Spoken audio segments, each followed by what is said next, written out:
I would promote stand-up shows, but I don't know what's going on. So I'm streaming on Twitch now. That's fun. That's what I'm doing now. So if you want to come hang out with me on Twitch, you can do that. It's in the description. I'm going to be streaming a couple times a week. Going to be playing Animal Crossing. Going to be cracking jokes. Going to be having a good time. So yeah, check it out. All right, enjoy the video. See ya. Okay, hello, welcome to my channel. If you are new here, what's up? How's it going? And if you are coming back, what's up? How's it going?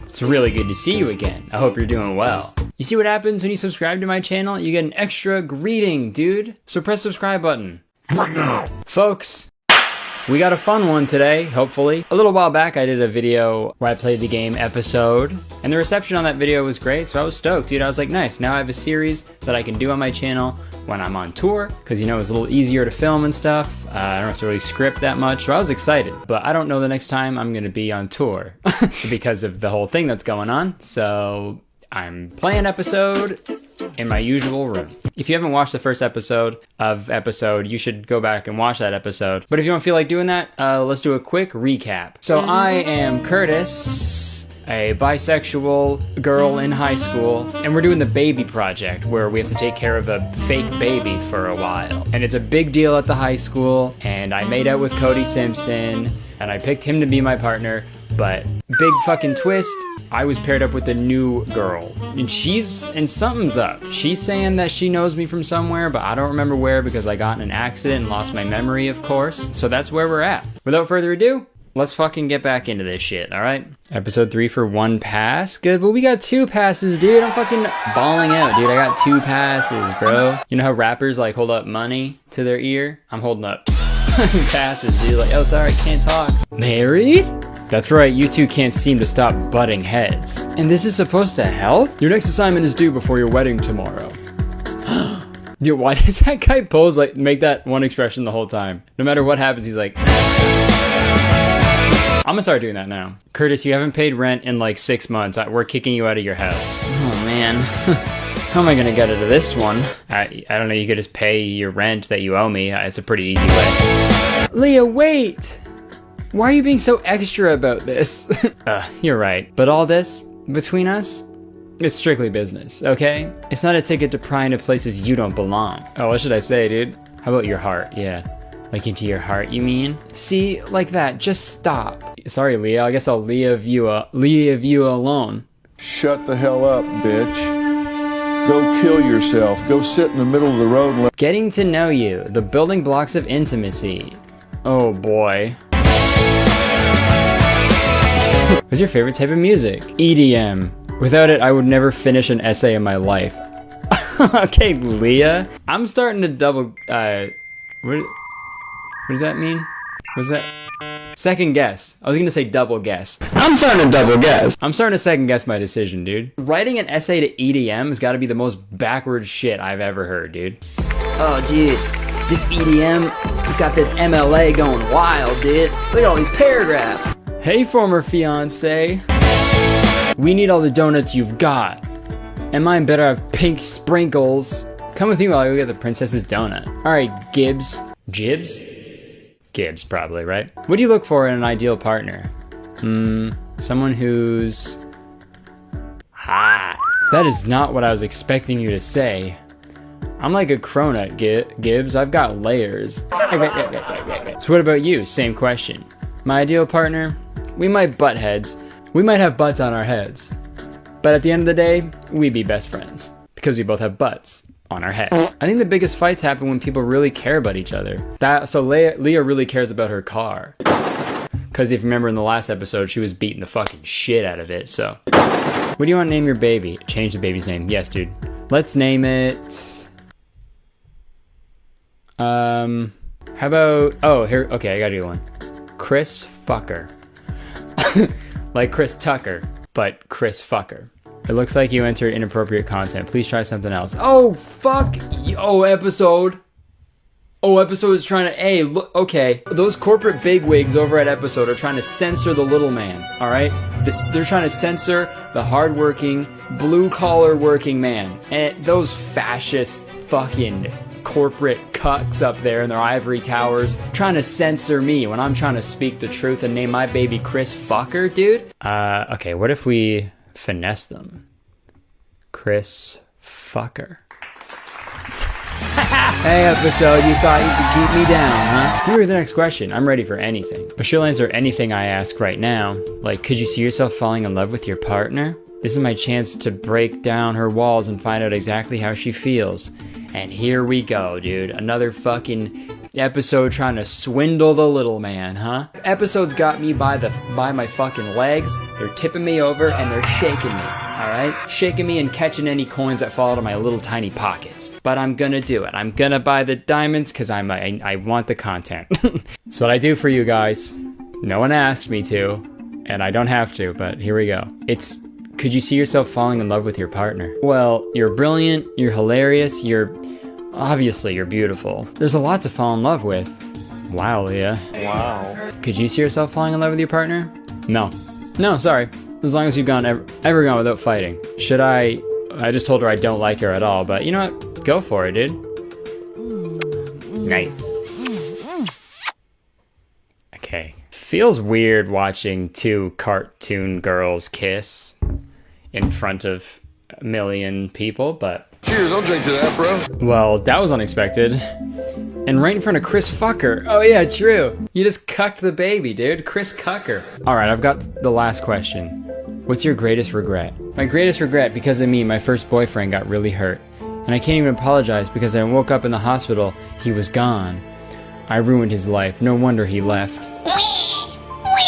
This isn't so crazy. I mean, you've got regrets too, right? I definitely do. I regret, it's like a fucking flashback to her like shooting a guy. I do regret killing that one guy, and that other guy, and those other guys too. But that's it. I regret wasting all night on this stupid assignment. We're done here, right? I have to go pack up my little sis. The next morning at Bay's house, or B's house? Bay's. I don't know what name that is. Who's Bay? Beyonce's house? Beyonce? So we need to guarantee you wife mode Leah over broody silent Leah. Easy, we make sure you both look the part for your big day, like my girlfriend here. Okay, so they're gonna pick an outfit for me, and I'm gonna have to pay a bunch of diamonds to have a cool one, right? That's my prediction. Let's see yours, G. Cool. I can't with how cute you're being. It's funny if you just leave stuff. Like if you don't tap the screen, this could just go on forever. I can't with how cute you're being.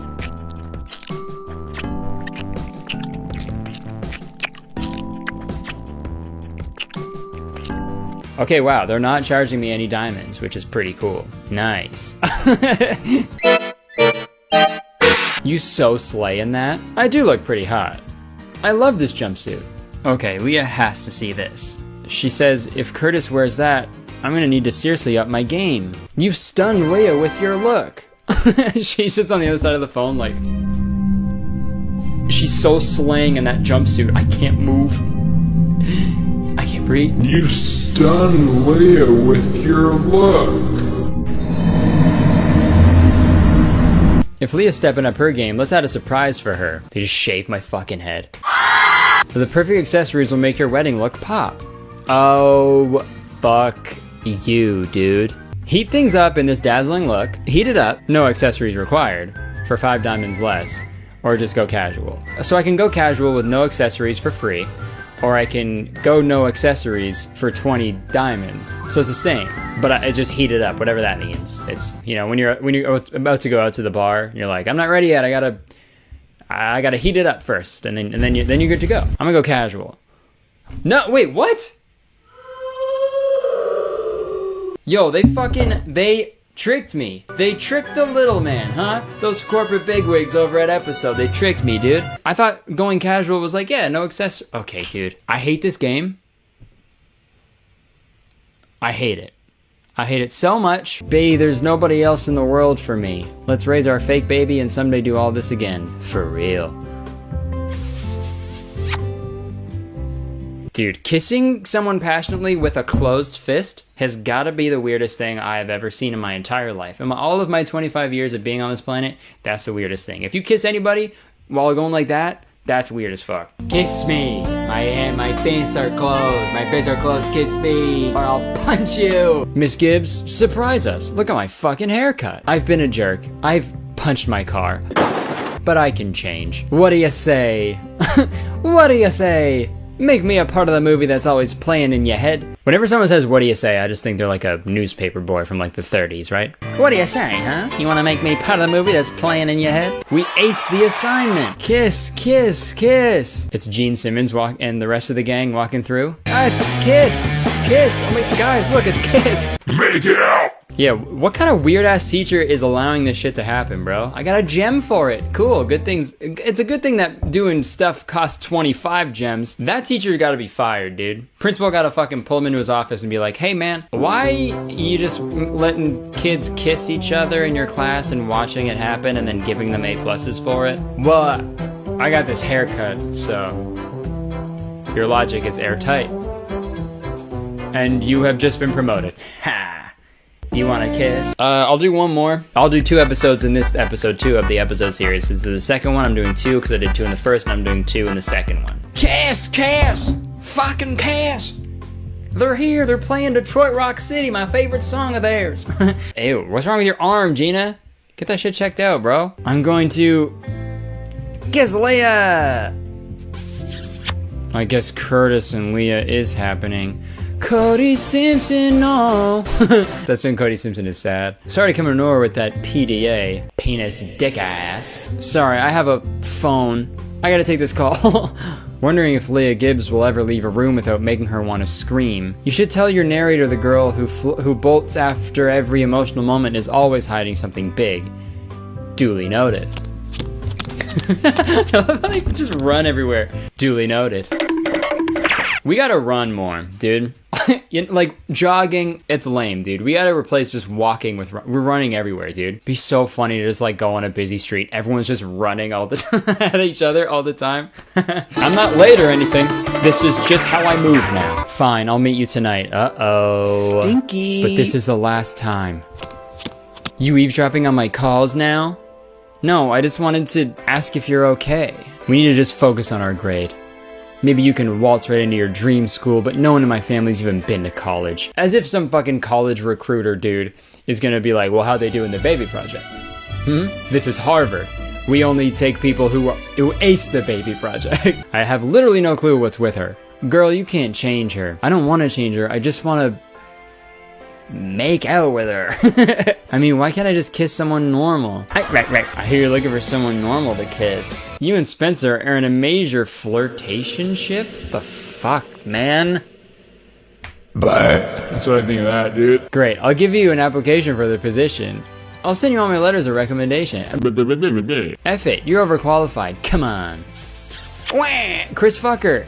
Just babies laying on the ground, dude. This isn't the baby project, right? They're hardly taking care of their babies. It's the teacher watch teenager kiss project. Oh yeah. My little baby Chris Fucker is laying down on the floor, helpless. Will you let me take you downtown tonight, Curtis? Oh, damn, dude. He's taking me downtown? What does that mean? I could definitely use a night out. Plus, Leah's supposed to take Chris Fucker tonight. Oh, here we go. Cool effect. Hey, when are you picking up the baby? Sorry, I can't tonight. What the fuck? Why not? I know this sucks, but I have to. Someone I care about is in trouble, and I have to find a way to fix it. I've got location sharing on. I could follow her to this mystery meeting. Okay, weirdo. If I just watched my phone, I could go out with Spencer and follow Leah. Oh, shit, dude.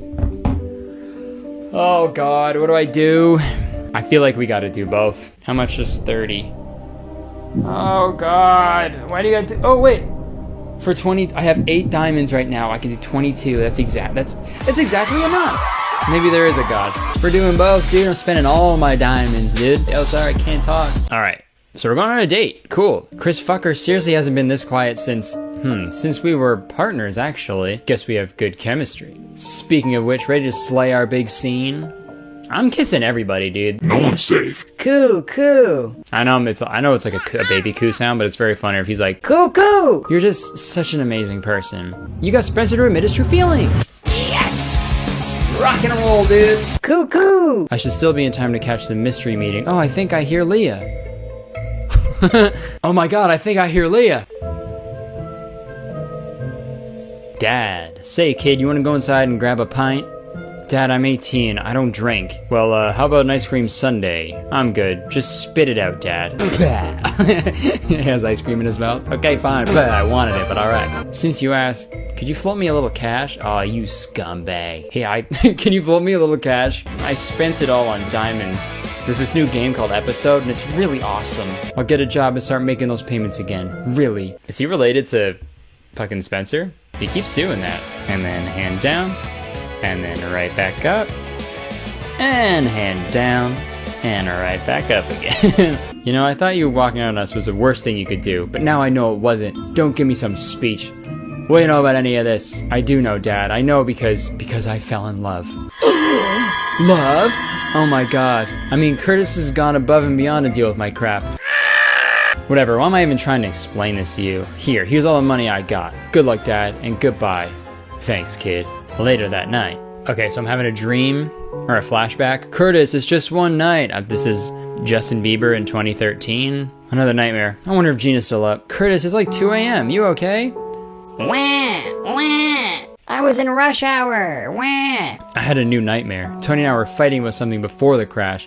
Do you think that's what made him leave? Tony leaving town 3 years ago was a grade A asshole. Okay, so Episode, you can say asshole if you put those little money signs, but when I say Chris Fucker, I'm the bad guy? How long is this fucking episode, man? Buzz. Tony! What'd he say? What did Tony say?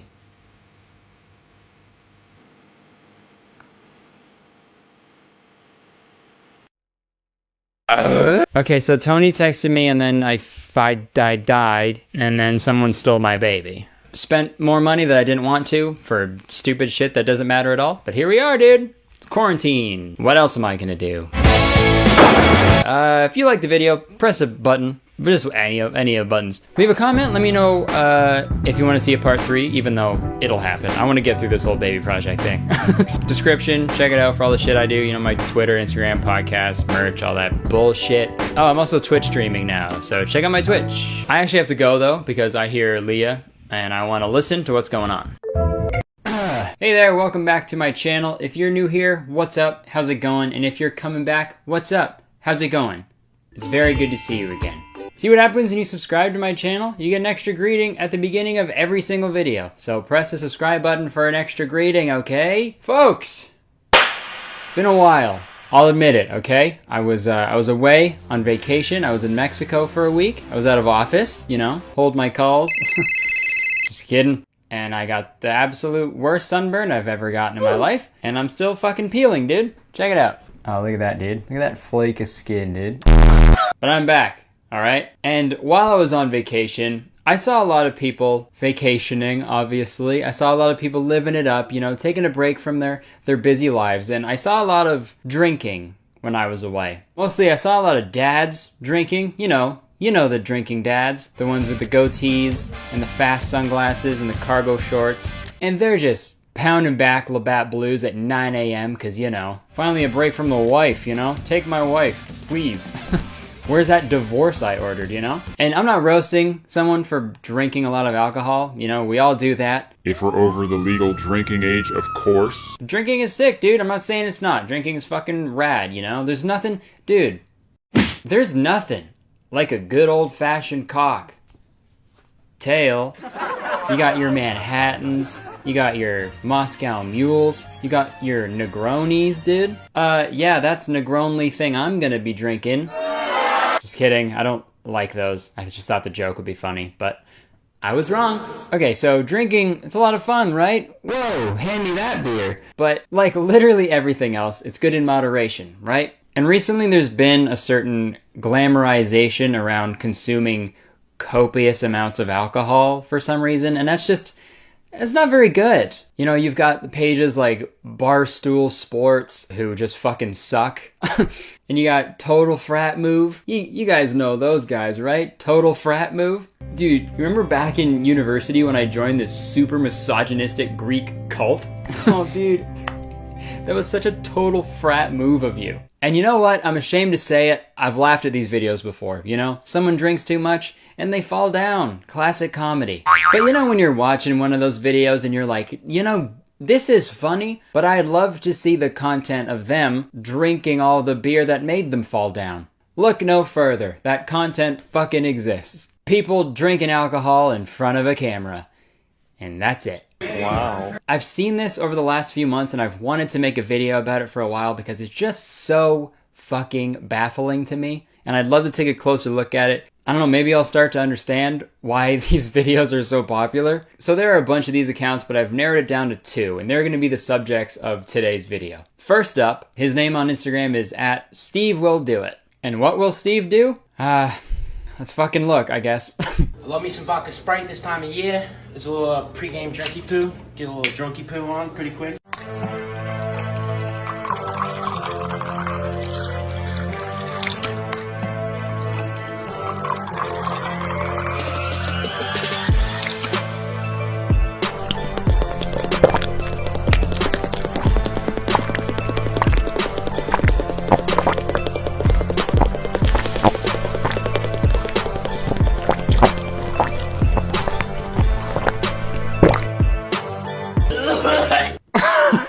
So this has 2 million views. A man who looks like he's about to explode, pouring a bunch of vodka down his throat, and basically puking at the end. It's just gotta be so awkward filming this, you know?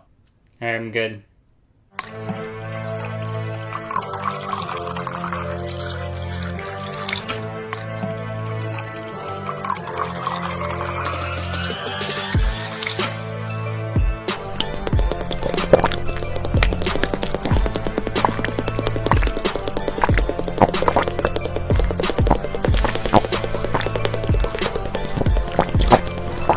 Yeah, keep drinking it. Okay. Oh. Like he's basically shoe nice if he was a frat boy. So shoe not nice. And I hope everyone's on the same page as me and thinking that this is just super fucking weird. So let's take a look at the comments. Bro, we need to level up like this guy. Puts us to shame. Bet.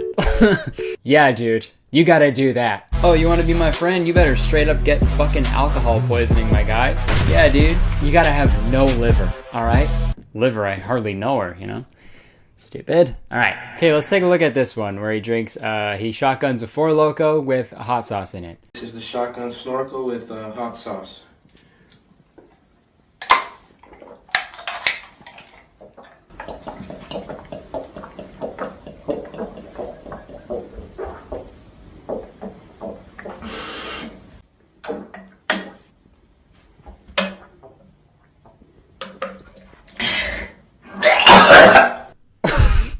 That's my favorite part of all these fucking videos, man. Him almost fucking puking at the end of every single one. I gotta do that with my videos, dude. Alright, make sure to fucking press the like button, comment, blah, whatever the fuck I say at the end of videos. Alright, bye. God, that's so fucking crazy, dude. I mean, I will say this. It is very impressive, I guess, that he can hold all this down, I guess. But you're not showing maybe like 30 seconds to a minute after this video, you know, where he's absolutely just projectile vomiting all over the room. You don't see that. Show me that fucking video, dude. I think Steve Will Do It should change his name to Steve Will Vomit. Quick fix, dude. Okay, let's take a look at his bio and see if he explains how he does all these things. I am a trained professional. Do not attempt anything you see on this page. Okay. Steve, thank you. That's nice of you to put that. I'm just wondering where you can train to be a professional at this, you know? Like, where can you get your degree in fucking liver failure? Is that a thing? Maybe the school's in Liverpool or something? Fuck you, that was a great joke, alright? Like to train, instead of going to a gym, they go to like just a fucking bar. Ready to train, dude. I don't need a treadmill. I need a tread Miller Lite. I guess he's framing it as like he's a professional at just like putting a bunch of crap into his body. Like, I understand that, but also the other way they're kind of advertising it is just like, fuck it, dude, I'm crazy, bro. Send it, dude. Send it, fuck it. I'm a savage, bro.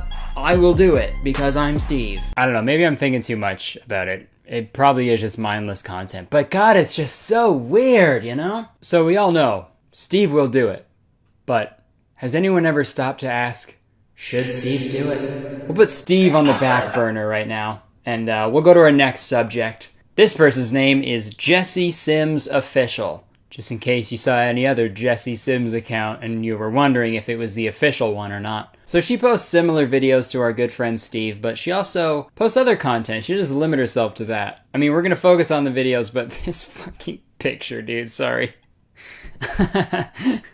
Hey guys, I'm editing right now and I missed a joke. Ass station. Dang it, okay.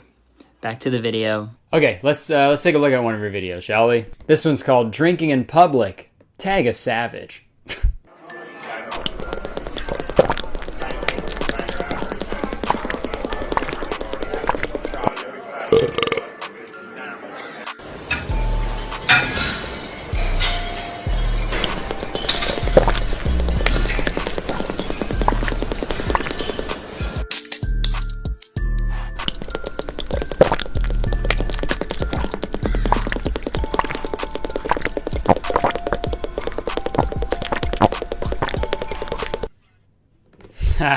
Breaking the law. Tag is savage, dude. Tag someone who gets publicly intoxicated. Okay, aside from the fact that that whole fucking dude savage, when you're just straight up being an asshole, that's not savage, dude. All right, that's just straight up what I said. You're being an ass. In a library, look at how much fucking beer she just spilled in that nice library. Some fucking old librarian is gonna come walking down the aisle being like, Oh, great. Awesome. Someone fucking spilled a bunch of shit all over the place. Was it that fucking Jesse Sims Official girl again? God.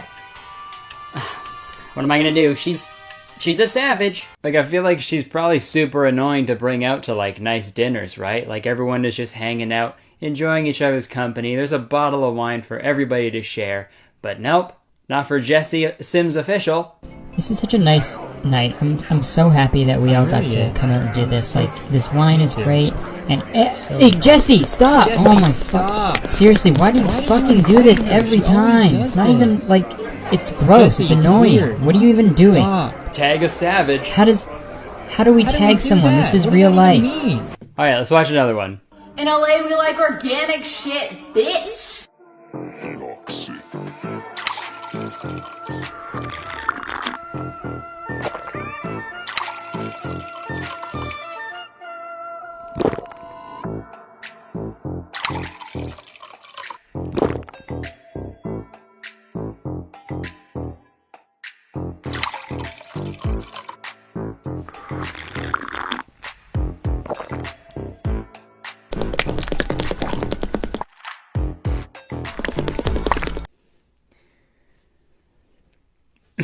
Like, it's just so awkward to watch, you know? Like, usually when you're watching some videos, you know, you laugh, you make a face at whatever's going on, you know? But this is just like, okay, she's putting alcohol into an avocado, okay, now she's drinking that, okay, now she's drinking that, alright. Okay. Avocado, more like avocado-don't. Film that video. Holy guacamole, yeah! Okay, let's watch one more video, alright? And this one's mood AF. So mood, dude. Mad Eye Moody.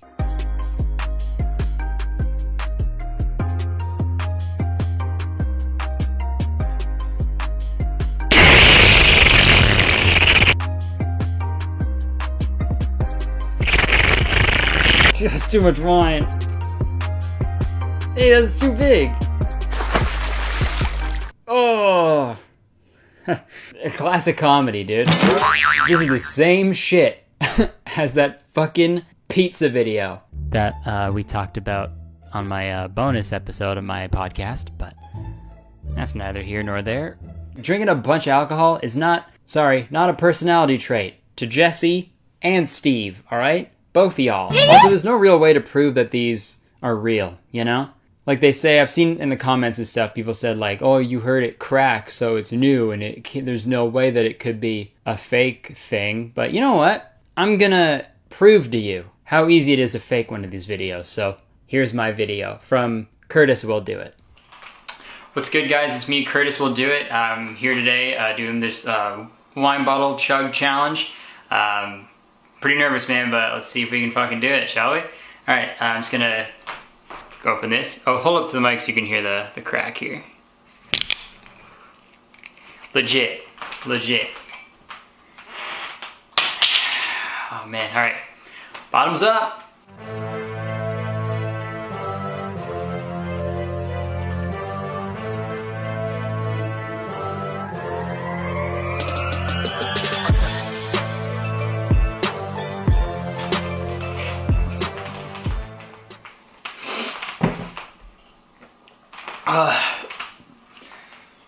Fuck.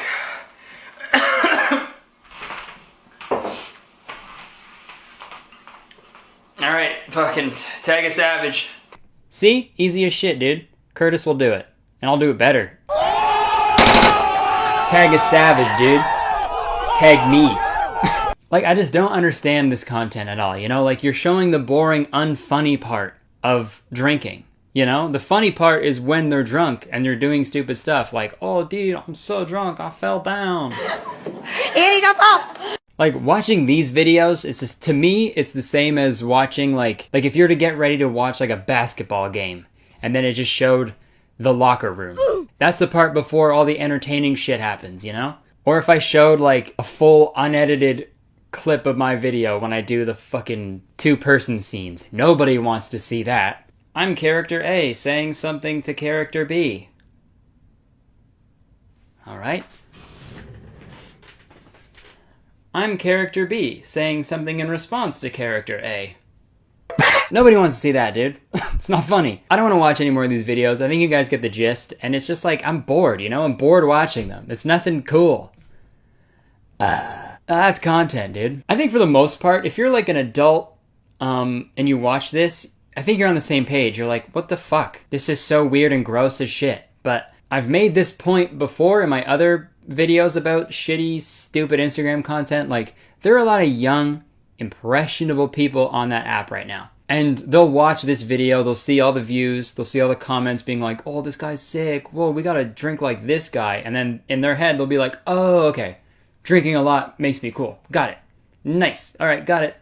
Alcoholism. Sick. Obviously, that's an extreme, but, you know, people are impressionable these days. You just never know, right? I know they put, like, disclaimers and stuff, but still, like, when has that ever worked? When has a don't try this at home ever worked? And this may sound, like, hypocritical because, like, binge drinking is a thing, you know? A lot of people do it. I do it, you know? I go out and, you know, you drink a lot to get drunk, you know? That happens, you know? But there's a difference between finishing a bottle of wine in one night and finishing a bottle of wine in one gulp and then having it filmed and then putting it on your Instagram account, you know?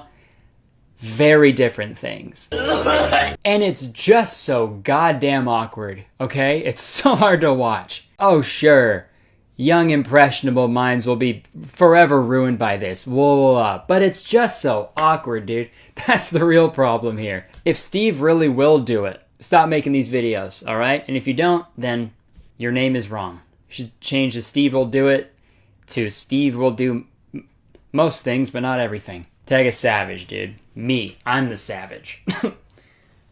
Fred Savage. Yeah, in conclusion, this stuff is really weird, and I wanted to take a look at it and say why it's wrong and why it should stop, and have a few laughs along the way, and I hope we did that. That'll do it for this video. Thank you very much for watching. If you enjoyed it, please press the like button. 1 like equals 1 big glass of wine.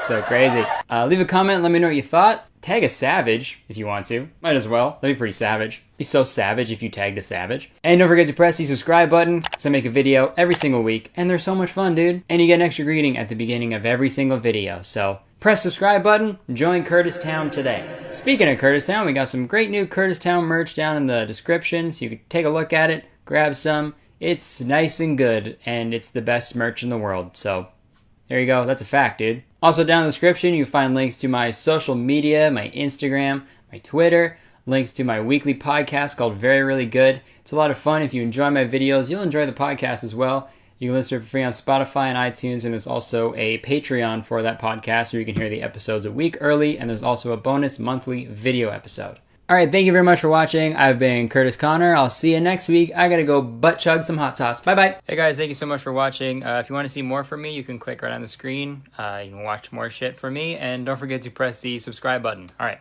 I'll see you next week. Peace out. Testing, testing. We in this bitch.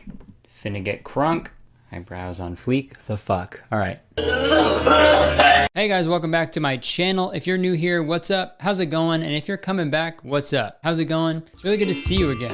I hope you're doing well. You see what happens when you subscribe to my channel? You get an extra greeting at the beginning of every single one of my videos. So press that subscribe button for an extra greeting. All right, folks. All right, I'm back. It's episode 5. If you haven't watched the last 4 episodes of me playing episode, I don't know.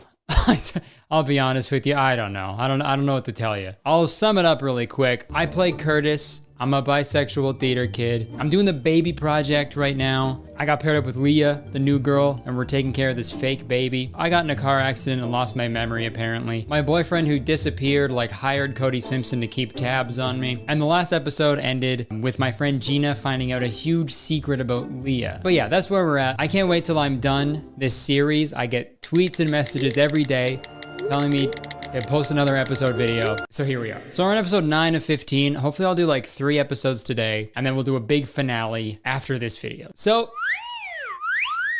cheers. Cheers to this. Let's fucking see what happens. Posture. Posture check. Can't spell posture without POS, because I'm a piece of shit. And of course it costs a fucking pass to play it. Yeah, makes sense.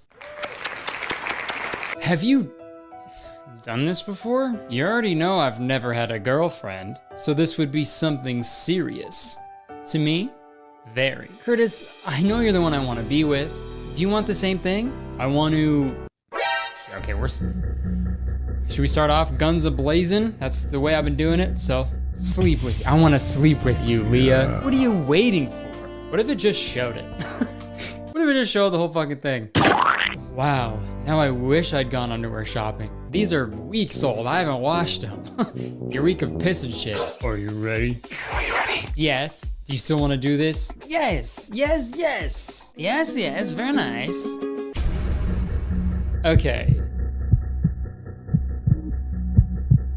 This is a kid's game, right? Because that was just, my whole screen was just... Vagina. Was I okay? You were terrible. Honestly, you were terrible, all right? You sucked. I'm sorry, I'm new at this, but I'll be better next time. Also, what's up with these legs? I thought it was just the jeans. It's under the jeans too. There's no knee. There's no need for a knee.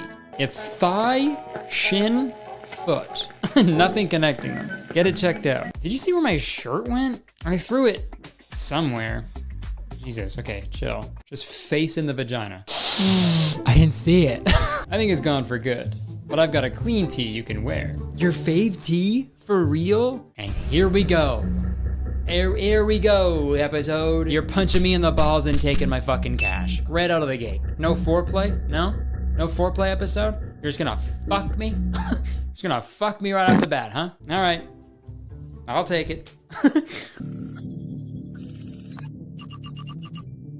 Sure, I'll wear it with pride. Stupid fucking game. This means so much. Yeah, it's so dumb. I said this in the last episode, or one of the episodes. I don't know. If there was something you wanted to do, if a guy offered you a job, he was like, wow, you're rich. Okay, super mean. All right. Security?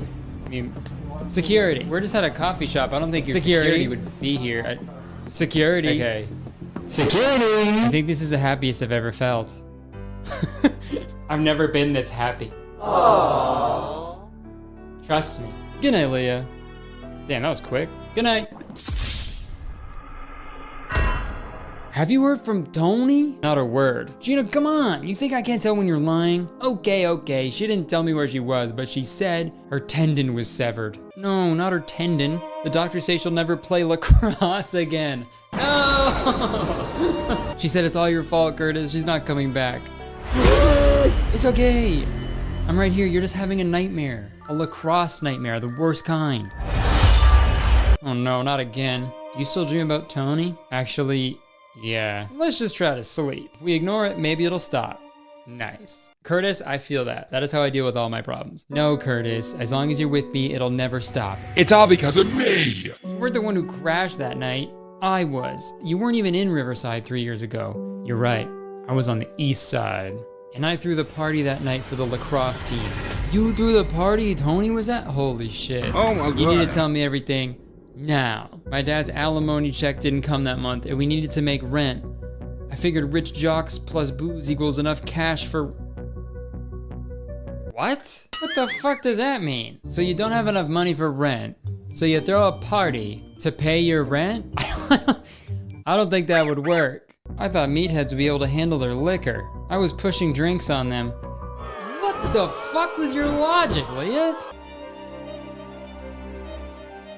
Okay, I love that they just can't show the puke in this, because it's like for kids, right? Even though they'll show a fucking whole vagina on it. When I'm at a party and I drink too much, oh, this is a great party that you're throwing.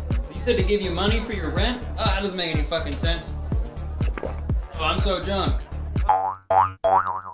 I feel better now. But Tony got really wasted. He was trying to drive home, so I took his keys and looked through his phone for someone who could get him. He had you in his contacts as girlfriend. Does anyone have that? I don't think there's one person in real life who has it. If you have your significant other, like your boyfriend, girlfriend, saved in your phone as boyfriend or girlfriend, get out of here. Come pick me up. Too drunk to drive. Fast and Furious. Too drunk to drive. I should have apologized 3 years ago. I'm so sorry. I just wish sorry could give me those years back.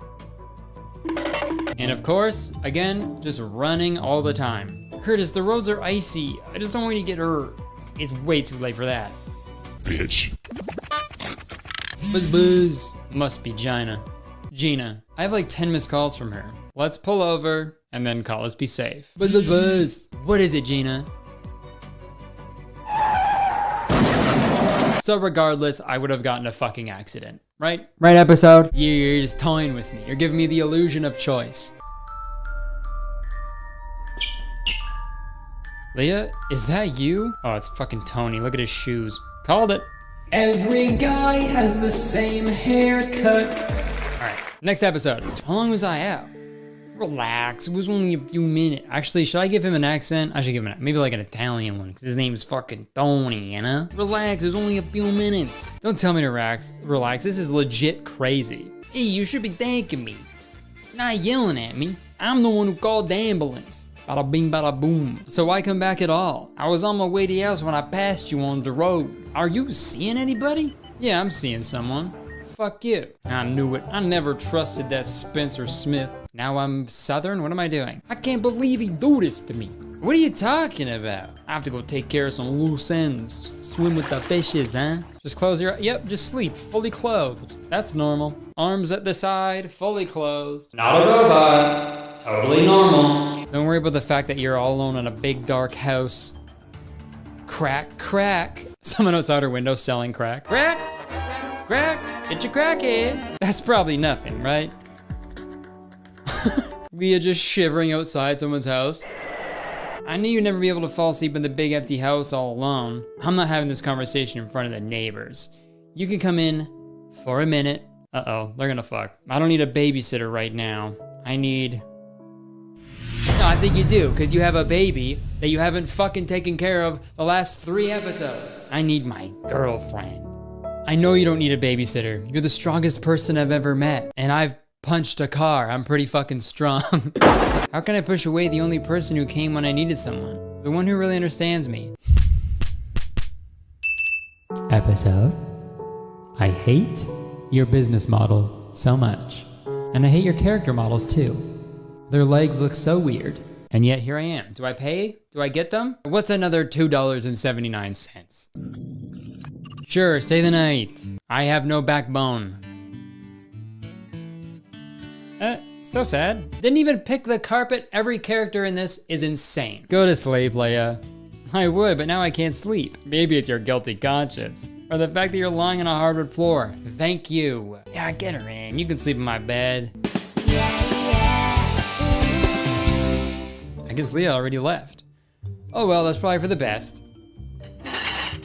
Oh my god, what's that noise? Who goes there? Who else would it be? Good night, my beautiful husband. Have a good sleep. Good night. Sweet dreams.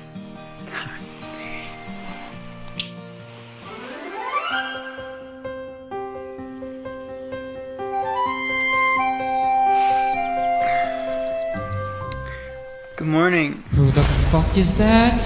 In my bed? What the hell's going on? Honey, good morning. Why is he talking about honey? Is this a bee? Is this a full-on bumblebee next to me in my own bed? What do I do? I gotta kill him. I have to kill this bee right now. Honey. Yeah, that's what you get for buzzing in my face, you little bumblebee. You're just a bee, and that's all you'll ever be. Oh, wait, you're my husband.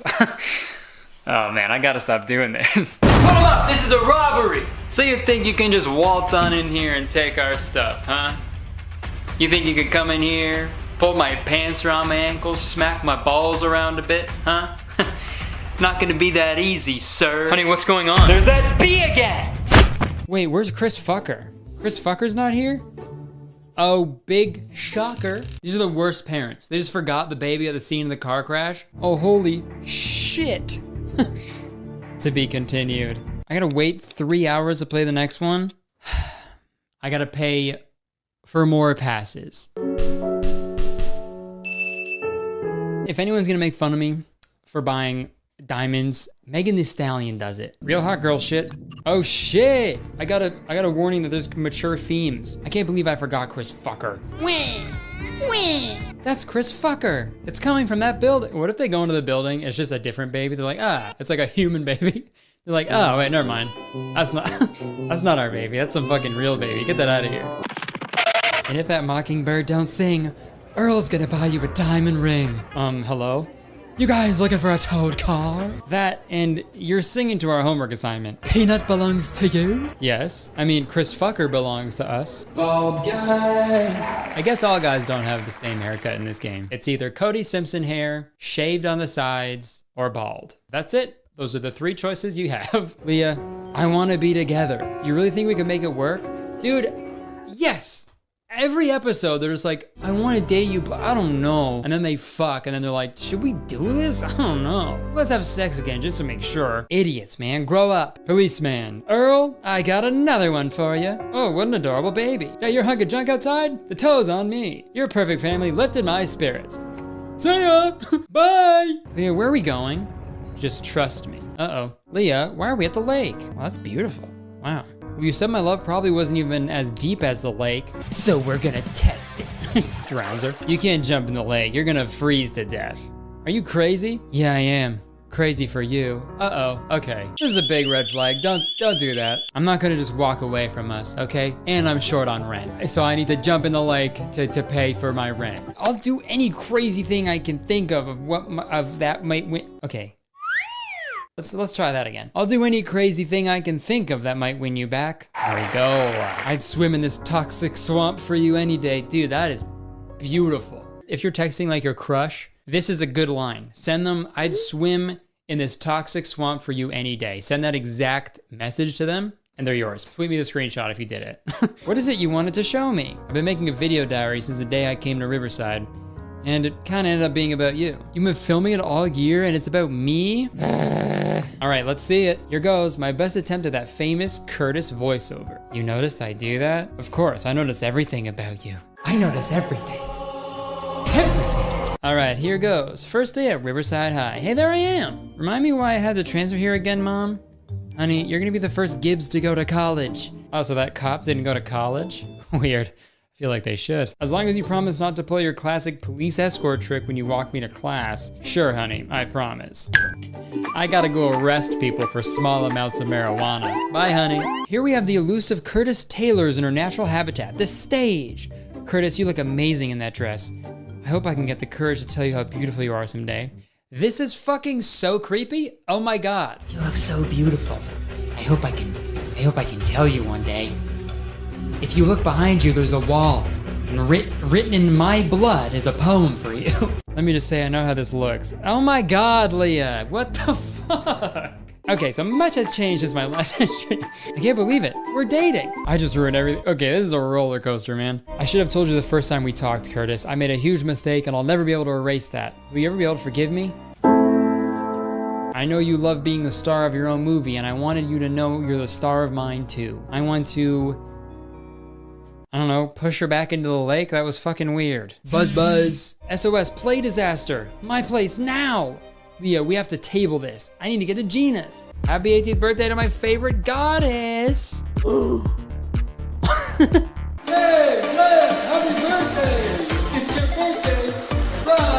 Welcome to your surprise party, Kurtis. Were you surprised? I really was. Aren't you in your theme B-Day outfit? We're all doing colors of the rainbow and you're not. It's a surprise. Surprise! Oh, no, it's your birthday! Yay! Oh my god, birthday party! Hold on. Why aren't you dressed like your favorite Star Wars character? This is a Star Wars themed party. You didn't get the memo? What do you mean? No one told me. This is a surprise. How dare you? Get out. Get out. Are you serious? Leave. All right, I'm leaving. I have the high ground. Don't try it, Anakin. You threw me a surprise party and picked out my birthday present together? Wow. Oh damn, Gina hitting that whip. All right. You look red hot. Seconded. Happy birthday, Kurtis. Will you wear it to the party and complete the rainbow? Say yes. We'll even let Gibbs stay in our rainbow if you'll have her. Rock the rainbow with all my besties? So let's go over this. I'm wearing the dress right now. So I have to pay diamonds to keep wearing the dress, or I have to not pay any diamonds to change back it. Hey, episode, if you were a guy, I'd kick you in the balls. You know what? How about this? I'll just wear what I had on. Fuck you, episode. I'm not falling into your dang tricks. Cody Simpson. Hey, Kurtis, happy birthday. Happy feels like a strong word. What's he doing here? Hey, step aside, Spence. Whoa. Yeah, I don't think you're allowed to do that. All right, well, that's it. Holy shit, I need a breather. How about we hear a word from today's sponsor? Oh boy, do I love a good story. That's pretty evident based on the video you just watched. And that's why I love the sponsor of today's video, Audible. Audible is the leading provider of spoken word entertainment and audiobooks, ranging from bestsellers and new releases to celebrity memoirs, motivational, languages, and now podcasts. They got it all. And if you were on the fence before about giving Audible a try, I'm about to push you off of that fence, all right? In like a chill way. Audible just launched Audible Plus, which allows full access to their Plus catalog, which is filled with thousands and thousands of select originals, audiobooks, and podcasts, including ad-free versions of popular shows as well as exclusive series. And you can listen offline, anywhere, anytime, with the free Audible app. It can be installed on all smartphones and tablets, and you can listen across devices without losing your spot. I decided to use my Audible credit this month to get Alex Trebek's memoir entitled The Answer Is. It's actually narrated by Alex Trebek and Ken Jennings. And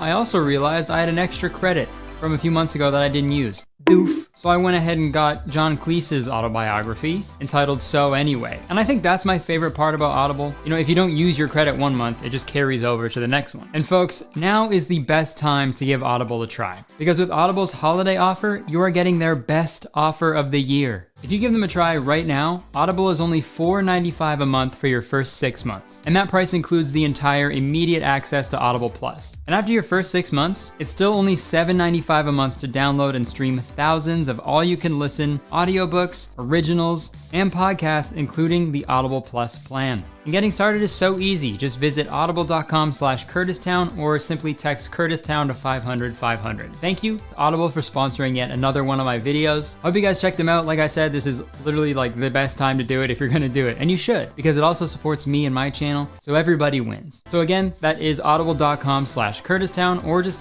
text KurtisTown to 500-500. All right, back to me. If you like the video, press the like button. And actually, one like equals one gem for me, so I don't have to keep spending my fucking money on it. Yeah, leave a comment. Let me know what other games I can play once I'm done with episode, because we're almost done, all right? You can press the subscribe button if you want, because I make a video all the time. I make a video all the time. As soon as you press the subscribe button, you become a valued citizen of Kurtistown. If you didn't know, Kurtistown is the best place to live in the world, and I'm the mayor. So you have to be nice to me. It's the law. But yeah, you can check the description for the other things I do. My Instagram, my Twitter, my podcast, merch, all that stuff. All right, thank you so much for watching. Hope you enjoyed it. I have to go. I have to throw a big party here to pay my rent. So see ya.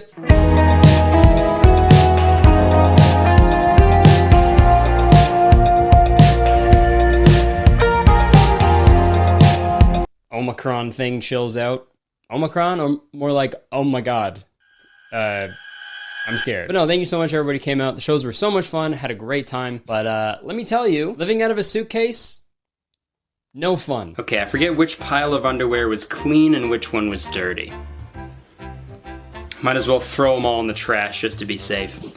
Oh, cool, my shampoo exploded. Living out of a piece of luggage for a while, man, it's stressful, man. I've been freaking out, dude. I've been having a full-on episode. I've been having a full episode about this baggage. So I went to YouTube and I searched baggage, full episode. And you're not gonna believe what I found. There's a whole freaking dating show about baggage. Yeah, so today we're gonna talk about it, okay? And yes, all of that did happen. Of course it did. It's not like one of you guys just sent me a message and was like, hey, you should make a video about baggage. That didn't happen. So the show Baggage is not like about like a guy like going through someone's luggage like Room Raider style. The show revolves around the term like baggage, like in a relationship. I'll look it up in Urban Dictionary because I didn't explain it very well. Okay, baggage, an issue regarding a person's past that can affect their current disposition, addictions, debt, diseases, bad habits, past relationships, or kids. So the way the game works, there's one person like looking for love, and there's 3 contestants trying to win a date with this person. As the show goes on, the contestants reveal 3 bad things about themselves, or baggage, and these pieces of baggage get increasingly worse. They're then eliminated one by one until there's only one contestant left. And honestly, that's a good premise, okay? Because it's beneficial to know the worst things about people and all the negative things that they've done before you date them, because remember, you are your mistakes. Don't ever forget that. And honestly, the show is just super ridiculous, like every other dating show. So I thought we'd watch one, laugh at it a little bit. So without further ado, pack your bags. We're gonna watch a show. Hi, I'm Jerry Springer, and welcome to Baggage. Oh yeah, sorry, I forgot to mention, this show is hosted by Jerry Springer. I hardly know her. Seriously though, this show is hosted by the one and only Jerry Springer. The man who is responsible for like 95% of white trash divorces. And I'm sure the other 5% is like sexy cousins or something. I don't know. But why would you sleep with him? Because I want to be with him. Yeah, sorry, I should have mentioned the whole Jerry Springer thing sooner. I honestly think I was trying to forget it myself, because I'm not a fan. I'm not a fan of Jerry Springer. If you aren't familiar with his work or who he is, just picture you're trying to drown Maury Povich in a bathtub full of Mountain Dew, but then you just give up halfway through. The man who emerges is Jerry Springer. Oh, you think white people don't have culture? Okay, man. You watch an episode of Jerry Springer and then say that. I had sex with your fiance. How could you? Because you'd still be right. Okay, enough about Jer. Let's meet the main contestant who's looking for love. Right now, let's meet our dater. He's a sports coach from Yorktown, New York. Say hello to Chris. Okay, sorry to interrupt so quickly, but I have a question. What the fuck is a sports coach? He's a sports coach from Yorktown, New York. A sports coach from Yorktown, New York? Not real. Both of those things are lies. Are you kidding me, dude? Dude, that is so vague. Yeah, I'm a sports coach. Maybe they're not allowed to, like, specifically say what he does for, like, confidentiality. So they have to make, like, a generic substitute. Oh, like they do with, like, foods in television shows, right? So, like, instead of Cocoa Pebbles in a TV show, they'll say, like, I have a bowl of chocolate rocks. Or instead of, like, an Oh Henry, it's a Wow, Steven. Or instead of, like, a Mountain Dew, oh, sorry, that's just a picture of Jerry Springer. My apologies. But this Chris guy already got some baggage right there, bro. His job, that's baggage. Oh, what do? I'm like a sports coach. What, did you just make that up? Yeah. That's like telling someone you're a human doctor, right? Like, I guess you're right, but be more specific, please. You're creeping me out. Also, how'd you get in my house? But back to the show. Chris goes on to talk about all the generic qualities he's looking for in a girl. And I gotta show you this part because there's this thing that happens throughout this entire episode where the crowd applauds at the worst possible time, and it is very funny to me. I'm looking for a girl who's ambitious, someone who cares about family and friends, someone who takes care of themselves, both physically and mentally and spiritually. Hey guys, he was still talking, you know? Rude audience, bad. Like, why'd that even happen? Do you think, like, the person holding the applause sign is, like, Chris's ex-girlfriend or something? Okay. We're still talking, so, all right. Just trying to do a funny hypothetical thing here, and you guys are just cheering over me, okay? What I was saying, do you think the person holding the applause sign is like Chris's ex-girlfriend, so when he's saying all the things that he wants in a partner, she's like, no, you're not gonna get that today. Okay, fuck you guys, man. Now, what are your interests? I've been doing ballroom dancing, some Ballroom partner dancing. But the Would public... you like to try to? With you? What am I doing? Just rock back and forth. You pop out this way. Pull this way. Come this way. There you go, ready? There we go, back to back. And you go over. I don't know what's worse, Jerry Springer dancing or Chris's fucking boot-cut jeans. You know what? No, sorry. Worst part of that entire thing was Jerry's face right here. Disgusting. That is the face of an erect man.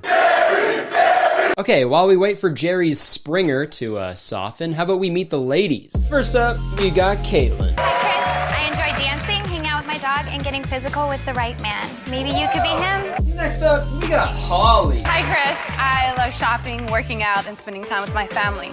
So maybe if you're lucky enough, you'll get to meet them. And then we got Raquel. Hey, Chris. They saved the best for last. I have a passion for fashion. I enjoy painting, and I love going to concerts. Maybe you could take me sometime. They all seem pretty cool, right? Well, things aren't always what they seem. These women are multifaceted. And oh yeah, they've made some mistakes in their lives that I'm sure they're not proud of, and I'd like to think they're trying their best to improve every single day. Fucking weirdos, man. Losers, okay? Just be perfect. All right, now it's time for them to reveal their bagage. Let's start with Caitlin. I'm obsessed with being photographed. Hey man, if that's baggage, we're gonna need a bigger plane. That's fucking me, man. That's me, for sure, dude. Look at what I'm doing right now. This camera is taking 30 pictures of me every second. If that's baggage, call me fucking Fletcher Reed at the end of Liar Liar. Cause I'm also in my bag. But hey, she's obsessed with being photographed, and that's fine. At least we know Jerry won't say anything weird about it. Well, she is well developed. Okay. Old guy saying something creepy to a young pretty woman. You know, that's not surprising.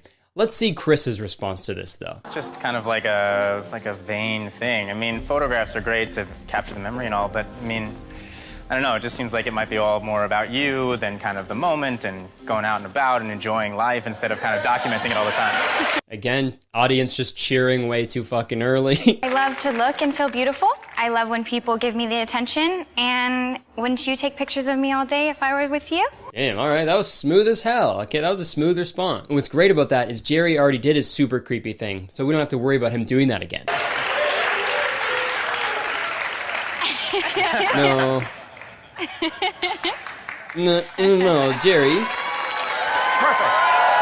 Jerry. Okay, so Holly's baggage is that she watches reality TV while having sex. And honestly, it's not that crazy. I'm sure people have porked each other to like way weirder things. Also, I feel like this show just like made these girls think of a weird thing that they've done once and then just say that that's the thing that they always do. You know what I mean? Because there's no way that whenever this girl's about to like get it on, she's just like, hold on, let me dim the lights a little bit. Yeah, maybe put on some background noise, you know, set the mood a little bit. This is the story of my family. We're the Duggars. All right, and last but not least, let's see Raquel's baggage. I wear my panties 2 days in a row. That is pretty gnarly, but hey man, some guys are into that, okay? I don't want to kink shame or stink shame or whatever you want to call it. You know, some people just love that extra seasoning in there, and that's all good. Also, I'm not going to take personal hygiene tips about private parts from a dude who's wearing, or just a dude in general. Like, it doesn't matter what he's wearing. I'm not going to take personal hygiene tips from a guy about his balls. I've been in a change room before, dude. That's actually why they call it a change room, because you want to change the room that you're currently in because it smells so much like a ball sack. But anyways, we're on to the first elimination round, which is a little different because now they open a baggage without knowing like who it belongs to. So he can make a totally unbiased decision. I collect men's used underwear. And that piece of baggage is weird, obviously, but I want to talk about something else for a second. This has nothing to do with that piece of information, but I did a little research, and this show was distributed by NBC, which is the same network that also aired a little show called Deal or No Deal. Oh my god. Another suitcase-based game show. And I'm sure it never happened, okay? These were probably filmed on different lots at different times. But could you imagine how funny it would be if they like accidentally mixed up the suitcase props for an episode? And hey, you don't have to imagine it because I'm gonna show you. Here you go. Okay, Howie, let's do case 13. All right, Layla, you gotta go. Open the case. There you go. Yes, one more. Super gross. Why is that there? Hello. Hey, Howie, buddy, can you get me that girl's number? Yeah, the one who just opened that case. I'm a big fan of extra seasoning, if you know what I mean. Okay. See? Hilarious. Let's see the next pieces of baggage. One is I communicate telepathically with my dog, and the other one is I scan men's testicles in prison all day. So let's go through these. The first one, that's not that crazy. I feel like I do that all the time with my dog. Check it out. I'll go get him right now.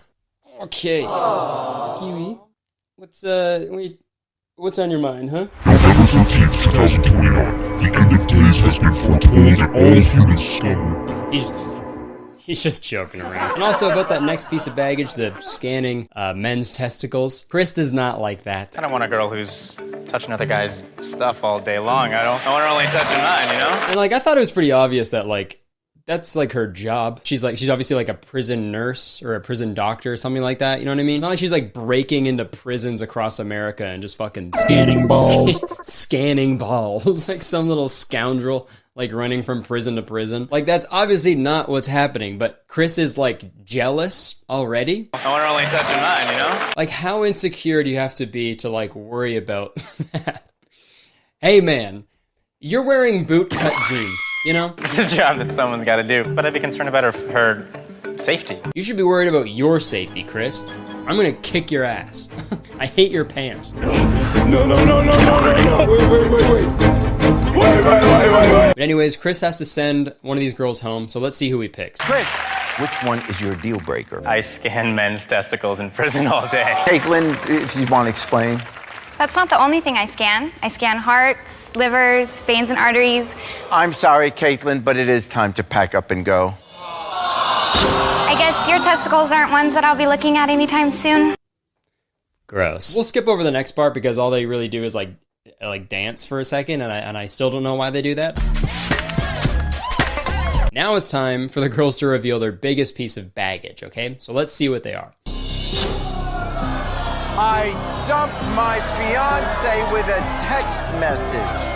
Whoa. I moved out to LA and he was still in Dallas, and I just didn't have the heart to do it over the phone, so I sent it in a text.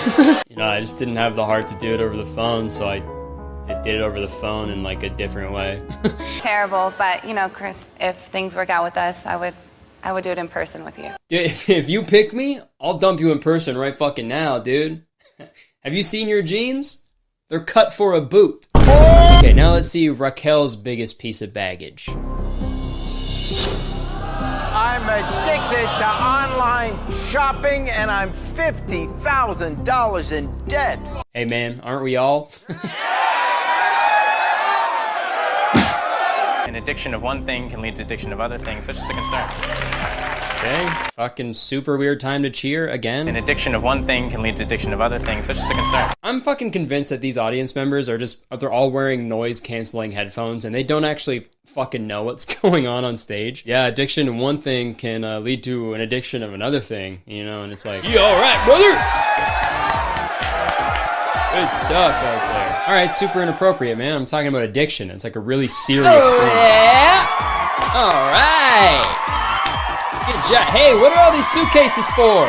Where are we going? Okay, so now Chris has to choose between Holly, the girl who watches reality TV during sex, collects men's underwear, and dumped her fiance over text message, and Raquel, the girl who wears her panties 2 days in a row, communicates telepathically with her dog, and is $50K in debt.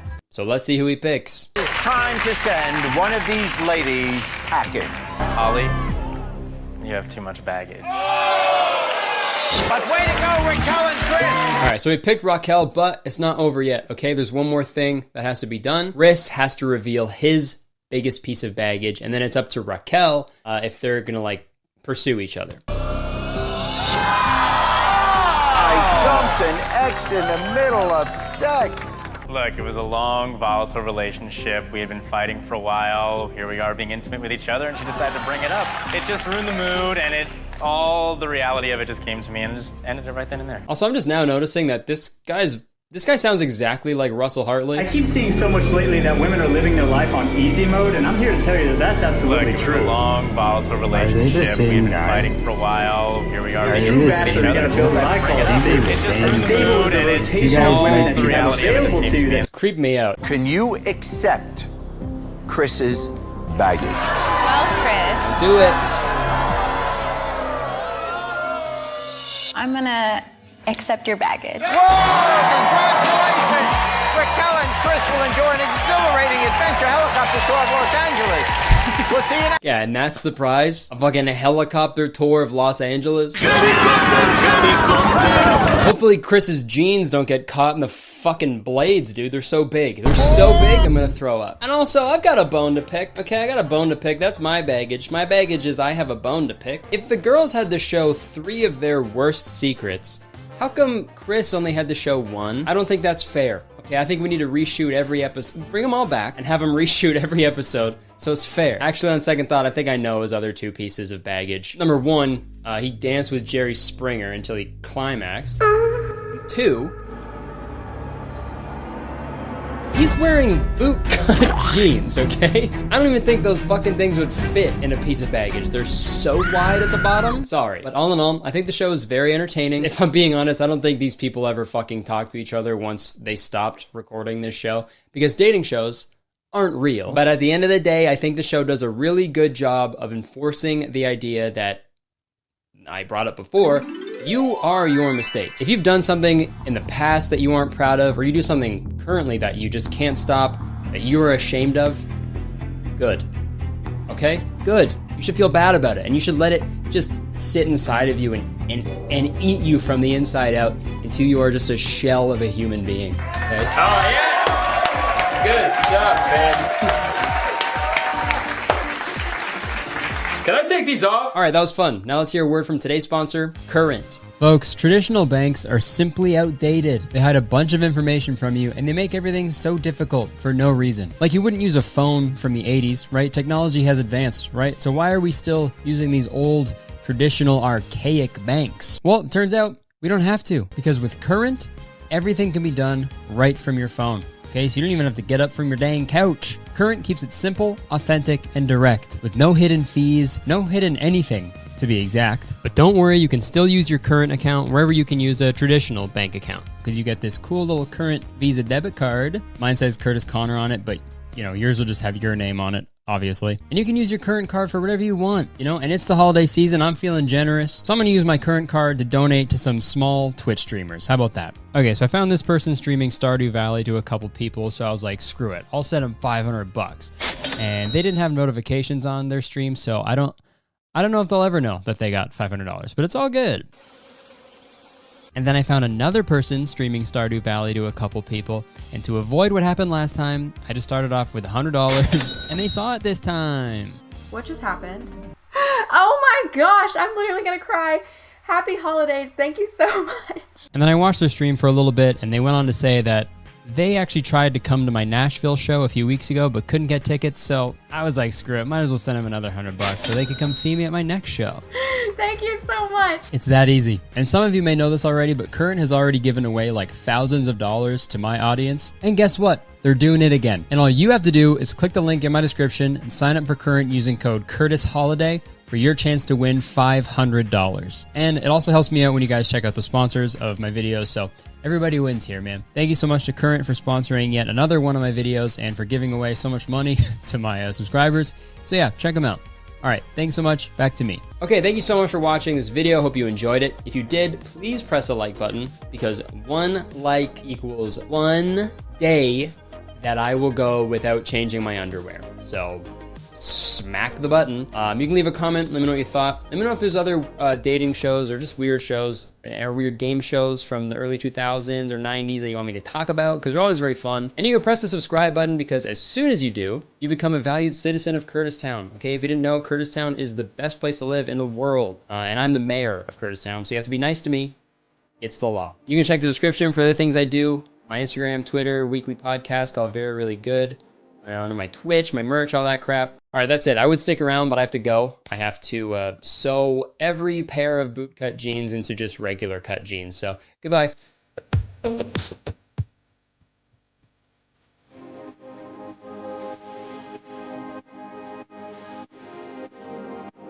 Hey guys, before the video starts, I want to let you know there's a super epic Cyber Monday sale going on. Huge sales on my merch right now until December 1st, okay? Get after it, get the sales and get it. Enjoy the video. Oh, Canada, our home and native land. All right, folks. It's that time of year again. A new season of weather is premiering. The winter. The winter months are upon us. Okay, the winter is among us, you could say. Among us! It's true, man. It's gonna be winter pretty soon. And some of you are lucky enough to live in parts of the world that don't turn into a slushy, snowy, freezing hellscape for 6 months out of the year. But for us losers up in the northern hemisphere, about to get real shitty. Especially up here in the Great White North, which I feel like we should stop calling it that. Putting the word great in front of white, if it's not a shark, let's not do that, okay? As most of you know, I am Canadian. I feel like I mention that a lot, but still, I get like 10 messages a day from people being like, wait, how did I not know you were Canadian? I don't know, dude. I don't know. You're an idiot. Is that the answer you're looking for? You're dumb. I was born in Canada. I live in Canada currently, and I'm probably gonna live here for the rest of my life, man. I love it. I mean, it's fine. But you know what? I often forget how different Canadian culture is from our neighbors down south. This thing? Yeah, that's not a beanie. That's a toque, brother. That is a toque. This letter? You call that Z? That's the letter Z up here, dude. And this shit? Up here, we call that a basic human right. Huh? What? And I know it's tough to compare the entire country of Canada because just the population of the state of California is bigger than the population of all of Canada. So Canadians, we're in a pretty weird spot, especially with media. I've made several videos about Canadian television over the years. I'm also currently wearing a fucking YTV shirt, which is youth television in Canada. It's where they play all the cartoons and stuff. I just think it's so fascinating. I love sharing pieces of like old Canadian media with my audience because a lot of you guys have never even heard of these fucking shows before. Because Canada's weird, man. Canadian shows are so weird. Up in Canada, we get like all the best stuff from America, right? We get like the cream of the crop that you guys let us have as a treat. But the rest of the time, we have to like fill in the blanks with our own shit. Because, Canada fact, incoming, there are laws in Canada that require radio stations and television programs to make sure a certain percentage of whatever content they're broadcasting is Canadian content, or CanCon is what we call it in the business. Or the biz is what we call it in the biz. That also explains why there are some bands and artists up in Canada that are like household names, but if you go anywhere in America, they don't know what the fuck you're talking about. Let me tell you, dude, if I were to go down to a house party in the United States of America and I plug my phone into the speaker and I put on a Faber Drive song, I'm getting fucking kicked out. But in true Canadian fashion, literally, we're gonna be talking about another Canadian television show this week. And this show was called Canada's Worst Driver. It aired from 2005 to 2018. It was a reality show hosted by a man named Andrew Younghusband. And I'm not fucking joking, that is his name. Andrew Younghusband. God, you know that last name was just made up on the spot like hundreds of years ago. You know what I mean? There's a bunch of last names like that. What's another one? Shoemaker. The last name Shoemaker? Are you kidding me? Hey, what's your last name? I need it for this government document. I don't have one. Come on, man. You need a last name. What do you do for a job? I make shoes. Perfect. Shoemaker is your family's last name forever. Aw, shoot. Andrew Younghusband. Are you fucking kidding? I cannot get over that, dude. Do you think when he proposed, he was like, do you want to be my young wife? Because I hope he didn't. But anyways, the premise of Canada's Worst Driver is they get a group of like 8 people together who've all been like submitted by family or friends. And these 8 people are fucking terrible at driving. And as the season goes on, like the best person of each episode like graduates from the driving school until they're left with Canada's Worst Driver, hence the name. Man, speaking of drivers, does anybody want to listen to some Faber Drive? Hey, who is this guy? Come on. Dude, what the fuck is that? me into something. I haven't heard about this guy out of here. We're a good Canadian band. And believe it or not, I actually have a personal connection to this show. It's true. My driving teacher, when I was 16, was actually a judge on this show for a season. So, yeah, no big deal. And don't ask me his name, because I forget. Because it was like 10 fucking years ago, and I hardly paid attention in driving school, okay? Didn't have to. Red means stop, green means go. I think I fucking get it, okay? But anyways, I thought we'd watch an episode today, because the whole idea of the show is pretty fucking crazy, and you'll see going forward that this should not have been allowed to be on television at all. So the first episode starts with some brief interviews with the bad drivers, where they go into detail about how dangerous they are to be out on the road. And this takes place right before the host makes these terrible drivers drive 45 minutes on the highway from Niagara Falls to the driving school, which they actually call rehab on the show. To get there, to the rehab center, you're gonna have to drive yourselves, folks. Which seems a little insensitive to people who are in actual rehab. It's not like these drivers are fucking addicted to driving poorly. All right, this is an intervention, okay? You need to stop. Oh my God, all I ever hear is stop, stop this, stop here, stop that. You sound like a fucking stop sign right now, dude. How do you sound like a stop sign? They're stop signs. They don't do anything. They don't make noises. Yeah, you tell that to all the stop signs I've hit. They make noises, buddy. All right, so let's meet the drivers. First up, we got Tyler. Admits to being a habitual hit and run artist. 20 hit and runs in the last year. Yeah. How does that happen? Like, looking around. Before I know it, I hit something, and then I just get out of the way, you know? It's like make sure no one's looking and take off. 20 hit and runs. Okay, maybe Canada is too nice after all. I feel like after 2 hit and runs, we should have been like, okay, man, like you're clearly a danger on the road. Let's get your license away and you can take a bus or something. But 20? And the government is just like, hey man, don't even worry about it. Everybody makes 20 mistakes. Aw, thank you. Here, take your license back. There you go. I'll give you a little noogie. Give you a little noogie on the head. Yeah. Get back out on the roads, you little rascal. Okay, yeah. bye.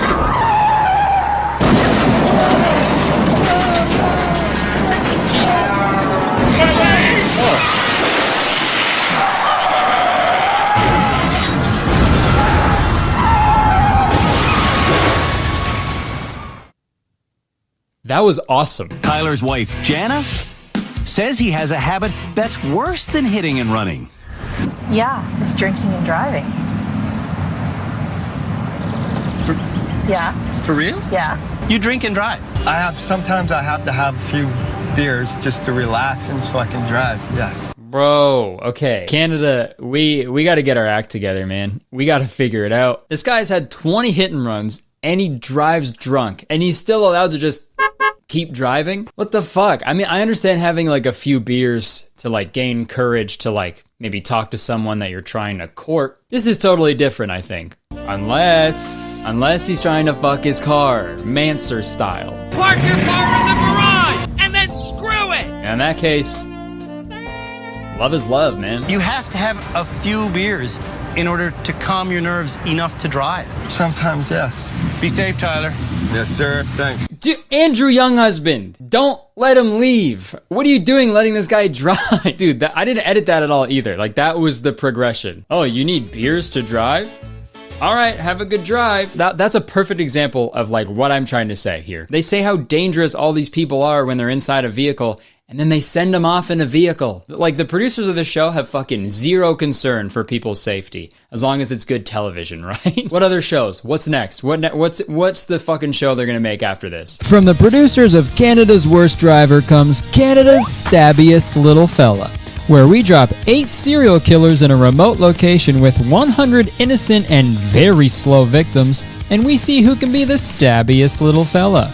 Hosted by Megan Trainor. Okay, anyways, they go through the rest of the drivers now. There's one girl named Daniela who has panic attacks while driving. No! I don't want to be here! Just drive. And this is funny, right, audience? Let's exploit this person's mental health issues associated with vehicles on national television. That's hilarious. This lady's scared of going 100 kilometers an hour in a steel box full of flammable materials, while also being surrounded by other steel boxes that are going 100 kilometers an hour that are full of flammable materials.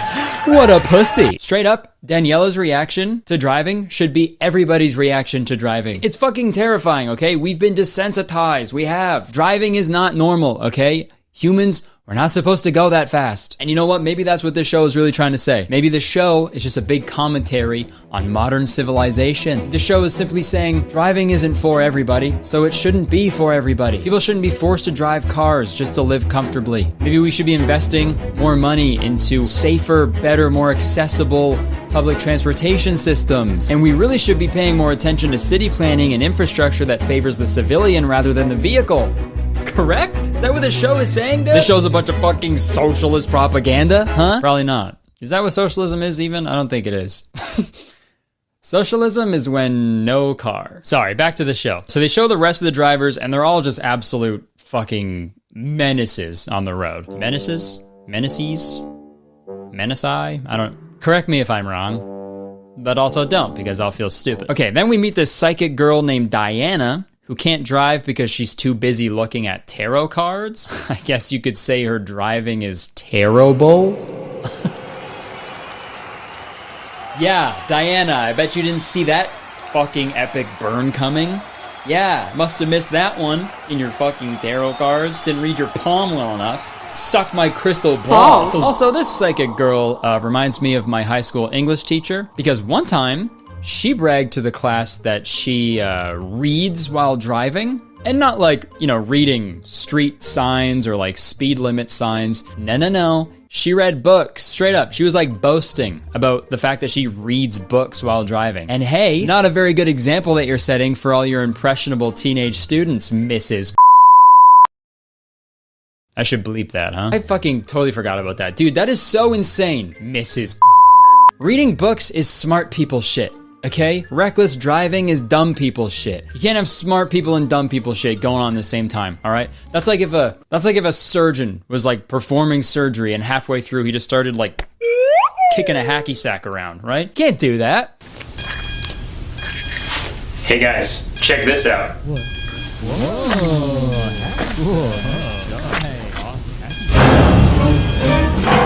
Oh my god, this is a ball sack! See, Mrs. Kinda crazy, Mrs.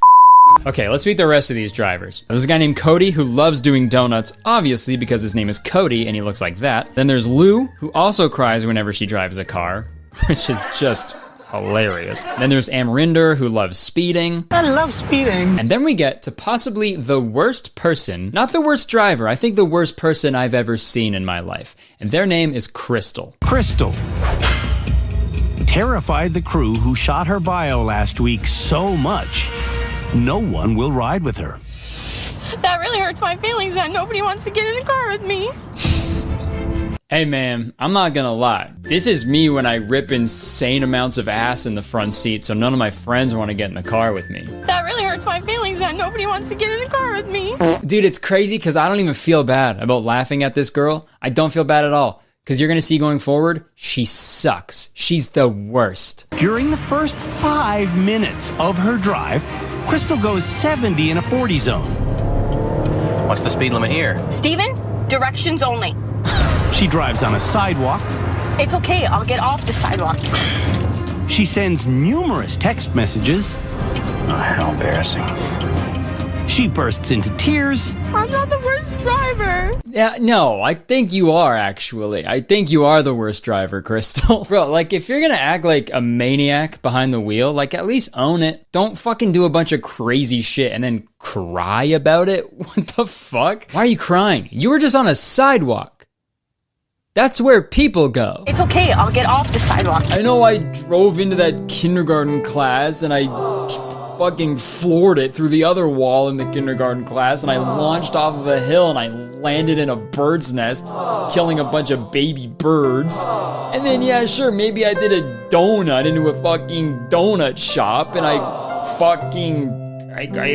started a fire. But I'm not the worst driver. Man, I don't understand why anybody would agree to go on this show. You know what I mean? I don't want to be the worst anything. Even if the show was like Canada's worst mean guy. Don't associate me with those people. You know what I mean? Even if I was a fucking straight up German sausage, still don't want to be the worst. Like I said earlier, man, it's like, this is like the weirdest part of the whole show. It's like, at one point they're like, you need to be safe, okay? You need to be safe behind the wheel, okay? Here are your keys. Go crazy! Go stupid! Like, do you guys take it seriously or not? Like, I can't tell. Because it gets like really serious for a bit when we get to this guy named Mike, who like 10 years ago, he was struck by another driver who fell asleep at the wheel. So Mike was in a coma for 7 weeks. He was left with permanent brain damage. So they're aware of like how fucking like dangerous driving can be. But like, number one, fucking super messed up to put someone on Canada's worst driver because they have literal brain damage. 2, whoever in his life suggested for him to go on this show, fuck you. Hey, Mike, get them out of your life, please. And 3, if I was Mike and I went through all that and I saw Crystal drive the way that she fucking drove, I would have tossed her into the fucking sun. Seriously. Again, these producers have like no compassion, because here is this guy whose life was ruined by a careless driver, and the producers were just like, hey, let's surround this guy with 7 other careless drivers for a few weeks. That'll be great. What the fuck are you thinking? Maybe I'm thinking about this too hard, I don't know. But anyways, they all make it to rehab. Thank God. 7 Canada's Worst Driver nominees have arrived and have put their driver's licenses into the box. And dude, Crystal gets absolutely dunked on. It's incredible. I'm gonna look you in the eye and tell you, you're a selfish idiot. I think you're probably the worst driver we've ever had here. And so much of that comes from a place of selfishness. The way you drive, get her, can only be described as the driving of a horrible person. Whoa, Andrew, young husband. Wow. Holy shit. Dude, there's your fucking PSA right there, bro. You better drive safe unless you want to get absolutely degraded by Andrew Younghusband. Totally unrelated to that, if you happen to see me driving recklessly around Canada, mind your business. But anyways, later in the episode, Mike, the guy who was in a coma, confronts Cody and his reckless driving, and that really changes his perspective on everything. Mike definitely changed my life. I never used to think when I was on the road. I always did stupid things, and I realized how much of an idiot I was. Damn, imagine discovering empathy on live television, man. Dude, I never thought my own actions had consequences. The fuck? I thought all the other people in the other cars were just sacks of potatoes. Tell me they're fucking real people? This whole time? So that's the end of the first episode, but I skimmed through the entire season because I just want to know who the worst driver was. And believe it or not, the worst driver was Crystal. Wow, shocker. Yep, I'm the worst driver. So what happens now, right? What happens if they're the last person there? What happens if they're Canada's worst driver? Let's find out. We tried our best. What can I tell you? Buckle up, Alberta. She's coming home. Yeah, she just goes home now. Andrew, hey Andy. Hey Andy young husband. Hey Andy young hubby. With great power comes great responsibility, okay? You could have swallowed her driver's license whole to prevent that monster from going back out on the road. You could have torn that thing apart, but you just let her go. I missed the part where that's my problem. I mean, she's going back to Alberta, so I think it's fine. There's only like 10 people who live there anyway. Yeah, sorry Alberta. You thought you were safe here? You thought you were safe in a Kurtis Conner video? No, still getting made fun of. You can't escape it, Alberta. Moral of the video, I think we can all try our best, you know, to drive a little better, pay a little more attention, because it can be dangerous if you don't do that, obviously. But all in all, that show is a Canadian treasure. And speaking of Canadian treasure, let's hear a word from today's sponsor, Inkbox. Hey, song will be available to stream on Spotify and everywhere else. If you want to watch just the music video, just head over to James's channel, because it'll be uploaded there in its entirety. And also subscribe to him while you're there. Seriously, subscribe to James. My goal for this video is to make it so when you type James, C-H-A, Chapesky shows up before Charles, okay? At first, this video was just about taking a closer look at a TikToker who makes unique music. But after talking with James, spending a couple days with him, and then even creating with him, this whole process changed into something so much more. I feel like I've learned so much from James over the past few months. I've learned to appreciate and often envy his sincerity, passion, and confidence. And those are all incredibly admirable qualities that I think we should all try to implement in our own lives. And if you listen to James's music, you'd pick up on a common lyrical theme. He uses the words light and night a lot. See the light in the darkness, there's no light. When the darkness rules the night. I've noticed like a theme in your song. Night? It's sort of become like a meme. Get that a lot, yeah. On TikTok Yeah, a little I know. bit. Is there like a special like significance to that, do you think? I feel like, I don't know, I found something that worked and I kind of just got into this habit. I do need to expand more and reach out because I do tend to use the same lyrics over and over again. I admit it. I refuse to believe that. Maybe James isn't consciously aware of it, but I think subconsciously, he knows what it all means. The internet can be a dangerous, daunting, dark place. It sometimes feels like a pitch black, endless night where you feel crowded but completely alone at the same time. And it frequently feels inescapable. But if you look hard enough in places you wouldn't normally look, and you give it some time and some dance moves, a light will appear. And that light in the night is James Chapesky. And if you think otherwise, you gotta be James and me.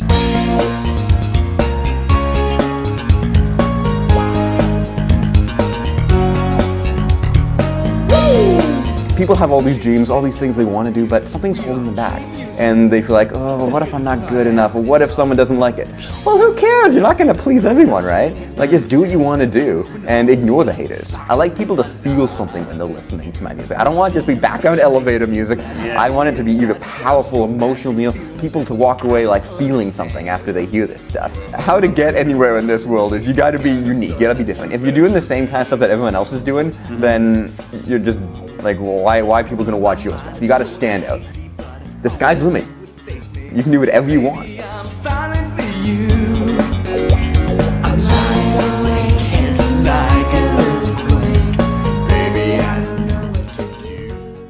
Folks, I've been making YouTube videos for 10 years now, which is a really long time, I know. But what's even crazier is I've been a YouTube viewer for much longer than that. I saw my first YouTube video in the year 2005. So YouTube has been a huge part of my life for like the past 20 years now, almost, which is disgusting. But I remember watching my first YouTube video like it was yesterday. I remember I was at my friend's house playing Downhill Domination on PS2 when our other friend James showed up. Almost out of breath, he was so excited. He went on my friend's computer and was like, guys, I gotta show you something. And show us something he did. It was called Two Girls, One... No, I'm kidding. He typed in youtube.com and he put on Pokemon theme music video by Smosh. And obviously this is an iconic video, I'm sure you've all seen it, but the idea of it was really simple. It was just two friends lip-syncing to a song we all knew, but they were goofing around in the video, making funny faces, doing silly bits within the music video, and like immediately I was hooked. I couldn't believe my eyes. I felt how I imagine people in the 60s felt when they saw color TV for the first time. I was like, that's possible?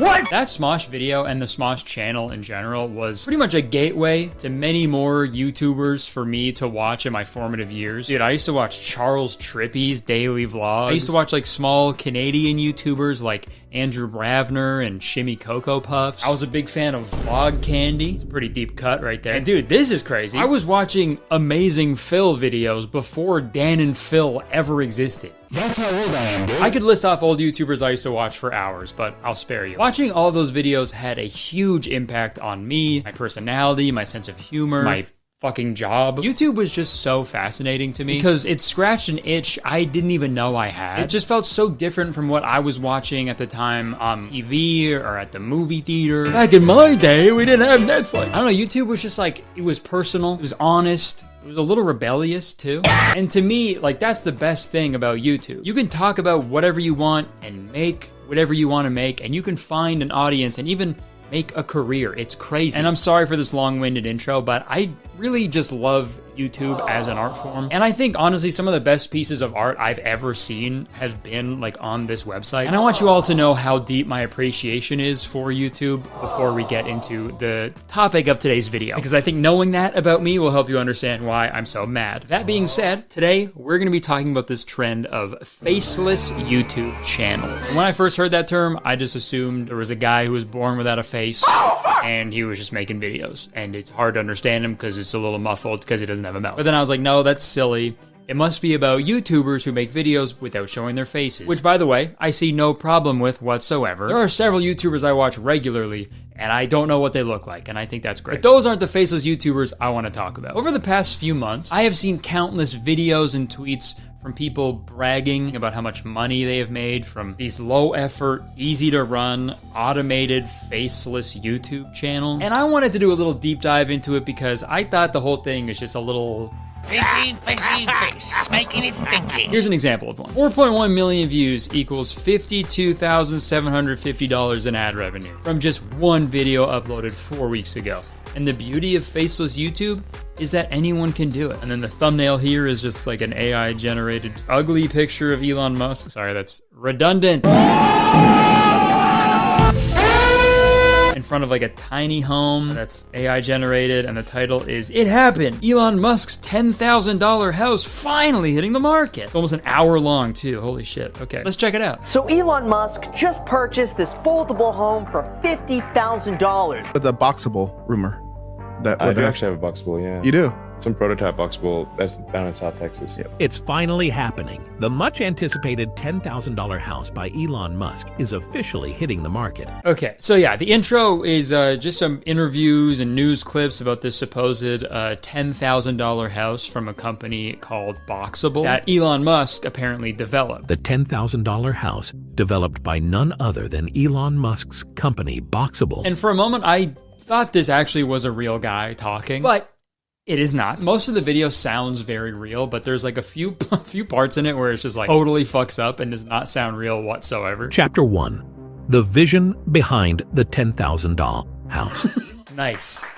A $10,000 house? So obviously I think that was meant to be dollars, right? $10,000. If they meant to say dolls though, that's super fun. Like if that's how they're measuring the size of the home. Yeah, my new crib can fit $50,000. Yeah, and I'm thinking of building a $900 garage. Thinking about it. When I come over to my dollhouse later. Actually, okay, thinking about it now, I guess all houses are just really, really big doll houses, so they're not wrong. But this video is such like a perfect example of all this AI content because like at first glance you're like, okay, this was made by a human, this is a person, and then like you take a closer look at the details and you're like, okay, never mind, this is a fucking robot. When someone fucks up a video, you know, if they mess up an edit or something, that's fun, that's funny, you know, oh, they messed up, that's human, I can relate to that. When a computer fucks up, you're like, what the fuck, bro? Isn't this your whole thing? Isn't this like your whole shit is like not fucking up? Listen to this next part. The first was a 16,251 square foot home. Sorry? 16,251 square foot home. If this was a real person doing the voiceover, that'd be impressive because he had like a quick stroke and just kept it going. That's like super professional. So anyways, I watched most of this video and it pretty much repeats the same shit over and over again about this tiny house that Elon Musk created and now lives in. But the craziest thing about this video is the entire thing is incorrect.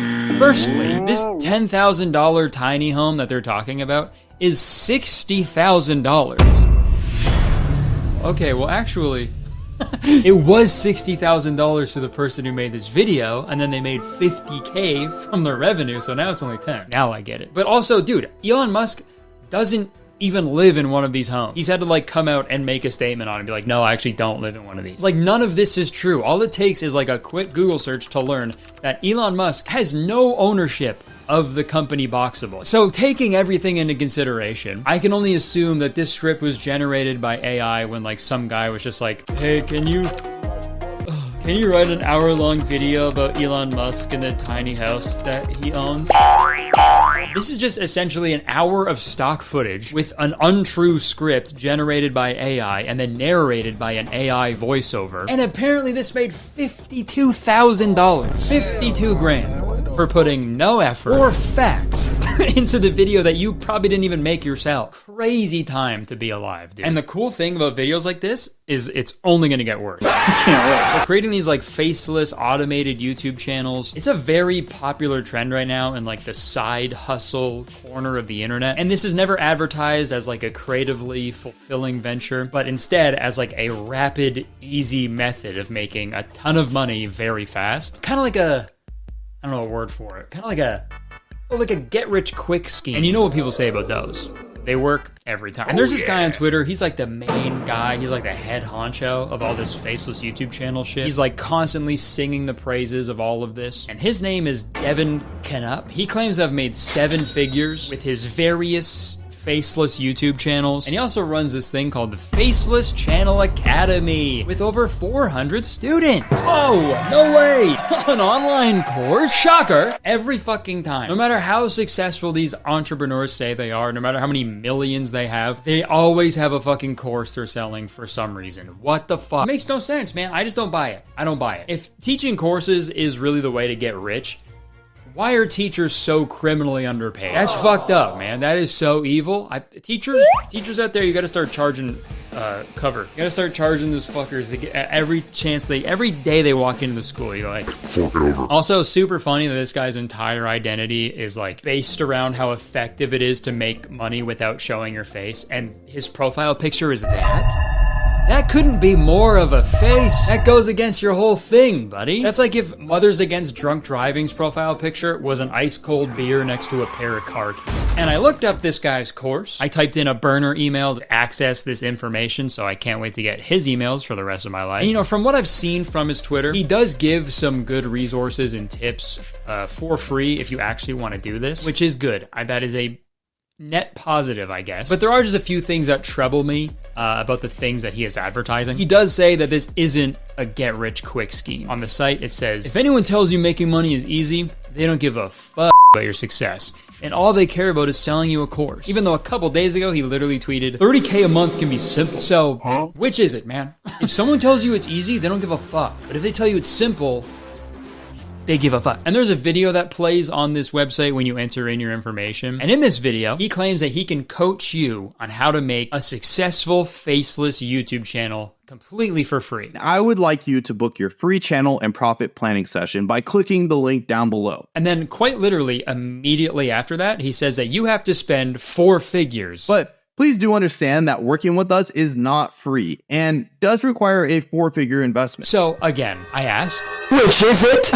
And remember, this is completely free, which of course stands for fucking ridiculously egregious expense. Empty your pocket. I just don't get it, man, with these fucking courses. Like, this guy spends all day talking about how awesome it is to have a faceless YouTube channel and how much money he makes from his faceless YouTube channels. And if that's all true, do that. Just do that then. Do that in silence, okay? Why the course? You know, like, I've made a good living for myself with YouTube. I'm comfortable, okay? Not once was I like, no, I gotta teach people. I gotta teach people how to do this. It's like, 1, I don't know what I'm doing. And 2, I'm just gonna keep doing this because this is working right now. It's like, what the fuck is, I don't get it. I don't get it. This guy has an entire video about how to make fuck you money in your 20s. And spoiler alert, it's with faceless YouTube channel. It'd be so funny if I turn on the video and he was like, yes, it's actually a Etsy knitting pattern. But like, if you're making fuck you money in your 20s, again, just do that. Like, I don't think it's done out of the goodness of his heart, right? If that was the case, it'd be free, but it's not. It's advertised like it is, but go figure, it's 4 figures. And there's some pretty interesting stuff in this how to make fuck you money in your 20s video, so let's watch it. Your boss. All right, now that's actually a pretty good way to make more money at your job. He should have just cut the video right there, dude. Fuck your boss. Throw it back on your superior. Don't do that. I'm joking. But in this video, he immediately starts flaunting how much money he has made, and he starts to brag about his expensive lifestyle. I'm going to reveal to you the secret framework that I've used to make millions online in my 20s, own and drive supercars, travel the world, meet world-renowned entrepreneurs, and do whatever the f*** I want. And that was really interesting to me, because right before watching this, I had just read an excerpt on his online course page that entirely contradicts this. Hey, it's Devin. Let's get one thing straight. I'm not here to collect your info and vanish into the night. If I were into shady stuff, I'd be the guy flaunting rented Lambos and Airbnb mansions to bait you in. But I'm not. Own and drive supercars. Very interesting. So by that logic, we can infer that you are into shady stuff, right? And this whole thing is like, sure, fucking good for you, man. You found something that works for you and you've made a ton of money. Wow. You may have turned art into some soulless husk of what it's supposed to be by blatantly copying what other actually creative people are doing and outsourcing literally all of the work while you yourself make 100 times what the actual producers of the videos made. Good for you, man, but like, you don't have to be a dick about it. In this video, he brings up this guy's TikTok for no reason whatsoever. He just like filmed the typical day in his life, and he is so rude. Look at this video. This guy has a shitty job, a boring life, takes out the trash, no fulfillment at work, eating fast food, doesn't smile a single time in the day, complete loser. Just watching this video infuriates me because I know how close I was to living that life. All right, asshole. What the fuck? Also, what's wrong with taking out the trash? This guy has a shitty job, a boring life, takes out the trash. That's a fucking loser. Takes out his trash, bro. I don't know how to do that. Why is him watching that video of a guy living his life so fucking triggering for him? Like, what the, just because he's not doing what you're doing, it makes you mad. Like, what the fuck? And you know what? I'm gonna go to bat for this guy. I actually get this guy's TikToks on my For You page pretty frequently. I don't know why. But his name on TikTok is Hub's Life, and he actually seems like really happy. He always posts how he actually likes the 9-to-5 structure. He has a wife, a dog. They just had a baby. Dude, like, this man is living a, like, happy, fulfilled life. And what the fuck are you doing? Scamming people with your fucking 4-figure course when you apparently make millions of dollars a year? Allegedly. And also, dude, I'm like this guy's biggest fan apparently, but this Hub's Life guy, he works as a senior benefits analyst. He's in charge of making sure everybody at that place of work is getting their benefits. That is 1,000,000 times more respectable than whatever the fuck you're doing, dude. Encouraging people to make low effort fucking dog shit content on YouTube. Oh, nice. And I know accusing someone of like running a scam course is pretty gnarly, but to me, I feel like he already fucking confirmed it himself. Until one day, I stumbled on an ad that changed everything. This guy was showing off his Lamborghini, talking about how he made millions of dollars online. Turns out, this guy didn't come from money. He didn't take the traditional college to corporate route. Instead, he built his own online business, and he was no different from me. Dude. If Ty Lopez is your inspo, you are so unbelievably cooked. Ty Lopez! Here in my garage. Like the original YouTube scammer, who is like still currently to this day scamming people out of their hard-earned money. That's the guy. Ty Lopez? This is your king? Knowledge. Way to lose like any credibility you had, bro. What the fuck? Don't listen to people like this, okay? I made a video a few years ago about Nate Garner's online course that claimed to teach people how to go viral every time. And I put it to the test, and obviously we found out it was a scam. That's never gonna work. People promise virality, it just doesn't work like that. But would it surprise you to know that this guy has the exact same fucking thing going on? He is also the owner of a program called Become Viral that claims to have the ability to make you become viral. And on the website, they advertise 4 of their most successful channels, who, may I add, are all unable to get more than 10,000 views on their most recent upload. So, not too sold on the premise of becoming viral. Oh, sorry, I just saw that there's a 95% success rate. So My bad. Even on this guy's own personal channels, he can barely break 10,000 views. Look, that's not nothing. 10,000 is a lot of people, but like, I would hesitate to call those viral, right? Look at this new viral video. I don't know, man. It's just hard to take someone seriously when the anecdote on their website is, after 3 hours of copying these other people, I had a masterpiece. Just blatantly admitting to stealing other people's ideas. Good job, man.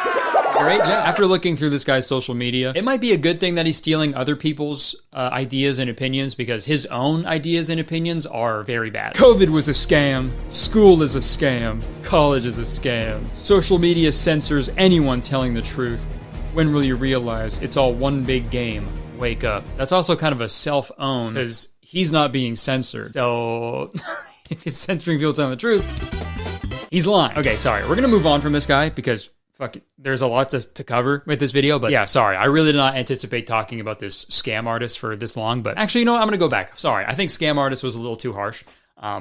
This man is not an artist. For every couple of years, there's a new trend that dudes like this hop on to make as much money as unethically as they can. First, it was drop shipping, then it was crypto and NFTs. This is your ape.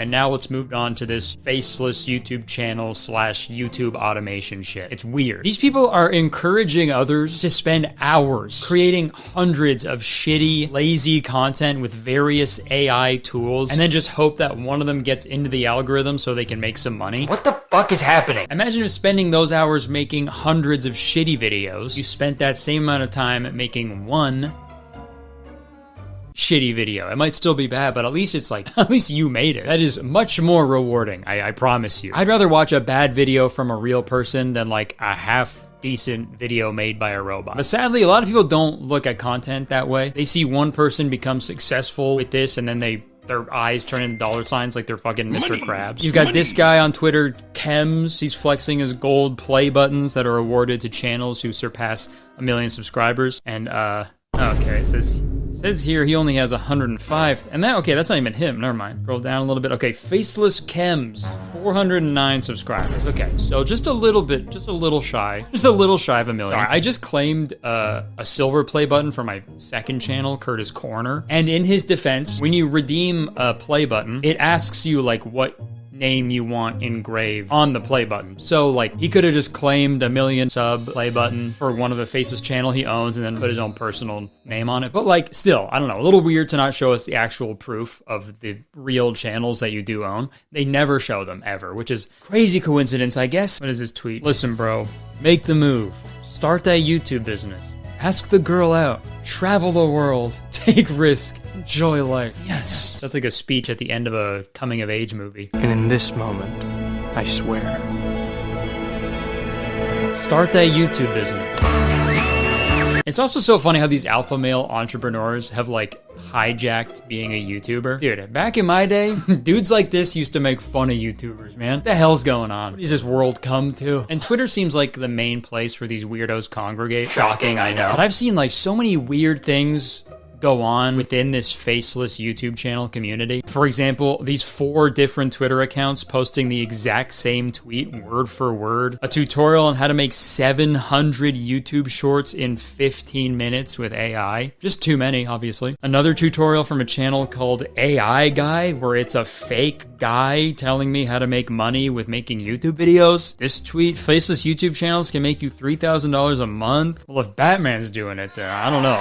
I guess it's pretty cool. That's how he can afford all his bat gear. A faceless YouTube channel tutorial thread that's really just advertising a weird AI tool that lets you create an AI talking avatar. What you're seeing right now is a video created using ApoB's latest feature, Talking Avatar. Talking Avatar. We can't wait to see what you'll make with APOB. Can't wait to see what I make. Yeah, you know what? That kind of does inspire me to make something. It inspires me to make a toaster fall into the bathtub. But the weirdest thing I've seen about all this is this company called Faceless Video that scripts, produces, edits, and even posts videos for you. You pick what kind of story you want, and then you pick Minecraft parkour or Subway Surfers gameplay. You pick the voice, and then it does everything for you. There's like different plans you can get where they can post Monday, Wednesday, Friday, or post every day for you. What the fuck are we doing, guys? What is is this what the future is gonna be? Nobody making shit by themselves anymore? We're gonna be forcing a robot to do everything for us? That's bad. This is bad. Okay, this is bad. Like if there was like a robot that could paint like 500 paintings in a day, that's not cool. Who fucking cares? I want to see one beautiful painting from a chain-smoking weirdo who paints with his own blood or something, okay? This type of content is like the fast food of videos. Not even that, because fast food is like still tastes good and is made by humans. I feel like it's pretty easy to tell how I feel about all of this. Making videos, I'm sorry to say it, but it is an art. This is art. And this YouTube automation shit goes against everything that art is. And for the most part, I think a lot of these people are just blowing smoke and just lying to you so they can sell you a course or consultations or coaching sessions that you really don't need. And you know what? I'm gonna prove it to you. That's right, folks. I'm going to start a faceless YouTube channel, and I'm gonna follow all the tutorials I've seen to see if it actually works. But here's the catch. I'm going to do it as ethically as I can. A lot of these faceless YouTuber pilled people, they just tell you to copy other people's content, okay? I don't want to do that. Also, a lot of these tutorials tell you to use websites that make AI-generated art, AI-generated pictures and videos, and I don't want to do that either, because almost all of those models are trained on stolen artwork. The only thing I'm going to allow myself to use is ChatGPT, and one of the main criticisms about like chatbots like ChatGPT is the environmental impact. Using ChatGPT, it requires a lot of energy, therefore emits a lot of CO2, which is bad. So if I do end up using ChatGPT in this video, I will calculate how much CO2 I have produced personally, and I'm gonna offset it by donating to a tree planting charity. And I'm gonna keep a tally of all my expenses for this channel, including the trees planted. Hopefully I can make some money. Hopefully I can make $30,000 a month. So without further ado, let's make a faceless YouTube channel.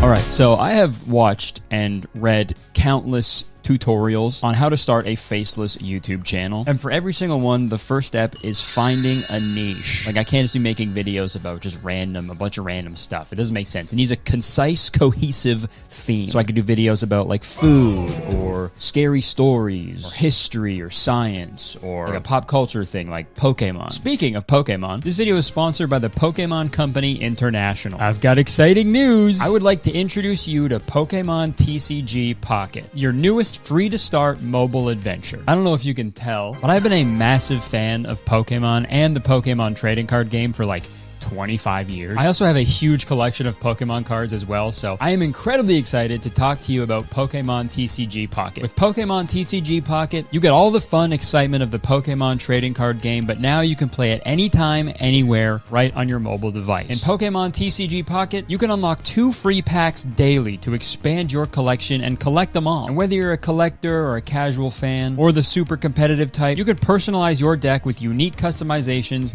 adding a touch of flair with a variety of options. And Pokemon TCG Pocket unveils an extraordinary feature: exclusive, immersive cards that open the doors to the beautifully crafted world of Pokemon that lives beyond the card frame. Personally, one of my favorite things about the Pokemon card game is the iconic design and artistry behind the cards. And this feature provides a groundbreaking opportunity to step into the artwork and witness the magic up close. But that's not all. The game revolutionizes the classic battle mechanics, offering a streamlined system that's a breeze to pick up and a blast to play. Whether you're in for a quick skirmish or a strategic showdown, it's the perfect blend of simplicity and excitement. So what are you waiting for? Tap the link, claim your 2 free packs a day, and leap into the world of Pokemon TCG Pocket. Thank you so much to the Pokemon Company International for sponsoring this video, and I hope you guys check out Pokemon TCG Pocket. Back to me. Welcome back. While you were gone, I think I decided on a niche for my faceless YouTube channel. I didn't know exactly where to look at first, but I figured if I was going to do this for real, if I was going to get in the mindset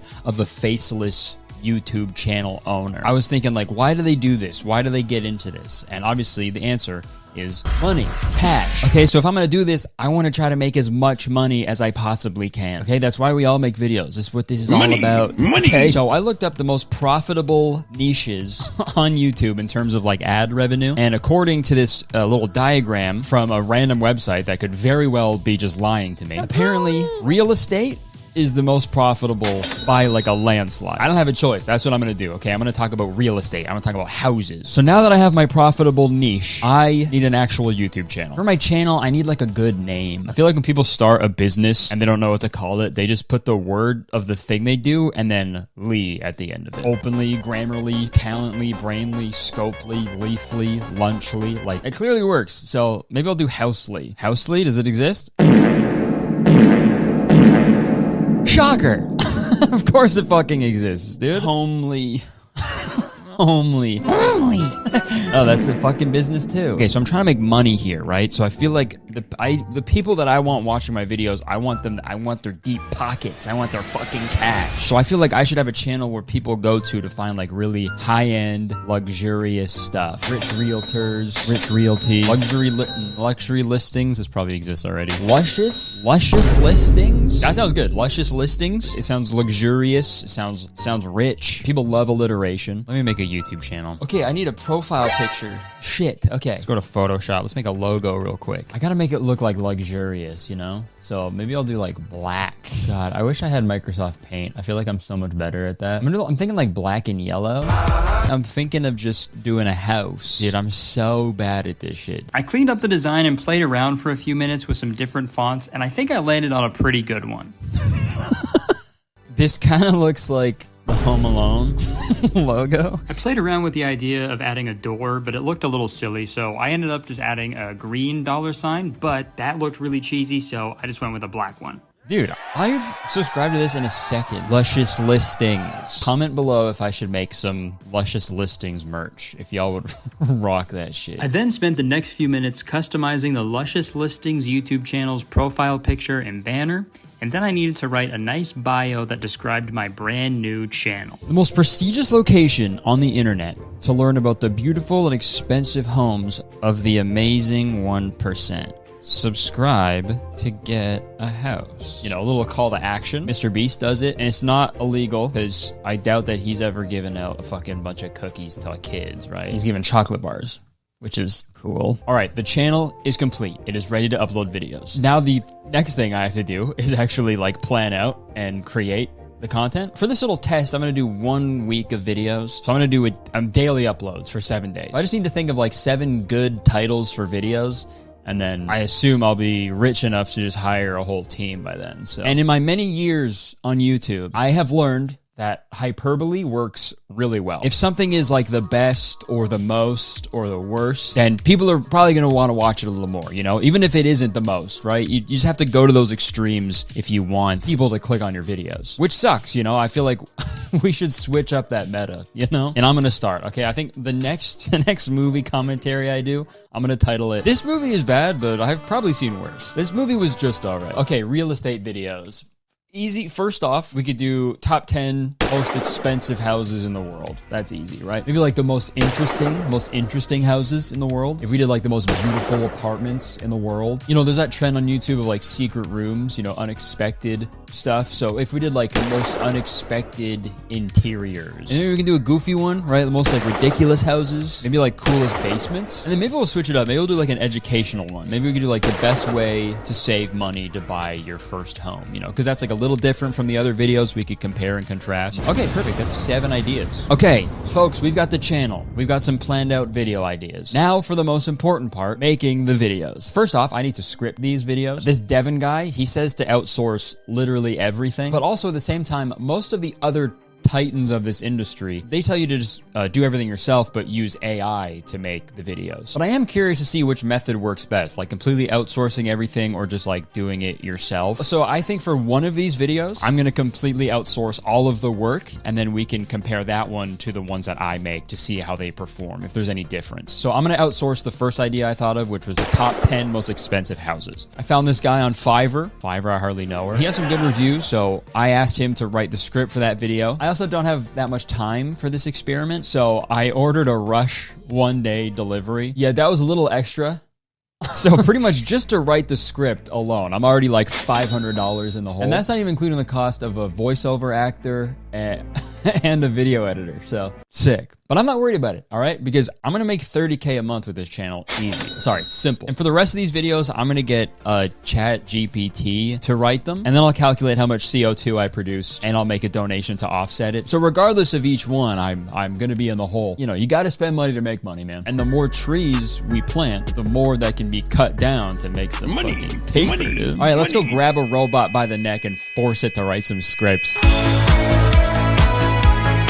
So the first script I told ChatGPT to write was a script about the most unexpected house interiors, and I assumed it would write about like real homes that exist, but instead it just made up a bunch of stuff, which I was not expecting. In the script, they wrote about a room with like a full-sized pirate ship. There's like a spaceship room, a room entirely surrounded by aquariums, and I could just like tweak my prompt to make it actually about real interiors that exist, but I said I was going to do this ethically, and I feel like that would be pointless to just do another prompt just to like, you know, fix my mistake that I made. So that one's going to be a little interesting to edit, but we'll figure it out. Going forward in all my prompts, I asked it to use like real world examples, and that helped a lot. With that, I asked ChatGPT to write the other 5 video scripts for me, and after only a few minutes, all my video scripts were complete. So now it was time to figure out how much money I needed to donate for the ChatGPT usage. I learned that one query for the straight guy. I learned that one query on ChatGPT emits 4.32 grams of CO2. So I guess the 6 scripts I produced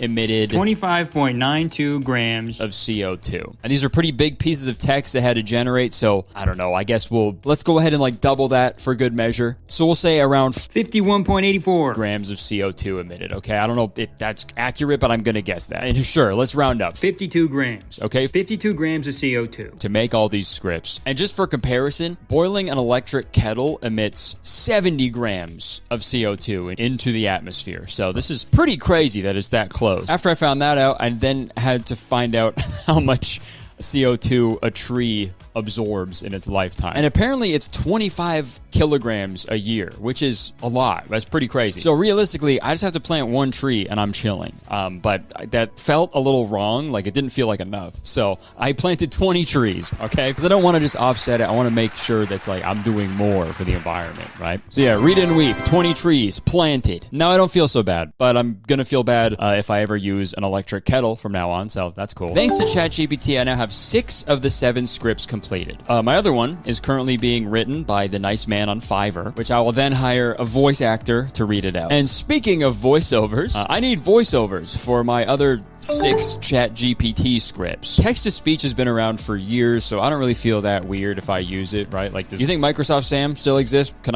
I use him? My name is Microsoft Sam. With a little digging, I found a website that does free text-to-speech with a bunch of different voices that actually doesn't use any AI, which is cool. And I still think it sounds pretty real. Don't you think? Some of the voices are pretty weird, though. It would be funny if I use those voices, but I'm not trying to be funny. I'm trying to make fucking money, dude. So I spent a few minutes copying, pasting every script into the text-to-speech website, and after about a half hour, I had all the voiceover segments for my video done. And they sound pretty great. Hey, everyone. Welcome back to the channel. And now for the hard part. I need to edit these videos. Again, I'm outsourcing one of them, so I only have to edit 6. So let's try to edit one really quick. Hey guys, welcome to the editing studio suite. Sweet. So I've got this audio clip here. This is the interiors one. It just made up rooms that don't exist. So this is... No? Okay. Hey guys, really quick, just wanted to let you all know, we added a 3rd Raleigh show and a 2nd Nashville show. Because y'all sold it out already. Pretty crazy. So I'll see you then. And also, we added a Dallas show, Dallas, Texas, playing the Majestic Theater.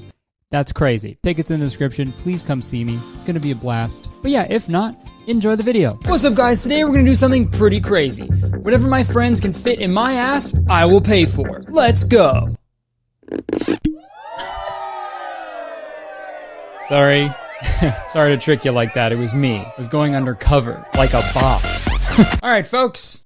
You guys ever seen that show, Undercover Boss? Huh? If not, let me explain it really quick. Some CEO of a company yearns for a better understanding of how their business operates, so they go undercover as a minimum wage employee of their own business for a week. They tell all the coworkers that the cameras are there filming some documentary, so, to not raise any suspicion. And the undercover boss works at the location to see what the day-to-day operations are like, and to see if people are actually doing things correctly. And hilarity ensues. Rich guy has to mop the floor?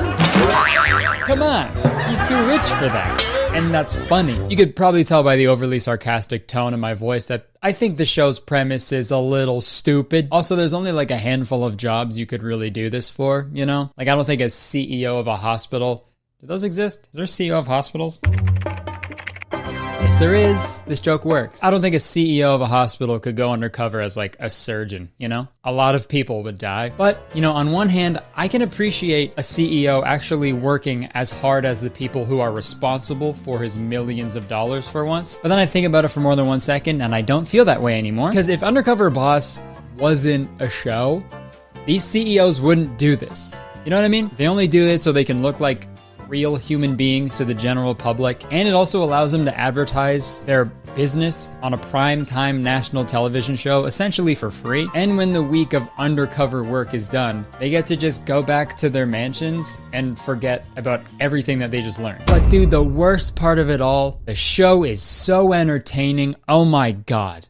Good lord, they put crack in this show. I love it. Not crack. I don't love crack. I like it. Don't get me wrong, I don't love it though. But no, the show's great. I just wanted to take a look at it with you guys, and I found 2 episodes that are just cream of the crop, if you will. And they're like very similar in some ways, but also very different in other ways.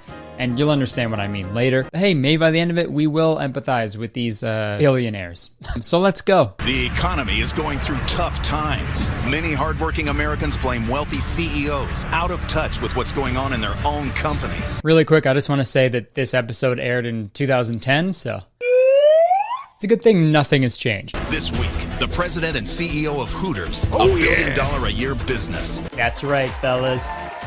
Hooters. I mean, if I'm gonna watch something for 40 minutes, I bet it gets to see some boobies. Am I right?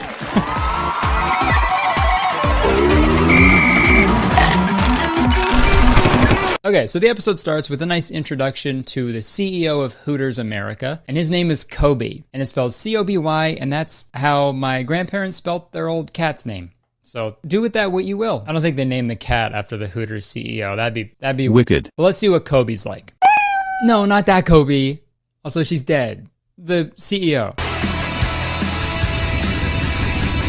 I've obviously got the best CEO job in the world. If you guys aren't going to say it, I'll say it.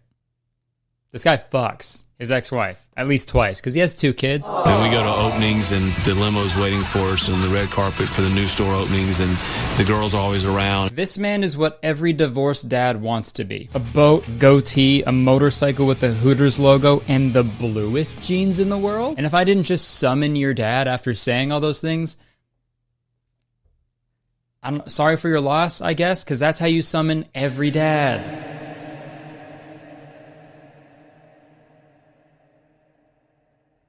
Sorry, I was waiting for mine. Let's keep going. So Kobe goes on to explain the history of Hooters and how it was founded by 6 guys who look like that, obviously, and how his father was actually the one who became the CEO and started franchising and, turning Hooters into the big busty business that it is today. And obviously, this was Kobe's passion as well, and he was very eager to take over his father's spot as CEO. Was not planning on working for my father. I'd planned on doing something in law enforcement when I was 34. We went into the boardroom and he came in and he said, I just let the current president go. Kobe's your new president, CEO, he's going to take over. He had never discussed it with me. Jesus Christ, man. Dude, the one half admirable quality of a successful CEO is that they worked hard for their money, right? They worked hard to get where they're at today, whatever that means. But he doesn't even have that quality, dude. His dad was just like, hey son, I know you wanted to be a police officer, but how about you have this job that's also way overpaid? And don't worry, Hooters serves bacon, so you'll still be surrounded by pigs. All right, so now it's time for Kobe to break the news to the board of directors that he's going undercover. I'm going to be going undercover within our system. You know, we've had a bad few months lately. I know this was 10 years ago. I'm sure it's different now, but it is weird that there's only one woman on the board of directors for a company that mainly hires women. That seems unethical. That's like if the board of directors at GameStop only had one guy with a neck beard. That's just irresponsible. So Kobe dons a Superman level disguise that consists of just a clean shaven face and a pair of glasses and goes to a Hooters in Dallas, Texas, which is kind of crazy because I'm doing a show there in November at Majestic Theater. The tickets are available at KurtisConner.com. That's kind of crazy to me, you know? After party at Hooters as well. I'm looking for Dave. Oh, okay. The manager? You see the exit sign right down that way? He should be waiting for you right down over there. Okay, I thought she was gonna say something else there. Hey, I'm looking for Dave. Oh yeah, you see the exit sign over there? Just go towards that. And get the fuck out of here, man. It's been 20 years since I've done any restaurant jobs, and it's tough. Okay, can I just say that I'm really upset that they don't make him wear the full Hooters uniform when he's undercover? I mean, if you're gonna go undercover, man. Don't half-ass it, you know? Hooters girls don't do that. If Kobe walked around like a freezer at a butcher shop, just hanging meat, that'd be terrific. That's how you show that you're dedicated to your company, okay? And I'm sorry about the hanging meat line, okay? I wrote it in the script. I gotta say it. All right, so the first day goes by and he actually gets sent home early because he's so bad at his job. But the next day he goes out in the street to find out what the general public thinks about Hooters. And it does not go well. Now, I just think it's degrading to women. Do you think it's the name, or is it the uniform, or is it both? I think it's the uniform. Because either your rear end's hanging out or your boobs are hanging out, one or the other. Okay, bad take aside, Kobe is doing a terrible job of acting like he isn't the CEO of Hooters. Like, to the girls, he's just some random guy in like this weird documentary, right? But he's asking these questions like, so is it the outfits or the prices or what do you think it is? I don't know, I'm just not the biggest Hooters fan, never have been. It's because of the CEO, isn't it? I'm not sure what you mean. The CEO, you don't think he's handsome enough? Is that it? You think it's weird that the CEO wets his bed on purpose? Is that it? You think it's a little off that instead of him peeing into his perfectly fine toilet, he marches into his bedroom and pisses all over his silk sheets and pillows, and then he jumps up and down on his piss-covered bed so it looks like that one dance scene from Step Up 2 the Streets? Is that it? Is that why you don't like Hooters? Does the CEO really do all that stuff? Depends. Do you think it's cool that he does that? No, of course not. That's fucking disgusting. And no, he doesn't do that. Fuck off. Okay, so this next part, he goes to another Hooters location in Texas to shadow this general manager named Jimbo. And hey, no hate to the Jimbos out there, but he behaves exactly like a guy named Jimbo would behave, if you know what I mean. We're gonna line these girls up, and we're gonna have to inspect them, all right? Bam. Because we're not gonna put out an inferior product, and it all starts with the girls, with Hooters. Hey Jimbo, pump the brakes, buddy. Whoa. Straight up just called women products. Man, it's always dudes who look like that, who say just the craziest shit, you know? Like in my Room Raiders video, Kenneth looked like a bass player of a ska band. And this guy, you know? He's judging appearances when he looks like fucking Jabba the Hutt. Jimbo the Hutt. Also ladies, just an FYI, only time that you're a product is when you actively endorse passages or conduits used in heating, ventilation, or air conditioning that deliver or remove air. Because then you're pro-duct. It took me way too long to memorize the definition of duct, just for a shitty joke, but let's keep going. So this next part is actually super fucked up. The Hooters girls line up for a quality check on their appearance from Jimbo. It's really weird. Form this line, form a perfect line. Compliment her on her lack of nails. My, those are some non-glamorous nails you have. Have a seat. I understand looking presentable for your job, right? I don't engage in it, but I understand it. But like, if a girl doesn't have good nails, you shame her in front of her coworkers? That's fucking so weird, man. And call me crazy, but I don't think dudes are going to Hooters for the nails. Yo, check out that girl's nails, dude. They're huge. I want to squeeze those things. You are the manicure to my horniness. The only way like an average Hooters enjoyer would even care about their server's nails is if the nails were on her boobs, if she had boob nails. But boob nails don't exist, right? Would you like another nail? And they say the perfect Hooters employee doesn't exist. Now, you might be thinking, well, there's no way Jimbo could get any worse than that. But may I remind you, his name is Jimbo. He needs to send a girl home early. And this is how he makes his decision. Maybe we'll do a bean eating contest, all right? Maybe we'll get all the girls, we'll shove their faces down in the beans and have them clean it up. Girls are spoiled, man, so they're all prima donnas. Oh, get some of that. Come on, girl, who wants to go home? Yeah, he forces the girls to eat a plate of beans, and the first girl who finishes the plate of beans gets to go home early and have diarrhea for the rest of the day, I guess. So I think, you know, just a quick psychological interpretation. Jimbo gets zero action, I'm guessing. He never squeezes any girl's nails. So he does shit like this as like a weird power trip to like get back at these girls for never sleeping with him. You know, if you can't get into their jeans, make them eat beans. You know that old saying? All that crazy shit aside, imagine being the girl who comes in second. You eat pretty much an entire plate of beans, and now you just have to keep working? Hi, welcome to Hooters. What can I get for you? Hi, yeah, I'll do the cheeseburger, and I'll do fries with that, I think. And to drink, how about...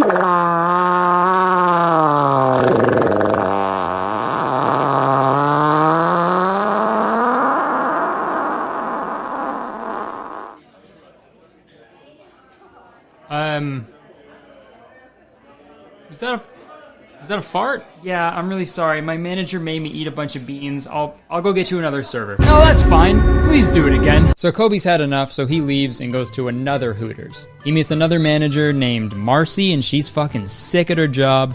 She loves what she does, and Kobe's super impressed. Marcy respects her girls, and the girls respect her. And that's the end of his work week, so now he has to reveal to the employees that he's been the CEO of Hooters the whole time. President and CEO of Hooters of America. I want you to help me with my marketing department. I want you in the print materials. I want you in the videos. Is that something you guys can help with? Okay, kind of a shitty prize for being good employees, right? I really love what you're doing. Here's some extra work for you to do. But whatever, they're happy, so that's great. And then he tells Marcy that he's gonna pay for her to go on a vacation with her family. Is I want to send you and your family on a long vacation. But only if she can eat a plate of beans in under a minute. I'm kidding. That'd be crazy. If you saw Jimbo do that and he was like, good idea. Speaking of Jimbo. I am not Scotty. Okay. I'm Kobe Brooks, the president and CEO of Hooters of America. Ah. That is the most holy shit I'm fired sound you could ever make. Ah. The way that you interact with the girls, quite frankly, is inappropriate. Fire him, fire him, fire him. Apology to your staff is necessary in this situation. What? I have always said that I have no problem with my girls working in Hooters. Right. But to be honest with you, I would have a tough time letting my girls work under your management. And I took a step back and, okay, I get it. Okay, so let me get this straight. He didn't see a problem with his behavior until he realized that these girls are someone's daughters. Doesn't matter that they're just also human beings, right? Wait, you're telling me these girls got dads? I gotta get my act together. Not for the girls, for the dads. And all he has to do is apologize? Apology to your staff. Kobe, bad kitty cat. Kobe is way too nice, man. If I was in that position, if I was a CEO of Hooters, I would make Jimbo eat a plate of beans to keep his job. Except the plate of beans would be locked in a safe, guarded by a very hungry tiger with a sword and a bazooka and a top hat. Okay, now that we watched the Hooters episode, I want to show you another one that's centered around a company called Bikini's Sports Bar and Grill. So with Bikinis, we focus on 4 things: booze, food, sports, and sex. Those 4 things are recession-proof. I think a lot of competitors tiptoe around who they are. They don't want to say that they're a restaurant. We're all about it. We're a restaurant. And I love the fact that we're a restaurant. So that's why I even trademarked the term. Restaurant, you know? Kind of makes it seem like the only thing on the menu is boobs, but to each their own. And also, what about people who aren't into boobs, right? Freaking wackadoos. But they're out there, you know? You know, is there a guy version of a restaurant? You call it a meatery, you know? Like an eatery, but meat. You know, dudes walking around with their fucking balls hanging. Yeah, never mind. That place will get shut down in a second. Okay, back to bikinis. There's a few things I want to quickly go over in this episode, just so we can compare them to the Hooters episode. I don't think I'm a typical CEO. I like to do things that are different. I'm not like other CEOs. Yeah, I'm a little weird. In order to have a big PR frenzy or stunt, I decided it was time to buy a town, and that's what we did. I bought a town on Craigslist and renamed it Bikinis, Texas. Hey man, why? Why do that? Anybody who has a town named after them, fictional or otherwise, do not trust them.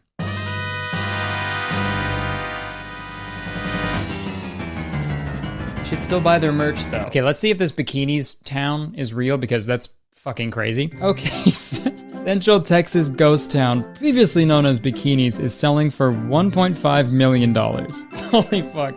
In 2012, Doug Guller, owner of the Austin-based Bikini Sports Bars and Grills chain, purchased the 1.6-acre town as a tourist attraction for his restaurant, naming the town after the chain he founded, Bikinis. 3 years later, Guller reverted the name back to Bankersmith in an attempt to mend fences with neighbors in Fredericksburg. Oh, really, dude? People weren't stoked that a guy named Dougler bought a town and renamed it Bikinis after his restaurant that he calls Breastaurants? Really, man? Shocker. I hardly know. Also, I've never heard of Bikinis until I saw this episode. And a little fun fact, Bikinis ceased operations in 2018. So hey, maybe not the best use of the company's money, but what do I know? Those 4 things are recession-proof. Recession-proof. But anyways, back to the episode. Doug goes undercover at a Bikinis location and meets a girl named Jessica, but uh-oh, she's wearing shirt. I see that Jessica's not in a bikini top. I was pissed. The sign on our building doesn't say shirts. It's called Bikinis. I mean, come on. Okay, so already, compared to Kobe, this guy fucking sucks so hard. He's like if a 12-year-old boy had a spell cast on him that turned him into a 45-year-old businessman. Like, this is the business you would make if you're a 12-year-old boy going through puberty. 100%. Everybody gonna be in bikinis, we're gonna sell burgers, and most importantly, no homework. So after working for a bit, Doug takes a break with Jessica and they start chatting outside. Jessica explains that she's only there because she lost her previous job as an accounting executive, and she's just there to make money, obviously, because that's what jobs are for. I wouldn't do it if it didn't help pay the bills, that's for sure.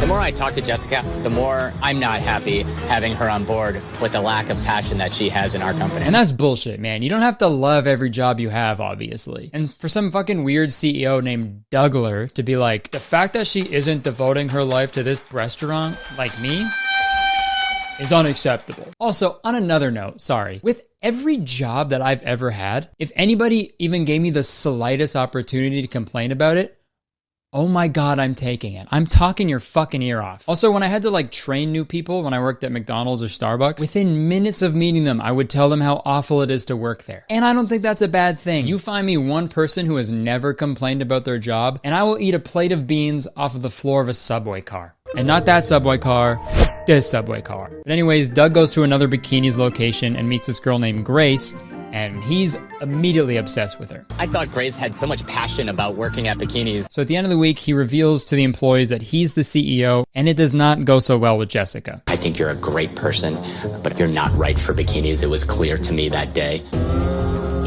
So, I'm sorry, Jessica. It's not working out. Today's your last day. Yeah. That's my job, and I still told everyone that I humble myself to do what I gotta do. That doesn't make me a horrible person just because I'm not satisfied where I'm at. Couldn't have said it better myself. So, just to recap, guys, a man forced his employees to eat a plate of beans to be sent home early, and all he had to do was apologize. And also at the same time, a girl said that she was only working to make money, and she got fired. How the fuck does that make any sense, dude? One thing I learned from this show is if you want to commit murder, just fucking do it out of Hooters. You can get away with anything over there. Okay, now it's time for Doug to talk to Grace. But there was one issue that you had? With my boobies. Right. So you mentioned Am that... I getting a free pair of boobies today? Is that what you want? Yes. I want a full C. I'll make you a deal. If you can make it through 6 months and you're a rock star. Right. No phones, really focused while you're in here. I'm going to put you in touch with the best guy in town, and we'll make this happen. I'm so at a loss for words right now. Dude, the music, holy fuck. Don't get me wrong, I'm stoked for her. That's great. Something she clearly wants, and that's great. I got nothing against boob jobs. Okay, just make sure you plan for boob retirement. But to have super inspirational music playing in the background is so fucking funny to me. Listen, if you're a good employee for the next 6 months and you have literally no mistakes, and the discretion is up to me, so at the end of the day, I could literally revoke this offer at any time. And I'll get you new boobies. Oh my God, thank you, you're the best. No. I'm the breast. Okay, in conclusion, Kobe, he actually seems like a really nice guy. I know he's a CEO, but this show did a really good job of making me feel for him. He's just trying to live up to his father's reputation, and that's great. He seems like a nice guy. But that Doug guy, wow, what a piece of shit. I still kind of have a problem with the show, though. I feel like it should, or maybe it does, I didn't read the fine print, but it should like disclose that this is pretty much just an hour-long advertisement for these companies, you know? Like the show sort of falls into this weird gray area where they don't have to disclose that it's pretty much sponsored. Unlike this video, because this video is sponsored by HelloFresh. Folks, cooking can be stressful, time-consuming, and expensive if you don't plan accordingly. But with HelloFresh, you get mouth-watering, seasonal recipes and fresh, pre-measured ingredients delivered right to your door. Simply put, HelloFresh makes cooking at home fun, easy, and affordable. And you can trust me, okay? I've been eating HelloFresh like every week for over 2 years now, okay? I'm a HelloFresh stan. Every week you get to choose from a large selection of delicious recipes that can help you break out of that recipe rut. Plus, with HelloFresh, produce gets to you faster than a grocery store. So that means it arrives at peak freshness and flavor. And I'm sure y'all are too busy to plan out a week of meals, write a long grocery list, drive to the store, spend an hour buying everything, coming home, putting everything away. That's a pain in the butt. HelloFresh cuts out all the stressful meal planning and prepping, so you can actually enjoy cooking and get dinner on the table in just about 30 minutes, or even 20 minutes with their quick and easy options. And on top of that, HelloFresh's carbon footprint is 25% lower than that of meals made from store-bought groceries. That paired with the fact that the packaging HelloFresh uses to ship your food is almost entirely made from recyclable and or already recycled content, you're not only saving time, but you're saving the planet. But my favorite thing about HelloFresh is how flexible they are. You'd think with a meal delivery plan, you'd be like tied down to a really strict schedule, but that's not the case at all. You can switch delivery days, switch food preferences, add extra meals or meal complements like garlic bread, or just skip a week entirely. All of that can be done easily right on the HelloFresh app. And if that sounds good, it's about to sound a lot more good, because they're hooking up you guys with a great deal. Just go to HelloFresh.com and use code KurtisTown14 to get 14 free meals, including free shipping. Yeah, you heard me. 14 free meals. Like I said, we've been eating HelloFresh like every week for over 2 years now, and we just love it so much. It lets us try new recipes that we wouldn't try, without HelloFresh, and it just makes everything so simple and stress-free. I could not recommend it enough. So yeah, again, go to HelloFresh.com, use code KurtisTown14 for 14 free meals, including free shipping. Thank you to HelloFresh for sponsoring yet another one of my videos. Love you so much. Back to me. All right, thanks for watching. Press the like button if you enjoyed it. 1 like equals 1 plate of beans that I will force Doug to eat. So press the button. You can leave a comment. Let me know what you thought about the video. Let me know if there's some other older shows you want me to take a look at and goof on, because always a good time. You can press the subscribe button, because as soon as you do, you become a valued citizen of Kurtistown. If you didn't know, Kurtistown is the best place to live in the world, and I'm the mayor, so you have to be nice to me. It's the law. And I promise you I'll never sell the town. Check the description for other stuff. My Instagram, Twitter, my weekly podcast called Very Really Good. Got a Patreon for the podcast as well. My gaming channel, my Twitch. I got my tour dates, merch, all that crap. All right, that's it. I would stick around, but unfortunately I have to go. I have to go dump all my life savings into meateries. I got new merch. Look at all of it. It looks so cool. It's all awesome. Great new clothes for the springtime, and it's available right now. So go to my website, folks. Okay, so this video was a long time coming. That's what she said. 3 years ago, I made a video about a movie called Baby Geniuses. A movie about every baby possessing the secrets of the universe, but they're unable to communicate with adults. And as soon as they hit age 2, their infinite knowledge goes away. It's cheesy and silly, but at the end of the day, it's a pretty fun movie. I then found out that they made a sequel to Baby Geniuses called Super Babies, and that movie features a, you guessed it, super baby. So I made a video about that one about 2 years ago, and dude, whatever small amount of charm and originality the first film made was completely washed away in the sequel. I told you, it's too late! And once I uploaded that Super Babies video, I feel like I needed 2 years to physically and mentally prepare myself to finish the Baby Geniuses saga on my channel. Because we're not done! God no, not even close. They not only made a 3rd Baby Geniuses movie, but they made a 4th. And also a 5th one. And I watched all of them in a row. That is 4 hours of Baby Geniuses movies. And instead of making a separate video for each Baby Geniuses movie, I thought I would practice what the Baby Geniuses franchise could not. Restraint. That's right, we're gonna cover the final 3 Baby Geniuses movies in this one video. So grab some baby food and a big fucking mug full of breast milk, and get ready to learn about the most insane 3-movie run of all time.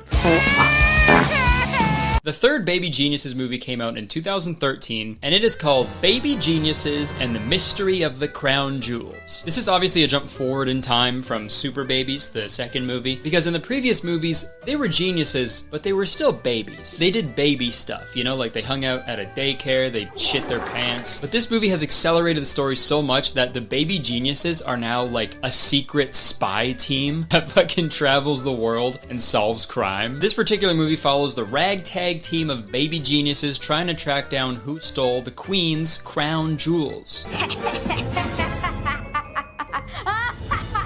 I wonder who did it. Couldn't have been that baby who was laughing maniacally and also holding the fucking crown jewels in his hands. So the baby geniuses are tasked with this job because I guess nobody else wants to do it. And also the CIA tells them that if they don't get the crown jewels back in time for the Queen's coronation, then the Baby Geniuses crime-fighting organization will get shut down. We need results in 30 days or your organization doesn't exist. Also, it's so crazy to watch this movie because in the first 2 movies, adults didn't know that babies had the secrets of the universe. But now in this world, it's like a widely known fact. Babies possess the knowledge of the universe. So it's crazy to have the understanding that babies possess the knowledge of the universe, and this is all they're using them for, just to get some jewelry back. If they have all the knowledge of the universe, couldn't babies, bring us to, salvation? Couldn't these baby geniuses, turn our civilization into, a utopia? These babies should be, godly, angelic beings to them. They should be worshipping these babies, right? Fucking biblically accurate babies. That's what they should look like. Baby not afraid. So let's meet the characters. We've got Kylie, who some of you will remember as the babysitter from Super Babies. She works with the babies now and goes on these missions to help solve crimes, which is great. We love to see a girl boss winning. We've got Holden, the CIA liaison sent to monitor the Baby Geniuses team. And we've got Skip, the team leader. Speaking of skip, I wish I could skip all of these movies. And then we've got Jordan, the high-tech whiz. I wish I could skip all of these movies. And then we've got Alfred, the master of disguise. Wish I could disguise myself as a guy who could skip all of these movies. And last but not least, we've got Gabby, the fashion expert. I wish I could fashion a way to expertly skip these movies. Oh yeah, I did it. Oh yeah, sorry, shit. We have Bob Bobbins and his wife. And they run the daycare and they're also Skip's parents. Speaking of skip, I wish I could skip all of these movies. Also, it's always so funny in these movies where it's like, you know, all these kids will have different jobs, you know, they're like really talented at a certain thing. And then one of the members is a fucking fashion expert. The fuck? Is that a necessary job? Are there fashion experts at the CIA? It's extremely important to serve justice.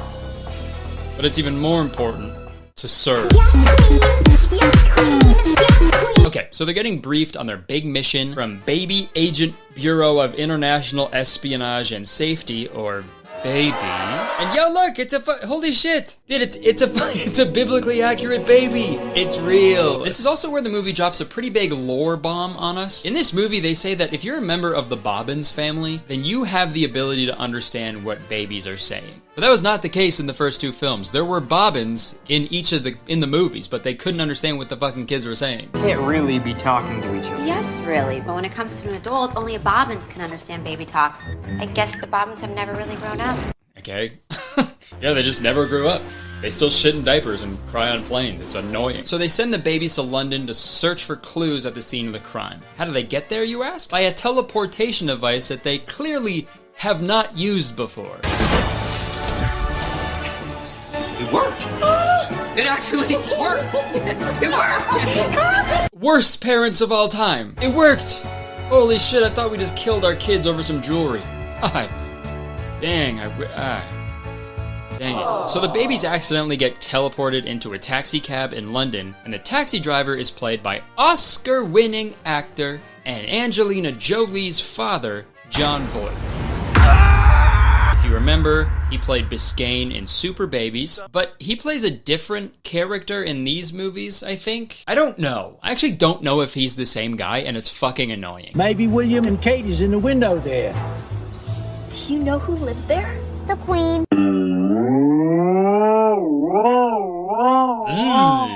Awkward. Yeah, I'll take famous old people who died recently for 1,000. Unfortunately, we need to break for just a moment for these words, but we'll come right back, I promise. Wait, who the fuck is this guy hosting Jeopardy? Oh, yeah. Okay, so these movies do this really weird thing when the babies go to a new location. They do this weird montage of them, like, smiling and dancing and laughing in front of a green screen, obviously. And it's like, what the fuck are you doing? That's my thing. Honestly, I really don't know why they do it. I can't believe I'm here. The budget clearly took a big hit after the second movie didn't perform very well. But the babies get to the crime scene and they start looking for clues, which has gotta be some sort of violation. Being a spy is cool. I don't care how genius these babies are. Get them off the floor. This is a crime scene, okay? This is fun! And also, I'm not exaggerating when I say this, but these scenes are most of the movies.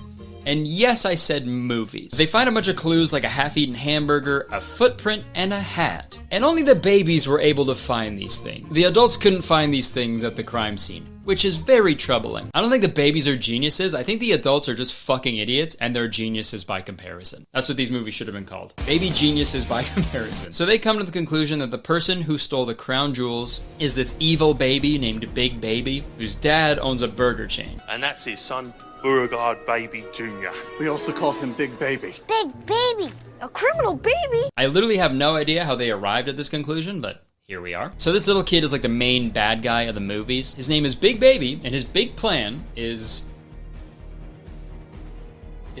It's like, yeah, I don't know. I watched all of these movies. I watched 4 hours of these movies, and I still don't know what this baby wanted to do. But this isn't your regular everyday baby genius, okay? No. Because this little baby, he can hypnotize. You would do everything I say. And that's not genius behavior. That's like wizard behavior, right? up to my wizard behavior. No, that's literally wizard behavior, dude. I don't think the writers of this movie knows what a genius is. They're not people who fucking have like superpowers and they can hypnotize people, right? Honestly, if you're dumb enough to get fucking hypnotized, you deserve it. You deserve whatever happens to you, okay? Also, what would a baby even hypnotize you to do? You will literally let me watch Cocomelon on my iPad until my eyes bleed. So they have a big showdown with Big Baby at the Burger Place HQ, and he's just hanging there in a fucking diaper. Cool outfit. And dude, this is honestly the most intimidating thing I have ever seen anybody do. Dude, no, I'm not joking here. If you imagine showing up to meet your enemy and they're just chilling there in a fucking diaper. I'd be fucking terrified, dude. I'd be asking him if he had any extras because I'd be shitting myself. Show up to your next job interview in just a diaper. You got the job. Dress for the job you want, not the job you have. So they end up retrieving the Queen's necklace back from Big Baby. Bob gives Holden a baby talk translator. Translator I hardly know. I built a baby translator for you. Which totally defeats the purpose of this entire fucking movie series. Because now the babies are just adults, basically. They're just smart adults wearing diapers. And also, dude, if you invented a baby talk translator and the babies hold the secrets of the universe, give one of those to everybody. What the fuck? Everyone should have one of those. You know what I mean? Actually, no, that might be fucked up. Imagine like a pregnant person wearing one of those in like the 3rd trimester. Get me out of here! There's hardly any womb! Okay, so now the babies go to France. We get some more taxi cab, montage, crime scene investigation scenes, because that's literally all these movies are. But it isn't a spy movie without an awesome fight scene.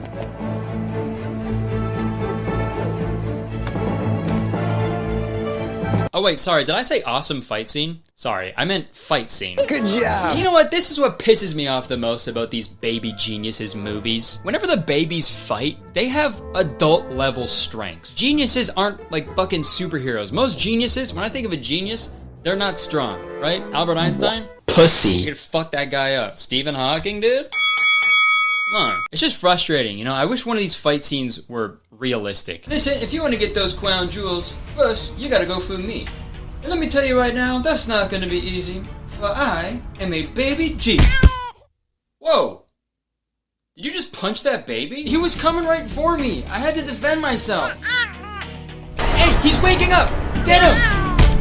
Oh, that was a close one. Okay, so the rest of the movie is pretty insane. So there's yet another taxi cab montage, crime scene investigation, but this time they're in Italy because somebody stole the Prime Minister's pizza? Italy needs your help. What's wrong? The pizza that tutti pizza, not has been stolen. Fucking, the writers really popped off here, man. What is like a priceless, irreplaceable item that Big Baby could steal in Italy?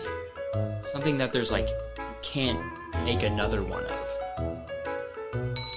A pizza! Like what the fuck? There's no issue here, man. Just make another one. I've been to Italy before. You know what we have to do to find a pizza? Look to your left. They're everywhere. And what's even more insane is why Big Baby stole the pizza.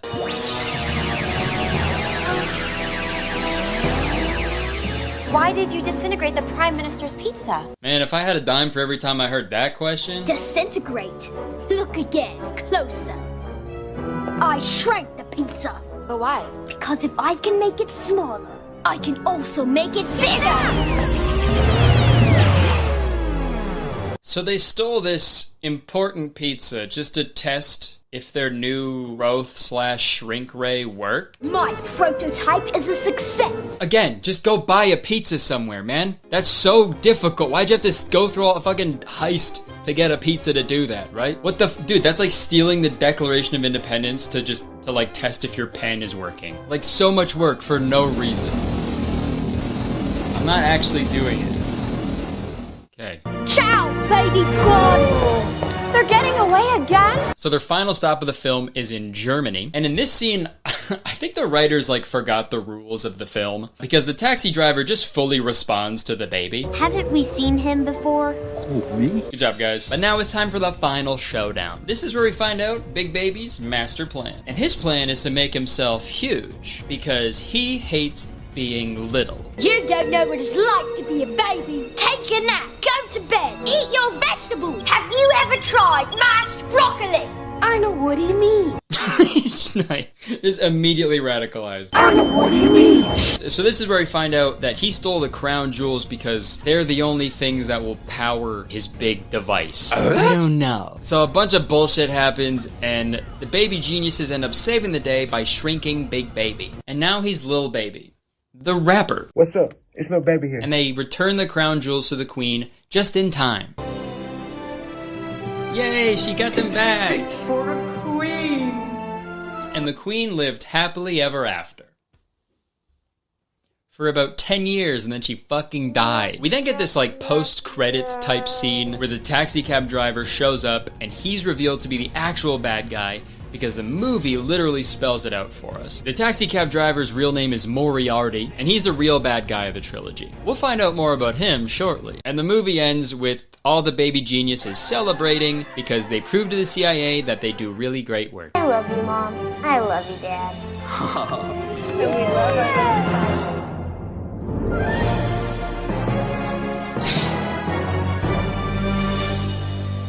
Okay. Baby geniuses saving the world.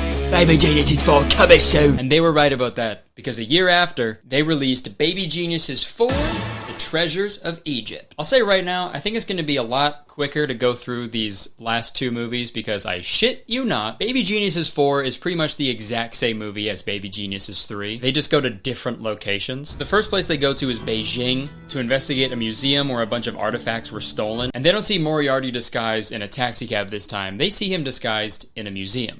Excuse me, miss. I am the antiquities director of this museum. May I help you? Yes, I am Kylie. Ah, Kyrie. And babies? They're children of the UN delegates. I have the pleasure to look after them. Oh, welcome, welcome. Okay, great. Just when you think it couldn't get any worse. I am Manchu. Well, racism aside, I refuse to believe that these babies are geniuses, okay? You're telling me these babies have no idea that that's the taxi driver from the last movie? And another thing, not only are these babies not geniuses, you're telling me this fucking kid is the master of disguise? This baby in a diaper's idea of a disguise is a baby in a diaper. Okay, dude, get him off the team. What the fuck, could you imagine if, like, an adult master of disguise did this? Don't you worry. We'll fit right in at this masquerade ball.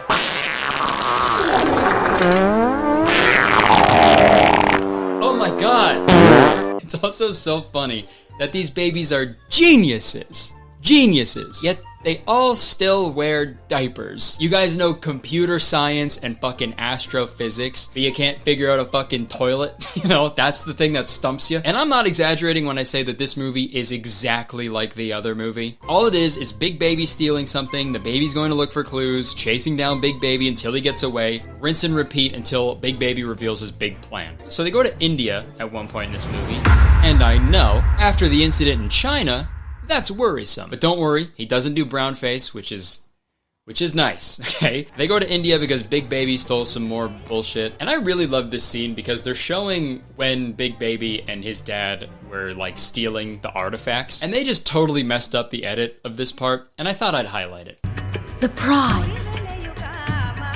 Be careful, the alarm is on. Wow. Let's put the same clip back to back, but just one had lasers in it.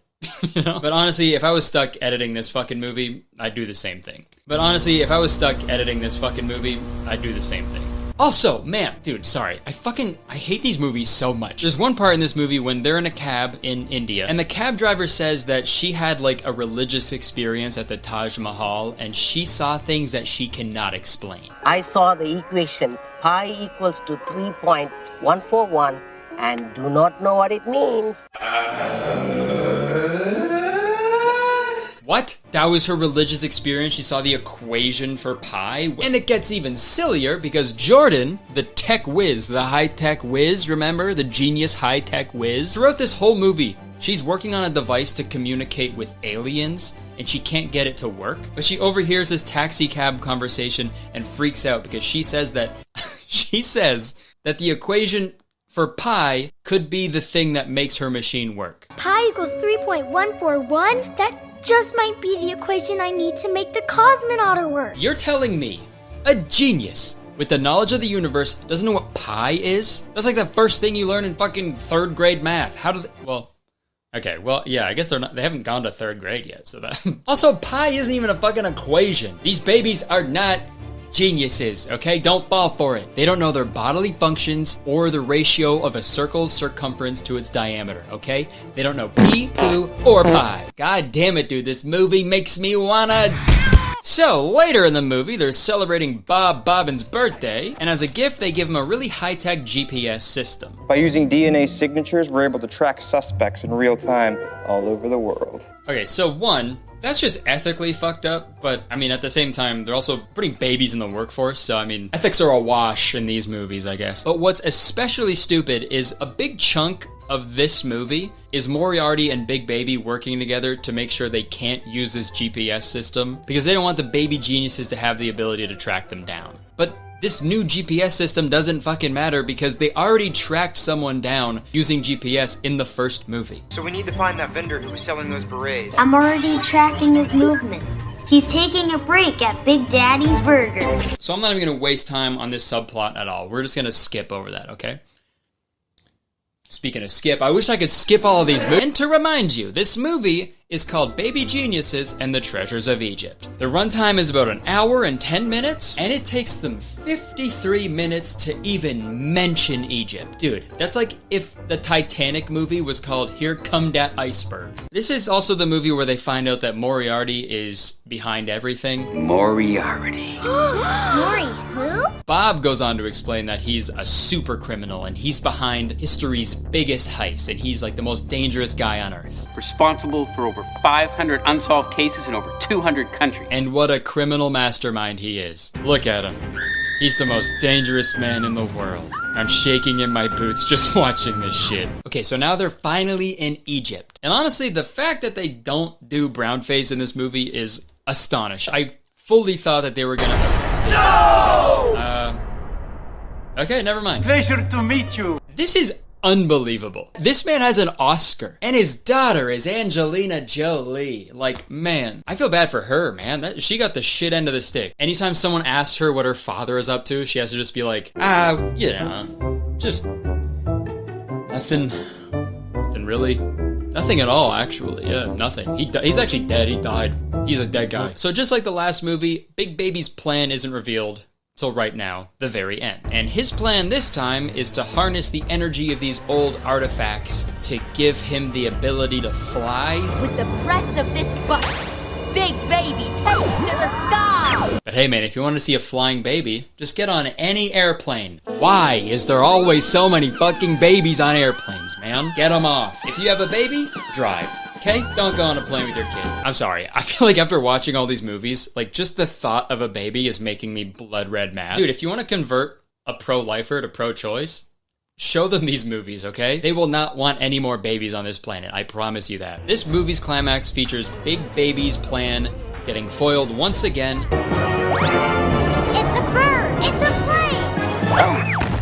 All the artifacts are returned, and Moriarty escapes. But hey, I have a question. What was the fucking point of all this? I don't understand how Moriarty is the main villain of this movie when all he does in the final showdown is like peek behind corners. Like, what the fuck? And also the beam of light that was supposed to make Big Baby fly didn't do anything. Maybe we'll get the answers in the final movie. So the Treasures of Egypt pretty much ends the same way as the Mystery of the Crown Jewels. No, wait, sorry, not pretty much. It ends the exact same way as the last movie. And I don't know if you understood what I just said. It's the same ending. I love you, Mom. I love you, Dad. They used the footage from the first movie to end the second movie as well. I love you, Mom. I love you, Dad. And we love our little spy baby. And the rest of the baby squad, too. They probably thought nobody would be scraping the content barrel enough to make a super long YouTube video 10 years later about these movies, going through each one in detail. And that's where they're wrong. So how does this huge saga end? How do they tie up all these loose ends and finish off a 20-year-long franchise? I'll tell you how they do it. poorly. The final Baby Geniuses movie is called Baby Geniuses and the Space Baby. I guess they've already gone to every fucking country in the world, so now they're going to space. But guess what? They don't even go to space in this movie. But hey, if we're lucky, maybe they'll do blackface. And after spending 2.5 hours watching Baby Geniuses 3 and 4, I was praying to the biblically accurate babies that Baby Geniuses 5 wasn't going to be exactly like the other ones. But it is exactly like the other ones. Things get stolen, babies look for clues. Things get stolen, babies look for clues. Things get stolen, subtle racism. Got your nose. I'm sorry, both Chow and I are kung fu masters. I just can't fucking believe how many times this shit happens in these movies. So many weird green screen montages followed by a crime scene investigation with foreign babies. Dude, I counted them all up, and throughout these movies, there are 9 montage/crime scene investigation scenes. I feel like if I was a detective in this universe, I would fucking lose my mind. Seeing all these babies show up and shit, by the fucking 5th time, I'd be like, you know what? No. How about that? No. Enough babies, okay? This isn't fucking bring your kid to work day. This is a crime scene. Someone was murdered. And you got your fucking baby crawling around, dude. He's crawling in the victim's blood, and now there's little baby handprints all over the... Okay, that's pretty cute. Okay, we're at the home stretch. This is the last movie. We're gonna get there, okay? This movie starts with them explaining what the big ray of light did at the end of the last movie. Washington, this is Moscow. Yeah, the big ray of light shot down a UFO containing a space baby from Toddleron. This is a real plot point. And even planet Toddleron. And throughout this whole movie, the space baby is stealing artifacts to repair his ship. They go through the regular Baby Geniuses shit that we've seen before, and the plan they devised to stop Moriarty is to make a sort of ray gun that freezes people. But here's the kicker. They can't make the gun until they have a material called infantanium. Once we get that crystal of infantanium... Like titanium, but infant. Infantanium. Dude. Infantanium. Is that what fucking pop-punk bands' guitars are made of? Also, at the same time, Moriarty is creating the same kind of gun, but he's using babyonium. And now a crystal of babyonium. And at the end of the movie, they have this huge showdown where they shoot the guns at each other, fucking Goblet of Fire style. Take my body back to my father. And big surprise, they end up stopping Moriarty.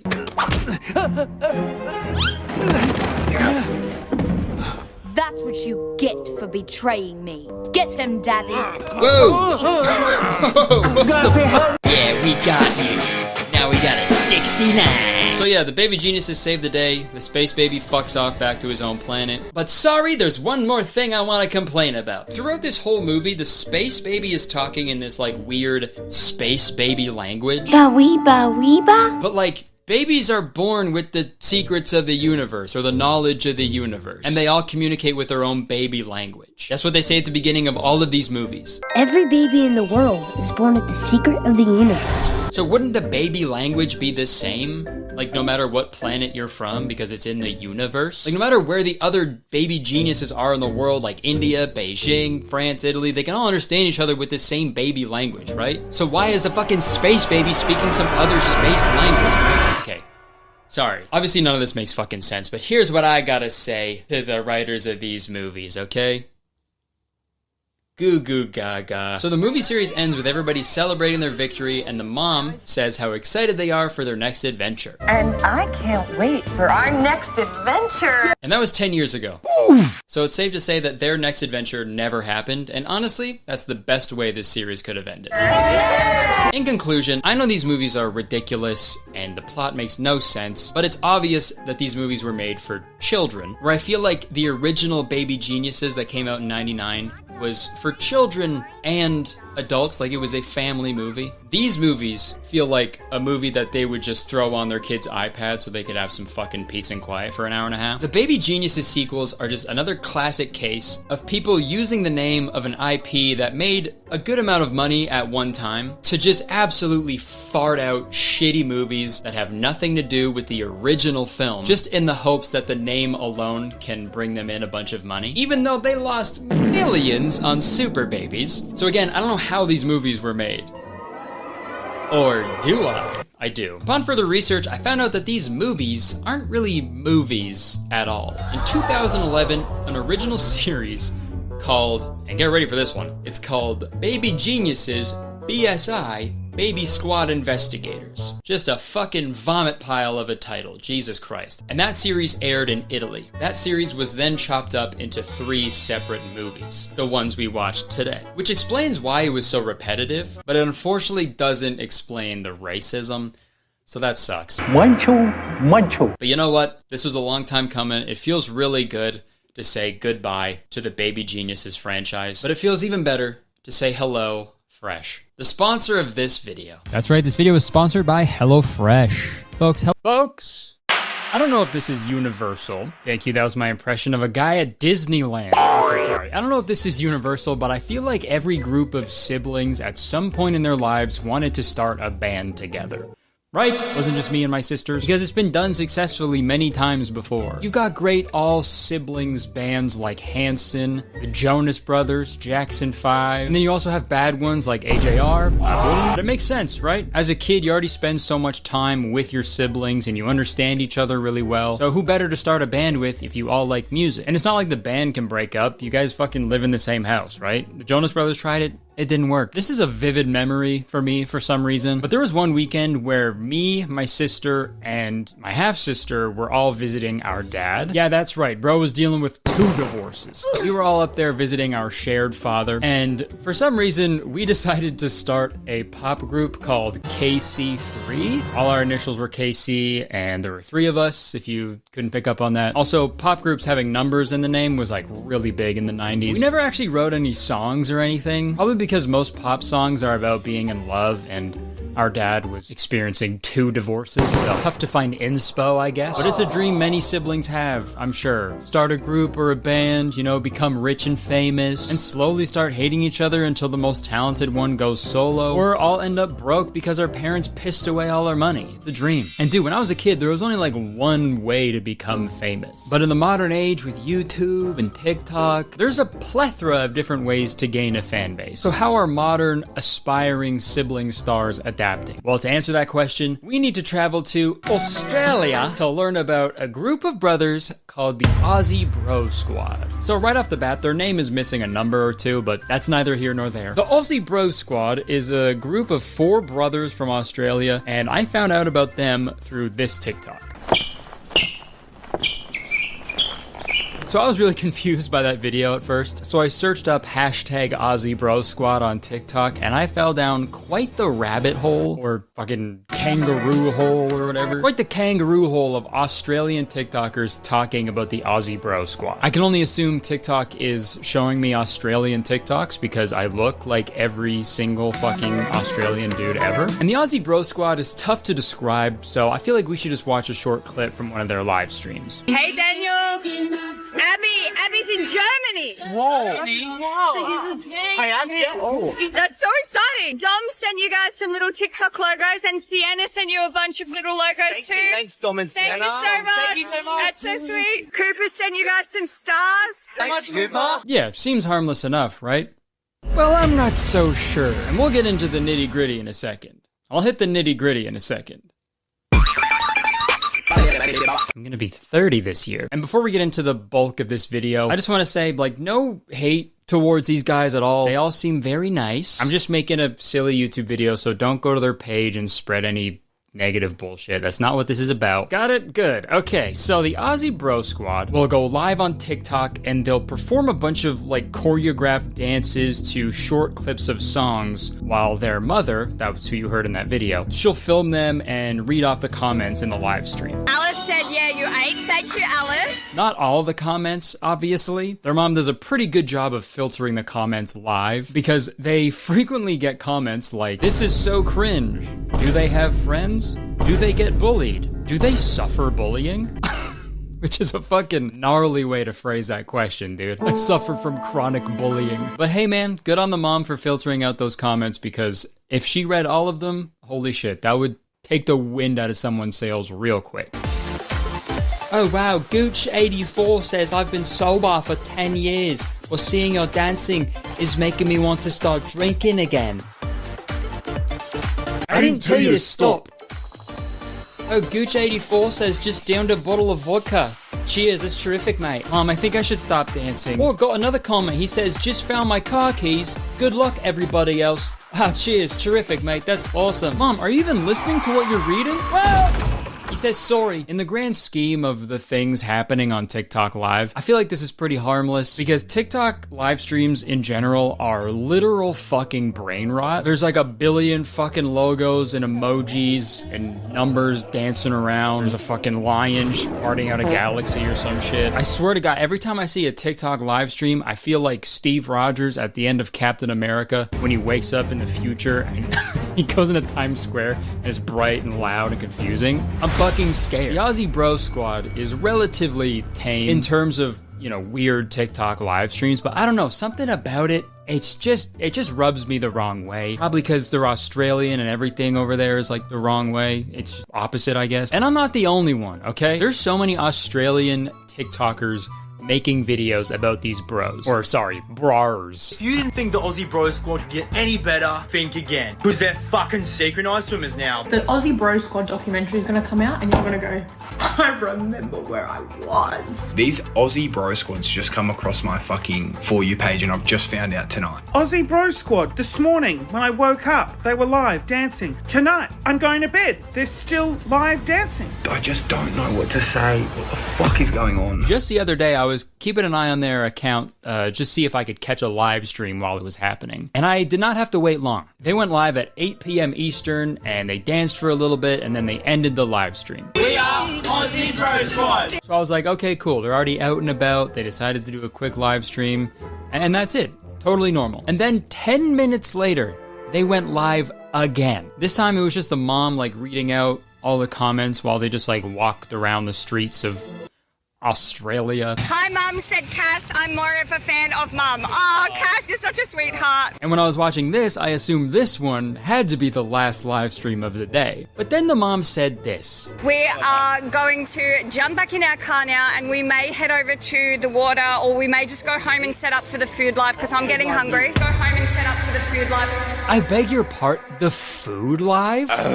These kids can't even enjoy a meal with their mom fucking live streaming the whole thing, dude. I already think it's super weird when parents film their kids for content in any sense, so I'm a little biased, but personally, in my opinion, this seems like a fucking nightmare, dude. Like, this isn't normal or healthy. And again, this is nothing against the Aussie Bro Squad, okay? They're not really doing anything wrong here. I feel like the mom should know better. She should know better not to fucking live stream every minute of her children's lives to strangers on the internet. The mom also frequently posts like where they're gonna be and when, so potential fans can come and like meet them and be in the live stream. Where in Tassie are we? We're actually in New South Wales at the moment. We're not in Tassie yet. We're not far from that funky palm tree that's up in the air. It's crazy that she doesn't see how that is also super dangerous as well. Gonna be in fucking Brisbane with my 4 little boys. Come get them. What the fuck? But I digress. So I tuned into the food live stream for a few minutes, and in my head I was like, well, surely this has to be the last live stream of the day. You know, there's no way they're gonna do another one after this, right? I was wrong. You guys recommended that we do dessert live. Yeah, so we will do a dessert live for you. Yeah, another separate live for when they eat dessert. What the fuck, dude? I mean, at this point, it was like 11 p.m. and I went to bed. I didn't want to stay up to see them eat dessert, so I can't confirm or deny that it happened, but this is it's like way too much, right? You don't have to do a live stream for fucking every single thing they do. Mom, can I talk to you? Absolutely. Jessica just broke up with me. She was my soulmate. Mom, what am I gonna do now? We had a whole life planned together. She said she fell in love with someone else. I've just never been so sad. I feel helpless. How am I supposed to go on without Jessica? Oh. What do I do, Mom? What do I... Hello, everybody. Thanks for watching. Mom, are you serious? Are you live streaming right now? Oh, Jessica's in the chat. She says, this is cringe, lol. Glad I dumped him. Oh, thank you so much, Jessica. Oh, she just donated a hot dog. Give her a dance. And look, there's nothing wrong with letting your teenage children have fun and make some content together online. But if that's what they want to do, fucking let them do it on their own. Having the mom there the whole time adds like a really, really weird dynamic to the whole thing. You're four brothers from Australia. We set up, we go live, we perform in all different areas. It kind of makes it seem like she's forcing them to go live all day long. Especially when you factor in that none of these brothers have a personal social media of their own. Like the only videos that they make is filmed, edited, and posted by their mother. I don't know, man, it's just really weird. They're getting like donations and stuff too from people, so I hope at the very least, like whatever revenue that generates is getting like placed in like a college fund for these kids or something. That'd be nice. And also, like, how long can this really last? What if the Aussie Bro Squad actually got like super famous, like fucking like celebrity status? You know, they're performing at the VMAs or something, and while they're doing their friggin' awesome dance moves on stage, the mom is like also up there with them fucking holding a phone and yelling shit at them the whole time. I'm just saying, man, nobody's favorite boy band member is ever the mom. They're called the Jonas Brothers, not Jonas Brothers and also Denise. And also, dude, I just watched a live stream last night of the Aussie Bro Squad. They were dancing outside. And like, the thing is, even if you liked the Aussie Bro Squad, if you're a genuine fan, you don't even get to fully enjoy them because the mom fucking talks the whole time. Here on TikTok, the massive volume of people who have said, please come to Wollongong over and over on all the reels over and over again. One of these days, I want one of the brothers just to fucking snap and be like, shut the fuck up, Mom, that's enough, I'm trying to dance here. There's also another live stream I caught of just the two twins dancing, and I was really confused to where the other brothers were, but then I found out that it was just them because the other two brothers were, you know, young, so they're still in school. Even though you've graduated, we'll just drop you off anyway, okay? Yeah, these dudes are like 18, so I guess that's a no on the college fund. They can't even fucking go to college if they wanted to. They're doomed to a life of dancing on TikTok. And you know, not to sound like a boomer, but like, shouldn't these kids have jobs? It's been a while since I've been 18 years old, but I feel like this is the last thing I would want to do if I was 18. Sorry, I'd love to hang out, but I can't.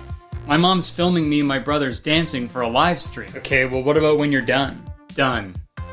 What is that word? What does that mean? Well, like when you're done, like when you're finished dancing with your brothers. When I'm finished, I'm probably gonna eat some food and my mom's gonna film that. And then I usually get pretty tired, so I'm gonna go to bed and my mom's probably gonna film that too. Hey man, is everything okay? Do you want me to like send a police officer? Oh, cool, what's a police officer? Is that a new TikTok gift? And amidst my research, and by research I mean typing Aussie Bro Squad into Google, I found a post in the r/Aussie TikTok snark subreddit about the Aussie Bro Squad, and I thought we'd do a quick little browse through it to see what people are saying about these dudes. Aussie Bro Squad, right, let's talk. Who the hell are they? What the hell are they even doing? I don't understand their purpose. Do they take breaks? Like, I seen them live at 7 a.m, goddammit. I seen someone say, give Hillsong vibe. What is their purpose? Like, to book gigs? I came across their live super early the other day, like it must have literally started seconds before because there was less than 5 viewers and the camera was on one of the boys on his own outside, and he looked so upset and annoyed.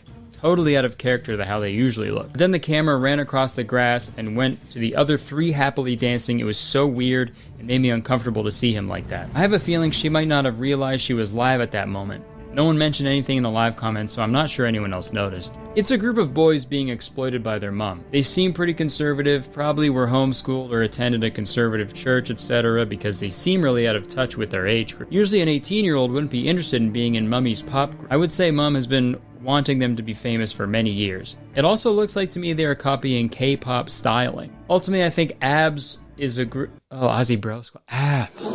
Okay. Ultimately, I think ABS is a group of brothers who have been babied by their controlling mother and don't realize how unusual their life is. Now, all of this is just speculation, obviously, and that first post could 100% be a total lie, like who knows, right? But it is nice knowing I'm not the only person who thinks this dynamic is a little off-putting. Wish I could get off-putting, I'd lose a little bit of weight. All that stuff. And as strange as all this is, I gotta admit, the acronym for Aussie Bro Squad being ABS, that is a 10,000 IQ play if they're trying to be the next MagCom boys.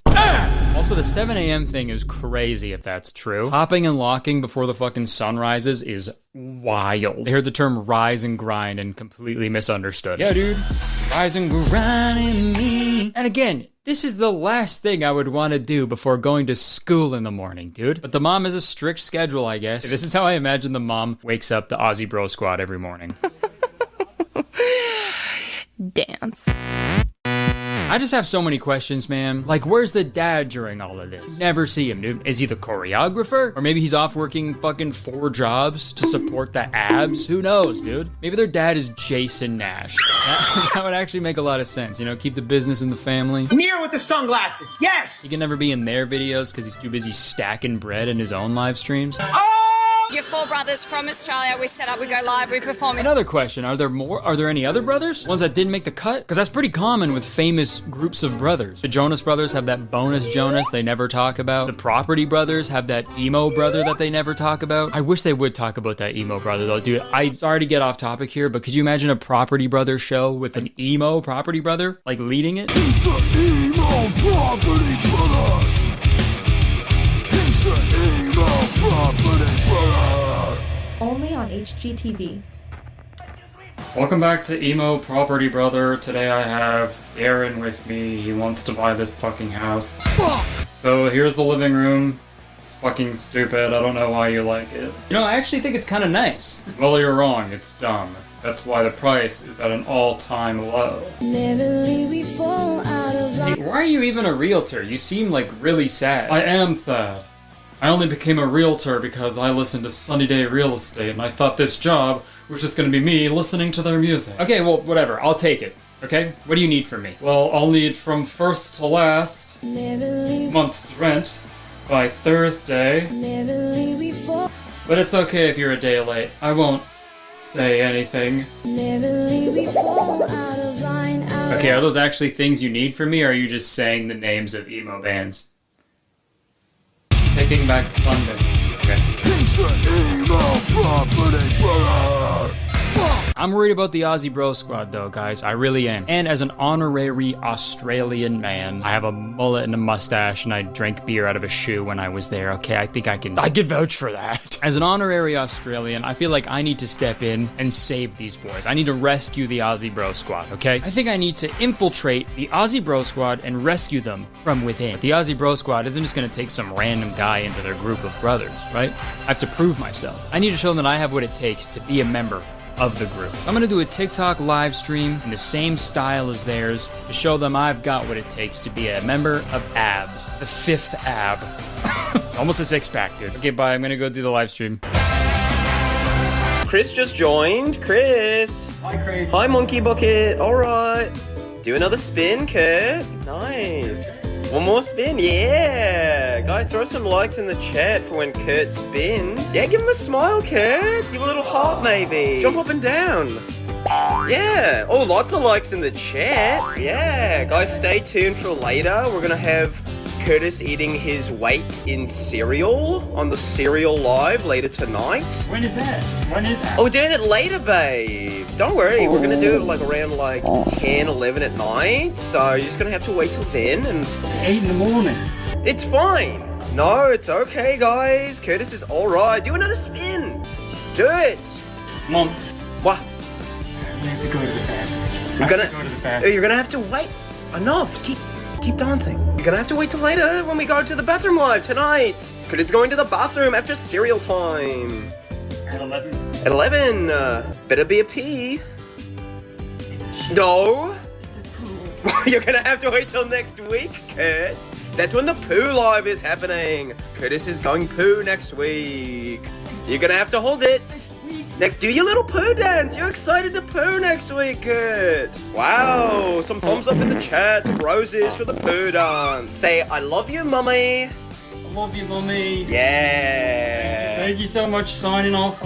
I'm Kurtis, and this has been the Kurtis Bro Squad. Bye, guys. Smile, Kurtis. Bigger. Smile bigger. Smile bigger. In conclusion, I don't want to sit here and just, speculate on the inner workings of a family on the other side of the world. That's not what this video is. But I think this is like the opposite way you should be parenting your children. And again, they are in Australia and everything's fucking backwards there. So maybe that's the way that everybody does it. I don't know. In all seriousness, from what I've seen and what thousands of others have seen, from the outside, it seems like another classic case of a parent controlling and overworking their children for likes and attention and money from strangers on the internet. Final thoughts, free my boys, all right? Free abs from free abs. I'm gonna go in public and hold a sign that says free abs, dude. Confuse the hell out of everybody. Okay, well, in the words of the Aussie Bro Squad's mother, it's time to make some money. Let's cut to a commercial. I've been bamboozled. I recently found out I was being charged every month by a streaming service I haven't used in literal years. I subscribed to watch a season of a show and I guess I just never canceled it. And it's charged me like hundreds of dollars over the years. And this happens all the time. This might be happening to you as well. And today's sponsor, Rocket Money, is here to help. Rocket Money is the personal finance app that helps you cancel subscriptions, lower bills, and manage your money better. Rocket Money safely and securely identifies recurring charges and cancels unwanted subscriptions for you. And if you're like me and hate talking to customer service representatives on the phone, then you're in luck. Because with Rocket Money, you can cancel unwanted subscriptions from within the app. All it takes is a few quick taps, dude. It's so easy. That is a dream come true. I'm also using Rocket Money to set budgets. With Rocket Money, you can analyze your spending habits and create a custom budget that works with your lifestyle. You can automatically monitor your spending by category and get notifications when you've exceeded your limits. Rocket Money has helped save its customers an average of $720 a year, with over $500 million in canceled subscriptions. So if you want to save more and spend less, join the over 5 million members using Rocket Money today by going to rocketmoney.com/Curtis, or just click the link in the description to get started for free. You can also unlock even more features with premium. Again, one more time, that's rocketmoney.com/Curtis to get started for free. Okay, thank you so much to Rocket Money for sponsoring this video. I hope you guys check them out because it really helps me out when you guys do it and helps you guys out. Freaking everybody wins, man. Okay, thank you so much. Back to me. All right, thank you so much for watching. I hope you enjoyed it. If you did, please press a like button because believe it or not, 1 like equals 1 Aussie bro I will rescue. Leave a comment. Let me know if you want more quick little videos like this. I'm in the middle of making a longer, more complex video, so this was fun to sort of just goof around a little. And also press the subscribe button right now. Do it. As soon as you do, you become a valued citizen of Kurtistown. If you didn't know, Kurtistown is the best place to live in the world, and I'm the mayor, so you have to be nice to me. It's the law. You can check the description for the other stuff I do, my podcast, Instagram. I got shows coming up in Phoenix, Louisville, and Appleton. So I'll see you there. It's gonna be a lot of fun. All right, that's the video. I would stick around. I'm sorry, but I unfortunately have to go. My mom is gonna film me taking a shit. See ya. Don't worry, I'll wait. Dude, straight up, I've always loved monkeys. The Build-A-Bear I got when I was a kid was a monkey. I had an imaginary friend when I was a kid and he was a gorilla. And also, I used to watch MVP, Most Valuable Primate, MVP 2, Most Vertical Primate, and MXP, Most Extreme Primate, like every single week. That's like the best trilogy of all time. Wait a minute, it's a monkey! And I assumed I was in the top 1% of monkey fans, but I just found out that is not true. I'm not even close. It's like when you see someone post their Spotify Wrapped on their story and it says like they're the 0.001% fan of someone. You're like, how the fuck's that even possible? That's me with monkeys, my monkey rap. Because I just became aware of a very small group of people who not only love monkeys, but they are actually living their lives like monkeys. Like they are quite literally going bananas. I had to get that joke out of the way. There are people out there who are climbing trees, walking on all fours like gorillas, swinging on vines, making monkey sounds. They're going absolutely monkey mode. So I first found out about this lifestyle from this guy's Instagram page. His name is Leo Urban. I think it's pronounced Leo Urban. He's French. And he has the last name Urban the same way Keith Urban does. You know, it's weird they have that last name because both of these guys seem pretty rural. And this guy is known online as the real life Tarzan. And there's like a ton of articles and videos about him. He also competes in like professional tag, which I just found out was a real fucking thing. They gotta do that with other childhood games, but hide and seek in the Olympics. DB Cooper, #1 draft pick. Yes! Before we get into this video, and before I talk about this monkey movement at length, I just wanna say I am in no way trying to like shame these people for doing this. You can do whatever you want, as long as it's not hurting anybody, okay? But I just think it's really interesting and also really silly. So I'm gonna goof on it a little bit, sorry. So I watched a bunch of videos of Leo Urban, and I'll say this, they're objectively impressive. There's videos of him swinging on vines and branches, climbing and jumping around trees like it's nothing. It's pretty nuts. And I was immediately intrigued by this. The first question I had was like, how far does this go? Like, what length does he live his life as a monkey? Like, is this just a strictly fitness thing or an entire lifestyle? So let's go to his website and find out. So he calls this whole thing primal parkour, and he defines it as primal parkour is inspired by urban parkour, but it essentially takes shape in nature. The practitioner evolves in a mixed and rugged environment in which he will find his only inspiration. Ooh, I guess it's only for boys. Sorry. Controversial take, but I feel like all monkeys are boys. It's like how all cats are girls and all dogs are boys.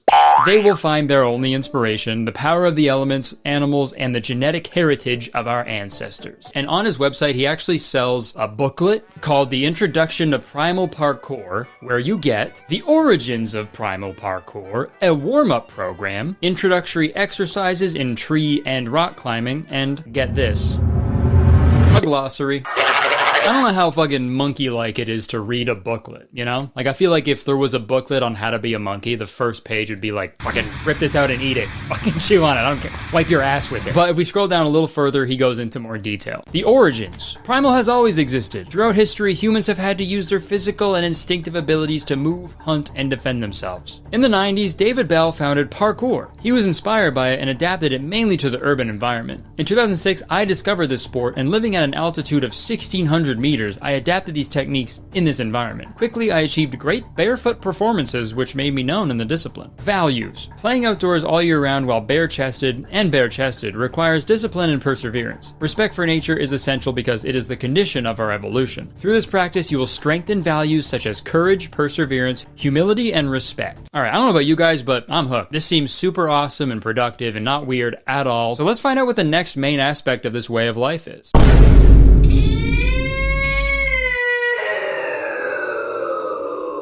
Alright, okay, so before we can even walk, we wear shoes. Our best shoe is our foot. Walking barefoot has unsuspected benefits, so take off your shoes and enjoy yourself. Come on, take them off. Take off your shoes. Shane Schneider be like. It is a little bit too upfront about that aspect of it, you know? Like, I think the unsuspected benefits he's talking about are only for him. Me seeing your feet will benefit me greatly. He does mention the foot thing a lot, and I'm sure that's a pivotal part of this lifestyle, but like, come on, man.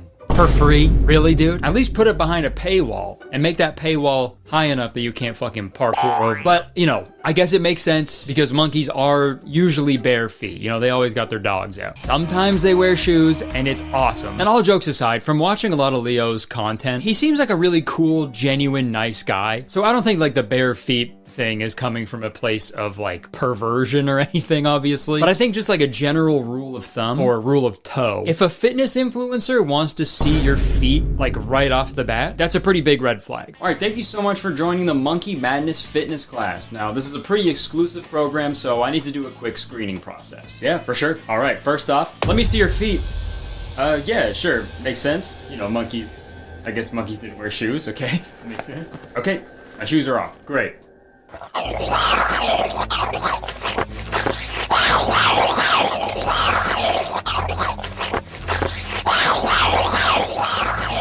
Screening process?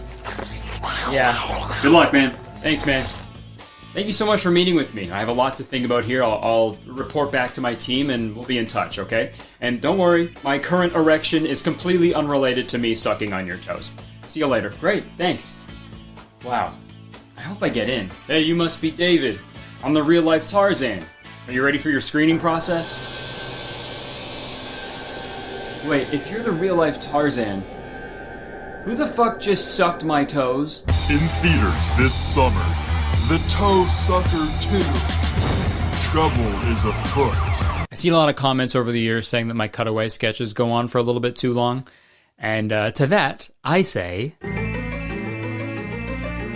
You're probably right. So how about we cut away to a brand deal instead? Thanks to Opera for sponsoring this video. Folks, I know it's easy to just stick with the same old browser you've been using since friggin' caveman times. But your internet browsing experience can be so much better with Opera, because Opera is quicker, more secure, and even more intelligent than whatever browser you're using right now. Opera comes chock full of features as well, like workspaces, for example. I don't know about you guys, but I need all the help I can get when it comes to organization, especially when I'm writing. Sometimes I'll be working on like 2 video scripts at the same time, and I need a good way to like separate everything. And Workspaces is perfect because I can keep tabs in separate workspaces, and I can switch between them with just one click. You can even choose the icons and the names of your workspaces too. It completely simplifies the browsing experience. It's amazing. Another great thing I love about Opera is their free built-in snapshot feature. With Snapshot, you can create the perfect custom online screenshot, and you can easily share the edited screenshots with your friend or on social media directly, thanks to all the messenger apps and your social media sites directly in the customizable sidebar of Opera. And also, I love listening to music when I'm working, and doing that with Opera is the best because instead of keeping a bunch of apps open, Opera has a built-in player right in the sidebar, so you can easily stream music and podcasts from Spotify, Apple Music, Deezer, Tidal, and so much more without ever leaving your browser. Opera is just a better browser in every way, and you can move all your information from your old browser to Opera in just a few minutes. So what are you waiting for? Use my link below to download Opera today. And it's completely free. You got nothing to lose. Okay, thank you again to Opera for sponsoring this video. Back to me. So the first video I actually saw of Leo was a really weird one because it's like clearly AI generated with like the voiceover and stuff. How about getting back into the wild Tarzan style? He lives for nature and in nature. And it did a pretty good job of explaining what Leo's all about. Leo Urban has 17 years of parkour practice behind him. But it also had some pretty weird statements in there. You'll need a few years of free running experience and a body made of steel. Perfect. Are monkeys' bodies made of steel? Should have paid attention in biology class. That's fucking awesome. And there's also another part of this video that made me like really upset. He has gone back to basics, and it's earned him the nickname of Humanzi. This is a form of exercise where you pretend to be a monkey so you don't have to go to the gym. The fact that they've never coined the term chimpanzee is honestly heartbreaking. So Leo, if you're watching this, use it, okay? Use that term. Open up a bunch of monkey-themed gyms and call them chimpanzees. Just play the MVP movies on repeat on the TVs, have bananas all over the place, and you can even have a tanning bed there so people could get an orangutan. Instead of showers, you'd pick the bugs off each other's back. I don't know. But like I said earlier, Leo fucking like walks around on his knuckles, and he does like little knuckle fist bumps and stuff. And he also encourages people to make monkey noises while they're climbing trees. And you know how weird this is? I do love how committed he is to the lifestyle. He's basically the embodiment of the meme, okay, so basically I'm monkey. When anybody asks him how he's able to do all this crazy stuff, he just shows them that meme. And honestly, in the grand scheme of fitness influencers trying to sell you a certain lifestyle, this is very tame. Especially fitness influencers who use the term primal. Leo is the superior fitness influencer in that category for sure. And also, Leo is constantly posting about the environment and raising money for charities that are helping with climate change and the loss of the animal's natural habitat. He also posted probably the hardest picture I've ever seen in my life on his Facebook page, so fucking prepare yourselves. That is so fire. Are you fucking kidding? Michelangelo who? Creation of Adam? More like creation of Adam painting. That's a piece of shit compared to this. Although, after seeing where monkeys put their fingers, I wouldn't be rushing to touch tips with this guy. But Leo isn't the only person doing this. In my research, I found another article about a guy in China who claims that walking like a monkey has stopped him from getting ill for 3 decades. Or maybe he just can't get health care. Every time he walks into a hospital, they're like, dude, you gotta go to the vet. You're a gorilla, dude. What are you doing here? Holy shit. Is this the secret to a long life? Just walking on all fours? All those fucking pay pigs, they're gonna live forever. I'll read a little bit of the article. I started doing this walking exercise when I was about 20 years old, the Chinese man told Pear Video. I often watched the monkeys at the zoo. I thought it looked so fun, and I started imitating, he added. Man, good for him. I'm also pretty glad that he picked the monkeys to imitate. Like, that's a little weird, but any other animal would have been that extra step of crazy, you know? Yeah, I just loved watching the snakes. So the last 20 years, I've kind of just been slithering around. And every couple months, I rip my skin off. So this movement exists all over. But Leo Urban is the main real-life Tarzan. Or so I thought. Turns out, there's another person who is also called the real-life Tarzan. And Leo's dedication to the ape lifestyle is pretty tame compared to this next guy. And his name is Victor Manuel Fleitas. Sorry if I'm pronouncing that wrong. Victor is the creator of this thing called the Tarzan movement. What's all that Tarzan movement back there? Which has over 900,000 followers on Instagram. And Victor's connection with monkeys runs much deeper than just climbing on trees and running around like Leo does. Essentially, both of these guys have the same mission statement, which is reject modernity, embrace monkey. But the way I see it, Leo is parkour first because he still does urban parkour. I guess all the parkour he does is urban because that's his last name, but he still climbs around in like buildings and stuff. But Victor, on the other hand, is all in on the monkey lifestyle. Like if there was a monkey off between Leo and Victor, Victor would be the victor. According to an independent article, today, Fleitas believes that many humans have lost touch with the natural world. He also believes that apes embody a spiritual connection to nature that we've forgotten about in our culture of go-go capitalism and office cubicle. So he created a new instructive movement that has already convinced hundreds of people to take to the jungle and, pretend to be apes. Known as the Tarzan movement, it is a fitness regime and novel approach to life taught internationally through workshops and climbing classes, with Fleitas encouraging his followers to mimic the movements of apes and monkeys. So he's fully embraced the monkey. Gorilla Glue to him is just glue. And if you go to Victor's Instagram, it's just him posting about the upcoming Tarzan movement retreats that he has coming up. Like this jungle immersion from August 19th to 25th. Full immersion with me and a team of local guides in the jungle of Sumatra. Everyday 4-hour training and trekkings, daily trips to spot and learn from orangutan and other animals. Holy damn, what are you learning from the orangutan? What is he teaching you guys? Deep in the woods of Sumatra, there is an orangutan who will teach us long division. Okay, we camp by the river every day, carnivore or veg meal on your preference. Okay, if you're gonna do a fully immersive monkey trip, you guys should only be eating bananas and bugs. Price is 1,500 euros, includes taxi from airport, full pension, and oh, wow, that's pretty good actually. A lot of companies aren't even offering those these days, so that's pretty good. Send a message to join, and then the foot emoji. Okay. Now, why that emoji? Why is that emoji there? What kind of message do you want me to send? Yes, if you want to come to the jungle, if you're interested, just send a complete 360 scan of your feet, your size, and some used socks. Where do you go to the bathroom on these retreats? You know, just like in the forest, I guess? Or wait, no, never mind. Dude, have you guys seen that video of the monkey peeing in its own mouth? Is that what you learned from the orangutan? Dude, that'd be awesome. So I watched Victor's entire documentary that he posted on his channel about this philosophy, and it basically boils down to like tapping into the animal parts of ourselves, which I imagine can be pretty therapeutic. But it is super funny picturing someone taking the Tarzan movement like way too far though. Now, may you all please rise for the bride. She promised me she wouldn't walk like a monkey. Sir, why is she walking like a monkey? She just got back from a jungle retreat. Should I keep going or should I stop?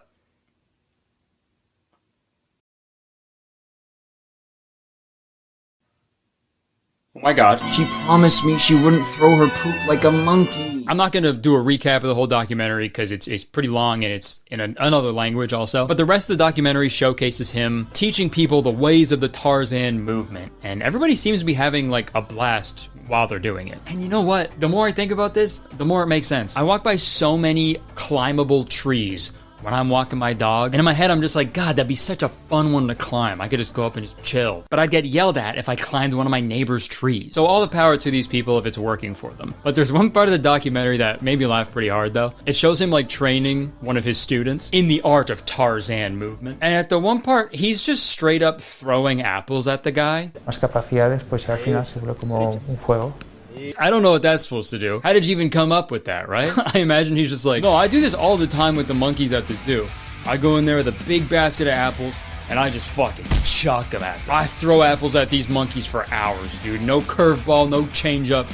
Just straight fucking gas, man. And as much as I'm goofing on it, it seems to work. Like both of these real-life Tarzan, they're both in awesome shape. Like they're both jacked. And I would hate to get in a fight with someone who is constantly pretending to be a monkey. You know, they're ripping your face off. But the craziest thing about this whole Tarzan movement, it's not the walking on your knuckles, being barefoot all the time, climbing trees, making monkey sounds. All that aside, the weirdest part of all of this, you'd assume that these two guys would be like mortal enemies. Two guys operating in the same niche with like different news outlets, each calling them the real life Tarzan. These guys should be like at each other's throats and shit, but they're not. They're like best friends. It's like no bad blood whatsoever. They're just like, yeah, dude, we did it. We're monkeys, man. And yeah, is it fucking super cute to see two guys climbing trees and having a good time together? Absolutely. Is that also maybe a sign that possibly connecting to your animal side like fully removes your ego and you can actually like enjoy life for the first time in your life? Maybe, but I'm about to say it. These two guys being all buddy-buddy, that's not very monkey-like. Like if you're a fucking top dog monkey, you know, and another monkey tries to move in on your territory, you gotta stand your ground. You gotta Mostly, I want these guys to beef with each other because I think it'd be super funny. Like, I would absolutely love to see a real-life Tarzan diss track, you know?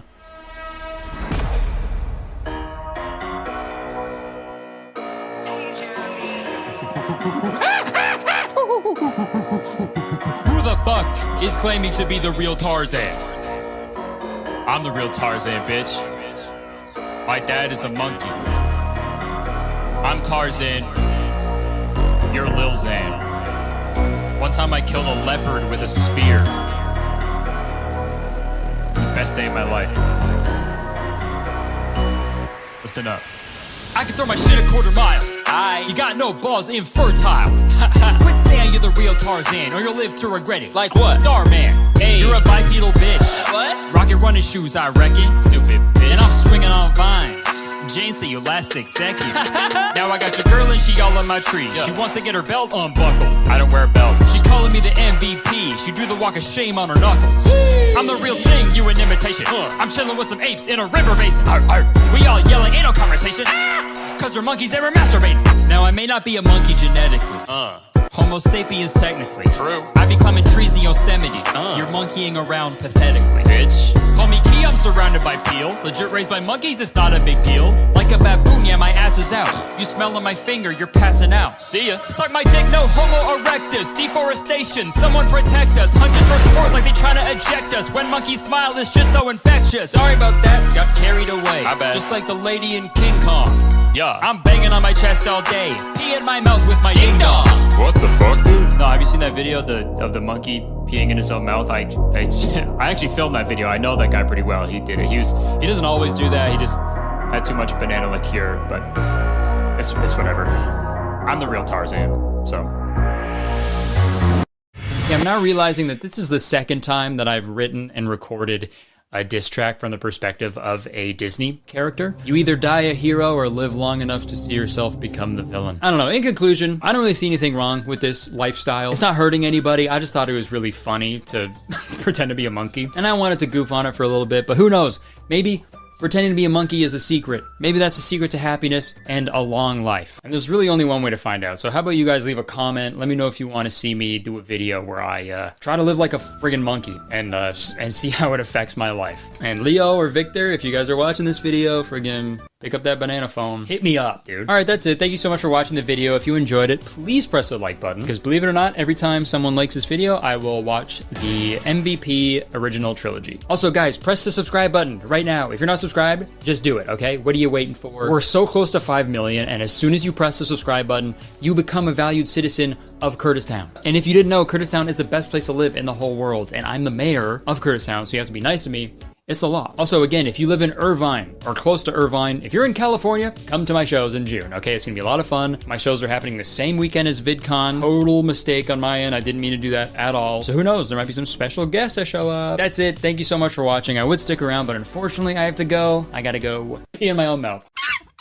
My tour starts this month, and I'm coming to a city near you. That's right, your ears do not deceive you. My tour starts at the end of this month. I'm going to Tampa, Orlando, Jacksonville, Fort Lauderdale, Boston, Washington, D.C., New York City, Durham, Atlanta, Charlotte, Pittsburgh, Chicago, Cincinnati, and Detroit. And this is a theater tour, so these shows are all ages, except I say some swears. So if you bring your friggin' parents and they get mad at you, it's not my fault. These shows are going to be awesome. I'm bringing my pal Jacob with me. There'll be exclusive tour merch at every show, and it's like the sickest merch we've ever done, I swear to gosh. And also, if you missed it, I also announced some Australian dates in early 2025, and these tickets are absolutely flying, so go grab them before they're gone. That's it. Thank you so much. I'll see you at the shows. Can't wait. Enjoy the video. Folks, have you ever been bullied? If you haven't, you're a nerd. Now you've been bullied. Didn't feel too good, did it? I bet you kind of want to get revenge on me right now, right? I bet you want to hire some professional UFC fighter to come over to my house, kick my little butt, and I bet you also want to be compensated $10,000 for all the hardship that I just put you through. Well, believe it or not, everything I just said was the exact premise of the MTV show Bully Beatdown that aired from 2009 to 2012. So here's how the show would work. People would submit videos of themselves talking about a bully who's ruining their lives, and then Bully Beatdown would come to their town and force the bully to fight a professional MMA fighter. And you know what, considering my last video I put out was like an hour long, it took me fucking months to make, and it was pretty gnarly. I just wanted to make a quick, fun, silly little video this week, if that's all right. So without further ado, let's watch an episode of Bully Beatdown. Tonight on Bully Beatdown, Stan and Andre are seeing red. Look at my face. I got this scar because of Dennis. They're being tortured by this angry Russian bully, Dennis. Back up! Okay, yeah, so this bully Dennis clearly has some pretty gnarly anger issues, especially if he's just getting mad at the camera crew, right? Back up! That was scary to see, dude. He breaks bones and the fourth wall. Like, what the fuck? They're just doing their job, dude. Why are you getting mad at them? Back up! Why don't you take a picture? It'll last longer. Do you not know what a video is? No. This bully's been in his neighborhood for 13 years picking on guys. Jesus. Some bullies never grow up. Okay, yeah, this is like the craziest part of this show. He's been bullying people for 13 years, and he's like a full-on adult. But like, he's still classified as a bully? I feel like some things are only okay when you're a kid. Like having a bully, wetting the bed, you know, having a crush on a 4th grader. If you're doing any of those things as an adult, you've got some problems. I feel like once you leave high school, bullies aren't really bullies anymore, right? They're just criminals. Because if you're in school and someone kicks the shit out of you every day, you can't really call the cops on them. You gotta tell the principal, and they're like, well, have you tried ignoring him? And then to that, you say, yes, that makes him punch even harder. So it's weird to be like an adult and have a bully, you know? That seems so weird. Like, could you imagine your 50-year-old coworker coming up to you and just beating the shit out of you? And then your boss is just like, just ignore him. But anyways, this is the part of the episode where they show the tape that was sent in by Stan and Andre, the two guys who were getting bullied. Stan and Andre sent me this tape. Check it out. Yo, what's up, Mayhem? This is Andre. For 13 years, I've been getting bullied by this guy named Dennis. Check this out. Look at my face. Look at all these scratches on my face. Dennis shows up, my friend's laughing, and he thought I was laughing at him. So he just runs up to me, pushes me down, scratch up my face. Damage is done, and it's not funny. For Dennis, it was. Jesus Christ, man. This is the saddest dude I've ever seen in my life, I think. Holy shit. He's bad. You gotta stop him. My favorite thing about these shows is the abrupt tonal shifts that they do. Welcome to Bully Beatdown. Today we're gonna beat on this jerk bully who's been terrorizing all the kids. Let's go. Please help me. Every time I leave the house, I get punched. I can't live like this anymore. You need to kill my bully. Rock and roll hair gel. Straight up, I have never seen such pure, genuine pain and anguish in a man's eyes before. And it's the same with the other guy too. Mayhem, I hate this guy, and somebody's really got to take care of him. I really hope you can. I don't know, man. I feel like these guys just need to move. I don't want to victim blame here because obviously Dennis is the one in the wrong, but like at a certain point, I think these guys need to like leave before Dennis inevitably kills the both of them. This guy Dennis is a gym rat. So he's pumping iron, checking himself out in the mirror, which makes it a perfect place for me to make my introduction. All right, now this seems like a good time to talk about the host of the show, Jason Miller. But he's more commonly known as Mayhem Miller. He was a popular MMA fighter and media figure, even appearing on the Joe Rogan podcast back in 2010 and 2011. And after researching this guy, whoa! I think I know why he called himself Mayhem. The longest section of his Wikipedia page is titled Legal Issues, and the list is long. From 2005 to 2023, there are charges of burglary, vandalism, grand driving, domestic assault. This man literally caused mayhem wherever he went, so he kind of fucking nailed it with a nickname. I should say, as of today, he's completely sober, and he's like completely turned his life around, which is great. That's always a good thing. But I found out something really funny about Mayhem. So back in the day, he used to call his fans mayhem monkeys, and he referred to himself as the leader of the monkey cult. And I'm not joking, this is real. He even went as far as having like a fan page with a devoted fan fan club where he had, no joke, he had a numbered ranking list of all the members. Like numbered. Every member of the fan club was given a number. And like that was their monkey number. And the whole list is up today, still, on the website. That's so fucking crazy, dude. Monkey number 3 reporting for duty, mayhem! That's wild. I can't imagine the drama that ensued when that list dropped.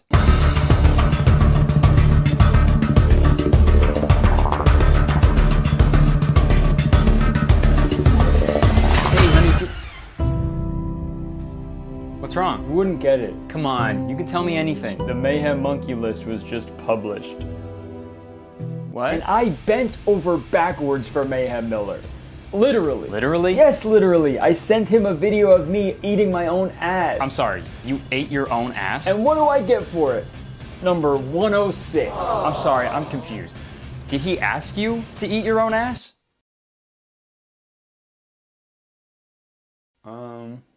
Well? Just hold on, I can't think straight. My mouth tastes like poop. Yeah, when I'm done filming this video, I'm gonna rank all 5 million of you guys. So I guess just look out for an email in like 50 years, because it's gonna take me a while. But enough about Mayhem. Let's get back to Bully Beatdown. So they all go to the gym to confront Dennis to see if he'll go toe-to-toe with an MMA fighter. See if he'll touch toes with an MMA fighter. And when they get to the gym, obviously he's there, and obviously he's lifting weights. He's like a fucking NPC in a video game. He's in the same spot all day, doing the same thing over and over again. And that's why he's so strong. Oh, I heard you like to pick on the flyweights over here, man. The guy's sunglasses, dude. That's so sad. Here's all I'm getting at, right? I'm gonna give you a chance to make 10 G's. Step into the cage against a pro MMA fighter. That's all you gotta do. Are you down? Think I'm scared what these punkasses brought you here? Okay, yeah, so this Dennis guy is a fucking lunatic. He is ready to fight anybody for any reason. You think I'm scared what? You're gonna go and bring some Also, I might be wrong, but I feel like this is such a terrible idea for these guys. As soon as the show is done filming, Dennis is gonna wail on them even harder. He's not just gonna fucking pants them. He's gonna super pants. That's when you grab the skin of someone's hips and you pull down really hard, so it's just you just see their bones, their leg bones. It's so embarrassing. Bring it on, homie. And the next day, Dennis heads over to Mayhem's gym to show him what kind of fighting skills he has. What if my guy like tries to like jump in and get you in like some knee kind of lock or something? All right, fair enough. So what if I grabbed you? I would just push you away. All right, fair enough. So Dennis actually does pretty well at the gym, and both Mayhem and his buddy are super impressed.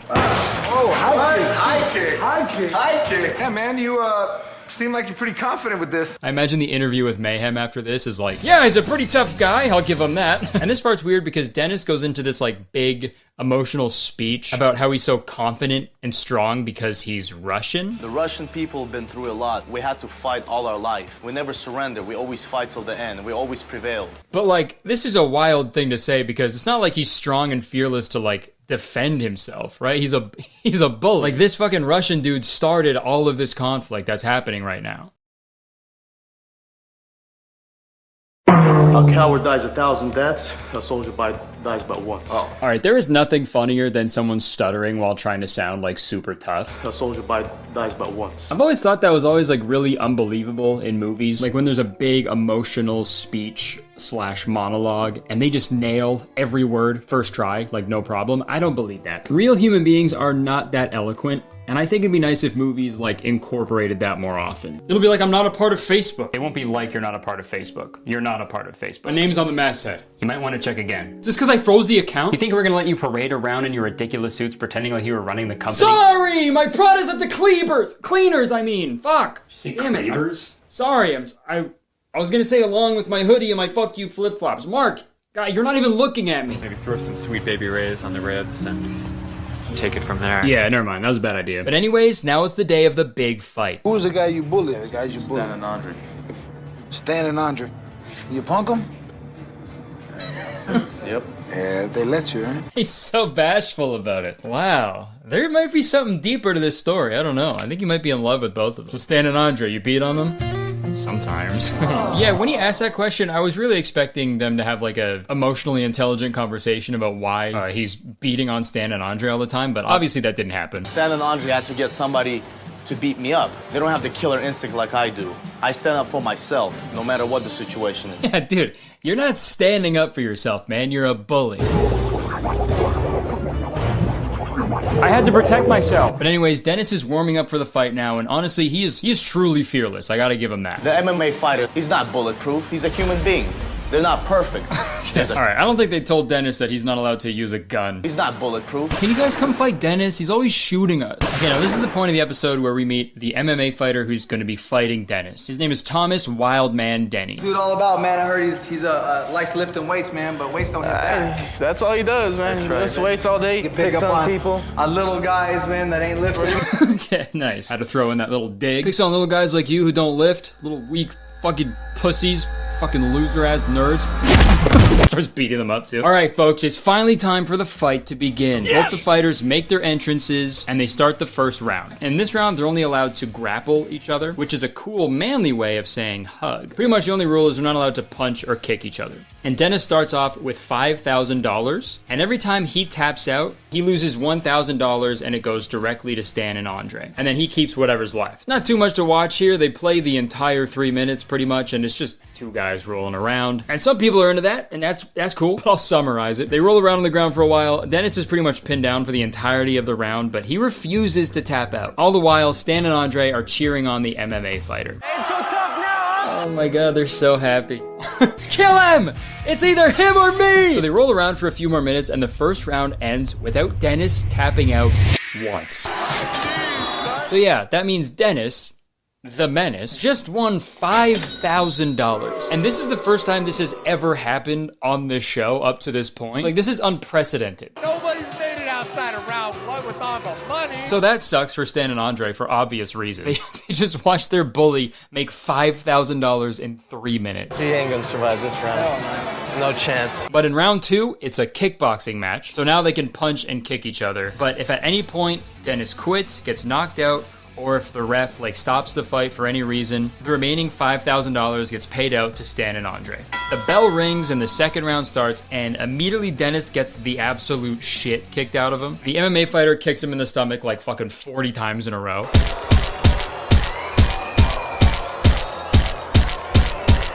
And Dennis is just way too tired from the first round to really fight back. So Dennis is definitely in a world of pain. But honestly, this is like the first time that I've seen Stan and Andre genuinely smile throughout this entire episode. It's just so funny that like they've been depressed and just like morose the entire episode. But when Dennis is getting the shit kicked out of him, they're both just like... But just like the first round, Dennis didn't tap out at all. So unfortunately, that means Dennis, the Menace, wins another $5,000. Dude, that's insane. Just imagine, picture this, okay? You get the shit kicked out of you for 13 years by one guy named Dennis. And no matter what you do, he always wins. And finally, you get the opportunity of a lifetime served up on a silver platter. You can get someone else to come in and bully Dennis in the ways that you never could. But when it actually happens, he still wins, dude. Dude, you took a beating, but you did it, bro. And on top of that, he's $10,000 richer because of you. Here's your $10,000. You know how many months of a gym membership you can get with $10,000? Even if his gym membership is like $100 a month. That's 8 years straight going to the gym. He's gonna be so strong by the end of those 8 years, dude. You guys are fucked. You're gonna need an even bigger pair of sunglasses to cover those fucking bruises, man. Imagine do like a 10-year reunion of this episode and it shows Andre and he's just like, yeah, he punches way harder now. And what's even worse is like, we never know what happens after they're done filming the show. These two innocent guys were constantly bullied by Dennis for no reason. But now Dennis has a reason. So he's for sure still gonna bully these dudes. The only difference is now he's gonna like drive away in like a way nicer car now. And I guess he won't have to like beat them up for their lunch money anymore. But honestly, this guy may be like a huge bully, but you know, respect to Dennis for staying in the ring for 3 minutes. Spider-Man couldn't even do that. He pinned him in 2. I need that money. No, we didn't get the money. Every single second of that brutal beating he was getting, it was worth way more than that money we could have got. I saw Dennis get his ass beat, and that's good enough for me. Yeah, I mean, $10,000 would have been nice too, but whatever helps you sleep at night, man. You know, Andre and Stan, it's over. I'm a better person now. In a way, I'm thankful for them, and I'm honored. It's always gonna be with me. Because of that, now we're cool. Huh? What the fuck? How? Literally right before the fight, he was like, these guys should be ashamed of themselves. You have no balls, you got no courage, you guys should be ashamed of yourself for being such cowards. But now he's like, oh, actually we're best friends now. No fucking way, dude. Because of that, now we're cool. The producers obviously told him to say that because there's no fucking way. I don't believe that at all. Now we're cool. Or who knows, maybe that is the secret. That's the secret to befriending someone. If you want to be friends with someone, you hire a professional fighter to kick them in the kidney 40 times in a row. And at that point, they can't really say no to being your friend because they'll probably be dead. I guess there's nothing left to say. Dennis, you may go puke now. Okay, so I assume he's puking from getting kicked in the stomach 40 times in a row. But it's super funny to imagine that he's puking because he just had to say on camera that he's friends with Stan and Andre. You know, now that I'm done the fight, me and these guys are best friends. Oh my god, I can't even get it out. We're such fucking pussies, dude. Turn it off. Back up. So that was an episode of Bully Beatdown. Pretty much every other episode ends with the bullies getting absolutely fucked up and then the victims like winning the money. But I figured we'd watch this one because I thought it was just super funny that the bully won the money this time. And you know, after rewatching that first round, I think I know why Dennis had such a quick change of heart. He just needed a really long hug.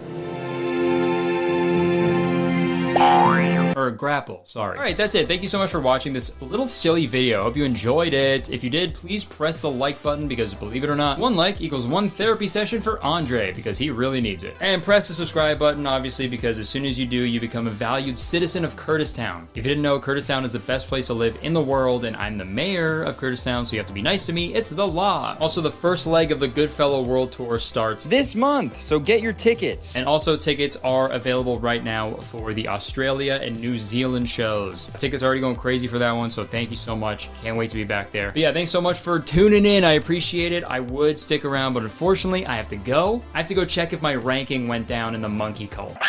Hey, do you guys want to see the other cities I'm going to on tour this summer? Okay, here you go. Look at all these places. I'm going to Philly, Chicago, Detroit, LA, Portland, Seattle, and so many more. It's going to be dumb lit. And just like last time, if you want to have first access to tickets, check out the very, really good Patreon. Tickets go on sale for Patreon members on Tuesday, and then general on sale is next Friday, April 22nd. So yeah, those are all the cities I'm going to this summer. I hope to see you at the shows. It's going to be so much fun. I'll see you then.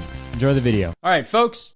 Today we're going to be talking about a movie that came out very recently. I talked about the trailer for this movie on my podcast a few weeks ago, and I watched the full movie, and once the credits rolled, I knew that I had to make a video about it. And I'm of course talking about the new Pinocchio movie, Pinocchio, A True Story. Why it's called that?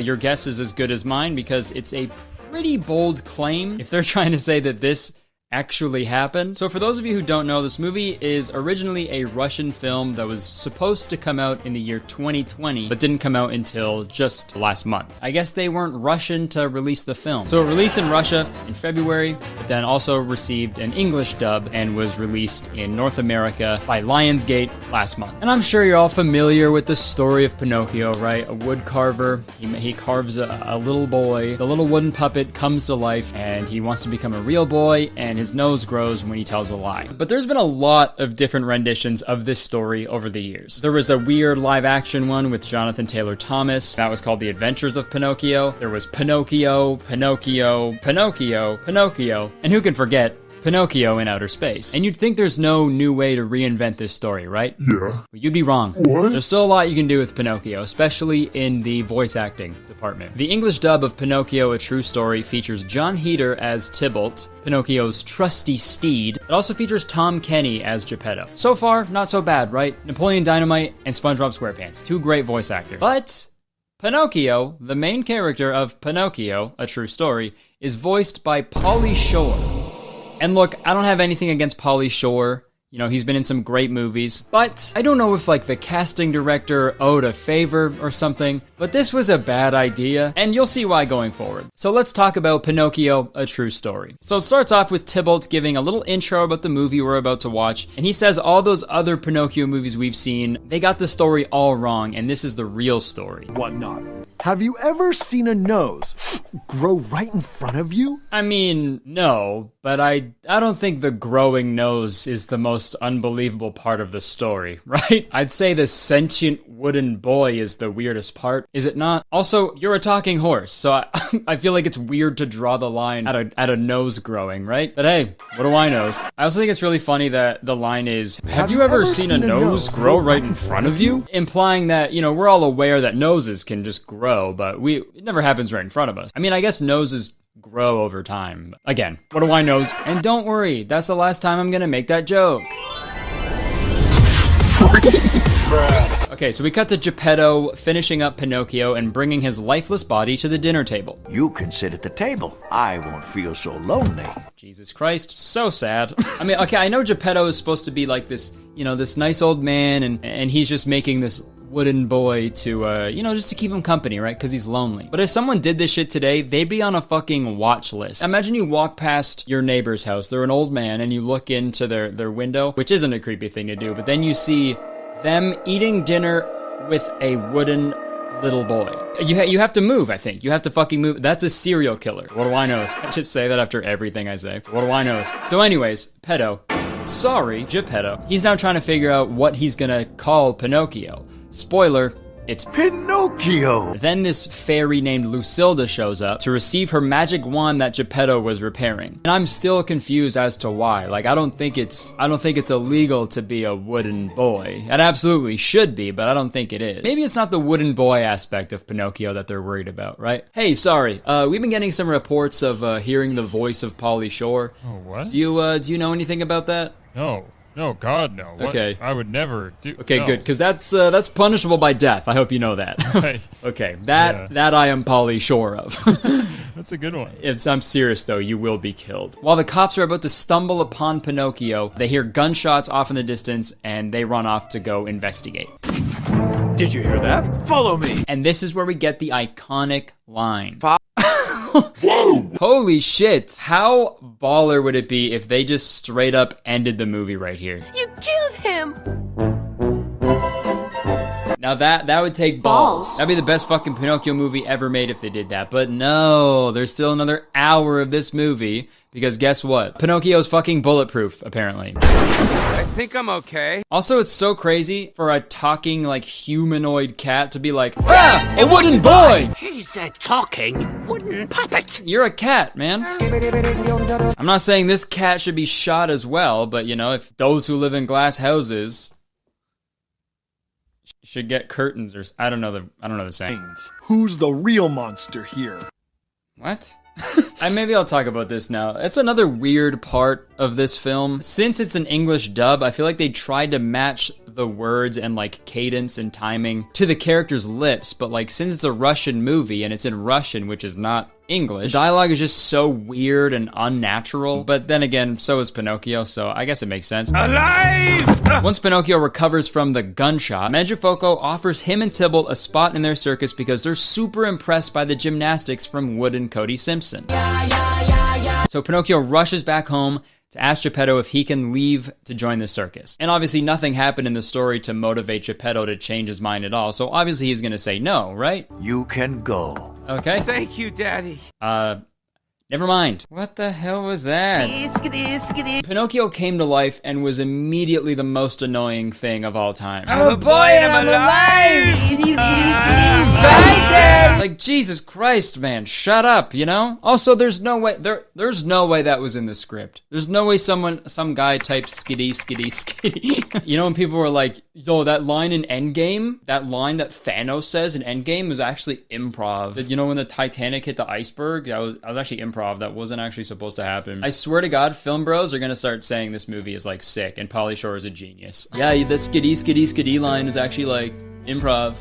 Yeah, he just said it, and there's actually nobody else in the voice booth like when he was recording because that's how little they cared about this movie, so they just kept it in. Yeah, he's a genius. Oh, you're gonna have a shower? Okay. Without me? What the fuck? It's anything like last year. I want my money back. I love hating something so much that you buy tickets to it again just to see if they've improved. You guys suck! But I have faith. I want my money back. back. I've seen this before. How have you possibly seen that before? A cat shooting an apple with its finger? Are you fucking kidding me? I've seen this before.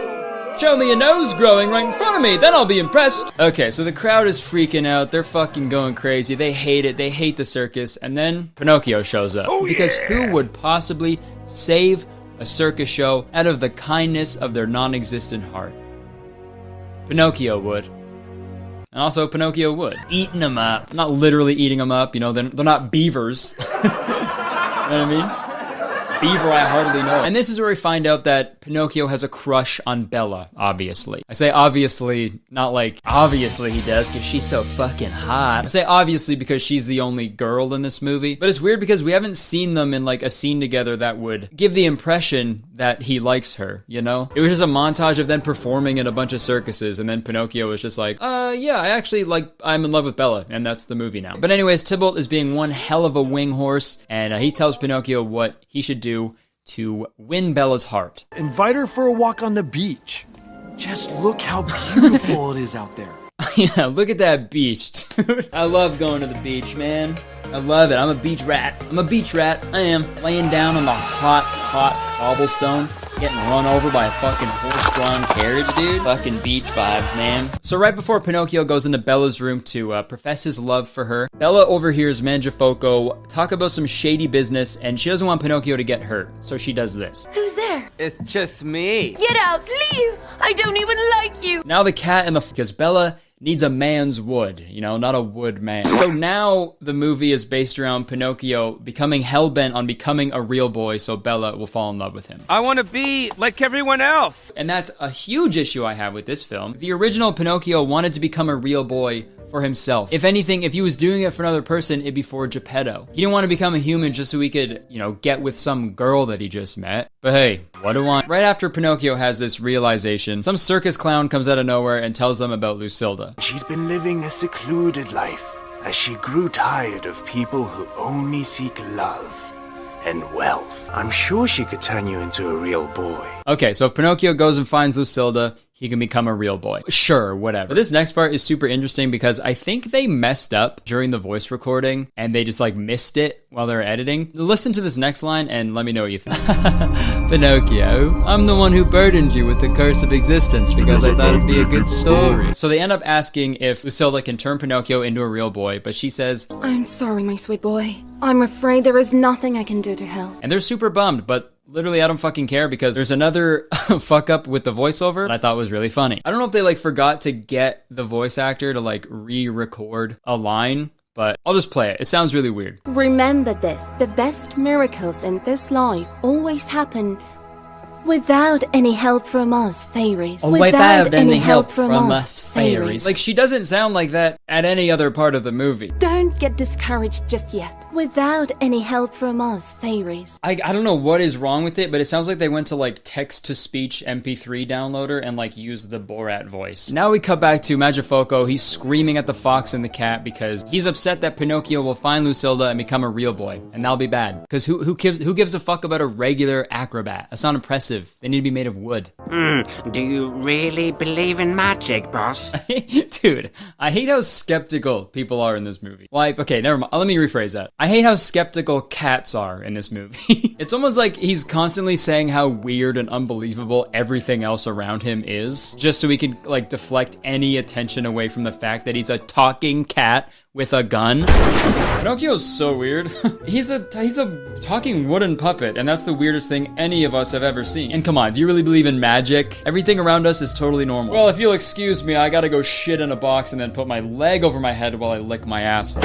Alright guys, we're getting to the end. It's about to get fucking crazy. Pinocchio and Tybalt get into this crazy argument because Pinocchio wants to head back to the circus and warn Bella about all the shady business that's going on in the circus. We have to go back to the circus. Because they know about it now somehow, even though we don't know yet as the audience. They're arguing because Tybalt just wants to go home back to Geppetto. We have to get out of here as soon as we possibly can. So they split up. I don't need you anyway. For 4 minutes.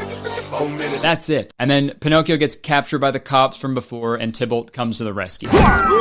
Like, usually in movies when something like this happens, when the two main characters like split up, think like Rush Hour 2, even Rush Hour 3 probably. They split up for a while, right? For some reason, and until the end where they come together, they put aside their differences, and they save the day, right? But no, this was fucking 4 minutes of them just wandering around. And then Tybalt, out of nowhere, was like, you know what? I changed my mind. Which seems to be a common theme in this movie anyway. You're too young and too gullible. You can go. And like I said before, as an audience member, like I didn't know what the circus was doing. Like I didn't know the shady business. Like I don't even know that they were doing anything shady until like right now. Like it was so confusing. I watched this movie like twice now, and up to this point, they don't tell you anything about the shady shit that's going on. Mind you, I was hardly paying attention, but still. It's just so weird that like they're heading back to warn Bella about all the bad stuff they're doing when we don't know anything about the bad stuff they're doing, right? Bella, you have to come with me. These guys are dangerous.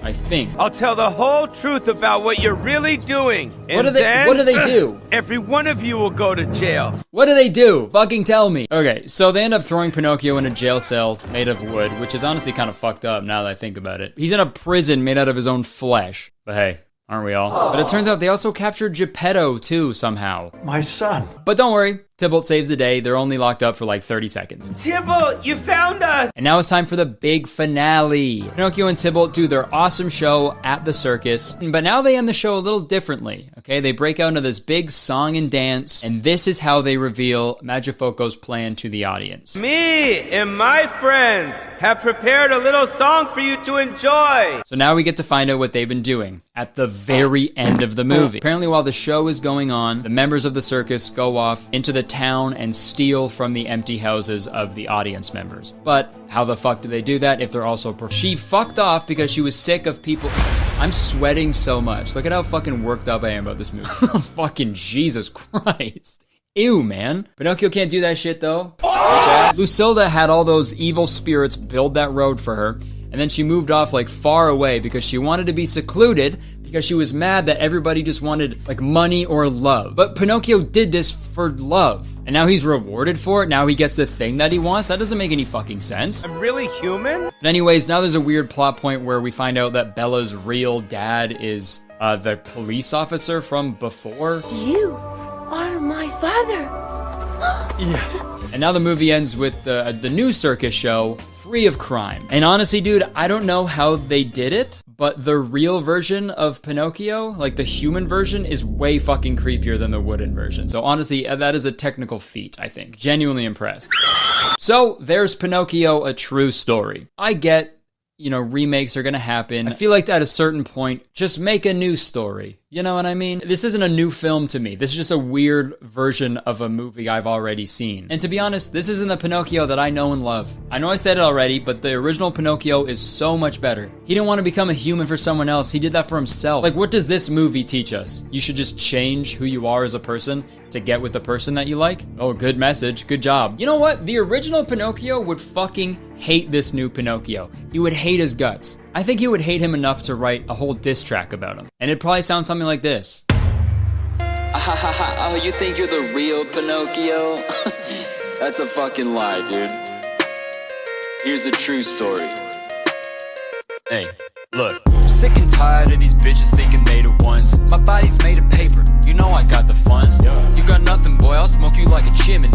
For you it's crickets, and I ain't talking Jiminy. Hey. I'm pushing Pias in Pinocchio. There's a line for my ride out in Tokyo. You living in the backwoods, but you know we smoking those. If you had a parachute, bitch, I would be poking holes. Knock on wood, bitch, you know the sound. What? I'm a baby wooden boy, but I'm not kidding. I got no strings to hold me down. Get Bella on my face, I'm a star fibbing. Thank you, Daddy. You know, when I was stuck in the belly of that sperm whale, I was like, hold up. This isn't a sperm whale. It's your mom.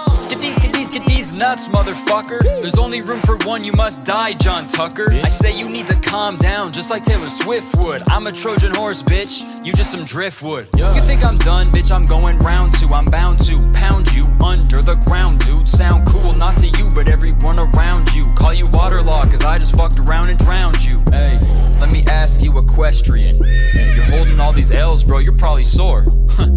I want all the drama, just call me a thespian. But why the fuck you got the voice of Pauly Shore?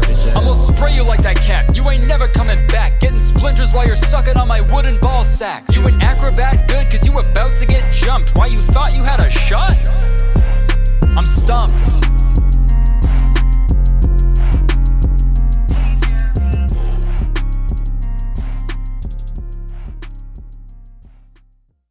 Or maybe he wouldn't write a diss track. Alright, let's hear a word from today's sponsor, Inkbox. If you've never heard of Inkbox before, listen up, Patrick.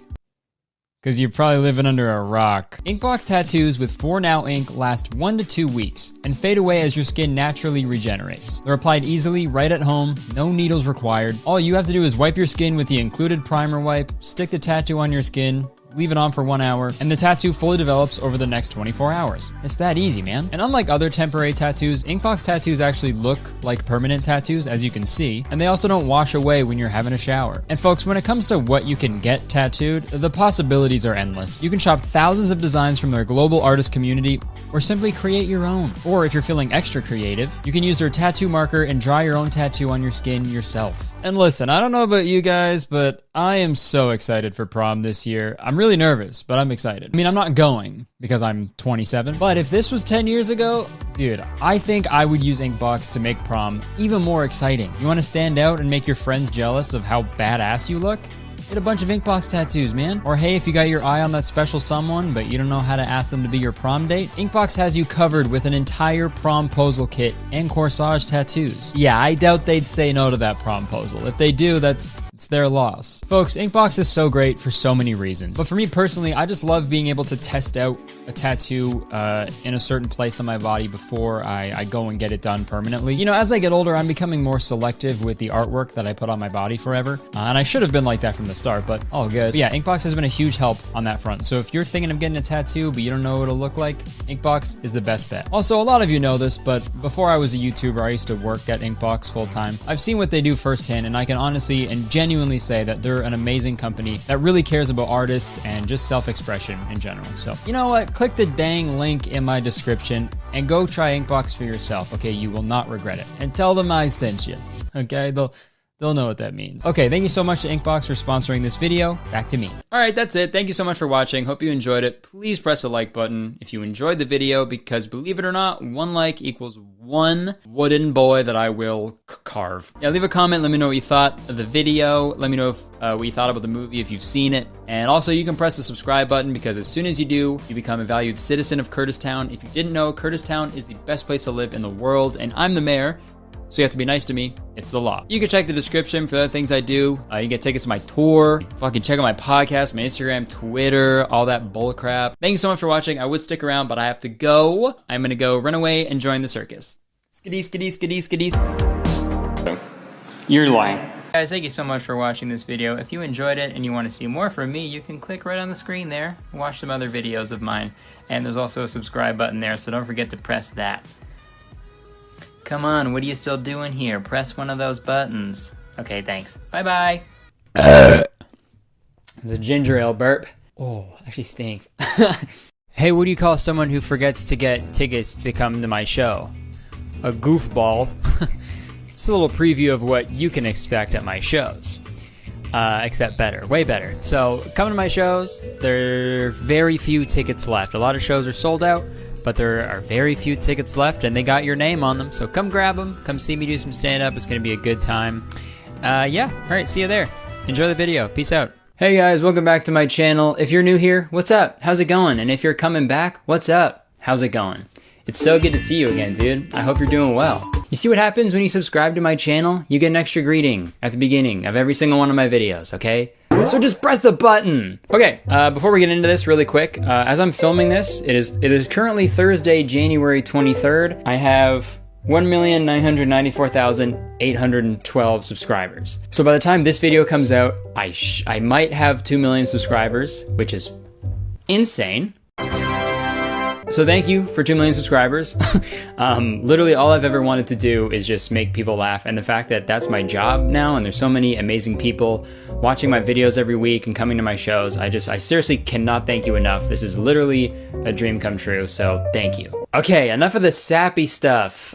What am I, a tree? No, I'm a man. I'm a human man. Folks, so today we're going to be looking at a pair of TikTok pranksters slash DIYers slash product reviewers. They do a lot of different content, but the one through line through all of it is that every single video confuses the absolute shit out of me. Straight up, after watching all their TikToks, my head was bleeding. It was bleeding because I was scratching it so much. And that wasn't because of my lice, you know? The videos were so confusing, they were head scratchers. Even my lice were confused. I don't have lice. See, the account that we're looking at today is called We Wear Cute. I'm gonna be honest, up until about 10 minutes ago, I thought their name was We Are Cute, and they just spelled R wrong, because I'm a dumbass. When I wrote the script for this video, I wrote a joke about their name being We Are Cute. So that's a little frustrating. The joke I was gonna make is their name sounds like if TikTok asked the both of them what they wanted their profile name to be,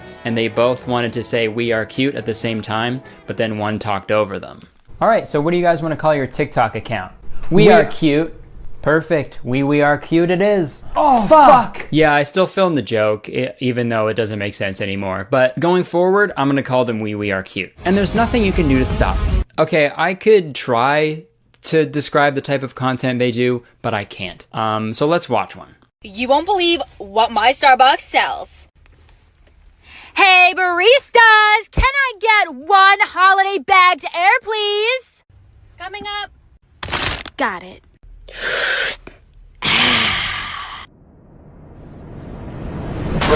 So when I first watched this video, I was like, well, there's no way this is real. There's no way they actually yelled all those things and did that.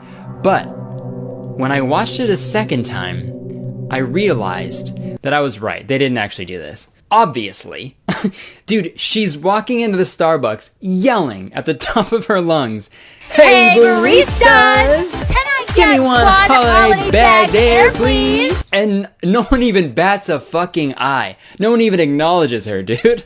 And when the employee says, "Coming up," it's just so obviously her voice saying it. Coming up. Even when you watch the first part of it, when they say, "You won't believe what's at our Starbucks," it even looks like it's voiceover. So they just dubbed over the whole thing. You won't believe what my Starbucks sells. Do they expect people to think it's real? Or are they like parodying these types of videos? I don't get it, dude. Man, it would be wicked funny though if this actually was real. Like this is a real thing that happened. But like she goes into that Starbucks so often and just acts like a lunatic all the time that the baristas are just used to it. Here's your coffee, sir. That'll be $2. Hey, baristas! Can I get 1 holiday bagged air, please? What the fuck? No, who sir, is you're that? fine. She's harmless.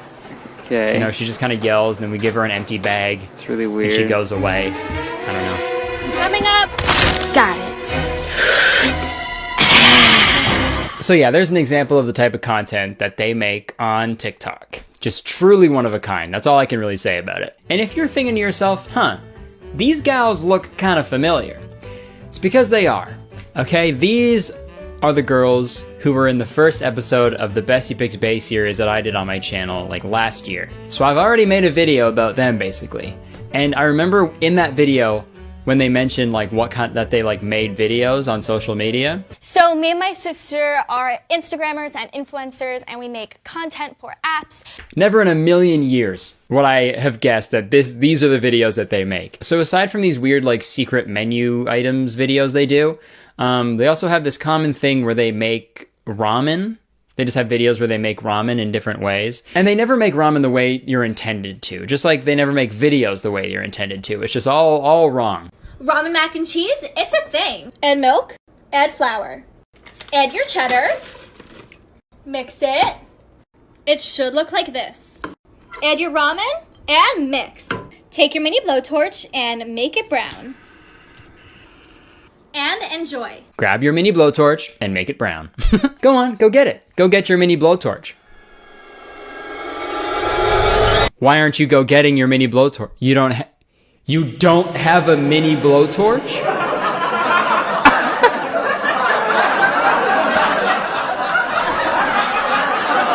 Oh, you fucking loser. Saucy ramen? It's a thing. Add in your ramen. Quarter cup of tomato sauce. Boiling water halfway. A sprinkle of Parmesan. And wait. It's a thing. Okay, spaghetti. Did you know that spaghetti exists? Oh my god! Wow! Cotton candy ramen? It's a thing. Cook your ramen. Add 2 drops of your cotton candy flavor. Add your cotton candy color. It smells so good and looks even better. How to make a delicious carnival ramen treat at home.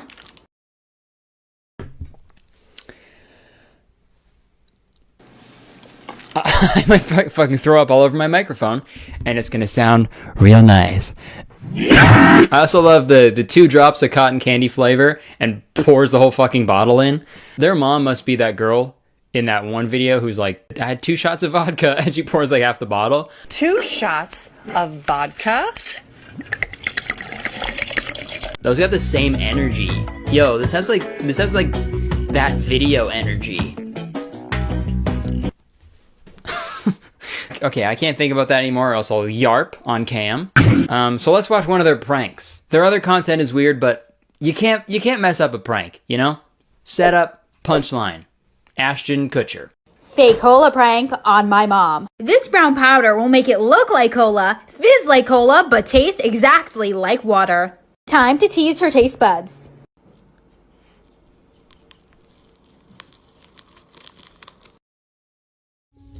Where's the prank? Where is it? I was promised a prank. Okay, I want to see what happens when your mom goes to drink her cola, but it tastes like water. Hello? Show me a prank. I want the prank. And it's not just this one, okay? All of their prank videos are like this. They'll be like, silly prank on my mom. And then they won't even show them doing the prank. It'll show them getting ready for it, but it won't show the reaction. Tomorrow is Ashley's school picture day.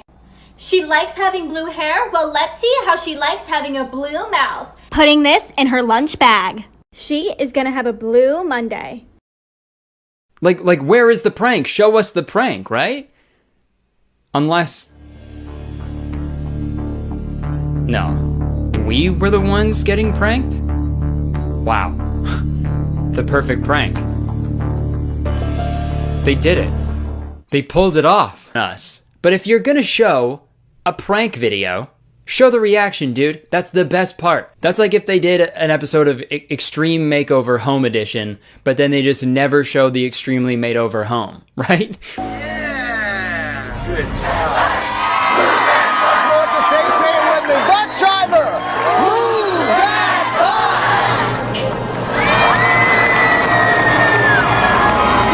bus! To find out more about the products used on tonight's show, go to abc.com.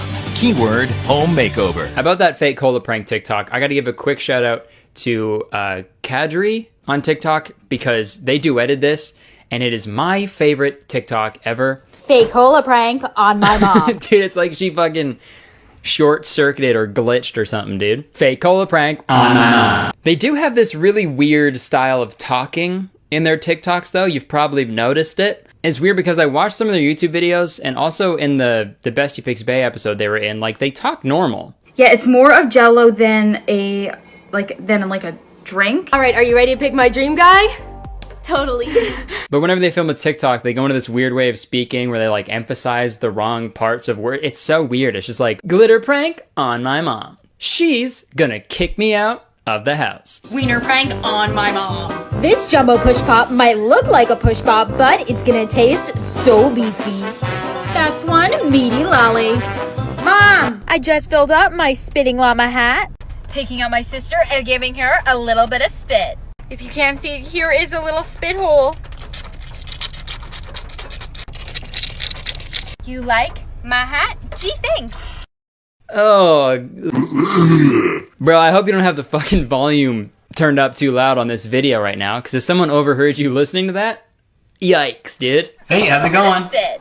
If you can't see it, here is a little spit hole. Oh, what the fuck? All right, let's watch another one that's similar to the Starbucks one. I just got the Taco Bell meal, and I wonder what surprise will be inside. Look what I got. I saw this on BuzzFeed, and it's real.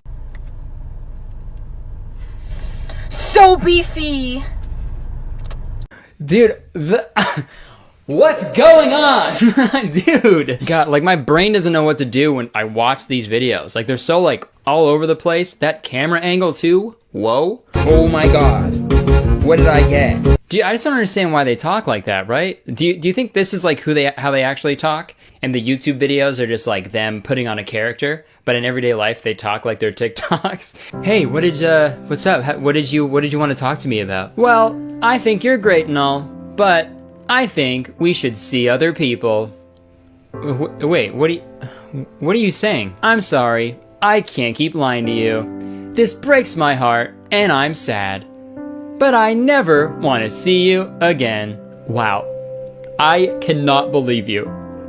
And to think I was gonna take you out for a fancy steak dinner tonight. So beefy! We're gonna watch one more because, holy shit, this is like the crown jewel of their entire TikTok account. This realistic rubber rock will really fool your friends. But can it fool our mom? Rock? More like squinching. Shh. Mom, look! Why are you hitting her with a rock? What the fuck? Why are you hitting her with a rock? Okay, so the premise of this prank is they want to fool their mom by using a movie rock, which is a rock that looks like a rock, but it's not real. It's not a real rock. It's a movie rock, you know, like Dwayne Johnson, the movie rock. But it doesn't even look like a rock. It looks like a bath bomb, dude. It looked like someone cut a pool noodle and sprinkled glitter on it. And then the next scene, the sister says, rock. More like squinching. I don't know what that means, man. Do you think they write these before, or was that improv? Because if it was improv, it has to go on one of those compilations where it's like top 10 lines you didn't know were improvised in movies. That's got to get in some list somewhere, because that's genius. Man, I feel like these girls are like living on another plane of existence. Like their frequencies are like vibrating on different levels we can't even comprehend. They are ethereal, ageless, otherworldly beings, okay? They're not humans. They can't be. Okay, and then they shush us, and then the one sister gets mad at us like we're the weird ones. And then the mom. What the fuck was that? Hey guys, could you explain that? Why are you hitting her with a rock? Dude, is your mom a fucking robot, bro? What the? Are you guys? That actually would explain so much if you guys were just all robots. It's the mom when she gave birth. Isn't a beautiful baby girl. It's either the mom is a robot or like a really heavy smoker and they have like one of those holes in their neck. And both are very possible, dude. Because if these two were my daughters, I'd be a fucking chain smoker, dude. I would smoke some. I'd be in the DJ group, chain smokers. I'd be the third one. Hey. Oh, dude. This girl said that her favorite band was the Chainsmokers in the Bessie Picks Bay episode. So Ashley likes pop music. Her favorite group is the Chainsmokers. Dude, full circle. I kicked my camera. Wow. How did I not realize that before? Oh my god, this goes all the way to the top, huh? Oh my god, okay, I need to stop. This video could be honestly 3 hours long. I'm not gonna do that to you guys though. Let me know if you want a part 2 to this video, leave a comment, because there's a lot of videos that I have on my phone that I would like to include in this video, but it would make it way too long. So yeah, let me know. Shout out to We Are Cute. I'm pretty sure they DM'd me after I made that Bessie Picks Bay video, and they were really nice, and they were really good sports about the whole thing, so shout out to them. It's working for them, dude. They're doing brand deals and shit. People seem to like it. They got an audience, so you know what? All the power to them. Man, I don't know about you guys, but after looking at all that ramen, I'm hungry. And nothing satisfies my appetite. Bye. Alright guys, that's gonna do it. Thank you so much for watching the video. If you enjoyed it, please press the like button, because one like actually equals one meaty lolly. Leave a comment. This is a subject that hits close to home for me. Or I guess it hits close to 2 separate homes for me. And going through a divorce as a family is hard enough as it is. There can be a lot of resentment between family members for a variety of reasons. But hey, at least you never have to argue with your estranged father publicly over the internet, right? Well, that is the case for most people, but unfortunately for writer and comedian Maddie Hart, that is exactly what happened. So a little bit of backstory, Maddie made a TikTok with this opening line. What's a piece of trauma that you have that's funny? It has to actually be funny. Great topic of discussion, right? Trauma is traumatic inherently, but some of it can be hilarious also. For example, one time when I was a kid, my older sister held me down and sprayed Lysol on my open eczema wounds. Was that traumatic for me? A little bit. Was it hilarious? Not for me, but my sister was laughing while she was doing it, so I guess it was. Maddie's funny trauma is pretty unique, though. My dad abandoned my family when I was 5 years old. That is a wife and 4 kids. He abandoned us and then pursued amateur breakdancing, and he got really good. Okay, so right off the bat, wow, that's hilarious. I think that's just objectively funny. I think we can all agree on that. Like, abandoning your family to pursue breakdancing is crazy because, like, you could do both, right? You can easily do both. You can have a family and also breakdance in your spare time. I'm sure that's possible. Like, most people, before they have a kid, they're like, am I gonna be a good parent? Is this, like, the right time to bring a child into this world? If you're a dad who's like, I just don't know if I'll have time for my breakdancing, don't have a kid, okay? Then again, you know, they always say starting a family, you know, being a parent is one of the most rewarding things you can do as a human being. But obviously those people have never tried spinning around on some cardboard in an alleyway. Back to the video, this breakdancing apparently wasn't just a hobby for the dad. He like blew up. Like he became like a D-list celebrity status, like viral breakdancer. He became like the oldest actively competing breakdancer in the world. Then he got on Good Morning America and talk shows, and Washington Post wrote about him, and he went super viral, and he did all these interviews, and he danced with Paula Abdul. Here, I'll show you. Let's see, take a look at this 60-year-old breakdancer. Yes, 60 years old. Amazing. That's Ben Hart. He's competing at a break dancing competition in Philadelphia, and he may not have won, but I tell you what, he is winning over a lot of people on the internet. Shit, he really dude. is. Yep, he's winning over a lot of. I'll say it, dude. He is fucking up the dance floor, dude. I mean, he's fucking up fatherhood as well, but I gotta respect the moves, man. Also, I love in that YouTube video at the bottom left, it says breakdancing dad goes viral, because, like, not really. The dad part of that implies a man, like, taking care of his children, you know? I would actually love a dance competition show about deadbeat dads.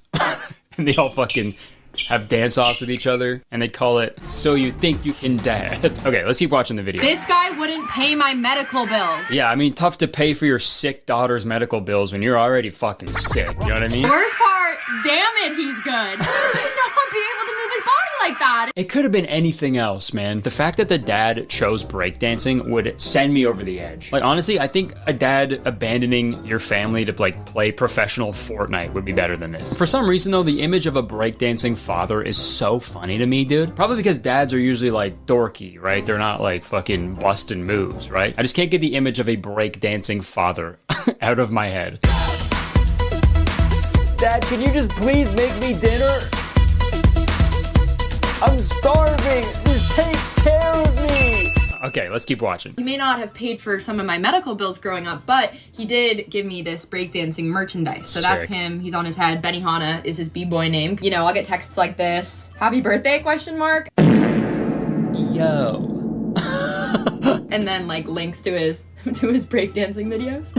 Jesus. What a piece of shit, dude. Happy birthday with a question mark is crazy rude. Happy birthday? I don't know. I mean, on second thought, can you blame him for being a little lost? He's been spinning on his fucking head for years. I feel like that's definitely got to give you some brain damage. He probably doesn't even know what year it is. And also, dude, it's so wild to send links of your breakdancing to the kid that you abandoned for breakdancing, dude. Like, why the fuck would she want to watch that, you know? Like, does he think his daughter wanted him to do this? Like, abandon her for breakdancing? Sweetie, I'm finally doing it. Doing what? I'm gonna pursue a career in breakdancing. But unfortunately, that means I have to leave you forever. What? Dad, no, you can't go. I need you. Mom needs you. I'm sorry, honey. You'll understand one day, but I must go. Dad, no, don't go. Please, Dad, no. So just like her breakdancing dad, this video went viral. Oh, yeah. It got like 6 million views, and all the comments are saying how crazy this whole situation is. And with videos like this, it usually ends here. We all laugh, we talk about how crazy it is, we make our jokes, and then we move on. But Not this time. Benihana, the breakdancing dad, was apparently receiving a bunch of hate comments from people who saw that video. So he decided to make a response video to his daughter's video and post it on Twitter. And I gotta say, right off the bat, before he says anything, I already have one pretty large criticism, and that is his button-up, all-over print Bitcoin shirt. Where the fuck do you even acquire one of those, dude? Where do you buy that? Did he pick that up at Dan Flash's? They have this one shirt that costs $1,000 because the pattern's so wild. And upon further research, I found out that Benihana, he represents Bitcoin in breakdancing competitions, dude. I don't even know if it's official either. I think he's just a ride or die Bitcoin fan, dude. And now that I think about it, it does make sense that the breakdancing dad would be a crypto bro, because just like him, cryptocurrency doesn't pay your medical bills. But right away, he's got some objections to some of the claims that were made against him by his daughter. And frankly, I was pretty chagrined by what I heard, to say the least. However, I do need to correct a few statements in the video. I also don't really know why he's talking like a cartoon villain. First, I can see that as a 5-year-old, Maddie would see her dad as having abandoned the family. One day I was living there, the next day I wasn't. And that will look like abandonment to a child. But married couples do get divorced about half the time in America. And I was just living a mile or so down the street in LaGrange, Illinois. Okay, so I made the same point at the beginning of this video. A lot of marriages end in divorce, and it can be a confusing thing for children, I'll agree with that. But like, your kids wouldn't say you abandoned your family if you didn't abandon your family, dude. Why would you lie about that? Like, if your parents went through a divorce and you still have a good relationship with your dad, you know, he's actively trying to be in your life and always reaching out to you and stuff, then you would never use the word abandon. You would just use the word divorce. That must have been tough, dude. That divorce especially must have been really tricky. I can only imagine what it was like getting divorced by a fucking breakdancer. Hey, sorry I have to do this, but my lawyers say it's a formality. You just got served. Okay, that's not what they meant. You have to serve me papers. Why do you keep saying paper? Cryptocurrency is the future. He then goes on to say that Maddie was actually lying about the financial situation, and he says he was actually paying like a bunch of money in child support. Now, about not paying medical bills. That's just not correct. Maddie's mom, my ex-wife, got $2 million at the get-go. Plus, I was paying her $18,000 per month in child support and alimony. And if that's true, fuck yeah, dude. That's awesome. I guess breakdancing really pays the bills. In all, I paid out about $5 million to my ex-wife. And then the dad drops another bomb on us, dude. He says that he didn't abandon the family for breakdancing. I did not abandon the family for breakdancing. Apparently he just had a regular job and just accidentally started breakdancing. I have a career. I'm in the advertising business. That's how I was able to afford to pay Maddie's mom $5 million. I took up breakdancing entirely by accident in 2012. Nobody accidentally starts breakdancing, dude. Like, when I think of accident, I think of like, you know, you're clumsy, you knock stuff over, you fall over or something like that, right? Like, did he just like trip on something and then immediately like start doing the worm? Oh my god, I'm sorry, this is so embarrassing. I'm not trying to do this at all. So after this video came out, Maddie made a response to it, pretty much disputing everything he said. I know my dad posted like a 10-minute video or whatever being like, you know, my daughter's lying, we have a great relationship, I have a great relationship with all my kids. That's just objectively not true. Like, guys, we're all freaking out about this in my family group chat right now. We're being like, he's so unhinged and delusional. And the contradictions continue. We don't know if he actually believes his own narrative or if he's lying on purpose, but he's just like a weird guy. Yeah, he said he lived down the street from us. And I was just living a mile or so down the street in LaGrange, Illinois. That's not true. Or like, if he did, it was only for a few months maybe, but actually for most of my childhood, he lived in Florida with his new wife. Like, basically, like, he left us, immediately married another woman. We didn't hear from him for years. I saw the kids all the time. He truly had no hand in raising us at all. We don't speak with any sort of regularity. He doesn't know when my birthday is. I saw the kids all the time. But I do know that several times I've asked him for financial help with medical expenses, like especially like in college, and he wouldn't help me. Now, about not paying medical bills, that's just not correct. That's what I was referring to in my video when I was like, he wouldn't pay some of my medical bills. I don't know what to believe. I don't know the truth. I am at liberty to believe her, the person who went through this, because I'm not gonna trust a guy wearing a Bitcoin shirt. And also, the top response to Benihana's video is "You are awesome" from none other than Elon Musk. Dude, automatic L. If I posted anything and Elon Musk responded to it agreeing with me. Oh my god. That's how you know you're on the wrong side of history, dude. It's also really funny for famously deadbeat dad Elon Musk, whose own daughter changed her last name so she would never be associated with him, is applauding another deadbeat dad. And on top of that, most of the people like hyping this dude up are dudes who have been in similar situations. This guy Douglas Carr said, "I've been trashed on social by my daughter. You've set an example I will strive to follow in the future." Praying emoji. Dude, in the future? So you know your daughter is gonna do it again? Hey, here's how to stop that. I think the best way to ensure your daughter won't badmouth you on social media is to be a better father. But no, this guy's gonna do just exactly what Benihana did instead. If my daughter ever trashes me on social media again, I will simply spin on my head. But guys, I'm sorry I did this, but I didn't even show you the end of Benihana's response. 20 seconds after he says he didn't abandon his family in the name of breakdancing. I did not abandon the family for breakdancing. 20 seconds after saying that, he does this. Now, some of you might be wondering, can he still breakdance at age 66? Well, I don't know. Let's see. I'll give it a try. Okay, Maddie, let's see how the old man does.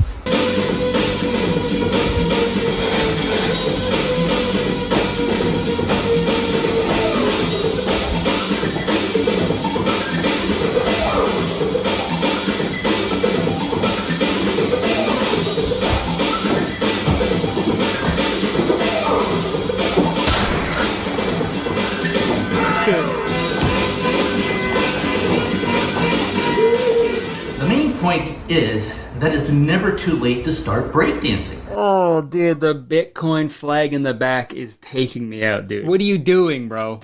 So there's really no excuse for anyone not to be breakdancing. All your daughter wanted you to do was step up and be a good father, but all you did was step up to the streets. If I ever saw a video of my dad breakdancing in a Bitcoin shirt, I would never recover. I would need the help of every therapist in the world, I think. How do you just go on living a normal life after seeing that, dude? Also to be like, I never abandoned you for breakdancing. Now check this out. He then finishes his video by reading some funny comments that he saw on his daughter's TikTok. My mom abandoned me as a kid to join a Renaissance fair across the country. Oh wait, no, never mind, sorry. He actually ends it with a separate clip of him breakdancing. And like several people have pointed out already, going on Twitter to defend yourself, saying you're not a deadbeat dad, while encouraging your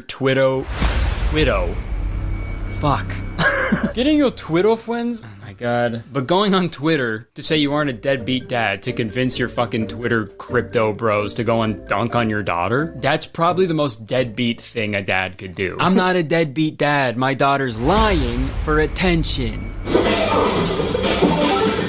Absolutely wild series of events, dude. And I'm not going to sit here and claim to know the inner workings and details of a family that I do not know personally, but I just had to talk about this because I think that a dad bailing on their family for breakdancing is objectively hilarious. I think there is a bright side to this, though. Some dads leave and you never get the real reason for why they left. But in this case, at least there's closure, right? At least there's finality. At least you know why your dad left, and it's breakdancing. You never have to lie awake at night wondering why your dad left. You just have to lie awake at night wondering where your dad got that shirt. Where the fuck did he buy that? I think the only way to settle this whole ordeal is with a dance-off. If the daughter wins, Benihana has to burn that shirt. And if the dad wins, he has to burn that shirt. And no matter what the outcome, that has to go. Okay, some more stuff happened. I thought that was the end. I've been wanting to make this video for a very long time now, because this is serious. Oh, what? What? Is it because he died? Oh, spoilers! What the fuck? The movie's so old. A tree died for that joke. Having an audience on the internet is pretty cool. Okay, I'll admit it. You know, there's a lot of perks to being a YouTube celeb. One, for example, I don't have to show my ID anymore when I order a drink at a bar. I just have to cry and force them to look me up on famous birthdays. And if they don't agree to that, all I have to say is, fine, this place is a shithole anyway. And I leave with my tail between my legs. What else is a cool thing about being a YouTuber? Oh, every time I see my extended family, no matter how many times I explain it to them, they still ask me, so do you make money from YouTube? And my personal favorite part, people I didn't even talk to in high high school will reach out to me now, asking me to be on their super cool new digital marketing podcast. So I think I hit the big time. I don't mean to sound ungrateful. I love what I do. Seriously, this is like literally my dream job. But if you've seen any of my videos, you know I love to complain. Complain. I thought seamen were underwater. And since I have an audience on the internet, there are these websites out there who will create these like low effort biographies about me. So if someone's Googling me for whatever reason, they'll click on that page and they'll make a couple cents from an ad that gets placed on the page. You know, perfect business model, I get it. Quantity over quality, you know, that can be a good thing sometimes, right? I'd rather have a bunch of like okay teeth than one really, really good tooth in my mouth, right? But the thing about these biographies is that they're almost always incorrect. So I thought it'd be fun to go through some of these biographies and correct some of the lies that are being spread about me. Really quick, I want to shout out my friend Drew, who made a video about this topic a while ago, which was very funny, so you should go watch that as well. Well, he made a video about like his biography. He didn't make a video about mine. That'd be crazy. All right, let's get into it. I'm gonna search Kurtis Conner height and I'll see what comes up. Okay, Kurtis Conner height. Shut the hell up, bitch. Go kill yourself. Go sit in the middle. Dude, I gotta set the record straight right now. When you're a guy under 6 feet, that's gonna stink. PU, that's too many feet. When you're a guy under 6 foot, every inch counts. So I'm gonna set the record straight. I am 5'9", all right? Actually, I'm almost 5'10". Well, actually saying I'm almost 5'10" implies that I'm like still growing. Like, I'm almost there. You give me, hey, by the end of this video, I will be 5'10". Just you wait. Blogograph, I can't tell if you're spreading lies or you're spreading my cheeks, cause you're fucking me on this one. All right, so it's settled. I'm 5'9", and I'm not insecure. Let's keep going. If we scroll down a bit, it says real name, Kurtis Conner. Nickname, Kurtis. Hi, I'm Kurtis, but my friends call me Kurtis, because that's my fucking name. That cracks me up every time I read it. So nicknames are just first names. Got it. Yo, what if your name is Nick, though? If your name is Nick, you can't have a nickname because your name is already a nickname. Oh my god. More so on my body image, though. There's a lot of websites where we're talking about like how much I weigh and shit. A lot of them are fucking like pretty close, which is weird. But I don't want to pay attention to that shit because like, what is weight? Sure, I'm 135 on Earth. If I'm on the moon, I weigh fucking 20 pounds. So what does it matter? So next time anyone's getting on your case about your weight, just say that shit. She's like, well, it's only on Earth. On the moon, I'm malnourished, bro. Okay, let's keep reading. Scroll a little further down. For some reason, they think my father, mother, and brother that I don't have are all named Will Update. Idiots! Then they have a section about my favorite things and like and dislike. Okay, favorite actor, Tom Cruise. Not true.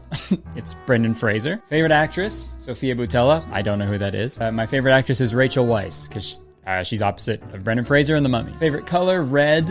Not true. I like green. Favorite movie, The Mummy. Okay. I'll agree with that. Favorite food, Canadian food. I'm guessing they put that there because I guess I've never stated publicly what my favorite food is. And I never will. Update. I never will update you on what my favorite food is. I'm taking that to the grave, all right?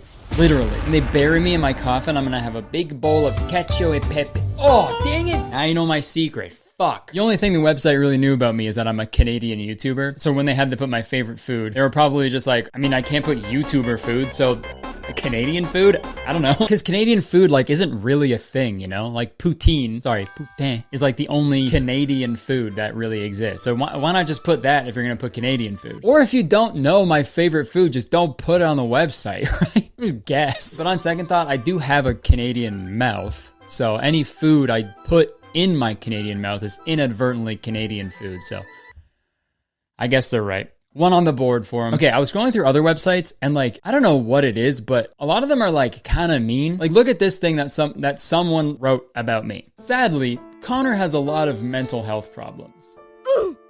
This is also the reason why he has time management issues. There have been times where the YouTuber has missed many important things due to procrastination.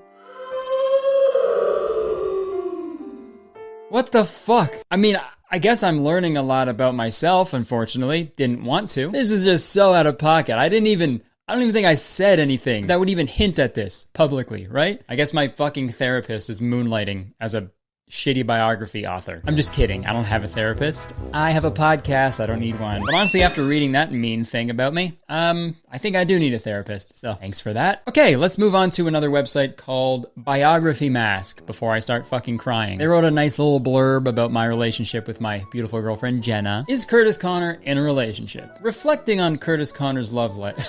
He's like some old man on a rocking chair on his front porch, reflecting on my love life. He is in a romantic relationship with Jenna Allard. She is a fellow Instagram star who gained fame through her stylish pictures and modeling photos depicting her tattoos. They are dating each other since 2014. The duo looks very cute and adorable together. Oh, thank you. I really needed that after that roast that I just got. Furthermore, he keeps on posting duo pictures on his social media handles. And I really like how they phrase that. It seems like the author of the article was like pissed off that I'm doing it. Oh my god, he keeps on posting duo pictures on his social media handles. What a loser. He'll never get a girlfriend at this rate. Okay, and then underneath it, it says, moreover, there is no sign of breakup anytime soon. Yeah, I'd hope. Hey guys, pardon? We're not breaking up. We don't ever want that, obviously. But like when is there a sign of breakup, right? Okay, maybe there are signs like within the relationship and maybe to like friends and family and stuff, but like not to the general public, right? And what's the alternative, guys? If there were signs of a breakup, would they just put, our sources say that Kurtis is gonna get dumped real soon? Like when breakups happen, it's never this like, this hyped up thing, you know? It's like, comes out of nowhere, right? Like could you imagine if like a YouTuber couple like the Ace family like announced their divorce before it even happened? Just kidding. What up? It's Austin. Got a huge video dropping next week. Just want to let you know. It's going to change the Ace family forever. I don't want to spoil it, but it rhymes with remorse. As in, I showed no remorse when I handed my wife the divorce papers this morning. Sorry, I'm a little excited. Sorry I spoiled the surprise. She's been working on this for a while, and I'm just so excited for you guys. Can you stop crying? Oh my god, I'm filming, obviously. Shut up. That's not my wife, by the way. That's my mistress. She's cutting onions. See ya. Okay, moving on from my relationship, let's get down to brass tacks, okay? Cash money, cheddar, pecorino romano, a little bit of parmesan, mixed with some pasta water to make a creamy cheese sauce, and then you mix that with some freshly toasted ground black pepper and maybe mixed with a fresh pasta as well, and I eat it because it's my favorite Canadian food. There are a lot of websites that will speculate on how much money I make, and it's always very funny because they're just fucking way off every time. And I feel like this is common for most YouTubers because these websites will just base their estimations off of like an average CPM, but those rates are always changing and fluctuating. No one cares. Dude, shut up. There's no way you can really get an accurate number. Like, dude, I remember when I like only had an audience on Vine like back in like 2015, and if you looked up my net worth, it would say like 300 grand or something, and that was just, oh my god, not true at all. And I feel like at that time the general public like also thought that as well, because I was still working at Starbucks when I was like a Viner, so it was always funny when people would come in and recognize me and they'd be like, hey, I follow you on Vine, what are you doing back there? Well, I'm working because of the apron. I'm at work. But you're on Vine. You know what else I'm on? Bad terms with my landlord, so that's why I'm here. Jeez, sorry, man. Fuck. Hey, you made my coffee wrong! Oh! Although that's what it felt like every single day, I was never shot at my job. Unless we're talking about espresso. Up top, put hand here. Too slow, fuck you. No, I think it's easy for these websites to just assume that like any person with an audience on the internet is just automatically making $1 million. Like for example, my friend Dean, he's got a YouTube channel, he's got a podcast. Let's look up his net worth. Dean Hebshire net worth between $1 million and $5 million. Wow. With that kind of money, you can live a pretty lavish life, right? Let's go check on Dean to see how he's living it up, huh?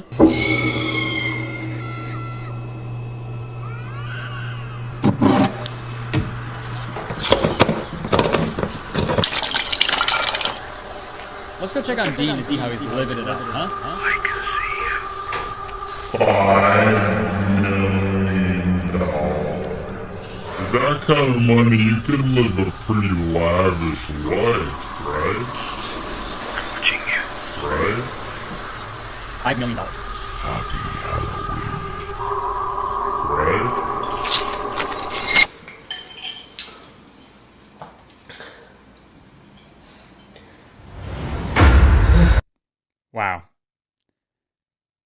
Pretty humble guy. Okay, on to the next website. TV show stars wrote a biography about me, which is pretty confusing because I am neither a TV show or a star. When they talked about my income, they say I make $35,000 to $45,000 a year just from Instagram, which is not true. It'd be really nice, but it's incorrect. And they put a photo from my Instagram of me posing in front of a Toyota Corolla that I captioned "me and my Rolls Royce" as a joke, obviously, but I guess they thought I was being serious because the next line in their article is, since the young star is rolling with cash, he owns a Rolls Royce.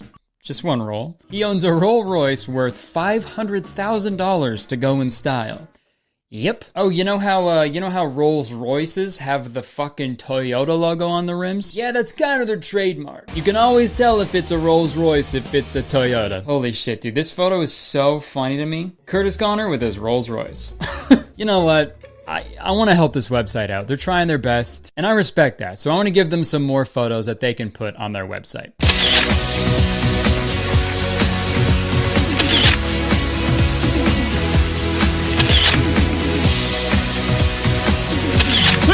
Whoops. Sorry, I don't know how that one got in there. Also, it's so obvious that whoever makes these articles are just like copy and pasting a template that they use for like 100 different fucking people a day. Because if you scroll up just a bit above this picture, it says Alex Martin biography. And look, I know I got a pretty crazy nickname, but it's not that weird. Yeah, I could literally go through these all day, but I'll wrap it up. I want to show you guys like literally, this is my favorite article that's ever written about me, and it might be just the favorite article ever written. So I think we should read the whole thing together to get the full experience. Kurtis Conner is one of the most compelling web-based life characters in Canada. That's like what a stoner in high school would say at a party. Like, dude, we're all just fucking life characters. Some of us are web-based, some of us are not. Conner is a web-based life star and a YouTuber, and his YouTube channel has amassed more than 2 million endorsers of this date. Besides, his Instagram account, Kurtis Conner, has earned over 747,000 devotees on the web. Dude, endorsers, devotees? I actually kind of fuck with that. That's cool. Kurtis Conner is a high-quality entertainer by calling, and furthermore, an online life star. Conner praises his birthday on the 4th of May. Oh, my birthday. At the hour of composing this article, he was 25 years of age. Kurtis was born at the New York General Hospital, arranged in Ontario, Canada. Not called that. I was born at North York General. Kurtis was born in New York, in Canada. And this is my favorite part. The internet stands tall at a tallness of 5 feet, 10 inches. I'm almost there. You give me, hey, by the end of this video, I will be 5'10". Just you wait. 5 feet, 10 inches. The subtleties on his body estimations will be refreshed soon. Please don't. The internet stands tall. Holy shit, dude. There's my new nickname. Hi, my full name's Kurtis Conner. My friends call me Kurtis, but some of my friends call me Internet. So yeah, whatever you're comfortable with. In conclusion, you know, I just like to see a little bit more effort put into these biographies, you know? Right? You could write about me all you want. I don't give a fuck, but you know, just try, right? Just try like a little. There's better ways to make money than just slapping an ad on some random shit that you made in like a week. This video is sponsored by Inkbox. Do you want to get a tattoo but can't because of your age or your fear of needles or maybe your abundance of commitment issues? Whatever the reason, Inkbox is the solution. Inkbox tattoos are semi-permanent tattoos that last 1 to 2 weeks. They look just like permanent tattoos. As you can see, I put this one on a couple of days ago and it blends in like perfectly with my permanent tattoos. They're completely waterproof and also they're super simple to apply right at home. Just wipe the area, apply the tattoo, and leave on for 60 minutes. Like, it's literally so simple. You don't have to like hold a wet cloth on your arm or any lame crap like that. And a fun little fact about Inkbox, I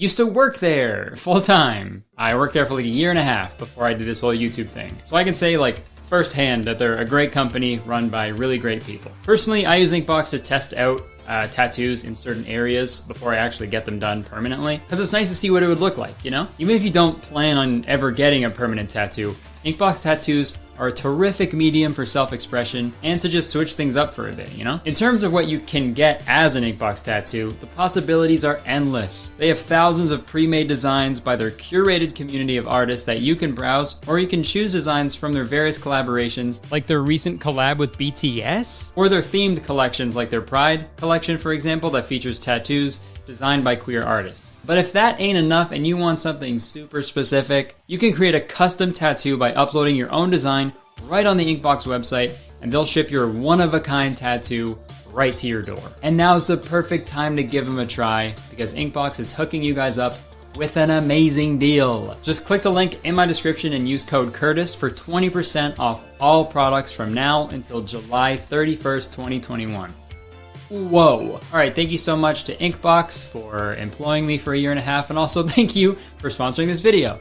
Back to me. Okay, thank you so much for watching this video. Hope you enjoyed it. I know it's a little different than my other stuff, but you know, just want to do a chill little video this week. Like the video because, believe it or not, 1 like equals 1 bowl of cacio e pepe that I will be buried with. So bury me in spaghetti, please. Leave a comment. Please leave some fun facts about me down there so these websites can have something to actually base their fucking info off of. Yeah, you can press the subscribe button if you want, because as soon as you do, you become a valued citizen of Kurtistown. If you didn't know, Kurtistown is the best place to live in the world, and I'm the mayor, so you have to be nice to me. It's the law. And if you want to see the other things I do, you can check the description. My Instagram, Twitter, my weekly podcast called Very Really Good, my Twitch, my gaming channel, merch. All right, that's it. I would stick around, but unfortunately, I have to go. I just found out that I'm the internet, so I have a lot of work to do. Goodbye.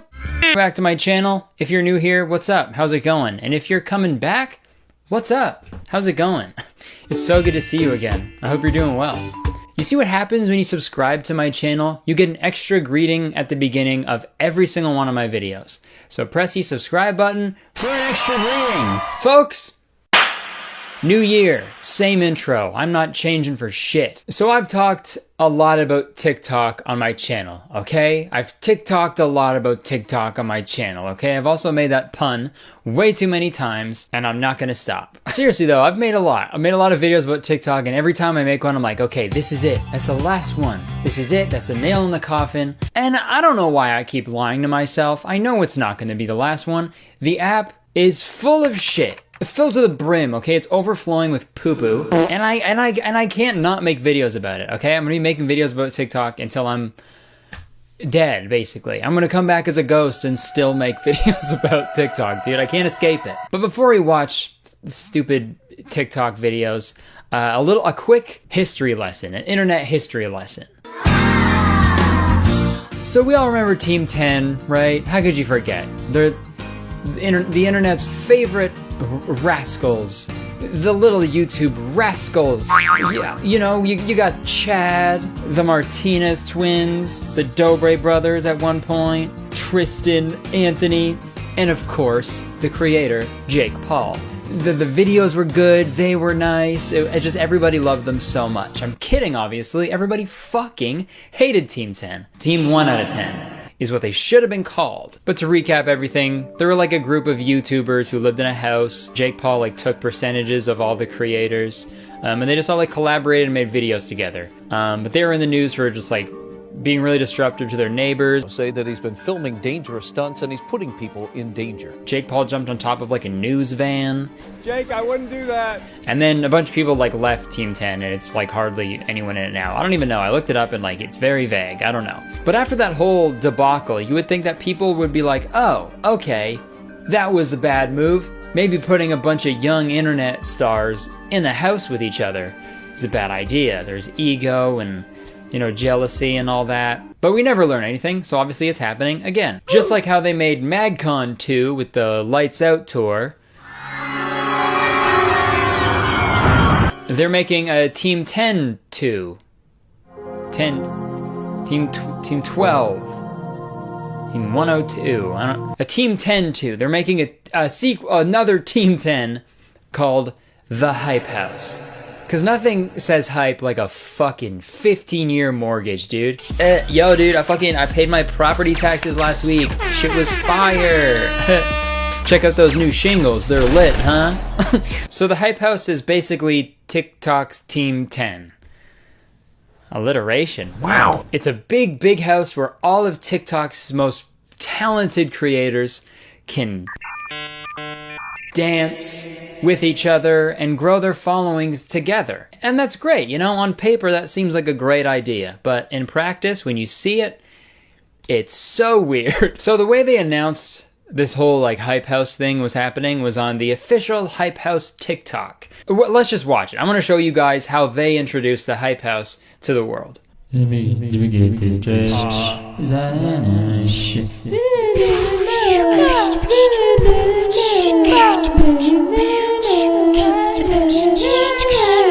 Okay, a few things.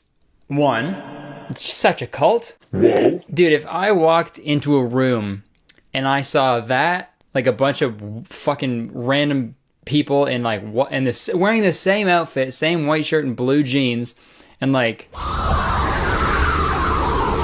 hey man, I'm running the opposite way, and I'm calling the cops while I run away. Okay, so if you're ever at the Hype House, if you ever find yourself at the Hype House, don't drink the Kool-Aid or the fucking Bang Energy. Don't drink the Bang Energy, okay, when you're at the Hype House.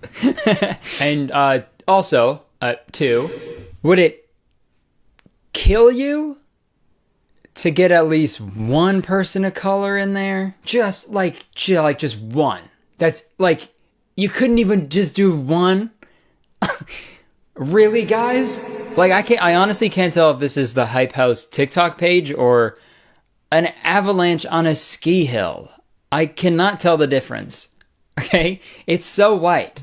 Dude, I just realized this video reminds me of that fucking sorority video with all the girls in the hands. We've been waiting for you all summer, and we're so glad you're finally here.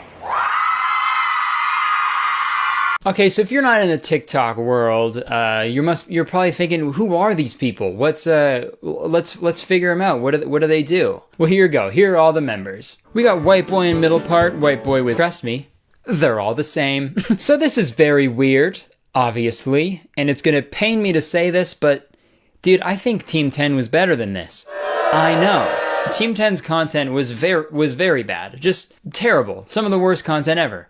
But at least they were trying. And like, this isn't like Team 10 wasn't like the only other one. There were so many. There were so many other collab houses or creator I don't know what the fuck they're called, but there was like the O2L mansion back in the day. All the Viners at 1600 Vine, the Clout House, you know, the Brandio Bungalow, Cool Guy Condo, and obviously the Yummy I Got Me Some Followers Townhouse. Those last three were made up, but you know what I mean? There was a bunch of them, okay? And I'm sure that's fine for some people. You know, some people may watch those videos and be like, that's so cool. All the creators I like are living in the same house. That's great. But like, for example, when I would watch all the vines that they made at like 1600 Vine in those like fucking bland gray apartment buildings, like there was a part of it that was just so like disingenuous to me, you know? Like in their mind, they were like, if I want to be successful, I gotta make more videos with fucking Peaks and Jerry Perp Drank and Hannah Stocking, you know? Like, it kind of just felt like some weird, shitty content factory where it's just quantity over quality. And I feel like that's mostly the case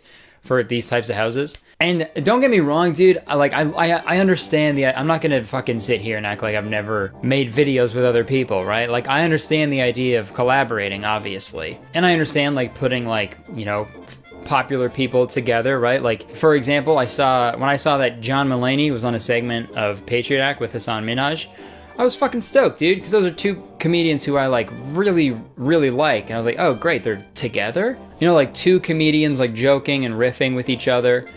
It was really cool to see. And this is the same as like musicians, right? Like, you know, if they collaborate and they make a song together, people get excited about that. And that's how it's supposed to be. But two TikTok stars, like just making a video together, just like them standing together and not even fucking doing anything. They're just like, yep, this, but look, this, I know you know me because you're following me, but look at the other person who you also follow.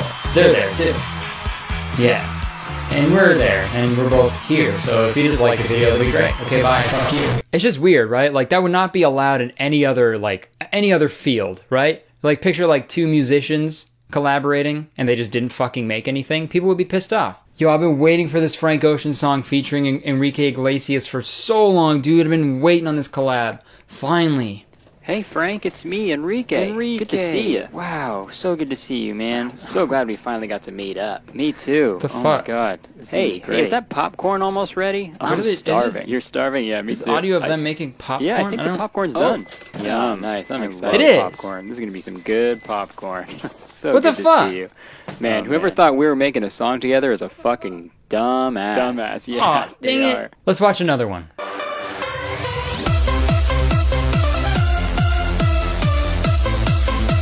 Oh, that's it. Oh. Oh, dude. That's it? Oh, man. And how many likes did that one get? Hey, guys. Too much. For what? For why? For why? Am I bitter? Yeah. Yeah, absolutely I am. I have to work so hard at what I do. These fucking people just gotta do a calf raise. And they get 1 million likes. Not even a farmer, dude.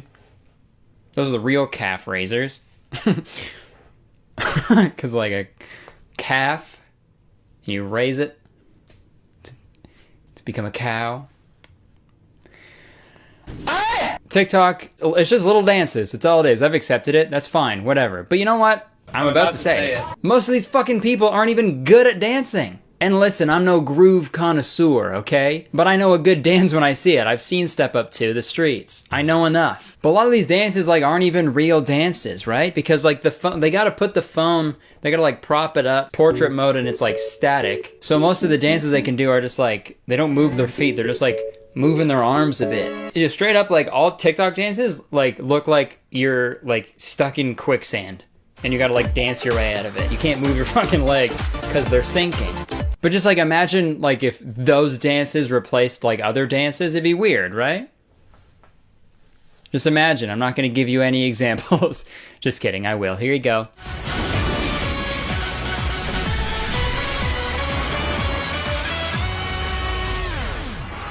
Hey judges, kind of nervous. Sorry. I've been a dancer for a while now, and I'd love to show you what I can do.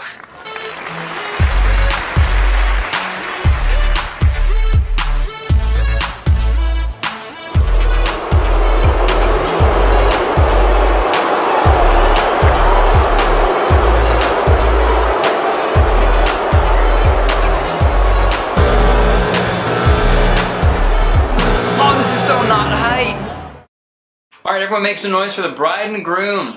Finally gonna share their first now. Oh, not hype! Let's watch a few more of these videos.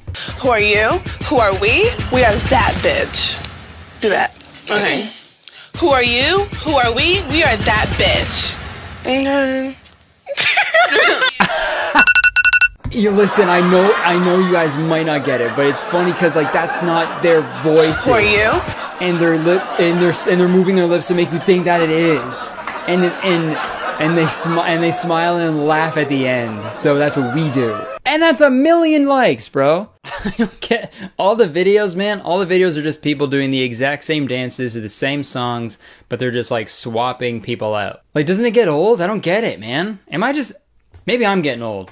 Okay, maybe that's it. I feel like that's for sure it, dude. Another thing I noticed, dude, they have like no furniture, and I think that's really fucking funny. Bro, when you think about it, when you actually sit down and think about it, bro, these kids these days, too focused on getting clout when they should be focused on getting couch. Dude, it's just so weird to have a mansion, a literal mansion, with no furniture, dude. You're doing it all wrong. Man, just like a picture of fucking TikToker on Cribs, dude.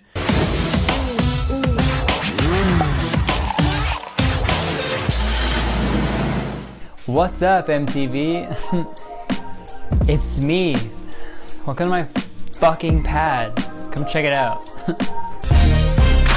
Alright, so as you can see, we got the living room here. It's pretty fucking fire, bro. We got the...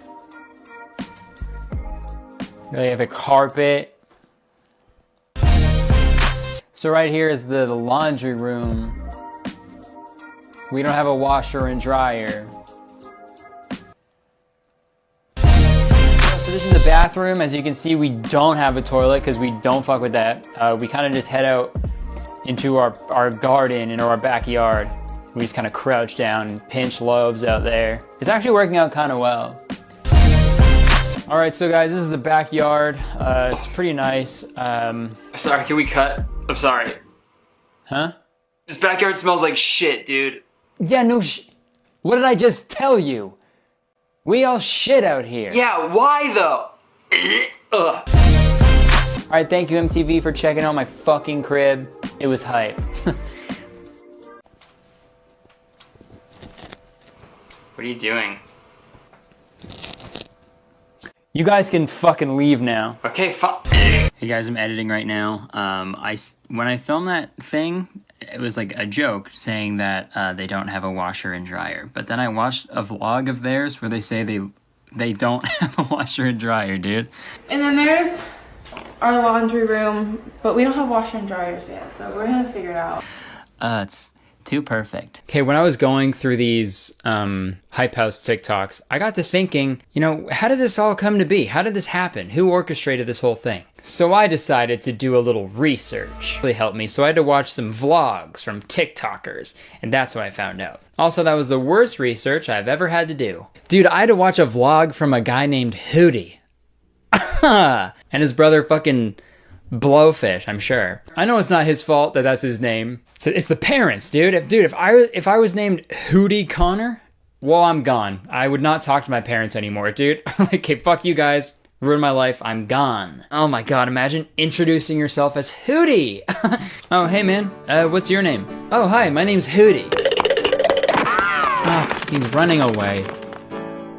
Fuck, man, every time. But I didn't actually learn that much from Hootie's vlog, so I had to watch another vlog from the Lopez brothers, who are like these two dancing brothers who are moving into the Hype House. Sound familiar? Dancing brothers? Just like Team 10? I just blew this case wide open.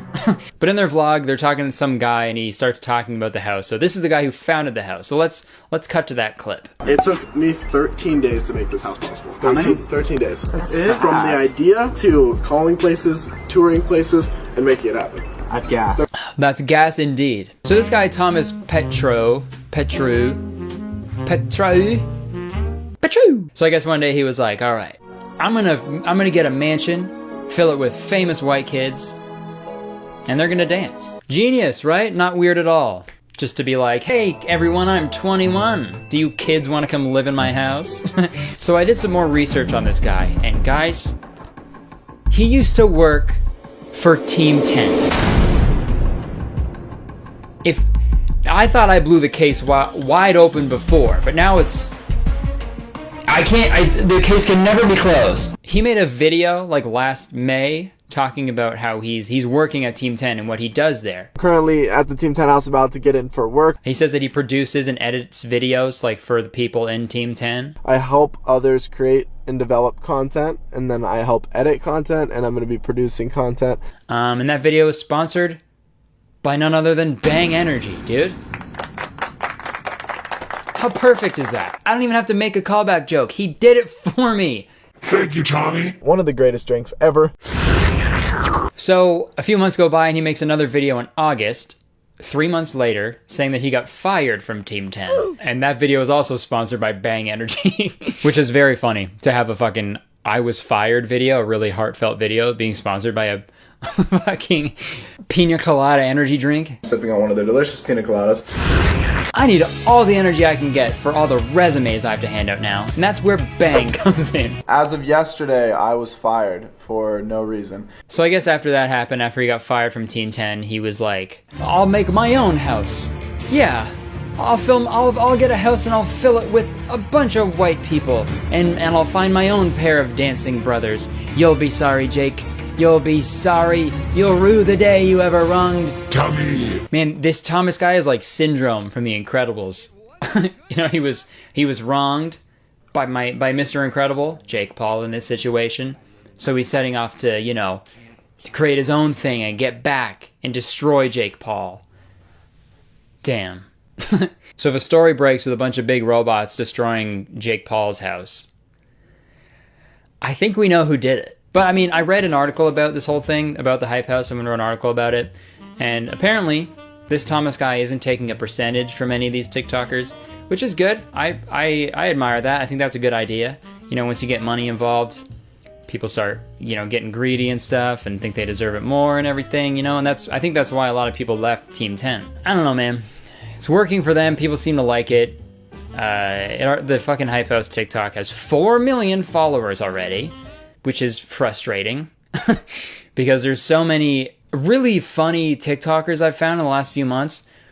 And I wish they would all have a house together and make funny content and good content. I don't know what I'll put on the screen right here, like TikTokers that I really like, who I think are funny, who you should give your attention to, who you should hype them up, instead of these people who do calf raises. Unless the people in the hype house actually make a TikTok of them raising a calf to be a cow, then I'll be happy. I don't know, maybe one day I'll start the fucking Kurtis Town cottage, and then the floor will be quicksand, and there'll be no water, there'll be no running water. It'll be like in Mr. Deeds, when the water fountain shoots out Hawaiian Punch, it'll be that. That's Hawaiian Punch. But also in the shower heads, and it'll just be bang energy everywhere.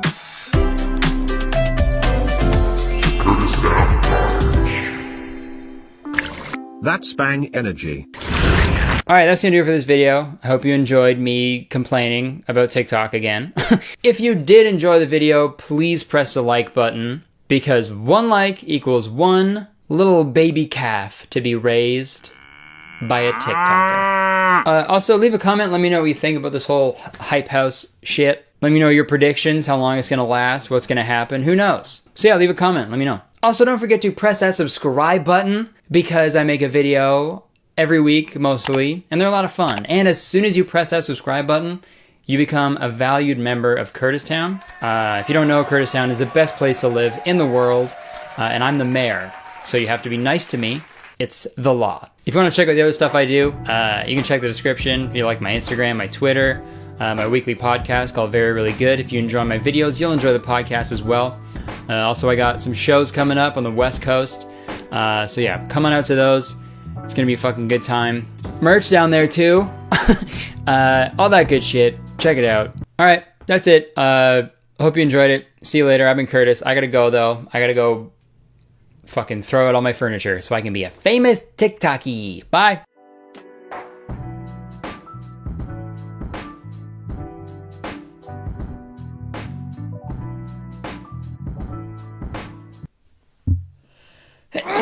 Hey guys, before we get into the video, did you know I have a podcast? I have a weekly podcast called Very Really Good. You know, we talk about some funny stuff, we watch some silly videos. Sometimes I got guests on there like Hank Green or D'Angelo Wallace or even the Da Vinci Twins. So yeah, if you want to subscribe to the podcast channel, it's in the description. Appreciate the support and hope you enjoy the video. See ya. Okay, folks.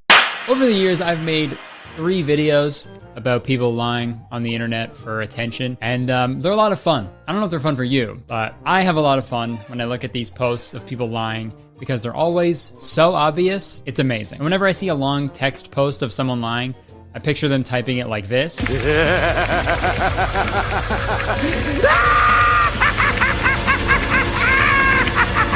And I laugh every time because that's so goddamn fun. And it's been a while since I made one of these videos. The last one I did was in 2019. You guys remember that year? 2019? The last time we were all truly happy?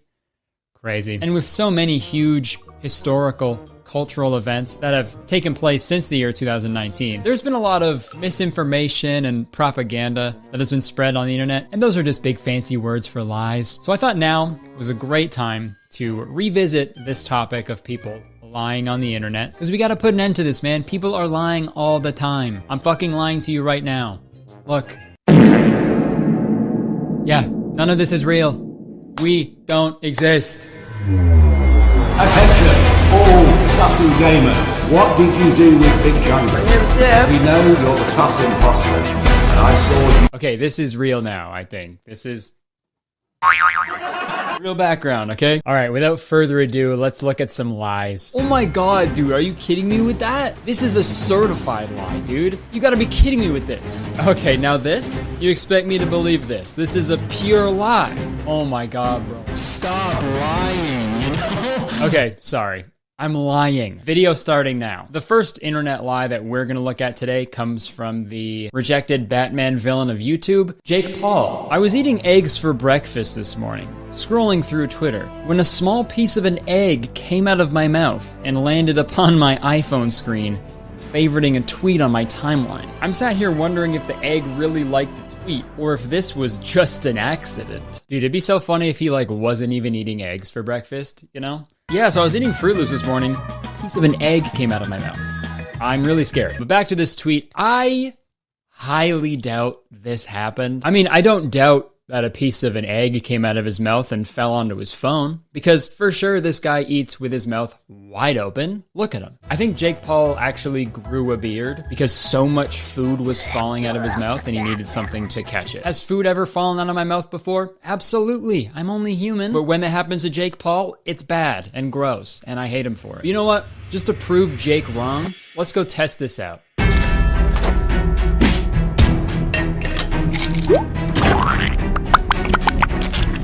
Okay, I made egg, and I got a camera here recording this, trying to make this as scientific as possible. So my hypothesis, not gonna work. It's not, there's no chance. Okay, actually on second thought, you know when you like just start a new Twitter account and you don't have a profile picture yet, so it just gives you the egg? Oh my God. I don't know, dude. Maybe Twitter coded something into their app that lets you like tweets with egg. I don't know. So I'm gonna do my own tweet. I'm just gonna tweet egg. It'll be super random to the people who see it right now, but when the video comes out, it'll make a bunch of sense. So I'm gonna go send tweet. Moment of truth, guys. Oh, I'm Jake Paul, just about to eat an egg. Oh no! Dude, this fucking liar. He's lying to us. See if I can just like it with it. What am I doing? What the fuck am I doing, man? Okay. Okay.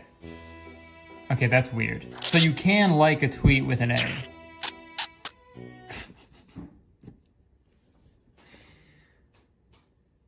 I'm not really sure what to do with this information, but I don't know if you can drop it on and then have it like it, you know? Well, that was a fun experiment. I'm glad I did that. Let's go back to my room. Or like fake Paul. Okay, that was a fun little goofy one to start off with, but we're gonna move on now to some more serious lies. Lying about an egg is one thing. You know, we've all done it. But lying about something serious, like vaccines and, you know, just public health, super shitty thing to do. And I know talking about COVID and the vaccines can be a little tricky because, you know, some people just don't want to get the vaccine or they don't want to wear a mask, you know, because it's their own personal choice. And I think that's great. You can do whatever you want. Even though that personal choice of yours puts the general public at risk and allows the already dangerous virus to mutate and become more dangerous and infectious as time goes on, essentially killing thousands and forcing the economy to collapse over and over again because of impending lockdowns and failing businesses, all because you won't get a simple free needle in your arm. So yeah, totally a personal choice. So if you don't want to get the vaccine, you're fucking cool, man. Wow, you're so awesome, dude. We're peasants. We're peasants compared to you. We are beneath you. You should be on a separate planet for cool people who get tons of pussy, I'm sure. Sorry. It's just fucking annoying, you know? And it's one thing to not want the vaccine, but to go on the internet and just spread lies about it? Whoa. Whole other kind of shitty. Like this one. I asked my son who works at a computer software manufacturer if he ever heard of graphene oxide. Sorry, a little context here. So there's apparently a Facebook article going around saying that the COVID vaccine had graphene oxide in it and that it had like little like nanotechnology that will like control the human population. But if you just Google it really quick, you find out that it's obviously not fucking true. So that's what this is about. So I asked my son who works at a computer software manufacturer if he ever heard of graphene oxide. And he said, yeah, they're using it to create artificial intelligence systems. When I told him that's what was in the jab, his jaw dropped. His words were drones. They are making drones. If people out there think this is true, they think the vaccine will turn you into a drone, and they still don't want to get it? What's it gonna take? To me, that sounds fucking awesome. I get to be a flying robot? Okay. Dude, even if they were like, hey, dude, this will actually give you COVID, but you'll be a fucking drone. I'd be like, okay, yep. Insert it. Put it in me. Flying robots can't get sick. Fill me up. Also, out of all the vaccine conspiracy theories, this is the craziest one for sure. What? How do you even think of this? They are making drones. Hot boy summer? No, sir. It is a drone boy summer. Yo, just got the vaccine, dude. What's the move? You guys need any aerial footage of the woods? I'm your guy. All right, we got another one that pertains to the vaccine. This is one of those posts where someone will transcribe a very real conversation they had to show you how smart and witty they are in their everyday life. This one comes from Todd Starnes. He's verified on Facebook, so let's see what this guy does. Oh, what the fuck? Oh no, I feel bad. Oh God, K, just not a real guy. What the fuck? Who photoshopped this? Why does he look like that? Dude looks like a fucking earwax sculpture. Why does he look like that? Okay, sorry, that photo really caught me off guard. Okay, Todd Starnes, author of popular books like Silencing the Lambs, God Bless America, and who could forget the classic, They Popped My Hood and Found Gravy on the Dipstick. Real book title, real book cover. Gross. Okay, so this is his post. Store clerk. Sir, have you been vaccinated? Me. Do you have a sexually transmitted disease? Store clerk. Flustered. That's none of your business. Me. Exactly. Now, if you'll excuse me, I'm gonna buy my Nutter Butters somewhere else. Oh, brother, this guy stinks! What is the point he's trying to make? Asking someone if they're vaccinated is not the same as asking someone if they have herpes. I mean, maybe if you're having sex with every single person you're coming into close contact with, then maybe. Yeah, that's a fair question. But I don't think you're doing that, Todd. Like, this is why I hate political commentators so much. Like, they use the literal dumbest reasoning to back up their shitty take, and they walk around like they're the smartest people in the world. And yeah, I'll do the exact same thing, but at least I don't pretend like I'm some genius. I simply am a genius. Oh, yeah. And also, hey Todd, this didn't happen. You know what we're gonna do? For any fake situation someone posts about, for any fake situation that we read in this video, I'm gonna recreate it, like using my green screen. Because when it's just text, I feel like our brains try to like fill in the gaps and like try to rationalize it to be like, yeah, maybe that did happen. Because humans are like the most gullible species ever. I say that like I'm not also a human. I am. I may be a genius, but I'm still one of you, don't worry. But yeah, I think seeing these situations in not text form will prove that they didn't fucking happen. So I present to you the Nutter Butter incident. Sir, have you been vaccinated? Do you have a sexually transmitted disease?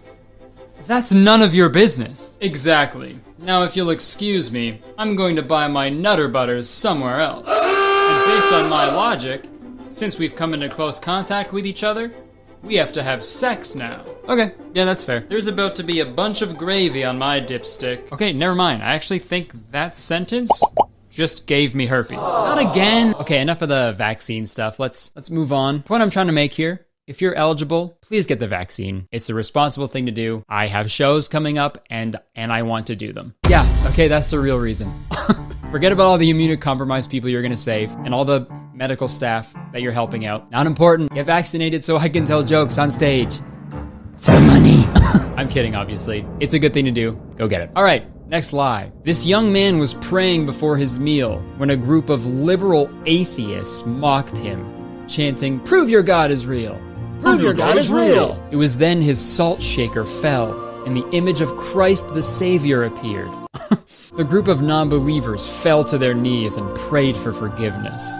We serve an awesome God. Amen. Yeah, I guess it is pretty awesome that instead of, stopping global warming or world hunger or James Charles, God is focused on making big art attacks of his son.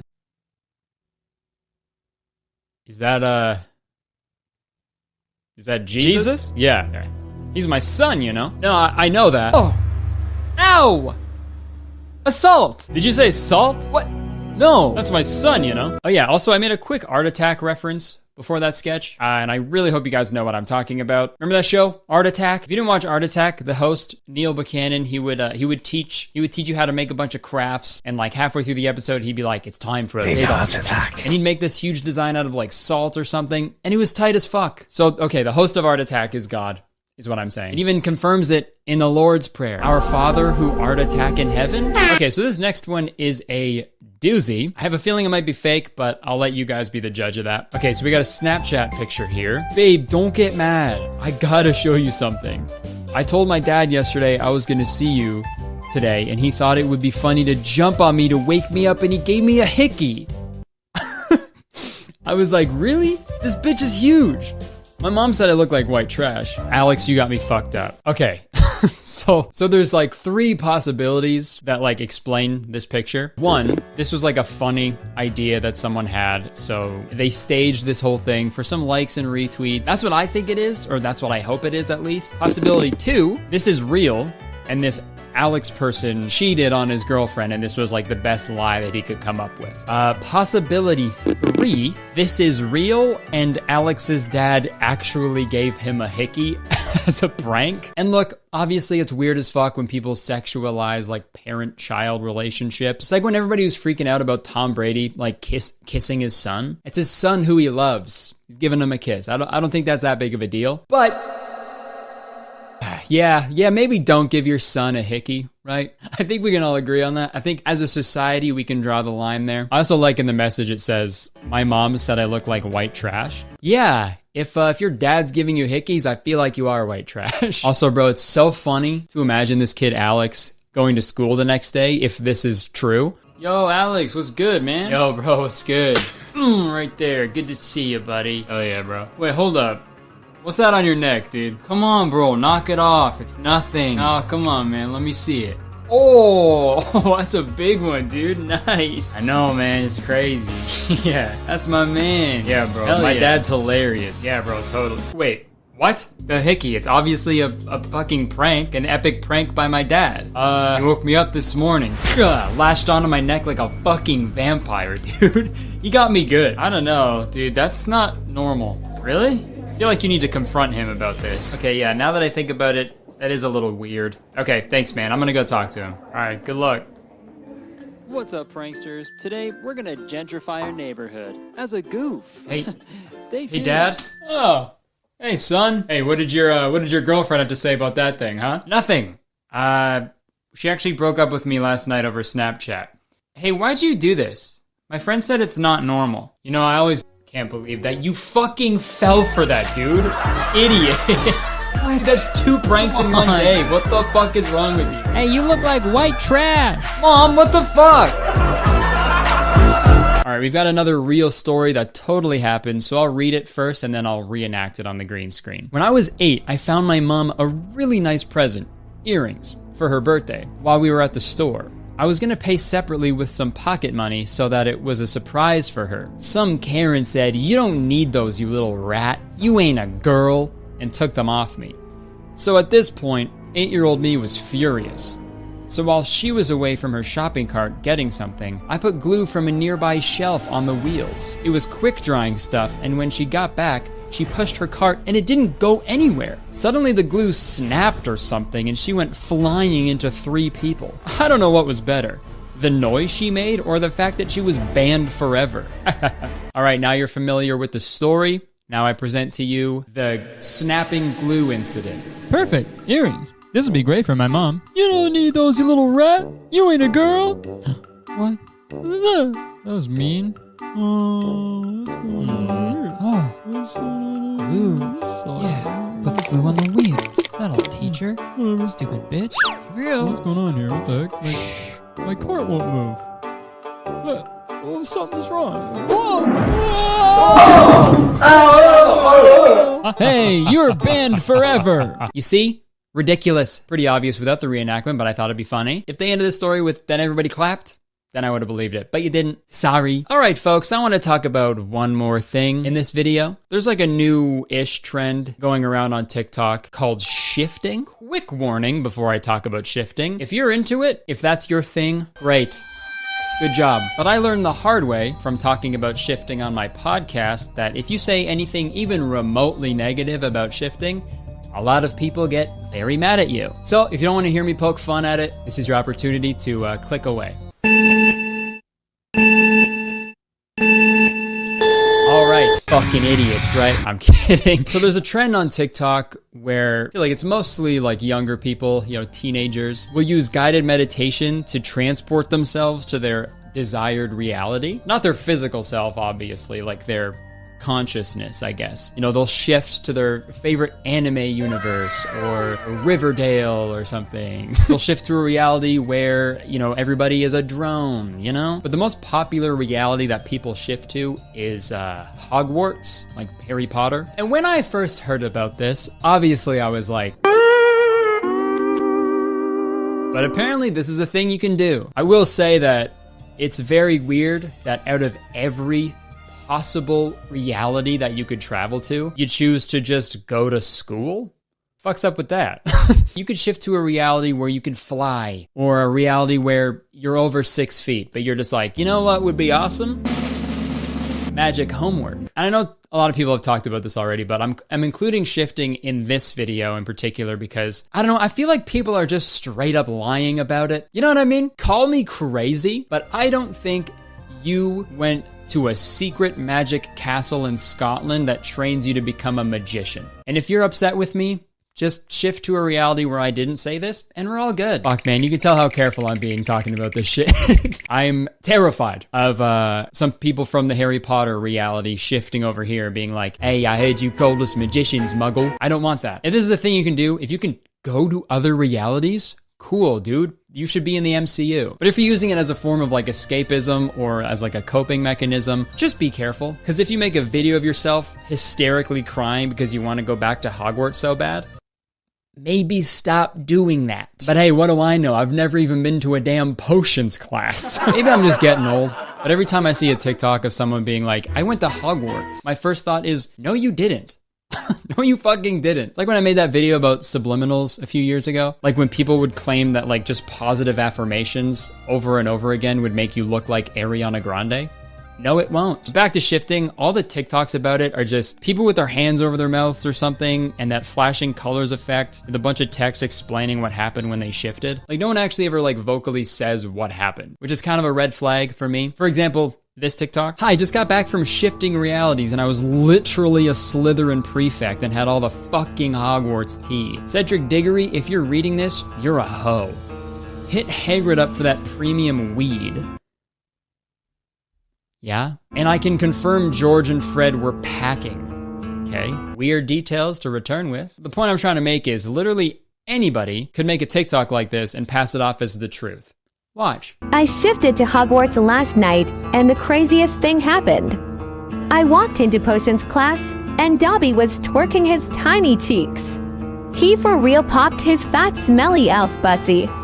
I'm Voldemort now. See what I mean? But dude, there was one TikTok I saw that really does not help the shifting community at all in terms of like people taking it seriously. So let's watch it. We have all been saying, all over this app, I hear everyone say, I want my letter to Hogwarts, or I wish so bad that Hogwarts could be real. Well, I'm here to tell you that it is. Not just because we saw it in the sky, even though that's like proof. And yesterday I got my letter to Hogwarts. And no, I didn't print it off there.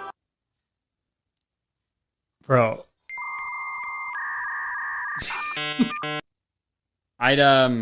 I'd like to call bullshit on this one, please. You're capping, all right? You've activated my cap card. How about you take off that sorting cap?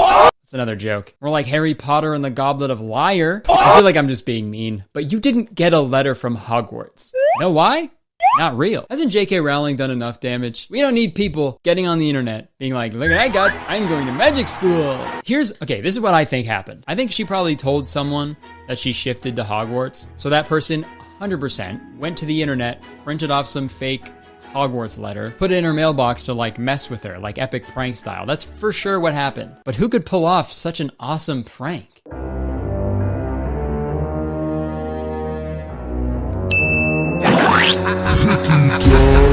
All right, that does it for this episode of Please Stop Lying. Or keep it up. Who knows? Do what you want. I don't care. The truth sucks most of the time. So I get why people are just fucking lying and believing these lies. I get it. And if I could shift to another reality, dude, I would do it in a heartbeat. But I'm going to try. How about we put on some calming music? All right? We'll get a meditation going and we will shift from this current reality to the current reality with a capital C, because this video is sponsored by Current. Folks, banks are weird, okay? And frankly, they stink. If I know I have to go to the bank one day, the night before, I can't sleep because I know I'll have to spend an hour at the bank for something that should take like 30 seconds. But with Current, you don't have to worry about stressful bank trips anymore because Current is the future of banking. They don't hide information from you like traditional financial institutions. Current keeps it simple, authentic, and direct. No hidden fees, no hidden anything, actually. And they have tons of incredible benefits and services, but the most amazing part, everything can be done right on the Current app. That's right, folks. No more walking into a stinky old bank. And to make things even cooler, Current and I are giving away $5,000. And all you have to do is click the link in my description, sign up for Current using code Kurtis Conner, and we will send 10 people $500. And it's super quick and easy. You can sign up in less than 2 minutes. So what the heck you waiting for? Also, a few of the people who won $500 in the last Current giveaway I did a few months ago tweeted me saying how hyped they were that they won the $500. And that could be you, dude. So yeah, again, click the link in my description, sign up for Current using code Kurtis Conner to enjoy the future of banking, and you'll also have the chance to be one of 10 lucky people to win $500. All right, thanks again to Current for sponsoring this video. Hope you guys check them out because it helps me out a bunch when you guys check out the sponsors. And you could win $500, dude. So yeah, thanks again to Current for sponsoring the video. Back to me. How fucking good was that segue?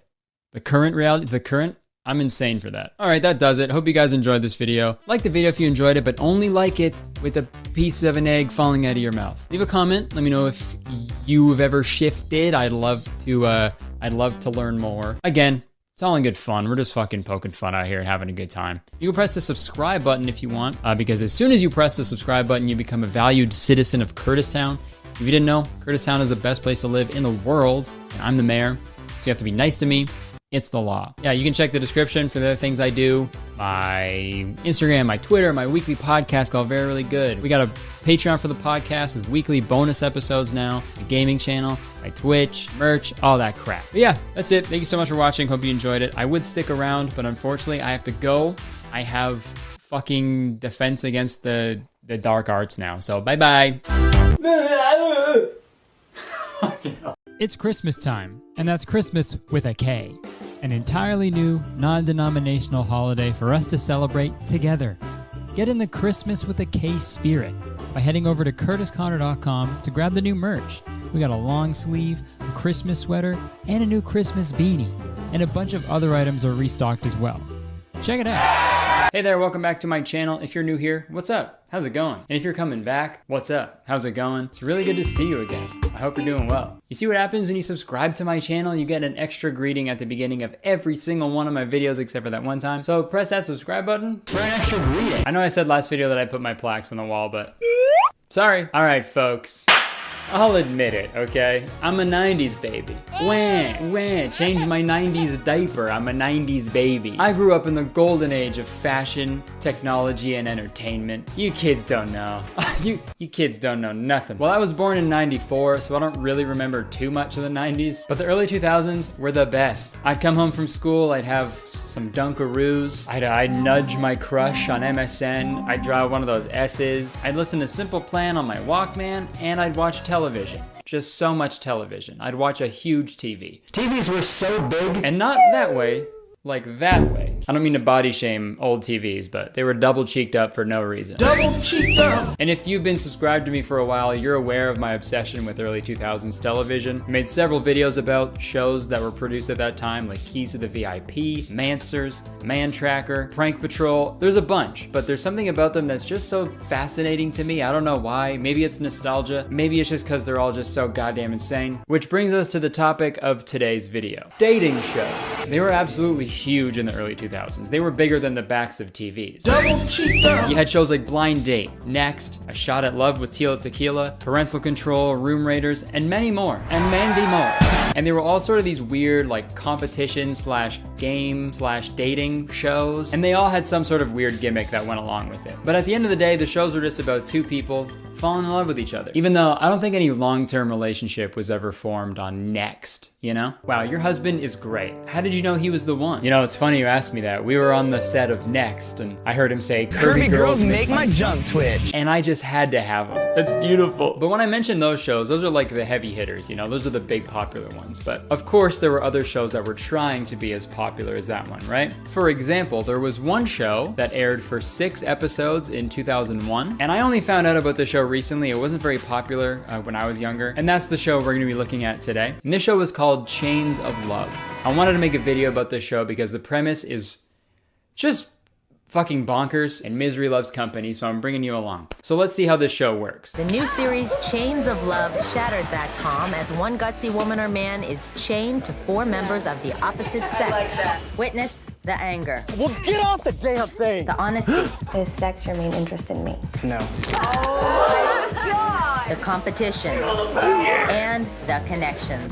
Yeah. If you didn't catch that, here's how it works. So there's the main person, they're known as the picker, okay? And their arms and legs are chained to 4 people of the opposite sex, and they're known as the players. They spend 4 days chained together. The picker sends home 1 person every day until they're left with 1 person. This is like if Jigsaw was hired to write a dating show. Do you want to date a girl? And oh yeah, the picker also just has $10,000 to give to the guys when they send them away as like a parting gift, I guess. And at the end of the show, they can either take all the money and just leave the last person, or split the money with the last person and continue to date them. So realistically, you could just bite the bullet, go through this thing for 4 days, and then you make $10,000. That's $2,500 a day. And you just have to be chained to 4 dudes from 2001. That's easy money.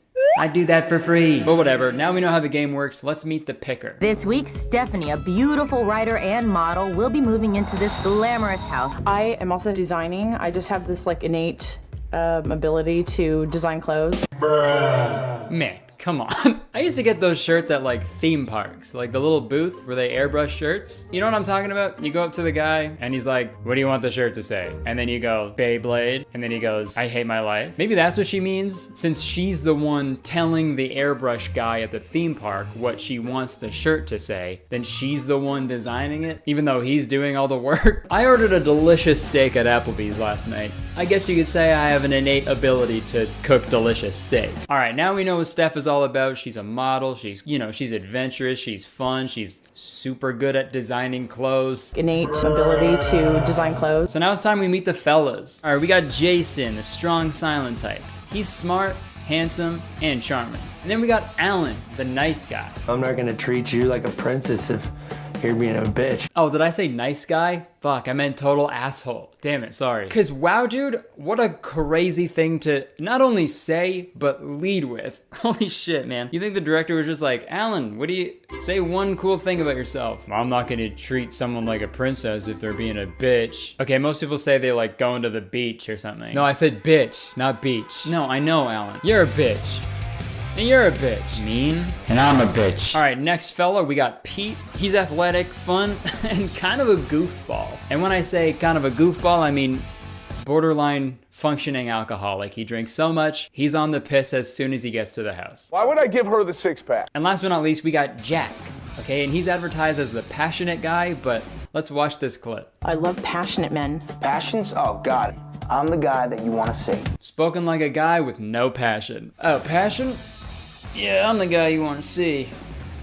So, yeah, next question. I'm the guy that you want to see. You didn't answer jack shit. Jack. Okay, so now that we've met all the boys, now it's time for Steph to meet the boys. Nice to meet you. Nice to meet you. Well, I'm Pete. Nice to meet you. Hi. Woo! Pete. All right, going in for the hug right off the bat. I like the confidence. Probably because he's blackout drunk. But hey, whatever works, right? So now that they've all met, now it's time for them to go into this place called the Ritual Room for them to be chained up for 4 days. Sorry if anybody just walked by you while you watched that part of the video, because that with no context. Whoa. Also, probably not a good idea to have all those candles with Pete walking around. One more beer, and that place is burning to the ground. Why would I give her the 6-pack? We'll know when the time comes to make that decision when you meet the locksmith. The locksmith carries $10,000. So yeah, there's this guy called the locksmith. He just randomly appears throughout the show. And I gotta say, no exaggeration here, he is my favorite character in any TV show of all time. And you will agree with me by the end of the video, I promise. The next time you meet the locksmith, it will be time for Stephanie to say goodbye to the first man. Dude, that line is so ominous, dude. It sounds like a fucking line from Game of Thrones. When the locksmith arrives, one man must go. So let it be written, so let it be done. All right, so they get all chained up, they leave the ritual room and go to the kitchen to eat breakfast. And this scene is pretty uncomfortable to watch, so apologies in advance. But apparently before the boys showed up to the house, they were shown videos of 5 women and they were asked to rate them from 1 to 10. But one of the women they rated was Steph. One of those women was me. So she's gonna read her own ratings in front of everybody. Let's see how that goes. Jason's ratings. You gave me a 4. for looks. That's out of 10. And you also said that you usually date more attractive. Who, me? Your tape didn't look like you. And for having sex with me, you had very little interest. Oh my god, like what a nightmare for everybody involved. Like why why would the producers do that? Why put that in the show? That is so mean. Okay, you said here I'm the ugliest person you've ever seen, and you'd rather lick a dog's poopy, stinky ass than ever be in the same room as me. I'm disgusting and should be thrown in a river. No, your tape didn't look like you. I'd say all that stuff about someone else, but not you. I'm a good guy. Pete, you gave me an 8 for looks, even with my disgustingly horrifying tape. A 9 for intelligence. Oh my god. Oh man. Guys, Pete gave her a good rating. She's reading off the rating and everyone's like, oh god, come on. Oh my god. Like scoffing, that is so mean. Pete's just fucking drunk, dude, don't listen to him. You're a 2. They're all a bunch of children. So all in all, I think they're off to a good start. That's the end of this book, thank you. So now they all pile into a car and go to a grocery store to get food for dinner. You guys ready?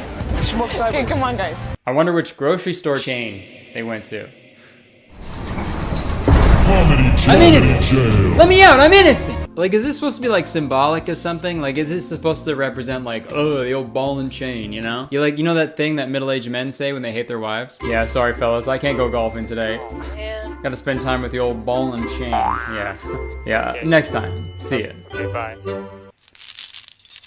I love you so much. All right, oftentimes throughout the show, it cuts to these like talking head segments where they can get like one-on-one time with the camera. But the way they do it in this show, like all the other people, since they're chained together, they just have big headphones on, so they just can't listen to what the person is saying, but like, come on, you know? Come on. You're telling me they obeyed that rule? Fuck that. Fuck that, man. If I was on that show, I'm putting one up. I'm listening. And don't act like you wouldn't do the same. We all looked at people's shoes when we were playing Heads Up 7-Up. You would do the exact same. And action. Yeah, Stephanie's great. I think she's a great girl. But that Jason guy, wow, he's a piece of work.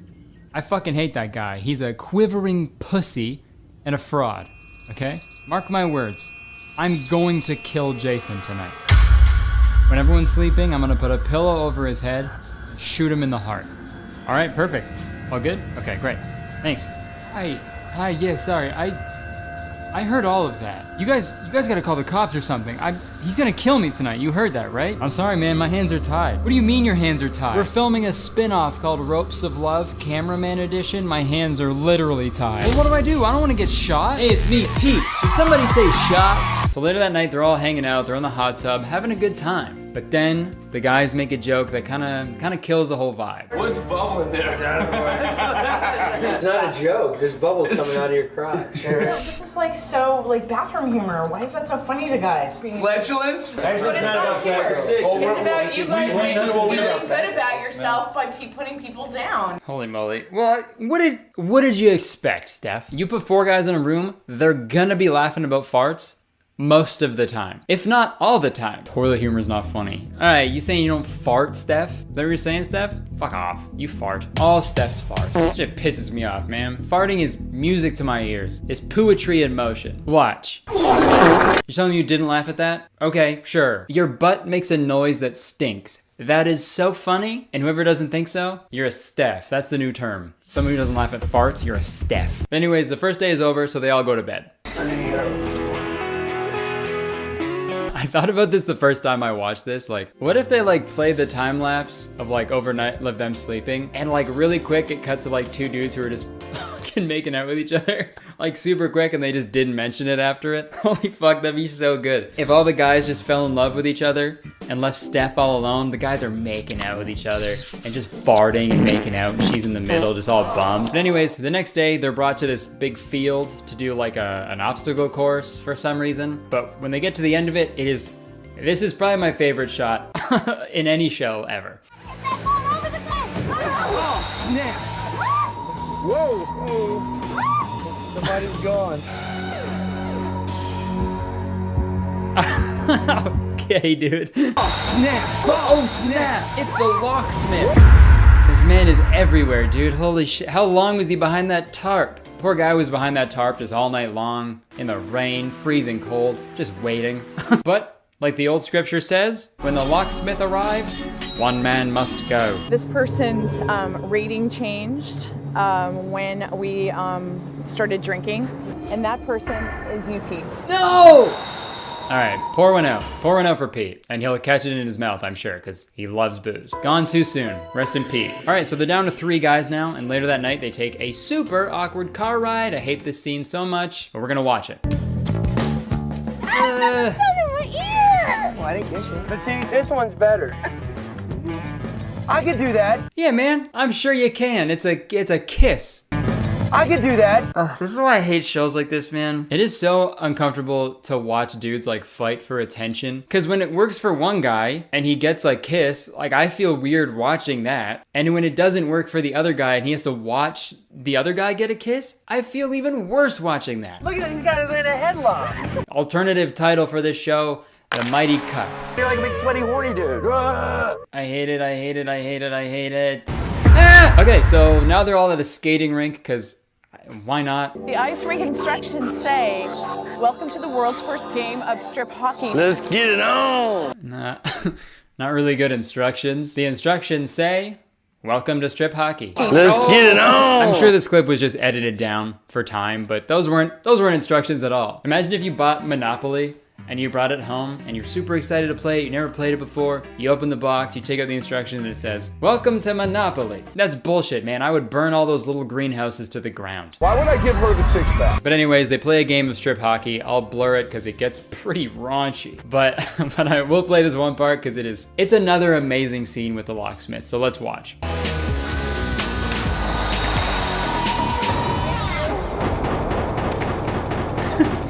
Hey man, just so creepy.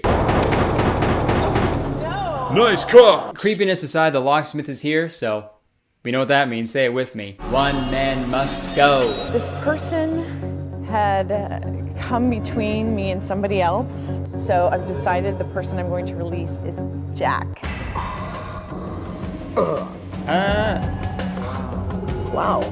It's like way too personal. Oh no. I'm going to give you money, and I'm going to count out $1,500. I'll take it. I could do that. The ice skating, I think, revealed a little bit more about him and his lack of athleticism that I kind of require.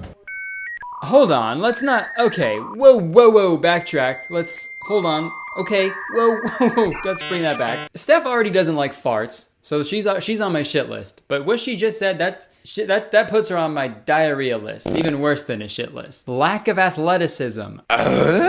You mean he was the only guy there who didn't have a fucking rockin' bod? That's what you mean, right? Say it with your chest, Steph. Don't look at Jack and be like, yeah, you came between me and someone else and I didn't like that. And then when he leaves, you talk shit to the camera and you're like, yeah, he was fucking fat as shit. He's a weirdo, he's out of shape. Straight up sent Jack home because he wasn't jacked. That's whack. Gone too soon. Rest in Jack. But we're down to the final 2. And holy smokes, just not looking good for Jason at all. He's giving his fucking interview thing to the camera and fucking she's holding hands with Alan while he's doing it. I feel like she already made her decision, right? Yeah, I really like Steph. I think she likes me too. We have a lot in common. We have this really strong connection. And I think she's gonna pick me. You know, no offense to the other guy, but I don't really see them having a future together. You should turn around. Huh? Turn around, I said. Look behind you. Dang it. I'm sorry, man. That's brutal. What the heck? I really didn't think he had a shot. Hey, it's me, Pete. Did somebody say shot? All right, folks. This is the final day. Each guy gets a one-on-one date with Steph, chain-free, so they can finally have some alone time. Just kidding. They just replace the chain with a longer chain. The odd man out will trail behind on a longer chain. By myself, then be with somebody that doesn't fulfill all of my desires and needs. Being on this date, chained with them, was not my idea of a good time. They couldn't give him like a Game Boy, like a book, anything? He just has to like stand and watch them go on a date. That reminds me of like when you were a kid, like at the mall with your mom and she like runs into like an old friend and they talk for just so fucking long and you're like, all right, Mom, can we go? Gotta go watch Boy Meets World, come on. It's like that, but so much worse, cause instead of your mom it's the girl you want to date, and instead of your mom's old friend, it's the guy that she wants to date. But anyways, now it's time for Jason's date, and you know what? I'm rooting for him. His hair is sick. I feel like he's the least obnoxious out of all of them. And I just fucking feel bad for the guy after Alan's date. And this part really bugs me because the date's going pretty well, but they're like walking on the beach one part and Alan is like behind them, so close, like chirping them, drinking a bottle of wine right behind them, just being a fucking jerk, man. Alan has a problem with not getting enough attention. But I digress. We're getting close to the end. Let's see what happens. I think I've done a good job by, bringing it to you two guys. I'm glad we were the last three.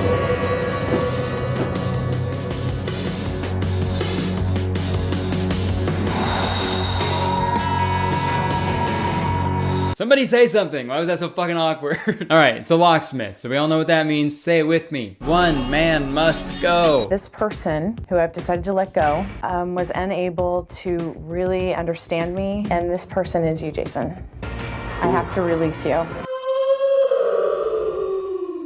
Oh, hold on. I'm sorry. What? You're gonna pick Alan? Okay.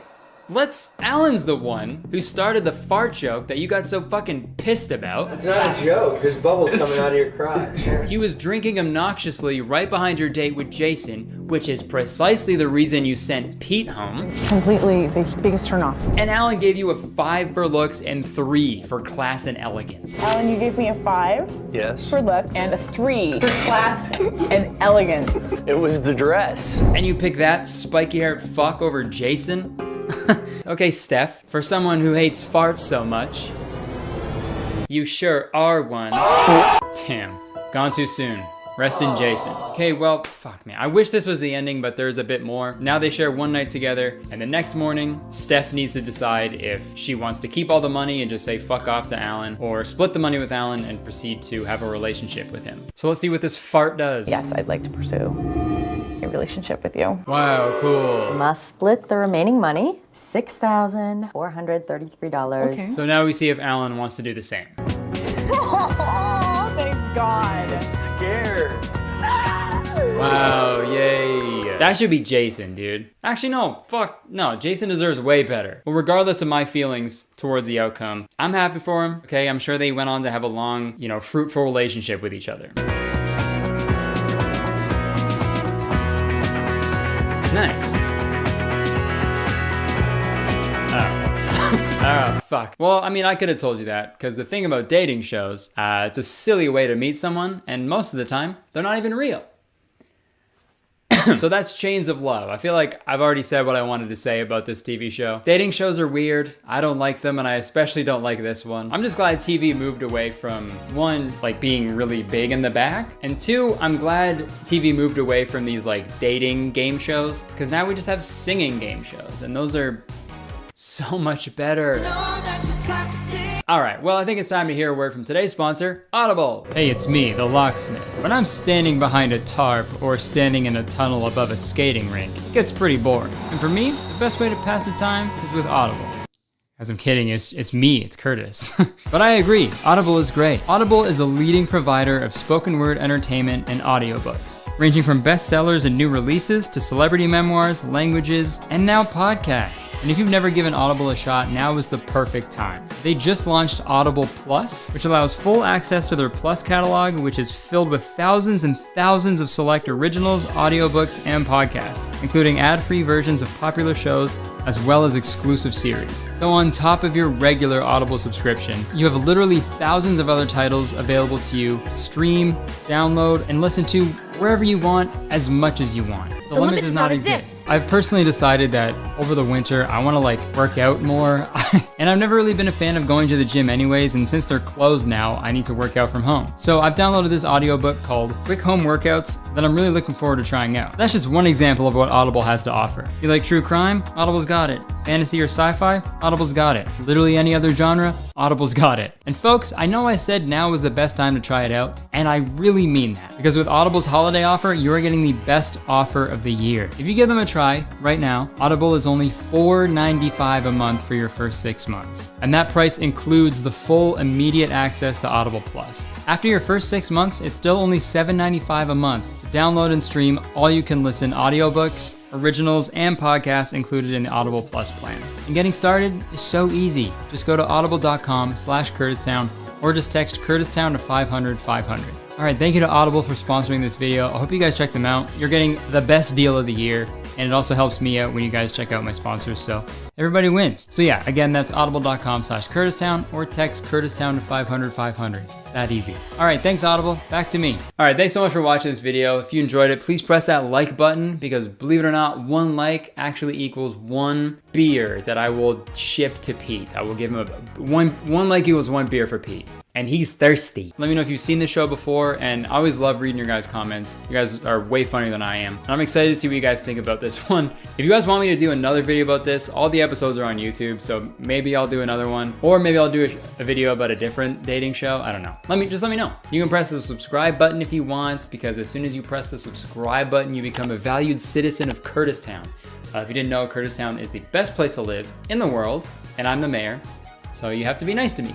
It's the law. If you want to see the other things I do, you can check the description. My podcast, my Instagram, Twitter, all that bull crap is down there. Merch, my new merch, holiday merch. All right, that's it. I gotta go. I would stick around, but I have to fart now.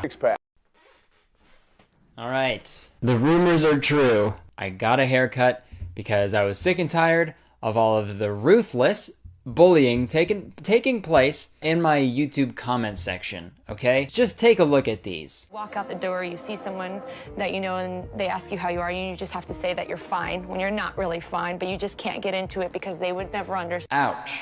My feelings. I just want to thank everyone for the mean comments. I really appreciated it. And yeah, bullying works. Now we know. Okay, before we get into everything, first off, I want to say if you're new here, hello, what's up? And if you're coming back, hello, what's up? It's very good to see you again. You see what happens when you subscribe to my channel? You get an extra greeting at the beginning of every single video. And that's the Kurtis Conner guarantee. So smash that subscribe button for an extra greeting. All right, guys, we've got a great video today. I know I say that every time because it's true.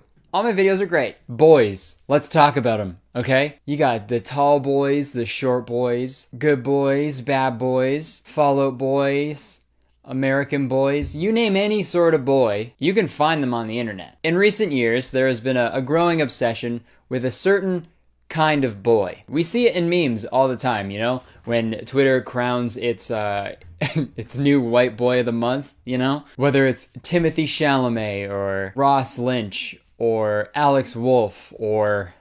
Hey, I think you're cute. Noah Centineo. I can't abandon the person I used to be, so I carry him. You see the similarities, you know? Attractive white dudes with cheekbones and jawlines that look like they haven't slept in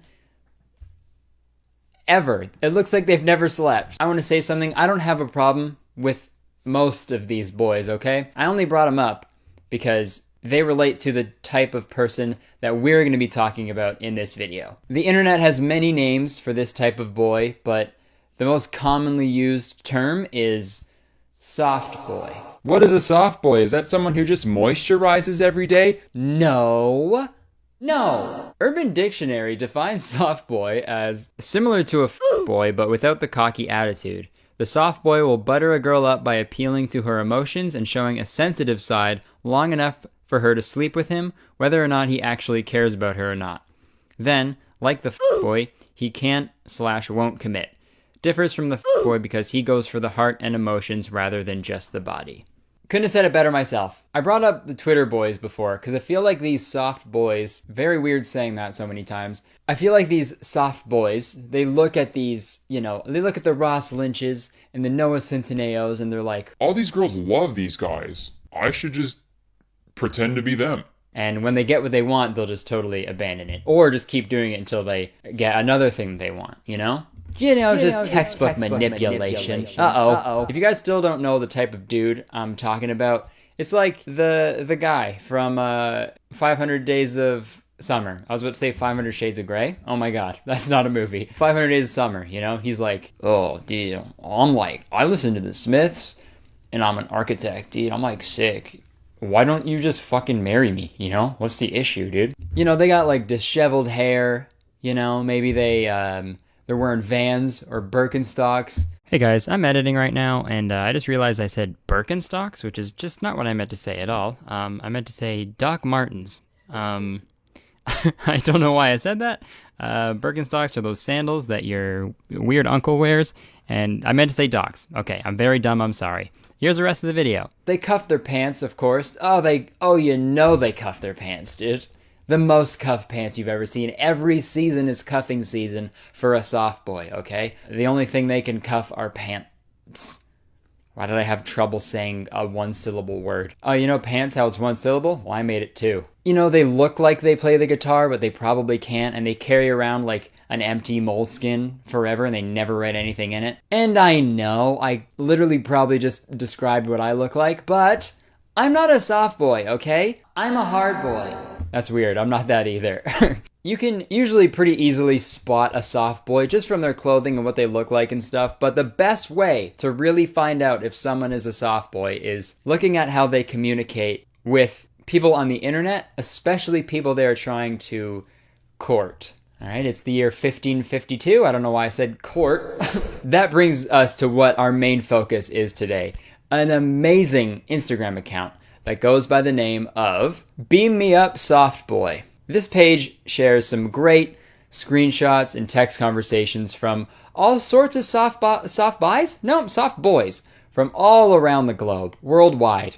And they compile it all into one place, and it's the most amazing, most uncomfortable thing I have ever seen. So we're gonna look at a few of these and really dissect them and try to get into the mind of a soft boy and see what we can do to stop the soft boy epidemic. Let's get into it. Dude, here's a great message from one of these dudes. I first saw you yesteryear.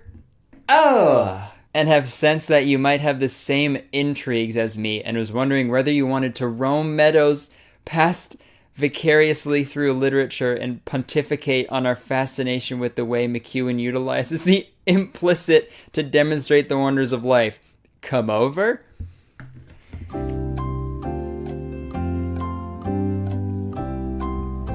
Holy shit, this is the best response ever. Sorry, do I know you?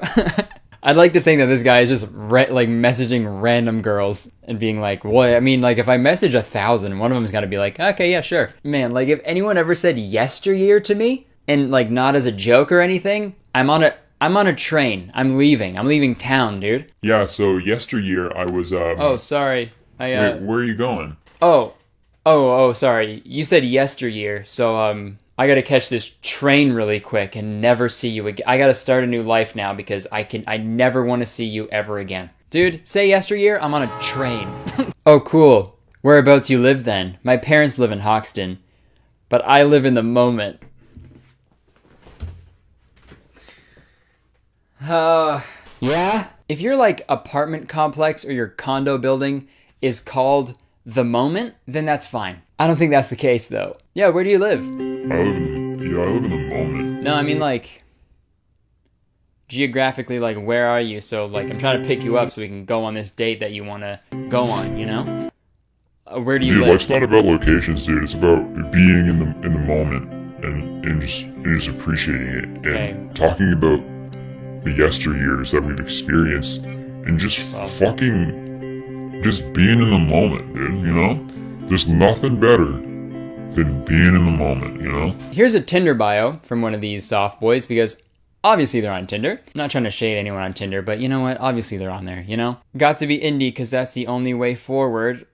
Adidas Originals are the only shoes I wear. If you don't like indie music, then I'm sorry, we cannot be friends. My anthem, Do I Wanna Know by the Arctic Monkeys. I mean, no shade to the Arctic Monkeys, but dude, I feel like that's the least indie band you could ever listen to. They're like a very popular band. Dude, like I listen to really underground shit. Like, you ever heard of Coldplay, dude? Yeah, probably not, dude. Yeah, this is like my little secret. Coldplay is my little secret. Here's another great Tinder bio. 5'9", looking for a muse.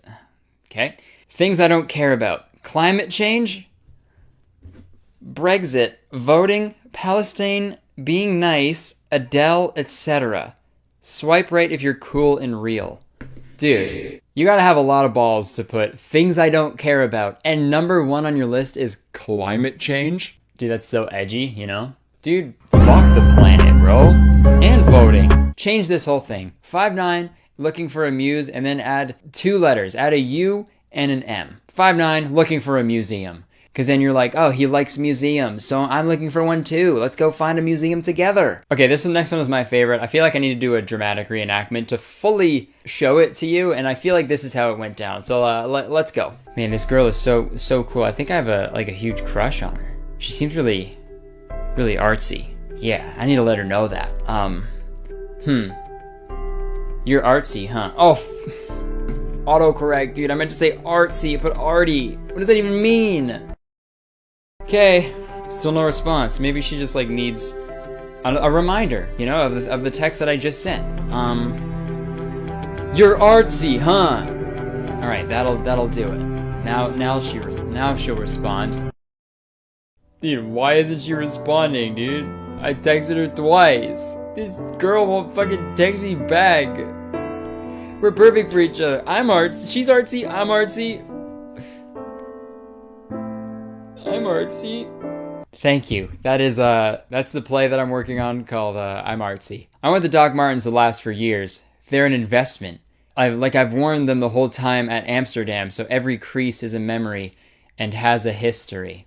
And of course, being leather means that I have to be respectful of the life it had before, so there is so much history already in them. They're boots, my guy. Ladies, if someone texts you that, give them the boot. I don't do portraits. I can paint your aura. Oh man. Aura? How about paint literally anything else than that? Like imagine like Leonardo da Vinci painting the Mona Lisa, and she's sitting there for so long, just waiting, and then he flips it around and it's her aura. I don't think that would be in the Louvre. That would be in the loo, as in the toilet. I'm flushing it down. Auras, get flushed. I'm an outsider, but I don't enjoy Shrek. Dude. In case you haven't noticed, I'm weird. You gotta be a whole different type of monster to not like Shrek. You have to be an actual real ogre to not like the movie Shrek. Can't believe this. It's just not very enjoyable. There are much better films. Okay, true. Please tell me you've watched Pulp Fiction. Oh, God. I'm a weirdo. Oh, God, the worst guy. I just don't like Shrek. There's better movies. Yeah. No shit. You know, there's better foods than apples. Apples are still amazing. I don't know, dude. There's just better foods. Please tell me you've had fettuccine Alfredo. Shrek is bad. Because it wasn't directed by Quentin Tarantino. You look like a sociopathic mess, and I love it. Okay.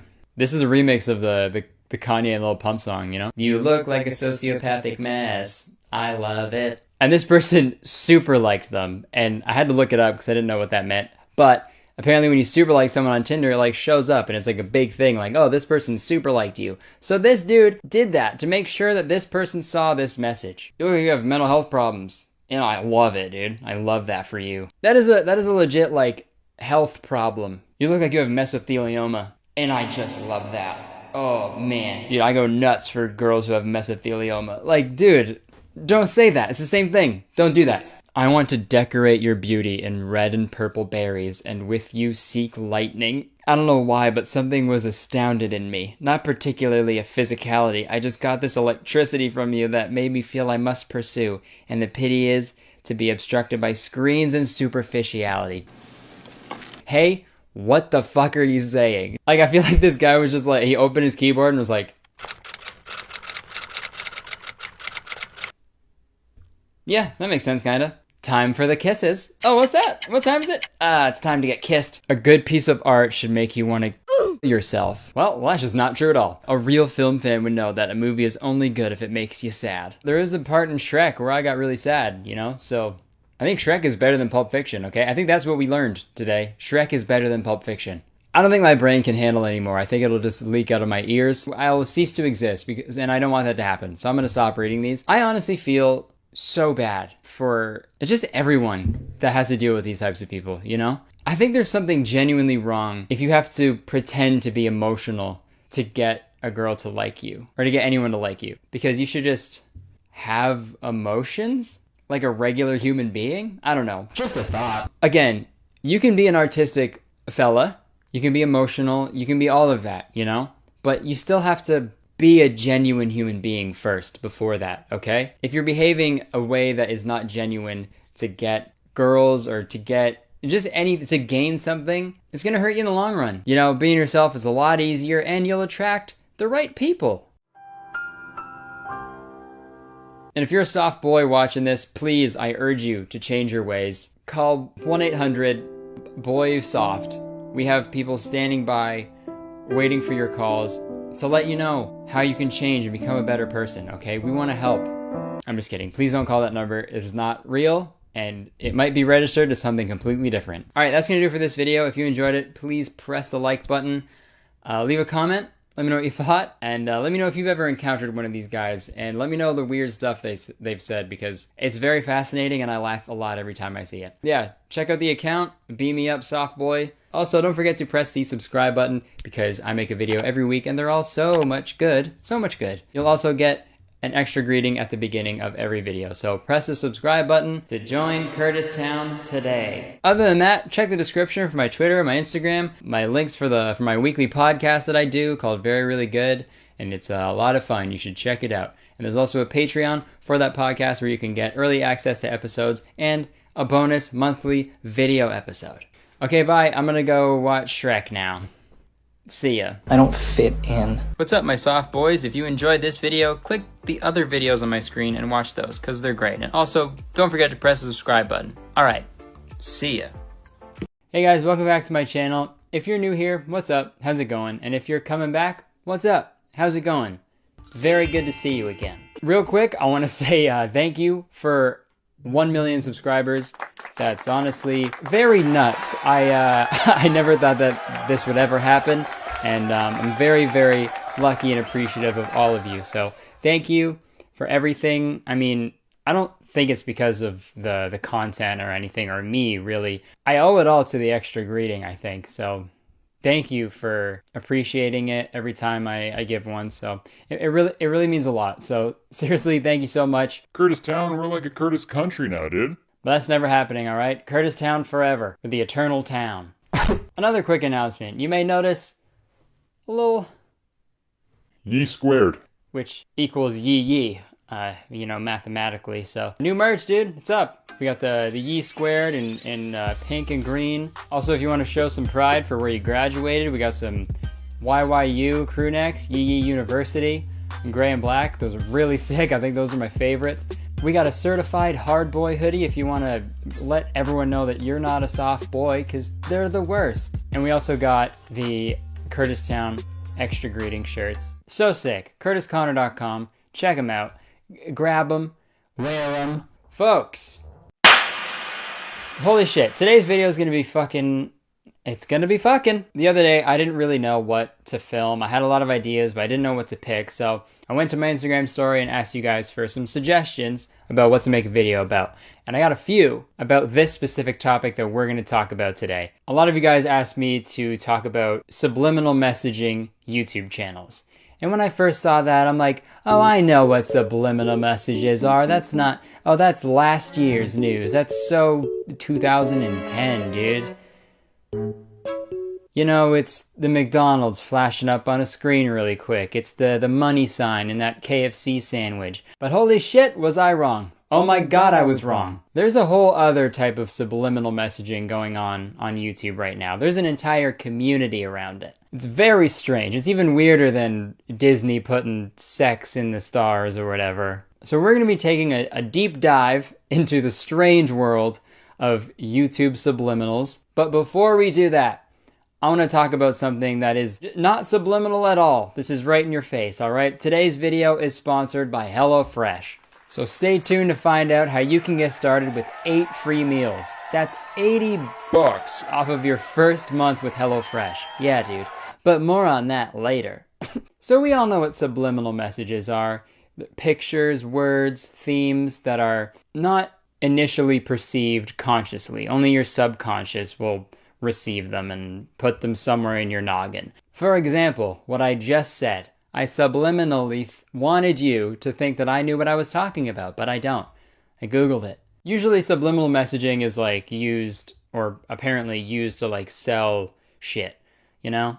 Not shit, you know? They're not hiding little turds everywhere to be like, you know what, I should buy some feces. You know, they're selling just stuff. They're selling their McDonald's, they're selling their KFC, you know? It's for marketing. But there's a whole community on YouTube that is using subliminal messaging to improve your life. Well, ain't that swell? All you have to do is watch these videos called subliminals, and they solve all your problems. Sounds crazy, I know, but I'm gonna go in with an open mind, and we'll see how much better my life can get after these subliminals. So fill up your oxygen tanks, because we're going deep. Let's go. Okay, so we got this first channel called Subliminal Affirmations Booster. Get results now! Which is just a great name for a YouTube channel. Really rolls off the tongue.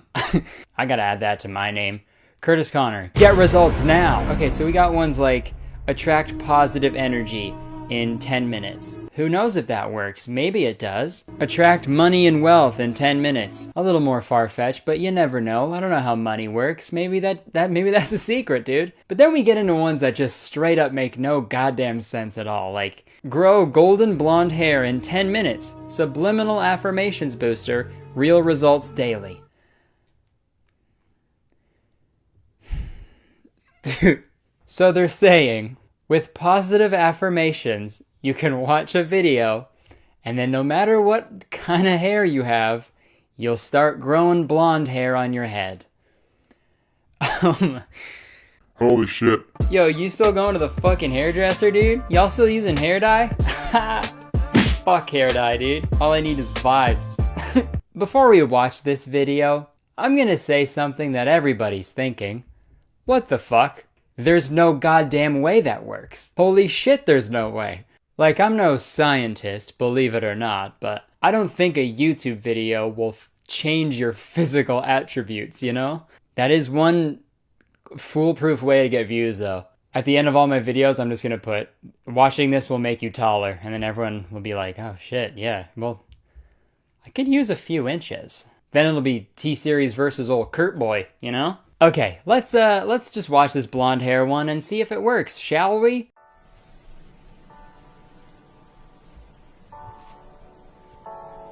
Nothing's happening so far. I can see myself in the viewfinder. Hair's still brown. Oh, you gotta be fucking kidding me, man. Dude, the whole video is 10 minutes of the same close-up picture of blonde hair with some calming music in the background. Holy shit. Dude, there's no... Oh my god, man. Let's check out the description. Subliminal Affirmations Booster is the new frontier that will be providing amazingly fast results as we are utilizing new untapped state-of-the-art technology backed by vibrational and energetic programming to ensure that we tap directly into the subconscious mind to provide super fast results to our listener. Dude, is this a YouTube description or a synopsis of The Matrix? What are you fucking saying, dude? We're actually utilizing an untapped state of vibrating and visualizing technology that will boost your fucking blonde hair count by 30 miles. Blue pill or the red pill? The powerful hidden suggestions easily bypass your conscious resistance and tap into the only level that allows you to create a tremendous change, your subconscious mind. Okay, so I guess they're putting in like secret messages somehow in this video. We purposely embed very low subliminal affirmations so that the listener cannot hear them. This way, the subliminals can go directly to your subconscious mind without any judging or disbelief from your conscious mind. Well, this could never work for me. Fucking judged it right off the bat. Okay, so I guess they record positive affirmations and make them just super quiet so you can't really hear them. Your subconscious hears them and they're like, okay, yeah, you're right. Our hair is fucking blonde, isn't it? Let's read some of the affirmations that they included. I love my beautiful golden blonde hair. I am growing beautiful golden blonde hair now. Oh, dude. No one's ever said that. Hey, blondies out there, you ever just sit in an empty room on just a chair and just grow your hair and you say that? I am growing beautiful blonde hair right now. My golden blonde hair is regrowing. They are growing as I breathe. All results from these subliminal affirmations are permanent. Okay, so it didn't work when I just like skimmed over it. So I'll watch the full thing and then maybe by the end of it, my hair will be blonde. Let's take a look.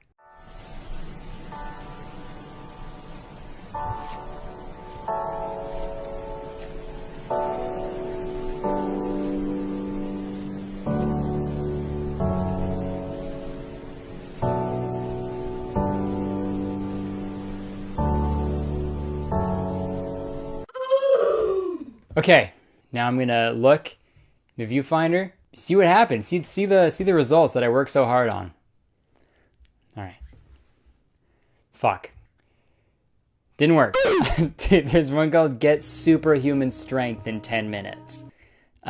Yes, please. The pinned comment is, and wow, this is affecting my muscles. I feel throbbing and tingling. Hey, go to the doctor maybe. Oh, my muscles are like throbbing and tingling right now. This is crazy, dude. Dude, I think I'm getting super strength. No, I don't know, doc. I was watching this video to get super strength, and then I felt my muscles like throbbing and tingling. So, I think I have super strength, dude. It's like, whatever. Yeah, we just got the test results back. You straight up have arthritis. It's like a very bad case of arthritis. Oh, well. We're gonna have to start you on something. Oh, so it's like really bad arthritis? Yeah, it's really bad. So like super arthritis? Sure, yeah. Sick. Looking through this YouTube channel, if you watched all of these, you'd be a fucking superhero. You could change your hair color at will, your eye color, your height, literally everything about you. Move over, Superman, make way for Positive Affirmations Man. It is me, Positive Affirmations Man. My blonde hair is growing as I breathe. Okay, so the changing hair color and the eye color, those ones are super weird, but it gets even weirder, believe it or not. This one is called Look Like Ariana Grande Subliminal. Warning, very strong. Yeah, well fucking so am I, after getting super strength, alright? I am already seeing the results. I get results fast. I have same eye shape as Ariana. Dang it, it worked perfectly. That one's just fucking weird, man. At least the other ones were like just kind of soothing music and you couldn't really hear the affirmations, but this one you can legit hear it clear as day, dude. I am good. I am nice. I am going to look like Ariana. I'm going to look like her. My eyebrows are like hers. Okay, so I'm looking at the comments right now and holy shit, apparently it worked. Day 1, nothing obviously. Day 2, somehow I look uglier. Day 3, my eyes look a little more like her shape and my eyelashes are darker. Day 4, okay, so this is so weird. My friend was doing my hair and she noticed a part of my hair was brown. My hair is black. And she said it looked like naturally brown hair. But now it does look weird seeing some of my hair is brown and the other is black. Day 5, nothing. Week 3, oh, big jump. I look like Ariana Grande. Like my head shape changed to hers. My eyes are just like hers. My nose has gotten thinner. My jawline is sharper. This works so well. I will continue using it. More updates. It's very weird to watch this video over and over again to hope that you would look like your favorite celebrity. And to lie in the YouTube comments to be like, yeah, it worked. I look like her. I look exactly like her, guys. You want a picture? Sorry. I wish I could. Wish I could, but this is YouTube comments and I can't do that. And so, sorry. Okay, imagine if this actually fucking worked. What if you kept doing it after you did it so much that you look like Ariana Grande? Like you watched it so much that you looked exactly like Ariana Grande, but then you kept watching it, then what would happen? You turn into like super Ariana Grande? Like Ariana Venti?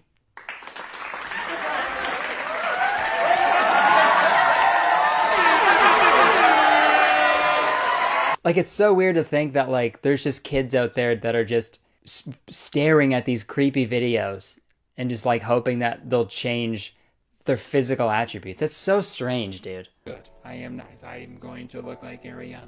I'm going to look like her. My eyebrows are like hers. Knock, knock. Good. Hey, honey. Oh. I am going to look like Ariana. But,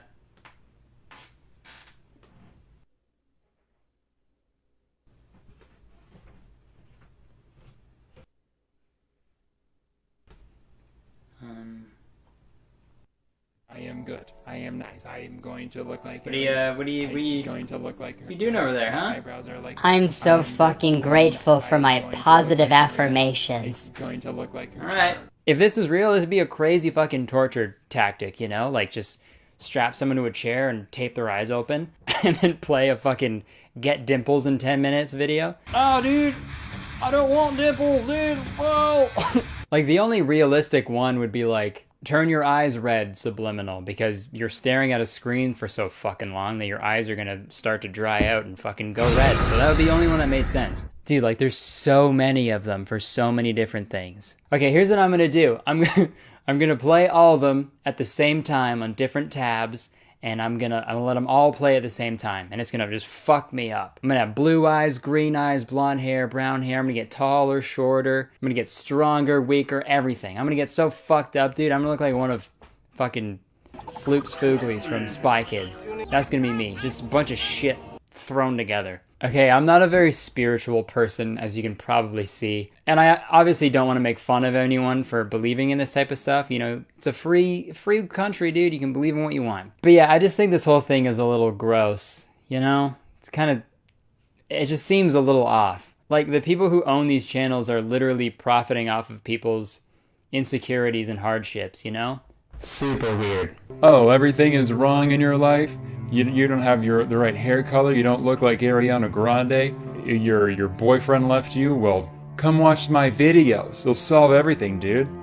And of course they're all over 10 minutes, so I can put mid-rolls in there. Whoa, what a coinky-dink. No, that's like the right amount of time. It's just crazy how it lined up with YouTube's mid-roll fucking rules, you know? It's crazy, dude. Like, we all want to change things about ourselves, you know?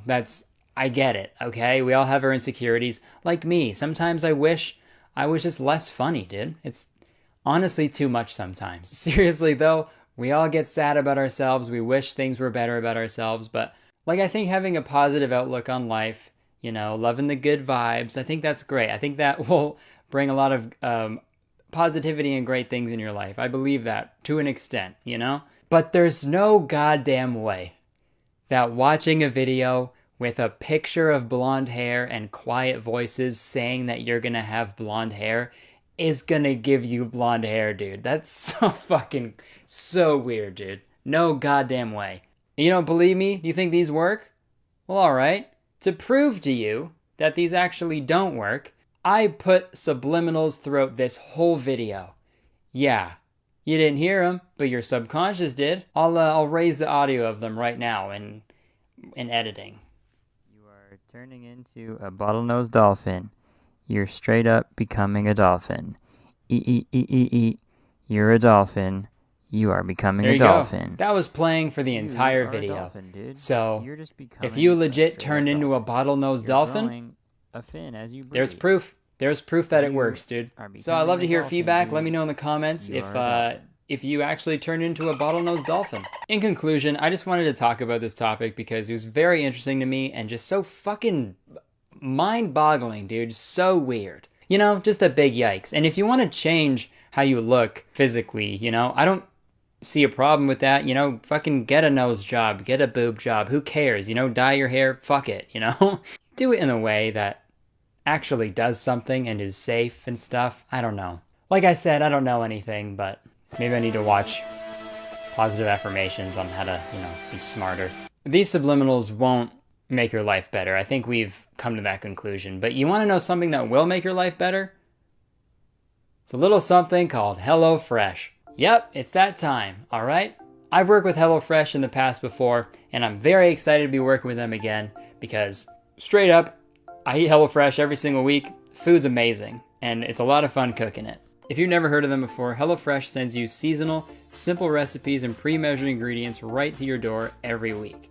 So you can spend less time meal planning and grocery shopping so you can get that time back to do more of what you love. Even if that is watching videos to turn yourself into a bottlenose dolphin, dude. There are 3 plans to choose from: classic, veggie, and family, with the option to switch plans whenever your tastes change. And I've got some very cool news. HelloFresh is now from $6.99 per serving, and you can get started with 8 free meals. That's $80 off your first month with HelloFresh. All you have to do is head over to HelloFresh.com and enter promo code CurtisTown80, or just click the link in my description. So get out of that recipe rut and start cooking outside your comfort zone with America's #1 meal kit, HelloFresh. Alright folks, that's going to do it for today's video. Thank you very much for watching. If you enjoyed it, please press the like button. 1 like equals 1 Ariana Grande lookalike. And those are the best, dude. We all love them. Leave a comment, let me know what you thought of this whole thing. Let me know if you use these, and obviously, if the whole bottlenose dolphin thing worked for you, let me know. Even though dolphins don't have fingers and they can't really type, but you use text-to-speech or whatever. Also, don't forget to press the subscribe button because I make a video every single week, and they're so much fun, dude. Again, thank you so much for 1 million subscribers. Very happy, stoked, super crazy. You guys are awesome. Thank you very much. Check out the description for links to my social media, my Instagram, my Twitter. Also down there, you can find links to my weekly podcast called Very Really Good. You can listen to it for free on Spotify and iTunes, and there's also a Patreon for that podcast where you can hear the episodes a week early, and there's also a bonus monthly video episode. And like I mentioned earlier in the video, I got brand new merch, perfect for the springtime, a lot of fun, bright colors, amazing stuff, dude. So yeah, go check it out if you want to grab some Kurtis Town merch and show people that you're proud of where you're from, dude. All right, that's going to do it for this video. Thank you so much for watching. I've been Kurtis Conner. I'll see you next week. I got to go get dimples really quick. Bye-bye. Hey guys, thank you so much for watching this video. If you want to see more from me, you can click right here on the screen and watch some other videos from me. And don't forget to press that subscribe button. All right, I will see you next week. Bye-bye. Bye-bye. Hey, my limited edition Mewtwo's figure and Kiwi plush are available right now. And when I say limited edition, I mean they're only making a limited amount of these. So make sure you get them before they're gone. So yeah, if you want these little guys, just click the link in the description and go grab them. Thank you so much. Okay, folks. So I've been in the merch game for a while, okay? I think I put out my first piece of merch in like 2015. It was when I had like 100,000 followers on Vine, and I was like, surely that's enough for people to have a shirt of me. So I put out some merch. I remember there was this one, the Kurtis Conner, that I was really excited about. And I think all in all, I made like a couple $100, which was huge. Obviously, I was just getting out of college. I was like serving at a bar. So that was like, it was really nice to just like have that, you know? And at that time, like that was the only way I could make money from like my comedy, right? Because like I was doing stand-up several times a week, but I was not getting paid for it, and I wasn't making any money from Vine because they didn't even have any money to give anybody. So I learned like pretty early on in my content creation journey that merch can be a really good way to support yourself, and it also gives the people who support you something like tangible. And as the years went on, I put out merch like here and there, but it wasn't until like my YouTube channel sort of took off that I regularly put out like merch drops. And I'm super proud of the stuff that I've put out over the last few years. I've been able to work with incredible artists like Brandon Lepine and Kel Lauren and many others. And I've been able to do fun like one-offs like trading cards, and now with YouTube. It's like, it's really cool that I can make stuff that people want to wear, and it's like a cool way to support me and stuff. And like getting tagged in pictures of like people wearing my merch just like to school and like to concerts and shit. Like it's just so fucking cool. But enough of the sappy stuff. Jesus Christ. I've been holding back puke this whole time, man. Enough of that sap. Enough of that tree cum. That's what sap is. Where there is merch, there is always knockoff merch. Like, you know when you go to a Jonas Brothers concert and there's like some 65-year-old guy selling Joe Bros merch outside of the venue for like $10, and you know he doesn't know who the Jonas Brothers are? Jonas Boys merch, only $10. Come get your... There's knockoff merch everywhere. And yeah, sure, maybe you could get a piece of merch of your favorite artist for a little cheaper than, you know, you usually could if you go that route. But the shirt you get, it usually feels like a literal pool tarp because it's made so poorly, and it also doesn't support the artist that you like. So it's a lose-lose, an LL. Not cool, Jade. And there is one website in particular that is making it very easy for knockoff merch to thrive on the internet, and that website is Redbubble. Real quick, fuck Redbubble, fuck you guys. You guys can suck on my balls. And you could put that on a shirt. Don't.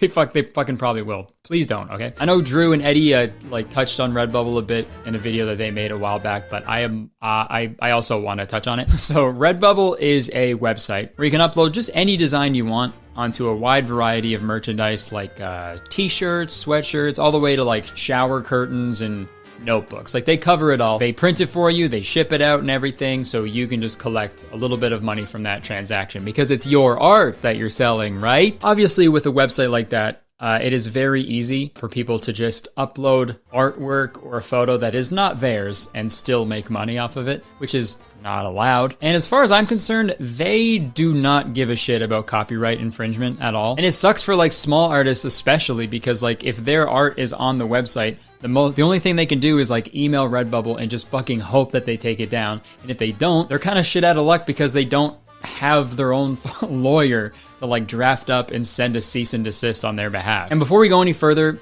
I just want to say this because I can already imagine the comments. This isn't me being like, I don't make enough money from my merch. Come on, Redbubby. I'm fine, okay? The people who support me, they will get merch from my website, and if stuff is sold out, they'll wait till it's restocked, like a normal person. I just want to start a conversation because there are creators out there, small artists and stuff, who rely on their art and their merchandise to like live, you know? But just a quick search of my name on Redbubble pulls up, dude, 840 results. I will say a lot of it is like fan-made, or like stickers of like screenshots from my video. I guess this is a good time to bring up this topic. If somebody makes like a unique piece of art based on me or something, like they draw me or something, or like something I said, they like rework it into something else. Like I don't fucking care about that, obviously. Like it's an artist like interpreting it, changing it, like transforming it, making something new. And that's great. I would be such an asshole if I was like, down, give me the money, you know? That's fucked up. But the shit that really bugs me is this. Look at this shit. Just straight up stealing. Thanks, Chip Chrome. So this design for my podcast was done by Brandon Lapine, who's a very talented artist who's like now become like a friend of ours. I remember I reached out to him like a few years ago and I was like, hey, I want you to do the artwork for my podcast, okay? I want it to be like kind of scribbly, weird, like all over the place because that's how the podcast is kind of. And he was like, sick. And he worked on it really hard. It was perfect. I loved it. So I paid him. I paid him for his work. I spent a bunch of money on like the blanks to like print and stuff. And then a bunch of other people worked really hard to like print the designs on the shirts and ship them out and everything. Like it was a whole process with like a team of people, and fucking Chip Chrome was like, this is mine now. And Redbubble allows this shit to happen all the time. And it's fucking so frustrating because on the website, they like brand themselves as like, we love artists, we love them so much, we just want to kiss the top of their heads. And they also say on their website that they don't condone uploading stolen artwork. So the fact that they say that allows them to be like, well, we didn't know. We didn't know. Sorry, we don't like when people do that. What I'm saying is like, it doesn't make it okay just because you have plausible deniability. And yes, I did learn that term from Max Keeble's Big Move. Plausible deniability. Shut up. And this shit happens all over their dumb fucking website. Like, here's another one. Kurtis Conner merch, please be nice to me. Classic t-shirt. That's the fucked up thing, man. It's like, it's clearly like a bot or some fucking company or something, because it's like Kurtis Conner merch. They're doing that for SEO purposes, so when someone searches Kurtis Conner merch, this shit pops up, and someone's gonna be like, oh, this is what this is. It says Kurtis Conner merch right there. So this design was done by talented artist and friend Kel Lauren, and they fucking crushed it, obviously, because they're super talented and like amazing at what they do, and they had like a whole cohesive vision for it and like specific colorways so it would look the best it possibly could. And then this fucking person just stole it and put it on Redbubble. And also it just lets you pick whatever color to put it on, and some of these look so ugly. Look at this orange one. You can't even fucking see it. And also, dude, this is only half of the merch. There's like a whole design on the back and on the sleeves, but there you can't do that because this is a fucking t-shirt. It's like $30 for half of the shirt that you could get. I guess I'm gonna start doing that from now on, I guess. I'm gonna start selling half shirts. It's like a crop top. Now, you know, like those are half shirts, but it's gonna be halved like that way. So it's only the front part. No back. Get ready for a cold back this year, guys, okay? Sorry, if you like my merch, you're gonna have a cold back. Cold backs 2022. And dude, like I said, I'm all for people like making original art and selling it, like on their Etsy or something. Like I've seen some cute stuff, drawings of me, stickers of me on Etsy that artists make themselves. They pack it and they're like in control of like the quality and stuff. Like that's fine. I don't give a fuck about that. But Redbubble makes it so easy for people to just blatantly steal artwork and have no repercussions. And a lot of the time, dude, even the original artwork fucking sucks. Look at this one. What the hell is this? I'm gonna read the reviews here because it says it's 5 stars. Sleek, sexy, and flattering. Beautiful stretch fabric. Use it as part of a DIY costume. I can wear the skirt for any occasion. Love the quality. Love the bag that read, "This is your new thing." Made my granddaughter smile. And me too. Nice touch. This is about a skirt. He just loved the bag that said, "This is your new thing" so much that he's going on other products and reviewing it. Guys, fuck this skirt. You gotta get that bag that says, "This is your new thing." Okay, so this is reviews of the skirt that it's printed on. It's not of this design, obviously, because you can't wear this on any occasion, right? This looks like a dog like pooped on a skirt, but instead of like cleaning the skirt, you just rode on top of the poop. Please be nice to me. My dog just fucking shit on my skirt. Maybe I'm being a little mean. I apologize. Art is subjective. I just wish I wasn't subjected to this. Because this is just a poop skirt. Poop skirt. Simple as that. Like, dude, could you imagine if I put this out as merch? I'd be fucking executed. I would be burned at the stake, I think. And another thing that's super frustrating about Redbubble, I know this is just the website tracking what people search and what they click on, but when you search my name on Redbubble, it shows like suggested searches below the search bar. And big surprise, you just have other YouTubers that like share my audience. You got like Danny, Eddie, like people who actually give a fuck about the products that they put out for their audience. And there's people stealing their shit too and making weird knockoff shitty versions of it as well. It's literally the website being like, hey, if you like these stolen designs, you're gonna love these other ones. Obviously, I know this is like almost impossible to police with a website this big with this many products and designs. But like, don't fucking pride yourself as a company that's for artists when half of your shit is literally stolen art, you know? That's like if BP came out and they were like, we're like for the earth, we love the earth. No, you don't. You waterboard ducks with oil literally every week. But like I said before, the frustrating part about knockoff merch is that it's a shitty quality, right? And it's like, oh, dude, it sucks too, because like if you got knockoff merch and then you were talking to your friend and like, oh, is that Kurtis Conner merch? And you're like, yeah. And then they touch it and it feels like literal fucking sandpaper. And they're like, oh, that guy sucks. He made shitty merch. He just in it for the money. It's fucks everybody over. The material, like, material girl. The material is shitty, obviously, from Redbubble. It has to be shitty. But how shitty is it? How shitty are their products? There's only one way to find out, and I have to admit, I did something bad, okay? I was curious about what this merch felt like and looked like in person, so I ordered some, okay? I know I'm not proud of it either, okay? But it's my fucking knockoff merch, okay? If anybody is allowed to get it, it's me. I'm not proud of it, okay? I feel like shit. I feel like a shit stain on a skirt. I do. But I'm doing this for the greater good and for me. This is pretty much a big ad for my for my merch. But I'm just trying to show that buying knockoff merch of your favorite creators is bad for everybody involved. I do feel bad that I gave money to Redbubble though, so I will say this. Do not buy from Redbubble, okay? They suck and they kind of stink. They smell really bad. Okay, so that'll probably deter some future customers, so it's all good. We balanced it out. So let's go see what I bought. Haul time. Okay, what's up guys? I honestly forgot what I ordered because I've been trying to do this video for a while. I wanted to put it out like last year, but I didn't have time. Also, the sun is shining right on my legs and my legs are getting really warm. Hot legs, cold back. Okay, before we get into the Redbubble stuff, I want to show you some merch, some Kurtis Conner merch that I found on Amazon. Hold on, let me clip this thing on here. Does that look weird? Yeah, it does, but whatever. Apparently, Amazon just put my face on like pictures of me on shirts. I don't know what language this is. I don't know where it was printed, but oh God. The material is god awful. I don't know if you can see it, but I don't know how to describe it. It sort of feels like if Under Armour made a hoodie. Like it's very like plasticky kind of. Oh no. Dude. For some reason I thought I had a feeling of the back, because the front has my front face on it, right? I thought the back would also just have my back, but also I don't have a picture from this photo shoot of my back. So imagine if they did, if they somehow had a photo of my back that doesn't exist. Okay, I'm gonna put it on. Nice. So since the bottom of the shirt is black and like a torso, since I'm wearing black pants, it'll kind of look like it'll look like me. So I'm gonna lower the camera a bit. Hold on. Hey look, it's Kurtis! It's a good old pal Kurtis. He's doing a jig. He's dancing. Look at him go. Okay, so I'm gonna give the Amazon merch like probably a fucking like 2 out of 10. It would be 1, but it's 2 because of the silly dance that I did. So 2 out of 10. Okay, now it is Redbubble time. Okay, so I just ripped this out of the Redbubble bag. I remember what I got now. This is a drawstring bag with a picture of myself. Hold on.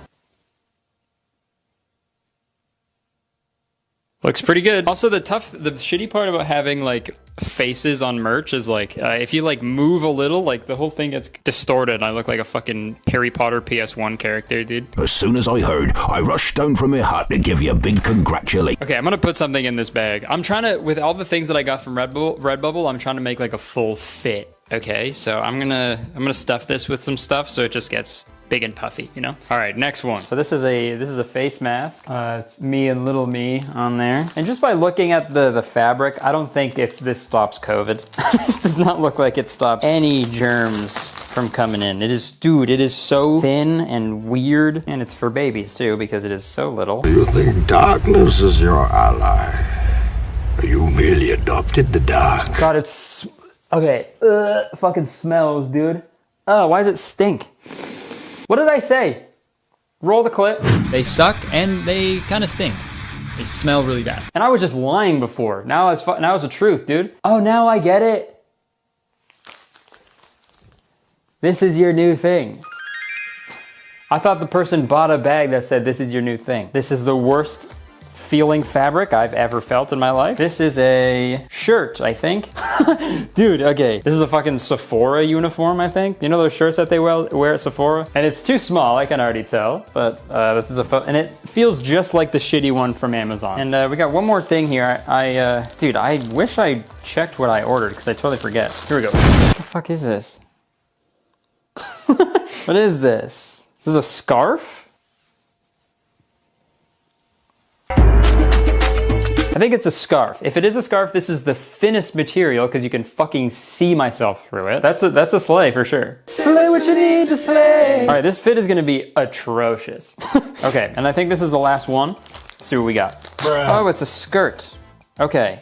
It says, you know, I had to do it to him. I thought these were shorts. I guess I ordered myself a skirt. Fuck. Okay. All right, I'm gonna put this whole fit on and then just hold tight for the reveal. Hey y'all! So yeah, this is probably the worst outfit in the world. As you can see, I got my Sephora shirt on, my fucking skirt, socks. Yeah, I got my scarf up here. You can't really tell because it's such a small graphic on it. You can't even see like where I'm at. Like where is the little fucking thing? Yeah, this is me. This is a little graphic of me. You can't even see it. And then last but not least, if I want to get COVID, I can wear this mask. Because I feel like this attracts COVID. I feel like it doesn't protect you. I feel like it's like pheromones for COVID. It's like, come on, spike proteins, get in here. So yeah, I look fucking insane. I feel like you would cross the street for sure if I was walking your way. But yeah, this just goes to show like it's not, people shouldn't just have the ability to upload any design. And you know? This looks like dog shit. This looks so bad. Okay, so looks overall, it's a fucking picture of me. Like, it's not like a cool graphic, right? So I'm doing 1 out of 10. For overall quality, I would go like fucking 0 out of 10. It is so thin. It is so thin. Like, all the material is so shit. Like, it all feels like Under Armour. So I don't know if that's intentional or not, but it is a nightmare. All right, back to me in normal clothes. So what did we learn today?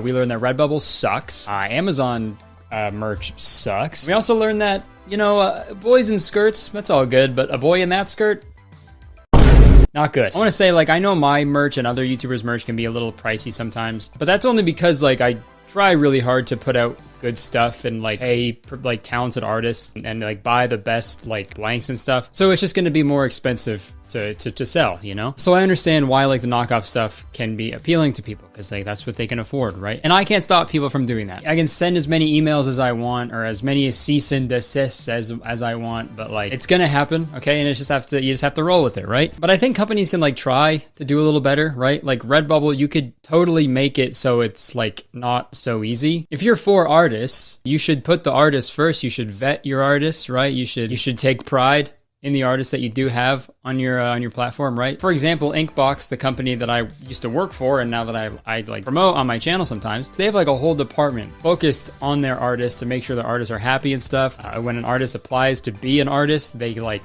vet them and shit. Like, I'm not trying to suck their dick, but I'm saying like that's how you do it, right? Like that's the way to do it, right? Like actually give a fuck about the art and the artist and taking care of them. I don't know. In conclusion, Redbubble sucks and it's actually stinky. It is. It fucking reeks. So don't get it. Making it stinky. If you want to buy my merch or any YouTuber's merch, you know, just try to support them. But if not, I'm not going to fucking tell you what to do. Okay, that's it. Press the like button if you enjoy the video.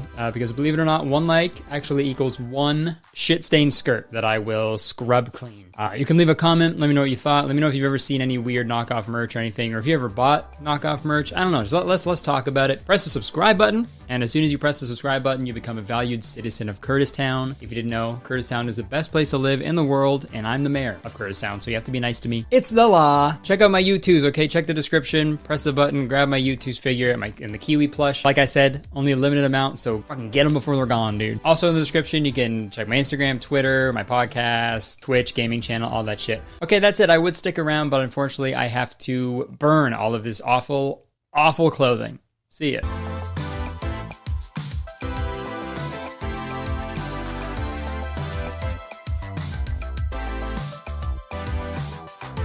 Hey guys, what's up? Welcome back to my channel. If you're new here, what's up? How's it going? And if you're coming back, what's up? How's it going? It's really good to see you again. I hope you're doing well. You see what happens when you subscribe to my channel? You get an extra greeting at the beginning of every single one of my videos, so press that subscribe button. Alright, folks, it's baby time. I'm a big fan of superhero movies, okay? I love superhero movies. I remember I saw the first Sam Raimi Spider-Man movie with Tobey Maguire for my 8th birthday. Saw that in theaters. That was probably the best day of my life. Ever since then, I've been obsessed with superhero movies. I like the old Marvel movies, the new ones, even the bad superhero movies. They're still fun to watch, you know? I love them. But now, I don't know if I like superhero movies anymore, and that's all because of the movie that we're going to be talking about today, which is Super Babies: Baby Geniuses 2.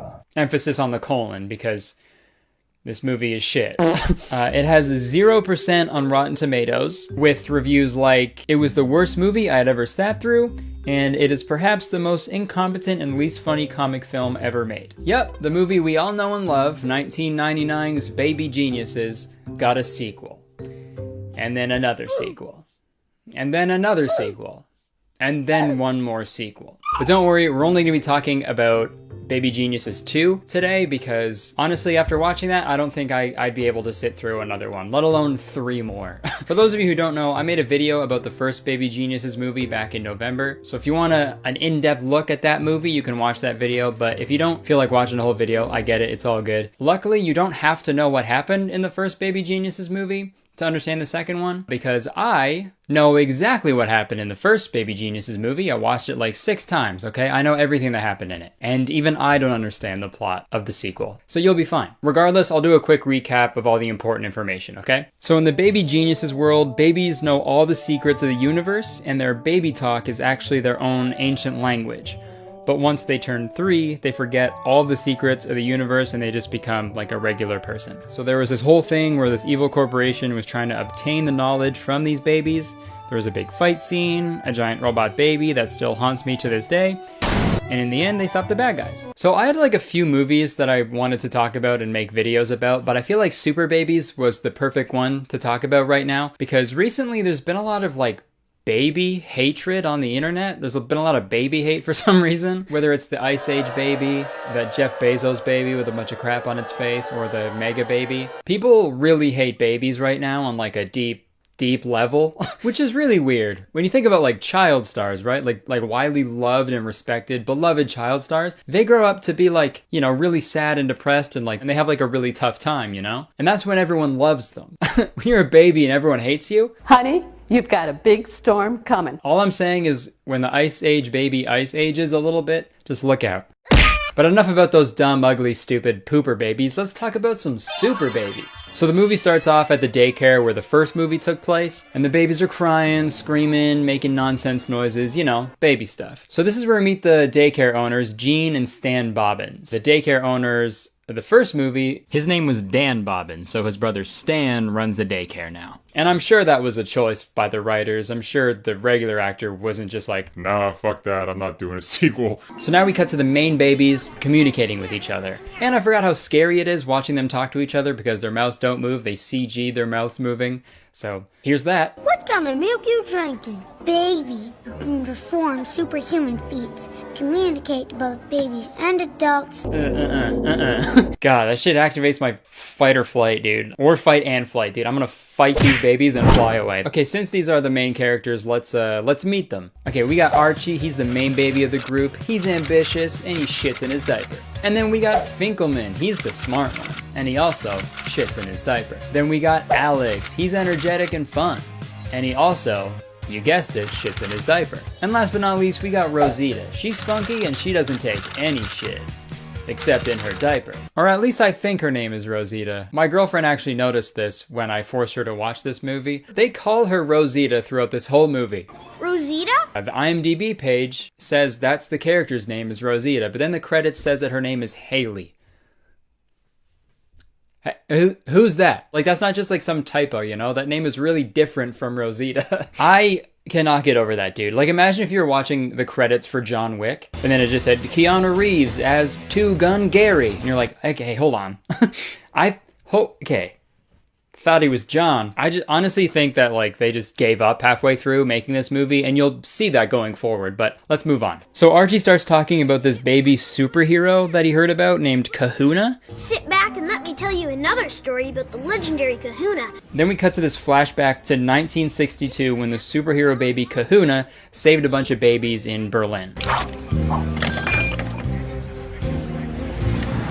And if you've seen the first Baby Geniuses movie, this kid looks pretty familiar, right? That's because the triplets who play this main like superhero baby in this movie also played the main baby genius in the first movie. And I know what you're thinking, if the same actors are in the sequel, they must be playing the same character, right? The same actors returned for the sequel to play a different character. There's just so many weird aspects to this movie that it's like hard to just focus on the plot. I found it like interesting that the main character is actually played by triplets, because I didn't actually notice. They all look like the same kid. Because, you know, triplets all look the same. Like, that makes sense though, right? They did that with the Sprouse twins when they filmed Big Daddy, because like, you know, a kid gets tired, you just fucking tag team, swap them out, right? So it makes sense. But then when I went through the credits and saw that every baby was played by a pair of twins or like a set of triplets, and that's pretty weird. Like, that must have been a very strange set to be on, right? Like, imagine if you were like some craft services guy, like walking onto the set, you had no idea what the movie was or anything. All right, food's here, everybody. Thank you, mister. Oh, no problem, little guy. Yeah, thank you so much, mister. Whoa. Twins. Would you look at that? That's cool. Thank you, mister. We're very hungry. Oh, never mind. Triplets. Cool. Thank you, mister. Thank you. Thank you. Thank you so much. Thank you.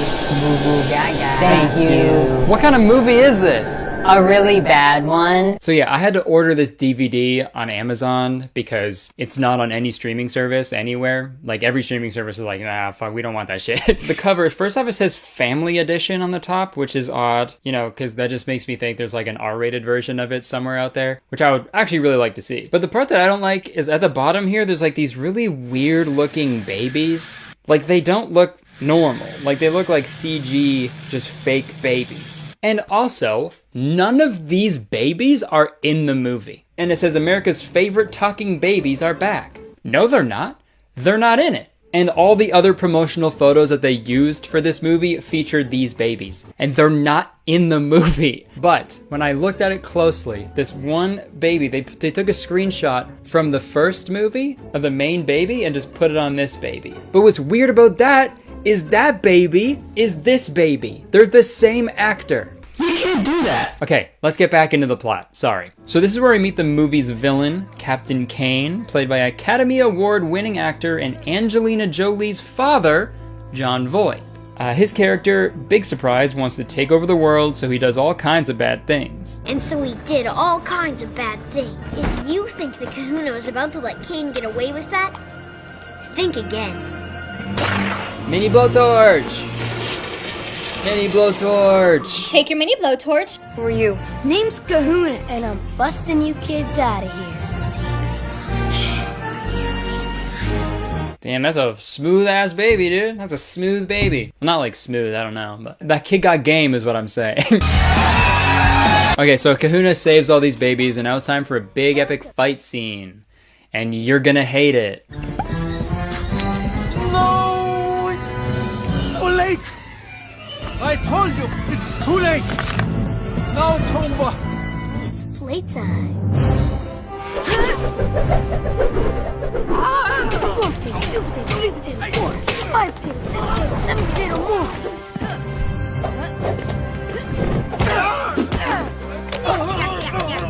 Yeah, if there's one thing I never want to see ever again, it's a jacked baby. I don't need that. Muscles? shouldn't be on a baby. I'll say that. Not even if you like placed a muscle, like a shellfish, a muscle on top of a baby's head. Even that ain't okay, okay? No muscles on a baby. I'm just picturing like a baby putting like pre-workout powder into his fucking like mom's titty milk. Yeah, I gotta drink this protein to get my reps in.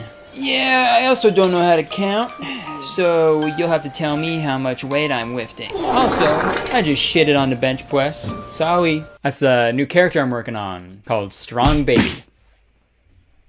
His name is Jim. Okay, so yeah, Kahuna beats up all the bad guys and he wins again, he escapes, hooray. So now back in the daycare in present day, we find out that this guy named Biscayne When you're in business with Biscayne Broadcasting, you've hit the big time. is installing some sort of satellite network at the daycare to like use the babies as like test subjects. Allowing a huge satellite network access to this facility and to utilize our kids as test marketing subjects. It's everything we stand against. Doesn't really make any sense, but Stan wants the daycare to be the best in the world, so he's like, screw it, dude, let's do it. Let's get that satellite. It's gonna be satellite. Bobbin's World will be the McDonald's of daycare. And you're not gonna believe who this Biscayne guy is. Tell them to get away. Not now. Mr. Biscayne? Biscayne is Captain Kane from the 60s. 40 years later, he still has hatred for babies. Respect. So we cut back to inside the daycare, and this is where we meet another main character. Her name is Kylie. She like helps out the daycare and like reads the baby's stories and stuff. So now Biscayne is at the daycare. He's giving some speech about his satellite network, and this part pisses me off so much. Archie is like watching Biscayne give this speech, and then he says this. That's Captain Kane from Berlin. How would he know that? Hey, straight up, how the fuck would he know that? Like, he told this urban legend about Kahuna saving a bunch of babies in Berlin. He doesn't know what this Kane guy looks like, right? Unless when he was telling the story, he was like, okay, so Captain Kane, he's a bad guy. He looks exactly like John Voight, and he is John Voight. So if you see John Voight, that's Kane. Look, I know this baby is a genius, but there's literally no way he could know what Kane looks like. Wow. It's a plot hole in one. So Archie brings all the babies into some office to do a Google search on Biscayne. Google Gaga search, if you will. And while this is going on, Biscayne's henchmen catch the babies in the office, and then they start interrogating Archie. Tell us what you know, little man. Which is just fucking insane to do. Tell me what you know, baby! And if you thought it was weird that two grown men are interrogating a baby, oh my god, the scene gets so much weirder. He knows something. Hey, Hotfix. It's him! It's the Kahuna! I knew he'd come! Jesus Christ. That, and no hyperbole, is the scariest thing I've ever seen in my life. If I was one of those henchmen and I saw that, dude, if I saw a baby crawling on the ceiling, oh my god, I'd go to the closest volcano and just fucking throw myself in, dude. I'm done. Can't they just make one movie that isn't just fucking terrifying, right? The first movie had the huge baby robot, and now this one has a fucking demon ceiling baby. Great, thanks. And now Kylie is taking the kids for a walk, and on their way out, Biscayne's men, they end up dropping a super secret CD into the baby's bag. So while Kylie is walking the babies around, some of Biscayne's men are like following them, trying to get the CD back, because it's very important. We gotta get out of here. Hold on, kids.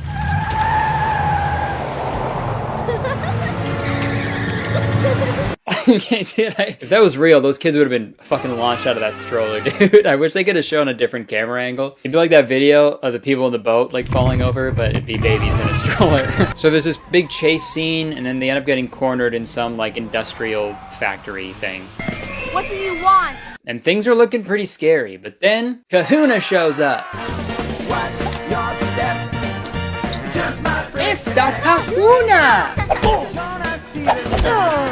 love him! Simp alert. We got a simp. I love him! Archie's a simp, dude. But anyways, he beats the shit out of those guys too, and then he escapes with the babies and Kylie. And I know what you're all thinking right now. You're like, hold on, if that baby was a baby in the 60s, how is he still a baby now? Don't worry, they give an explanation for that really soon. So this ageless, possessed demon ceiling baby drives the kids back to his headquarters, and this is also where we find out where the movie's budget went, because oh my god, look at that set. We got a bigger budget for this movie. Should we spend it on like better writers, better special effects or something? Nah. Cave with boat and water slide, please. Good idea. So all the babies are like walking around exploring this awesome cave headquarters type thing, and they end up stepping into this thing called the Imagination Station. And this imagination station will turn them into the true versions of themselves, okay? And I know nothing I'm saying makes sense. Just roll with it. Literally nothing I say from now on is going to make sense. So the babies step into this imagination station and they get turned into their superhero versions of themselves. There's Brain Boy, Baby Courageous, Cupid Girl, and Bounce Boy. So when I first watched this movie, I was like, okay, cool. So these babies are superheroes now. It's gonna be like the Avengers with babies. That'd actually be kind of cool. But obviously, that's not what happened. This thing's busted. Or maybe the machine's just seeing the real you. Think about it. All right, I'll change it back. Easiest kid to persuade ever. It's not busted. This is the true version of yourself. Think about it. Okay, fine. I'll change it back. Jeez, just please don't be mad at me. I haven't had human interaction in like 40 years. Now we cut to Kylie. She's sitting at the bar and she's getting pissed off at everybody and everything. Beat it! Shut up! And this is when we meet another main character, Zach. It's that guy. You know, that actor from Shameless. That's great. We got a love interest now. Yeehaw! And of course his fucking name is Zach, dude. Look at him. That's the most Zach I've ever seen, man. I'm Zach. If you got that haircut, you're Zach. Sorry. Your name could be Lyle, bro. If your name is Lyle, and if you walk into a barbershop and you're like, hey, short and spiky, you're walking out of that barbershop as Zach, dude. Look at your driver's license, it just says Zach now if you have that haircut. Okay, back to the movie. Wow, he really is a super baby. Super kahuna. Have a little respect. The man is over 7 years old. Okay, so there we go. Kahuna is actually over 70 years old. So at the very least, he was like 30 during that whole Berlin thing. So why did he wink at that little girl if he was actually 30? Spencer, what are you doing here today? Name's Kahuna, and I'm busting you kids. Kahuna, you're canceled. Sorry. Hashtag Kahuna is over party. And you know what? I'm not gonna finish the video until I get an apology from Kahuna himself, okay? I'm sorry, Kurtis. Thank you. All right. So it turns out Kahuna is like some like worldwide like superhero. So they head up to their command center to like check in with the elite people of the world. And when I say elite people, I obviously mean Whoopi Goldberg and the boy band O-Town. Mr. K to the rescue. That was great. That's right. We have the president online. Bye. Oh my gosh. Can you hold for a moment, Mr. President? I forgot about that. Oh no. So I guess the three most important people in the world, Whoopi Goldberg, O-Town, George W. Bush, in that order. What is Kylie thinking taking the children out for so long? So Kahuna devises a plan to like explain to the owners where the babies went. I'm Captain Baker of the San Diego Police Department. We have your niece, your son, and 3 other babies here. Yeah, we're going to put them up in a hotel for the night, under police protection, of course, and we'll get nannies to look after the kids. We'll watch them like a hawk. What? Yeah, that's a normal thing that happens. Don't worry about your kids. We'll put them up in a hotel and pay for it and watch them for the night. Because we're the police, and that's what the police do. Your kids are going to be fine, okay? Except for Bounce Boy here. We're going to arrest him for doing nothing at all. Because we're the police, and that's what we do. Okay, so this next part is actually like pretty pivotal to the story. So Zach tells Kylie that he was an orphan, but Kahuna like rescued him and raised him. Well, he found me in a Russian orphanage. And that's like his dad, I guess, which is weird. You say you got daddy issues. I'm Zach. But now the part we've all been waiting for, Zach explains how Kahuna got his powers. You see, Kahuna's father was a scientist. He dedicated his time to developing a kind of super vitamin formula, but he created something even more powerful, a sort of fountain of youth formula which actually stopped the aging process. Kahuna's father worried that the enemy would realize the true potential of his formula and use it for evil purposes. And he was right.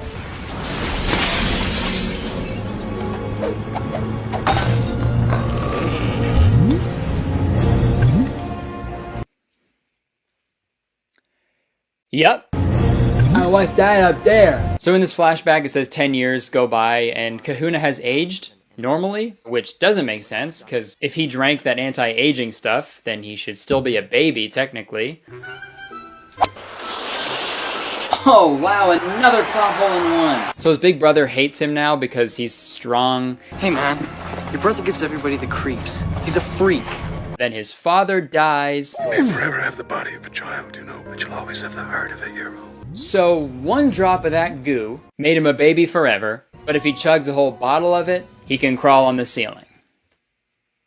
Cool. Another one. So Nick and Kylie kiss, it's wicked cool. Then they finally check out the CD, and then they realize Biscayne's master plan, it's to mind control all the babies and kids all around the world. So they kick it into high gear, and they head over to stop Biscayne when this happens.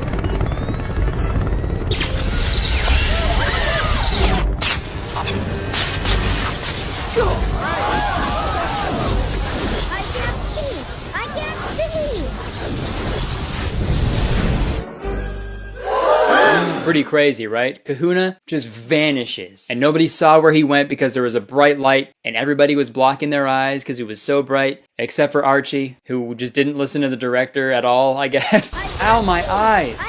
This is so bright. Hey kids, if you're watching this right now, things can't be good. Every child has power. All you have to do is believe. We've got to work together as a team. What do you say? Kahuna, kahuna, kahuna, kahuna, kahuna, kahuna, kahuna, kahuna, kahuna, kahuna. Okay, so now we're at Kane's headquarters, and this is where the movie tries to like switch lanes to try to like portray some sort of like meaningful message. And that message is like, TV is bad, you shouldn't watch it. Millions of couch potatoes will fill their mind with nothing. I feel like they just wrote this whole movie and like halfway through Act 3 now they're like, oh fuck, this movie doesn't have a point. What should the moral of the story be? TV bad? Yeah. Anyways, they lock up Kahuna in this big weird like claw thing, but then he escapes like literally 2 minutes later because he's the fucking Kahuna! Meanwhile, Kylie is explaining everything that happened to the daycare owners, and then they head over to Kahuna's headquarters. Holy. My thoughts exactly. You guys spent the night here? Mr. and Mrs. Bobbins? Why does she think that's so funny? You guys spent the night here? That was dangerous. You shouldn't be laughing about that. You spent the night at some 70-year-old's mystery cave brimming with safety hazards? That's hilarious.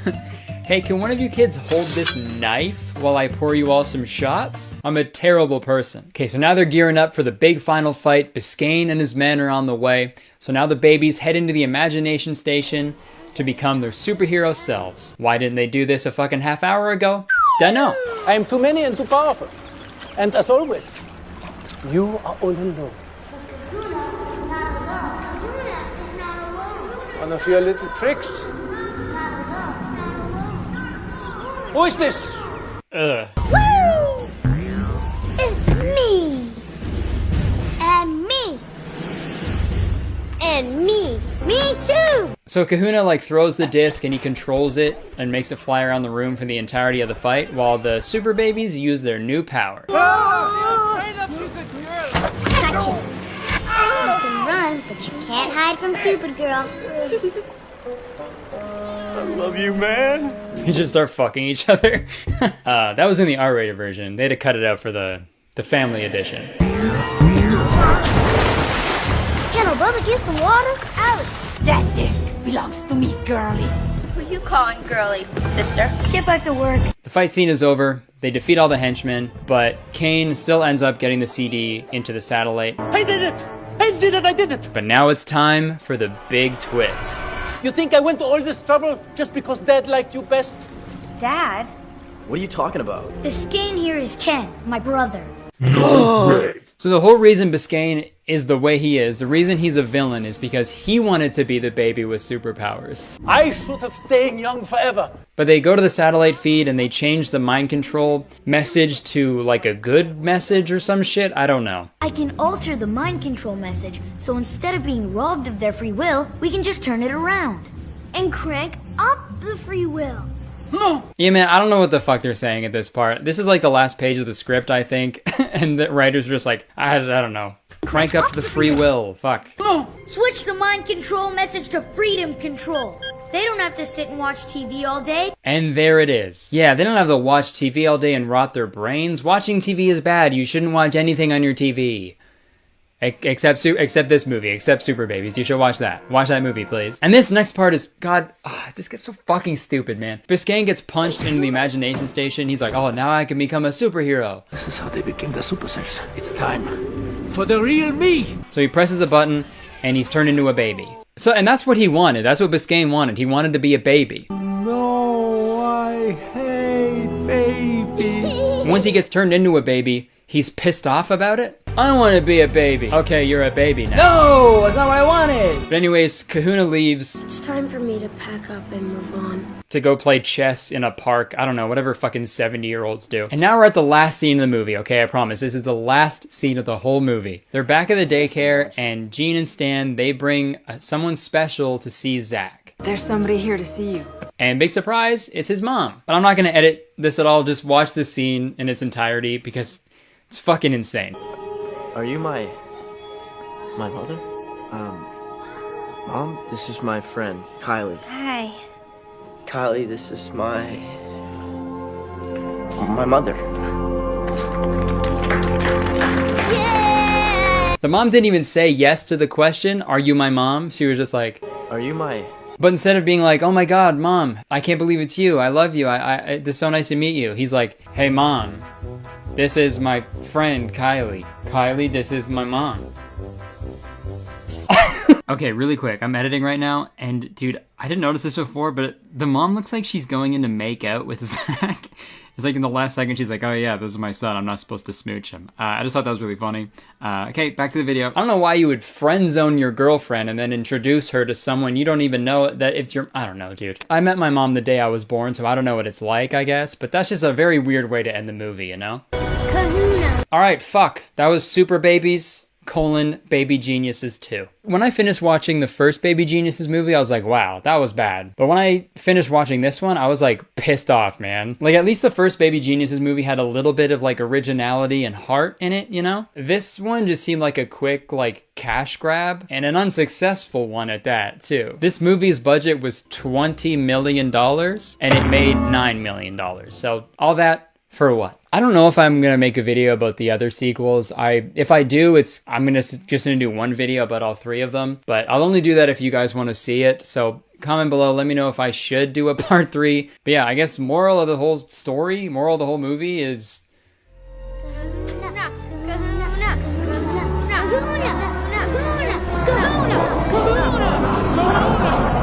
Alright, well I hated that movie about those little dudes, so let's talk about some little dudes that I love. Raycon earbuds. That's right, today's sponsor is Raycon, so let's talk about them. I love listening to music when I'm working, and if I'm gonna have earbuds in my ears for an extended period of time, they better be comfortable.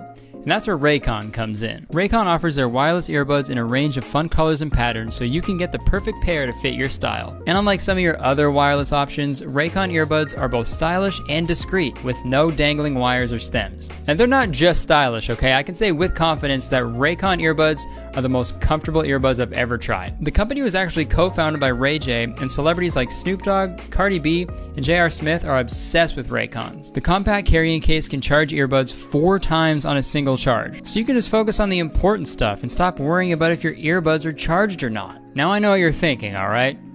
Because I'm psychic. You're thinking, wow, Curtis, these Raycon earbuds sound amazing, but they must cost a fortune. Well, that's where you're wrong. Raycon earbuds start at about half the price of any other premium wireless earbuds on the market, and they sound just as amazing as other top audio brands you know. And now I like the sound of that. Raycons are great for working from home, working out, and listening to music and podcasts for hours, without driving your housemates crazy. Their everyday E25 earbuds are their best model yet, with 6 hours of playtime, seamless Bluetooth pairing, more bass, and a more compact design that gives you a nice, noise-isolating fit. And Raycon has hooked up the citizens of Kurtistown with a great deal, okay? If you want to get 15% off your order, all you have to do is click the link in the description. It's that easy. And you'll also be supporting me and my channel, so it's a win-win. Win. Everyone wins. Alright, thank you so much to Raycon for sponsoring this video. Back to me. Alright, thank you so much for watching, guys. Hope you enjoyed it. If you did, please press the like button, because 1 like equals 1 baby on the ceiling. Yeah, leave a comment if you want me to make a video about Baby Geniuses 3, 4, and 5. I don't want to, but I will if you want to see it. Because I'm a man of the people. Yeah, if you want to subscribe, you can do that. No pressure, but it'd be pretty cool. You'd be one of the cool kids if you did. I'm kidding. But yeah, if you want to see other shit I do, you can check the description. Instagram, Twitter, my podcast, merch, Twitch, all that bullshit. All right, guys, I actually have to go, though. Sorry, I'm really thirsty, so I'm going to go butt chug some of that green juice. See ya.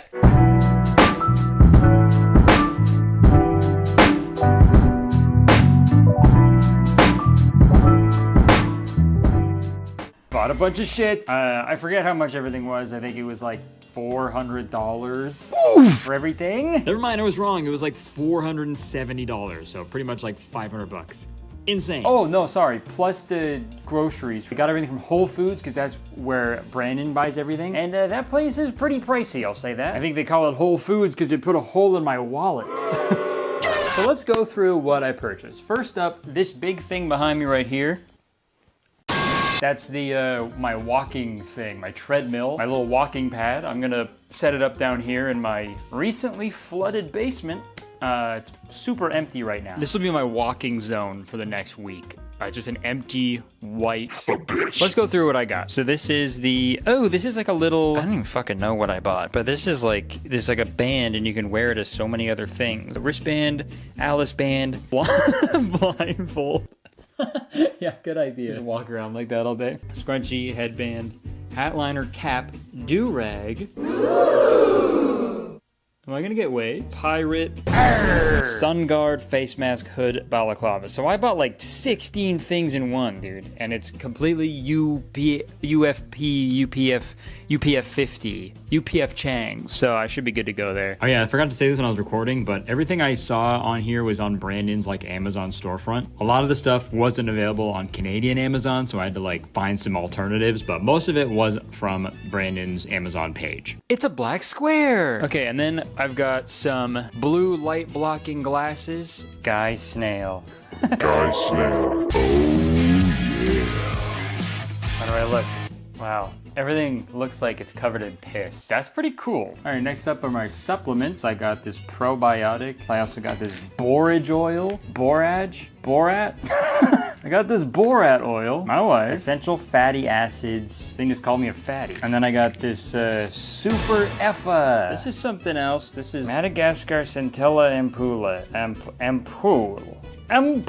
I don't know what it does, but I do like the movie Madagascar. So if it's anything like that, I think I'm fucking set. I also got this Vital Proteins. One single ingredient. All the single ingredients. All the single ingredients. Last but not least, we got some food. I got sunflower seeds, black sesame seeds, chia, cacao nibs, cocoa powder, cannellini beans, some kelp, SpongeBob SquarePants ass food. And then I got some 100% Hundo dark chocolate. Unsweetened almond milk for my smoothies and my hot chocolate. I got these red peppers. I got these red onions, sweet potatoes, broccoli, spinach, and like some salad mix for like the salad. And that's pretty much it. By the end of this video, I'm gonna be a fetus. I got 8 hours of sleep my first day, which was really nice, but my dog woke me up really early because he had to piss and shit. So I took him piss and shit, and then I immediately made myself an anti-aging coffee. And yes, that's the same as a regular coffee, but I was just manifesting that it was gonna make me younger. Yeah, so I wanted to use a glass mug to like prove to you guys that I actually was drinking black coffee, but the only see-through mug I have is this Instagram one that I stole from my old office job, and it's probably the chuggiest thing I own, so apologies for that. But first, coffee. And like I said earlier in the video, the first thing I want to do when I wake up is eat food. And usually I'd make like a breakfast sandwich or a burrito or toast or a bagel, you know, something with bread. But today I had to make a Brandon Miles May green smoothie. And now that I'm thinking about it, if Brandon Miles May was really all about that anti-aging lifestyle, you know, if he really cared about friggin' rewinding the clock, his name would be Brandon Miles April. So I put a bunch of spinach, a carrot, almond milk, water, an avocado. Oh, that looks like what my dog did this morning. I put in some chia seeds, this collagen peptides powder that I smelled way too hard, so I got some up my nose. And then I put in a banana, some black sesame seeds, and some ice. And then I blended it all up. Yeah, if you weren't hungry before watching this video,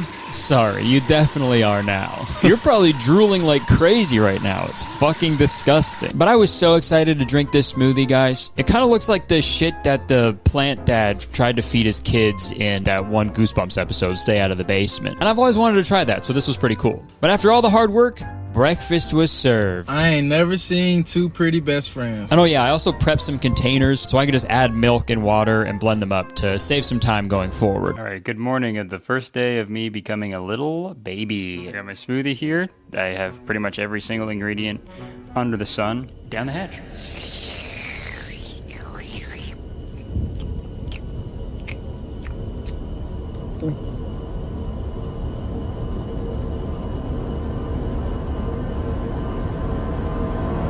Great. It's just spinach I taste because that's all I put in there, but that was me being Popeye. I want to be Popeye. But hey, if I don't like the flavor, at least I have this nice black coffee to wash it all down with. I'm just gonna hang out here and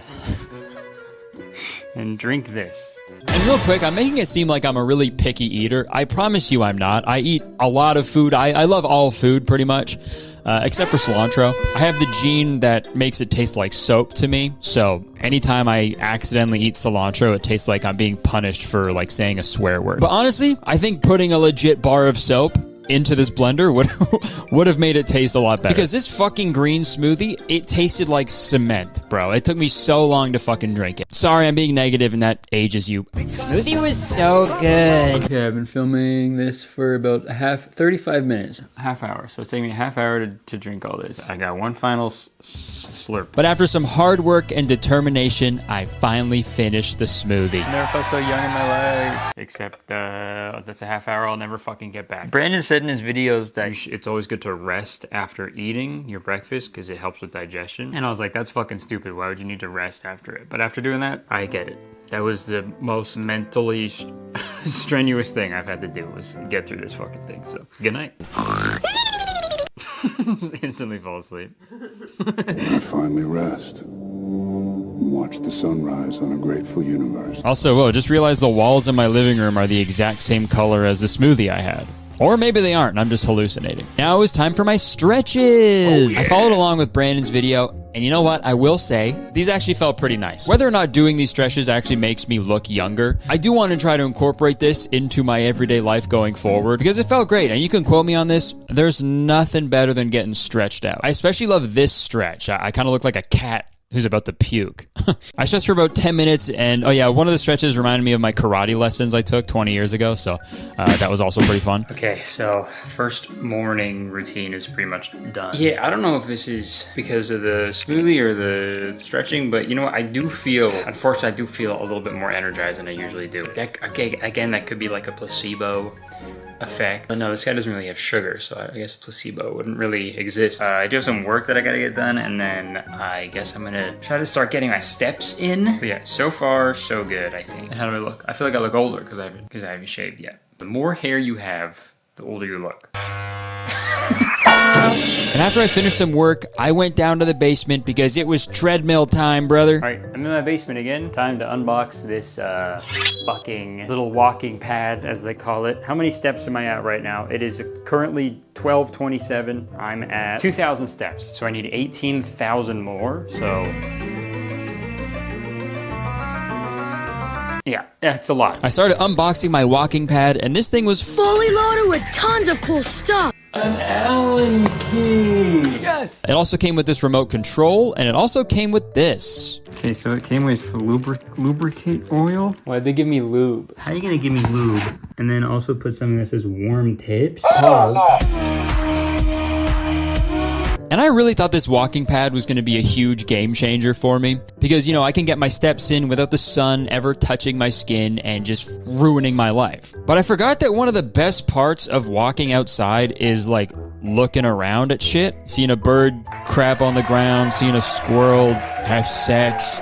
You know, cool shit. So like after 10 seconds on the walking pad, I was like immediately bored out of my mind. The future is now. You get all the joy of walking outside without the nice warmth from the sun. So I just got to do this for like an hour. Okay, I can definitely see why people have these with like a standing desk, because this is kind of just like, so you're not really exerting too much energy and you can still sort of like do something, but I'm really bored right now. Maybe I'll read. Maybe I'll read a book while I do this or something. That'd be pretty cool. Just all the books are over there and I'm here. If only there was a way for me to move if there was only some sort of way I could move my legs that would in turn make my whole body move to where I want it to go. One day.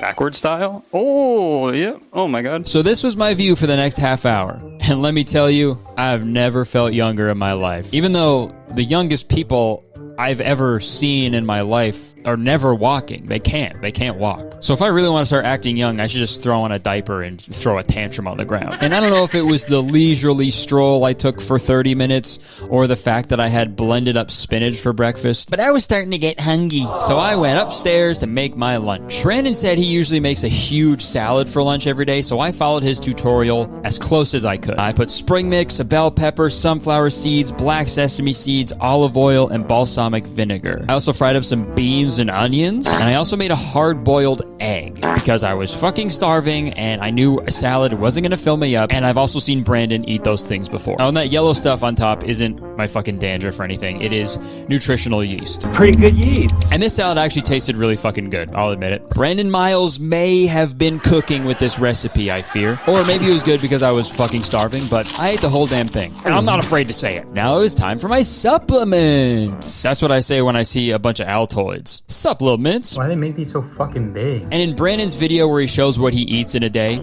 he says he makes his famous hot chocolate right after lunch. So that's what I did as well. I heated up some unsweetened almond milk. I put in some cocoa powder and then some of these cacao nibs because I couldn't find the wafers that he uses. Wafer, I hardly know her. I cooked them for a while, but this is when I realized I don't fucking know what cacao nibs are. What the fuck are they? Because I was fully under the impression that they were just going to melt into the milk, but they did not. They just got wet. What the fuck are cocoa nibs? Cacao nibs. Cacao! So even though I made it incorrectly, I still had a delicious hot chocolate ready to be consumed. So let's give it a try.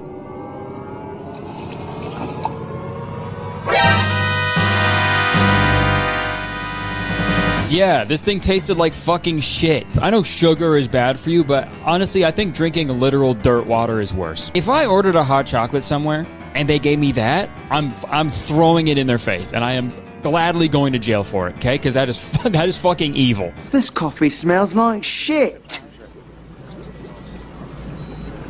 It is shit. For the next few hours, I was just working in my office, and then around dinner time, I had some salmon with carrots and potatoes, and this was pretty good because it was just a pretty normal ass meal. But then it was time for dessert. This is like if Charlie and the Chocolate Factory had zero fun. And Brandon's dessert of choice is frozen blueberries and dark chocolate, and I have a feeling it's gonna look the exact same coming out. Compared to the hot chocolate, this actually wasn't too bad, but obviously still not an ideal dessert. So if you could eat like a rock.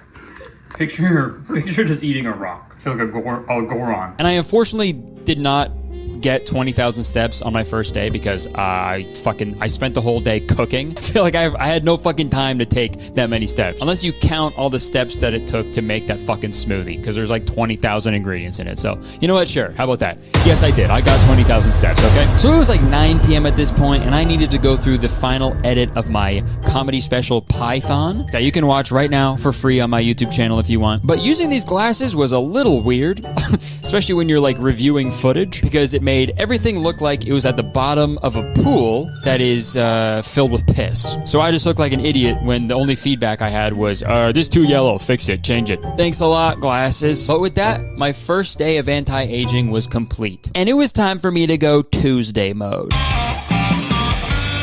I woke up and realized that my shirt needs to start having some green smoothies because that thing is wrinkly. Goddamn, disgusting. I needed to walk my dog, so I put some sunscreen on so I could brave the elements. Yes! And when I got back, I started getting really hungry, but this was the day that I was going to try fasting in the morning. So I was only allowed to have a coffee. But you know what? If I'm being honest, eating nothing is actually better than eating that quote-unquote smoothie. So I actually wasn't too broken up about it. I did my morning stretches, and this time I incorporated a quick plank because that's hilarious.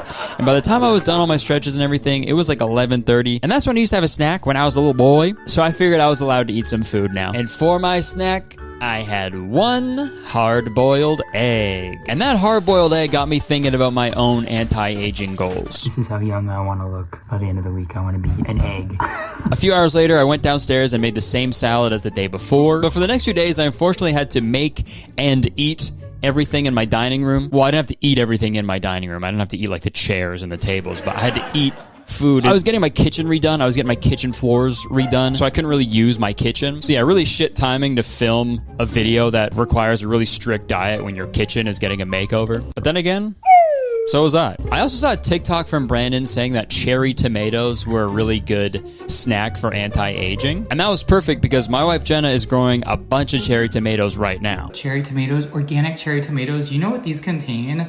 Lycopene. Pause, bro. Peen? Lycopene. Lycopene? I don't like a peen at all. I like no peen. I didn't want to do it, but, you know, for anti-aging purposes, I grinned and bared it. I ate the cherry tomatoes while repeating no homo in my head over and over again, and they were awesome. Almost as awesome as a guy's penis. And then I took my supplements as I prepared for my first journey outside to face my #1 foe, the sun. And it's interesting because, like, all the other wellness lifestyles I've tried, like the billionaire lifestyle, the vision healing lifestyle, they all praise the sun and its healing properties. But with this anti-aging lifestyle, the sun is like this evil villain that needs to be avoided at all times. So I reapplied sunscreen and sat outside with my dog Kiwi, but not without my brand new UPF 50 hat that looks really cool, guys. And it does look good on me, okay? If I see one comment that says otherwise, then I implore you to reconsider. I look like Zorro. So yeah, the audio like weirdly cut out in this clip for some reason. Off camera, my wife, she immediately agreed with me. She actually said I looked cooler than Zorro. So that was pretty nice. We hung out outside for a little longer, and I can't explain how nice it was to be outside in the sun. I know it ages you like crazy, but after a day of purposely staying inside and hiding from it, I just felt so good. Yeah, laugh all you want. I'm gonna be laughing all the way to the bank. But I won't be able to open a bank account because I'll be too young. I'm too young. They're gonna say you must be too young for this. You're a little baby boy. A few hours later, we ordered some food for lunch because we couldn't use our kitchen. But I just ordered some salad and some steamed broccoli. Yum. And, you know, you're probably thinking eating all these healthy foods would make me feel incredible, right? But a pretty large problem was beginning to become apparent. Okay, so I've been doing this routine for like 2 days, 2 full days now. This might be TMI, but I haven't gone to the bathroom. I pissed a lot. I've been pissing. I stay pissing. But yeah, I haven't gotten #2 yet. Kind of weird because I'm usually a pretty regular guy. I don't know what's going on. My body's like, where's all the bread, man? where's all the bread, dude? We don't know what to do with all this shit. Where's all the bread and cheese, man? And it's just getting all bunged up down there. So this is, I don't know if that's good for my health, but that's where we're at right now. Been farting though. Definitely been farting. And guess if they smell insane. I ate a pound of greens the past 2 days. Guess if the farts smell like they're from another planet. I'll let you know if anything changes. But luckily, me talking about not being able to poop must have reminded my intestines to actually do their job, because like 30 minutes after I recorded all that, I friggin' crapped. So it was like 10 p.m. now, and I needed to sign a bunch of these cards that we're going to be selling on the Goodfellow World Tour that has just started. Come to the shows, please. Buy a signed card, okay? I signed them all. They're sick. They look really cool, especially when you aren't looking at them through piss glasses. And I also forgot to do my skincare the night before, so I did that. I ordered this Centella shit. I don't know what it's supposed to do, but it was on Brandon's Amazon list, so it's gotta be good. And after that, I went to sleep. And now it's time for Wednesday! I made my coffee, my mug was calling me handsome, and I didn't really know how to respond because I'm only 10 years old. No one's ever said that to me before. Morning. I thought I would give everybody a little hump day update on how everything's going. It's the third day of this anti-aging lifestyle. I've been trying to just stay out of the sun completely to avoid it, and I'm going a little stir crazy. So I think I'm gonna try to plan some sort of outdoor outing tomorrow. It's just to be outside because I've been just a hermit pretty much. But I made the smoothie again, but I added some blueberries this time, and it's funny because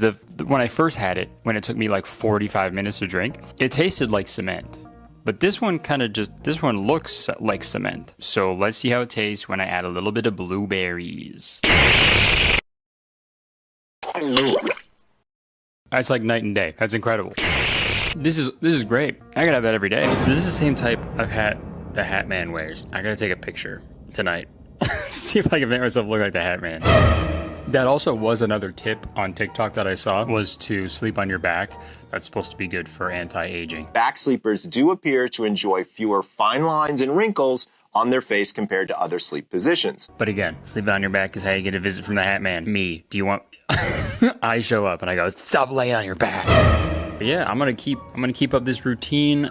I haven't gotten 20,000 steps yet on any of the days, which is frustrating. I got 8,000 on Monday, 13,000 yesterday. Hopefully I can get 20,000 today, but what do I know? These numbers are huge. I'm just a little baby. I don't know the numbers could even go this big. All I know is 1, 2, 3 and peekaboo. But I'm gonna drink this smoothie. I'll see you on the other side. And as I drank my smoothie, I decided to watch stuff on YouTube that I would watch as a kid. Watching a fight scene from the movie The One starring Jet Li. Start speaking and thinking youthful thoughts. And like I said, this smoothie tasted incredible because of the added blueberries, so it only took me like 10 minutes to crush it compared to Monday's 35 minutes, so that was great. Dude, that took me 10 minutes. Who knew putting something that tastes good makes something taste good? Learn new stuff every day. I'm a teenager. I'm so young, it's crazy. I then made my way downstairs to my glorified hamster wheel so I could get some steps in. I was able to walk for a longer period of time on this day because I brought my 3DS down there and I started a new save file on Pokemon Silver. And this seems like a good time to give a full review on this walking pad. So obviously this thing is appealing due to its small, compact design, but that's also kind of a detriment to the product because like,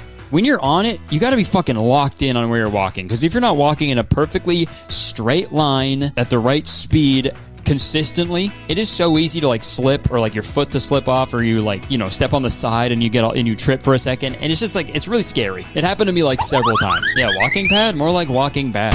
So overall, I'm gonna give this walking pad like a 6.5 out of 10. If you're good at walking, then get it, I guess. But if you're just a little baby like me who just learned how to walk last week, I'd probably just skip it. After my walk, I did some lifting with some 8-pound weights. Brandon usually uses 12-pound weights, but I didn't have any of those. But halfway through my workout, I realized something terrible. I was wearing white. And I'm doing it now, but I'm recording after, so it's fine. So I put on a black shirt and went right back to pumping iron. I didn't really feel like I was burning that many calories or anything, and the more I thought about it, the more I realized, like, what I was doing wasn't very youthful at all. The guys who lift a bunch of weights all the time, they always look like 30 years older than they actually are, right? They go see a 6'5" bodybuilder who's like bald and shit and he's like super ripped, he's got like a goatee, and you're like, how old are you? And he's like, yeah, I'm 15. Like if I need to be thinking youthful thoughts, you know, I wouldn't think to lift weights, you know what I mean? I would be doing something way different. So I did some stretches, I planked again, and then Kiwi was stoked that someone else was finally at his eye level, so he came and hung out with me for a little bit. And being under 6 feet, I know exactly how that feels. When I see another 5'9" dude at a party or something, I'm like, yo, what's up, man? This is nice. For a snack, I made one of my favorite foods, a caprese salad. But Brandon never said anywhere that it's okay to have mozzarella cheese, so I just had tomatoes with basil. It was still really good because the tomatoes and basil were fresh from my wife's garden, but still, cheese would have been awesome. And like I said earlier, I don't really have like a solid routine that I stick to every day. So one of the biggest challenges of this like routine was actually just sticking to an actual routine. Like there was just so much to fucking do and remember throughout the day. It was really hard because obviously you want your morning to feel like, you know, you're just starting your day, you're getting into it. You don't want to be like, okay, I gotta do this, I gotta do this, I gotta do this, I gotta do that. Like that's a fucking nightmare, dude. I was so worried and stressed and anxious that it was like, it probably aged me more than if I just lived regularly. I didn't do much for the rest of the day, and I also forgot to film my dinner, so I filmed a little recap after I ate. All right, I forgot to film it, but I just ate some salmon and broccoli. I had some broccoli too. But yeah, I was really fucking hungry. That's like the main thing I'm realizing in this challenge, but I guess just lifestyle is like, I'm just hungry all the time. So I'm finding myself like eating small amounts of things all day, like a bird. I just had a handful of seeds, like a fucking bird, dude. It's all right, having a great time. I crapped again too, so. We're back. We're so back. So with Wednesday coming to an end, it was time for the day that AJR wrote that shitty song about. Thirsty, thirsty Thursday. I woke up to one of my mustache hairs trying to escape, and I immediately went downstairs to make my green smoothie, or purple smoothie, sorry. This is what I have to look forward to now, and it's pretty awesome. I drank my smoothie, and when I went to put my glass in the dishwasher, I realized I forgot the banana. I forgot. I was devastated. I've never forgotten a banana like this before. So I ate it in the kitchen and threw the banana peel on the floor. That was delicious. Whoa! I then noticed my dog was sitting in his favorite spot enjoying the sunshine without the proper protection. So like a good dog owner, I took my UPF 50 hat off and put it on Kiwi. Oh my God, he loves it. I did my daily stretches again, and then for lunch I had some more steamed broccoli, another hard-boiled egg, and some roasted sweet potatoes. And this meal was pretty good. I enjoyed it. And like I said on Wednesday, I decided to plan a nice outdoor outing on this day. And some of you may know this already, but I am unfortunately an avid golfer. I'm sorry, but I love it. I played since I was a kid. I love golf. I love getting outside, playing golf with my friends, you know, and trying to improve at something that is challenging and that I enjoy. It's really nice. It's like golf is really therapeutic for me, or at least it was before I found out the sun is trying to kill me. So I decided to go golfing on Thursday. And this was the perfect time to debut my complete sun protection outfit.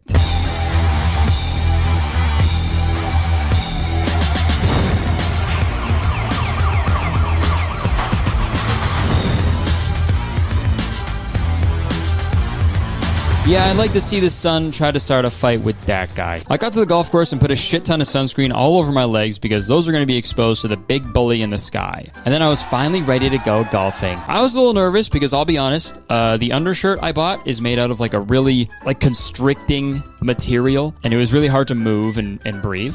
But I went up to hit my first tee shot of the day. It should be just a nice, comfortable 9-iron for him. They're going to go nuts when he hits this thing. And I'm glad my buddy wasn't filming where the ball went because holy shit, it was really bad. You know, for a sport that kind of requires you to be flexible and comfortable while you play, super warm and constricting clothing is a terrible idea. This is really hot. But nevertheless, I persisted. I played an entire 18 holes in this fucking outfit, and although I looked and felt a little silly, I was just happy to be outside in the sun and getting my 20,000 steps. Okay, getting some dirty looks from the other golfers on the course. I can't see why. It's probably jealousy, probably pure jealousy. I also can't breathe really, which is fun. And I'm really warm. I feel like I'm definitely protecting myself from the sun, but I might die of heat stroke in the process. So I don't know if this is really that smart, but dude, I look so young. Oh, nice shot. Yeah, like I said, my drive was terrible. I ended up in the trees, and I'm absolutely blaming my clothes for that, okay? When I'm wearing my usual clothes, I hit the ball in the fairway every single time. And this next shot actually wasn't that bad. It just rolled off the green to the left, and I was a little upset because I couldn't fucking hit a shot to save my life that day. Fucking outfit. I usually hit that in every single time. And I'm gonna be honest, wearing these clothes for 4 hours on a hot, sunny day and walking 20,000 steps was probably the most uncomfortable I've ever been. The face mask was like constantly pushing on my Adam's apple. It felt like someone was trying to choke me, but they just like weren't fully committing, you know? Picture like a little garden gnome, like trying to just choke you all day. Like it's more annoying than anything, you know what I mean? So yeah, I played like shit pretty much all day, and I'm 100% blaming the UPF 50 clothing. It's in the hole. And usually after 9 holes, I'll stop at the halfway and I'll get a hot dog, right? And I'll eat it in like 3 or 4 bites because I'm so goddamn hungry. But obviously this week, hot dogs are a no-go. But oddly enough, when I was at the halfway grabbing a water, they had the grill going, and my friend who I was golfing with, he ordered a hot dog. And the girl who was working there was actually like, hey, did you know eating just one hot dog takes 30 minutes off your life? And I was blown away by that because 1, probably not the best sales tactic to say that after someone orders a hot dog. And 2, out of all the times to hear that little tidbit of information, I hear it the 1 week where I'm trying to like extend my life. Like, what are the odds? And this is a thing that people say about hot dogs. I looked it up, and obviously that hasn't been proven because that is like impossible to prove. There's so many like different things you have to take into account. But this is like when people say like having 1 cigarette takes like, you know, whatever amount off your life, right? I actually don't. How much do they say for cigarettes? 11? I'm 11, so shut the fuck up. You're telling me a hot dog takes more off your life than a fucking cigarette, dude? This changes everything. We gotta replace cigarettes with hot dogs. Imagine you just engage with some, you know, passionate lovemaking with your partner. You know, you go over to your bedside table and you come back like... And if a hot dog shortens your lifespan, one can only assume the opposite of a hot dog must lengthen your lifespan. If you ever see a shivering kitten around me, don't ask any questions. Sorry, back to my day on the golf course. Instead of a hot dog, I got a bag of peanuts. So I ate those like a little fucking baby bird. It sucked, and I was starving. I was fucking really hungry. And on top of my outfit slowly trying to kill me and the fact that I looked like I was in witness protection, a new issue arose. Oh, these stink. Yeah, it turns out walking 4 miles in really tight clothing makes you stink like shit. So everybody was keeping their distance from me, but you know what? That was okay with me. While all the other golfers were complaining about their golf game and beating themselves up about how bad they are at golf, I was able to blame my uncomfortable outfit. It's never my fault. So when I got home, I made some salmon and some sweet potatoes, and I also had a salad with some cucumbers from my wife's garden, and it's probably because I literally had a few handfuls of nuts for dinner, but this meal was the best one I've had like all week so far. Like, it was incredible. I ate it so fast. And since I went golfing, I finally had a day with 20,000 steps. And I did it all without ever touching my walking pad. What the fuck? I should have put the walking pad on 2 hoverboards so I could still use the walking pad outside and walk around. Work harder, not smarter. Friday started off terribly. I woke up to one of the worst canker sores I've ever had in my life, which is super frustrating because I haven't gotten one of those in a really long time. But when I'm living like really healthy for a week, now I get one? Cool. I also noticed this bag of blueberries I've been eating all week is like way too slutty for no reason. But I was low-key fucking with it. I made a black coffee as well for yet another breakfast of champions. I ain't never seen 2 pretty best friends. And at this point of the week, I was feeling really burnt out and just sick of this anti-aging lifestyle. I'm hungry all the time. Stomach is growling. I know it's impossible to see the impacts of the changes you're making, like, in real time. But I was just so annoyed with everything at this point, and I also had a case of pop in the basement that was fucking talking to me like the Green Goblin mask. But I had to just stick to my friggin' diet. So I made another pretty colorful and healthy salad and ate that for lunch. And then for a little snack, I had some blueberries and dark chocolate while I watched some YouTube videos. And the rest of the day was filled with me walking on my walking pad and eating salmon. And I was watching one of Brandon's videos, and he said that he actually stopped eating salmon every day because he was scared of mercury poisoning. Personally, I do consume meat and fish in very moderate quantities with a focus on fish in moderation just because of the mercury content. But I think that's fucking stupid because mercury is like really far away. But anyways, Friday was done, and now it's time for the weekend, baby. Another day, another fucking smoothie. And you probably noticed the pizza boxes in the background, but those are not mine, okay? Trust me, okay? I'm just holding them for a friend. Well, not really, I guess for my sister, okay? She was visiting and she wanted pizza, so she got a pizza, okay? But trust me, okay? They weren't mine. All right, I didn't touch the stuff. I already had my quarterly pizza. Instead of having an awesome cheesy pizza for lunch, I had a black coffee, some leftover salad, and an avocado with kelp seasoning, and it was so just all right. And my canker sore was getting worse by the minute, so that was a lot of fun. And at this point, I looked up to see what actually causes canker sores, because I actually don't know. And Google said that canker sores can be triggered by emotional stress, dietary deficiencies, menstrual periods, hormonal changes, food allergies, or trauma in the mouth. It was all that lycopene in my mouth, bro. So the last time I got a canker sore this bad was when I was on Accutane in high school. And if you know anything about Accutane, that drug fucks with your body, dude. So how is me just eating greens for a week having the same effect as when I took a pill that literally changes how your body operates? Canker, I hardly know her. I'm gonna be honest, I didn't really film too much on Saturday or Sunday because 1, I couldn't really eat anything because it fucking hurt way too much to put anything in my mouth. Even one of those slutty blueberries would cause me too much pain. And 2, we were out of town visiting family. But as I got closer to midnight on Sunday, I thought about all the hard work I did to maintain a youthful glow. I thought about all the delicious food I ate and the places I went. I reminisced about all the loving and adoring looks of approval I got on the golf course for my Zorro cosplay. And as I played the youthful affirmations video for the last time through my piss-colored glasses, 11:59 p.m. on Sunday quickly turned into 12 a.m. on Monday, and my anti-aging journey was finally complete.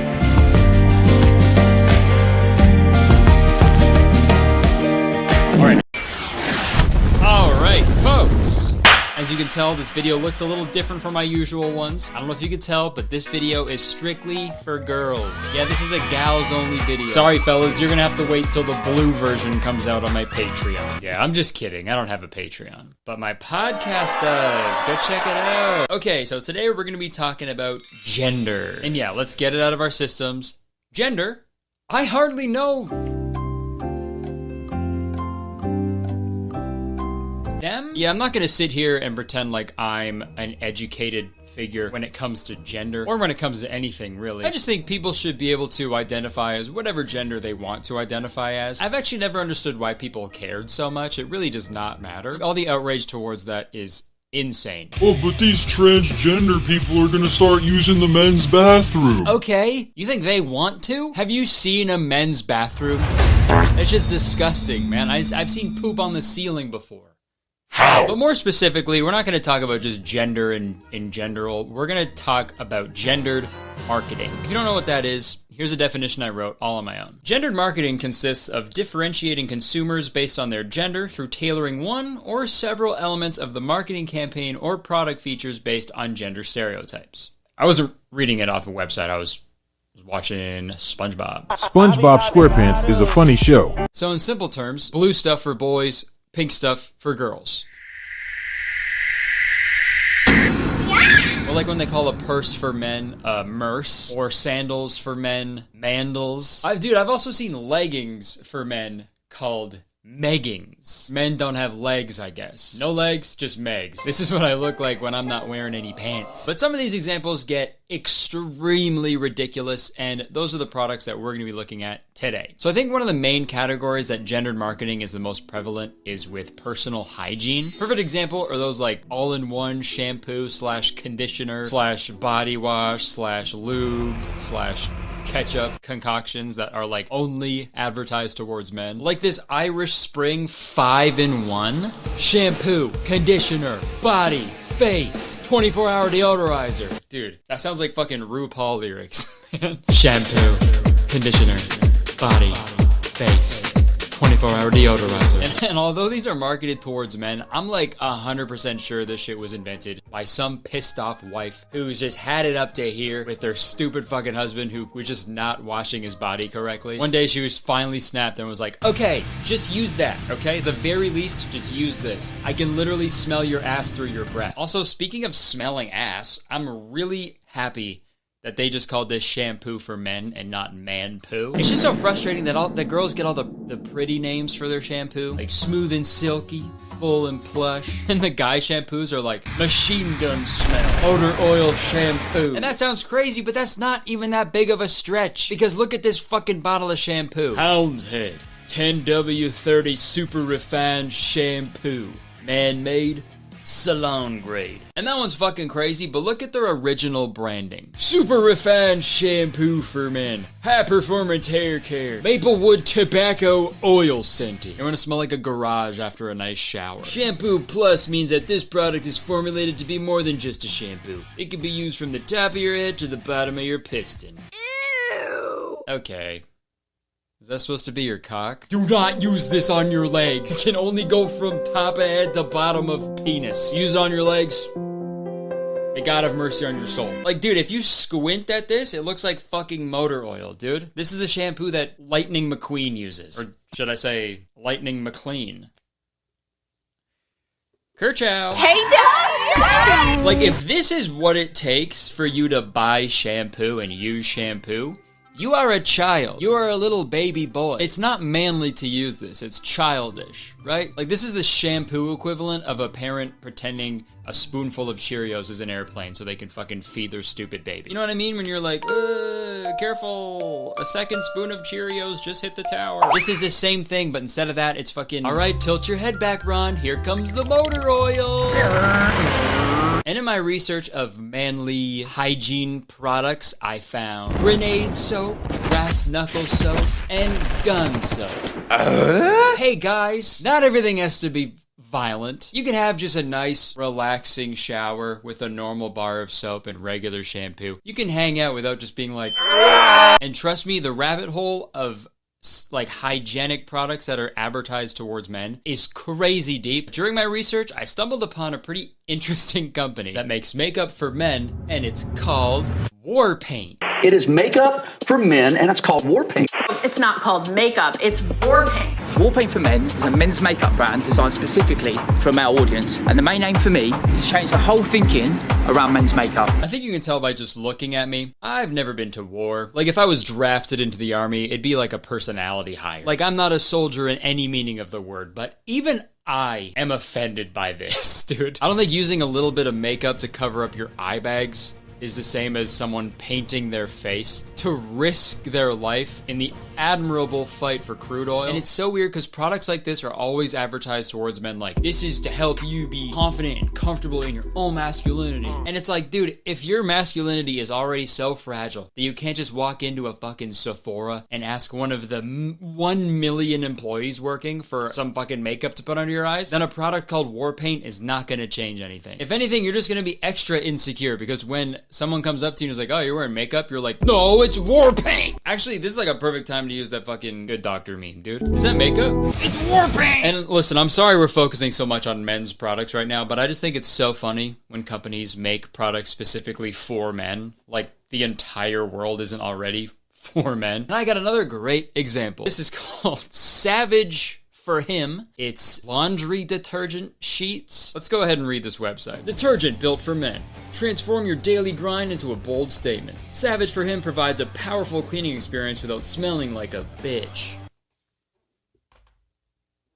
Jesus, man. Last part seemed a little unnecessary. What does a bitch even smell like? Comment below what a bitch smells like. So that's super funny, but what's even funnier is the picture right underneath this one. They made this little diagram showing why Savage for Him is better than regular laundry detergent, and it's so fucking good. Let's look at it. All right, so first up, regular laundry detergent's got floral scent, and that's bad. Savage for Him, manly scent. This one is heavy plastic jugs, and that's bad. And Savage for Him is a lightweight box. Okay, hold on. Isn't the whole thing with hypermasculinity like, I'm super strong, I'm strongest man ever? So why is this bad that it's a heavy plastic jug, right? That guys love heavy plastic jugs. Seriously, if Savage for Him really wanted to cater to men, they should ship these in like a stone box. This should be 100 pounds, dude. Okay, next one, it says, this one is difficult to store, but this one, easy to store. Also wrong. I mean, maybe this one is so difficult to store because it's so heavy, right? You can't get it up on the shelf. It's so heavy, right, fellas? You guys fucking know, dude. There's nothing heavier than laundry detergent. Hard to measure. No measuring needed. That's wrong, too. Laundry detergent is the easiest thing to measure. There's a cup. There's lines on it. You pour it, you put it in. This diagram is making it seem like men are like children, incapable of doing anything without fucking it up. Like, is that what men are? Don't answer that, actually. Don't. And last but not least, pouring leaves a mess versus easy to use sheets. Okay, yeah, so I guess the average man is a fucking infomercial actor. Okay, let's see what else is on Savage for Him. How to use... What the fuck? I didn't see this yet. How to use laundry sheets. Beat the shit out of some fucking pussy. Kill him fucking fuck him up. Do your laundry. Motorcycle! Oh my god, guys, come on. Okay, I think that's enough about products for men. Let's move on to the girl stuff. Over the years, there's been a lot of, frankly insulting products marketed towards women. I think it's gotten a little better, but it's still pretty brutal sometimes. But like 10, 15 years ago, dude, shit was crazy. You had the Bic pens for her, you know, because girls can't use blue ink. Blue's for boys. You had those old Secret commercials. Strong enough for a man, but made for a woman. Then you had awesome products like Chick Beer.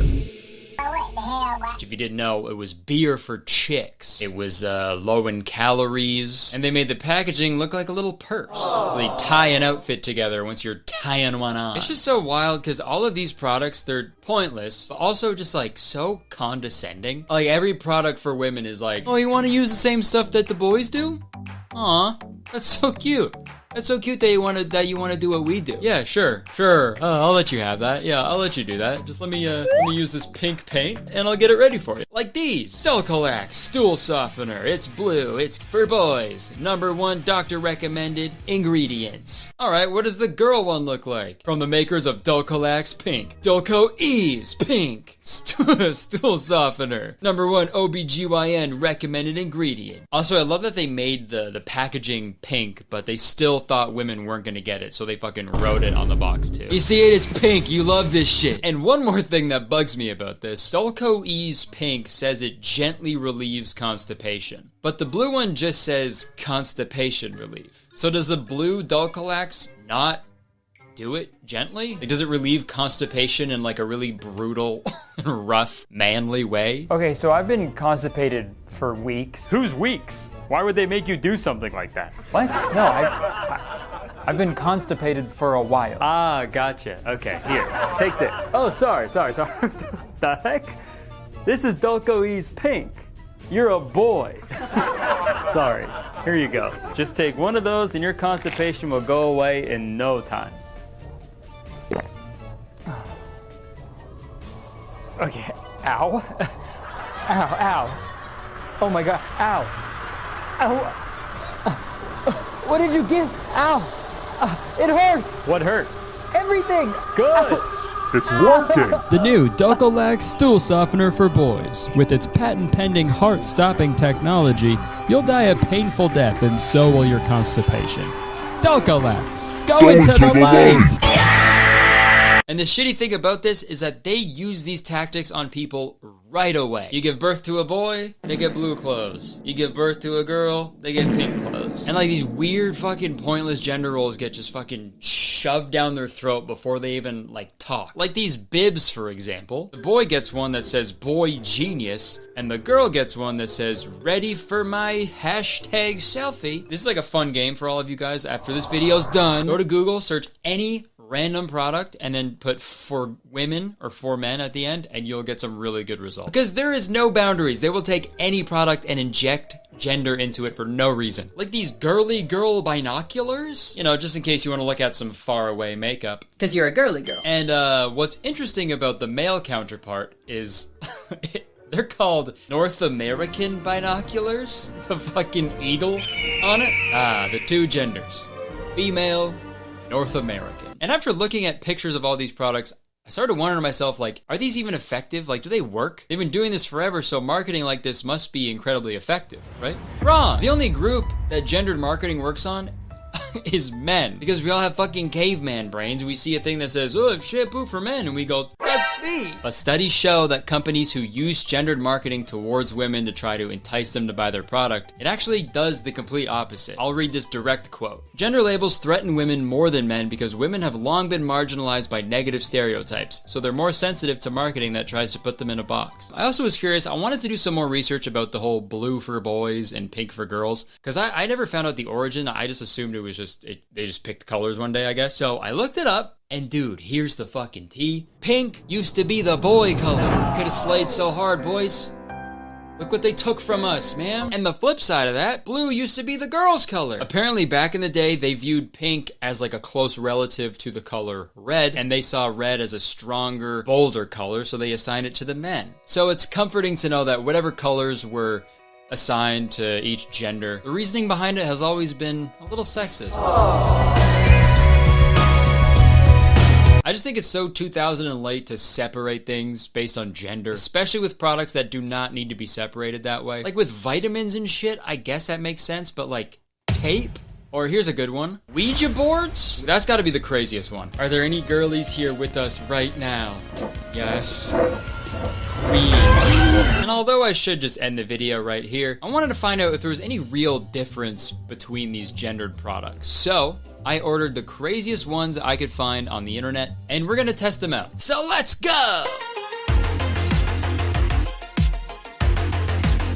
Hey guys.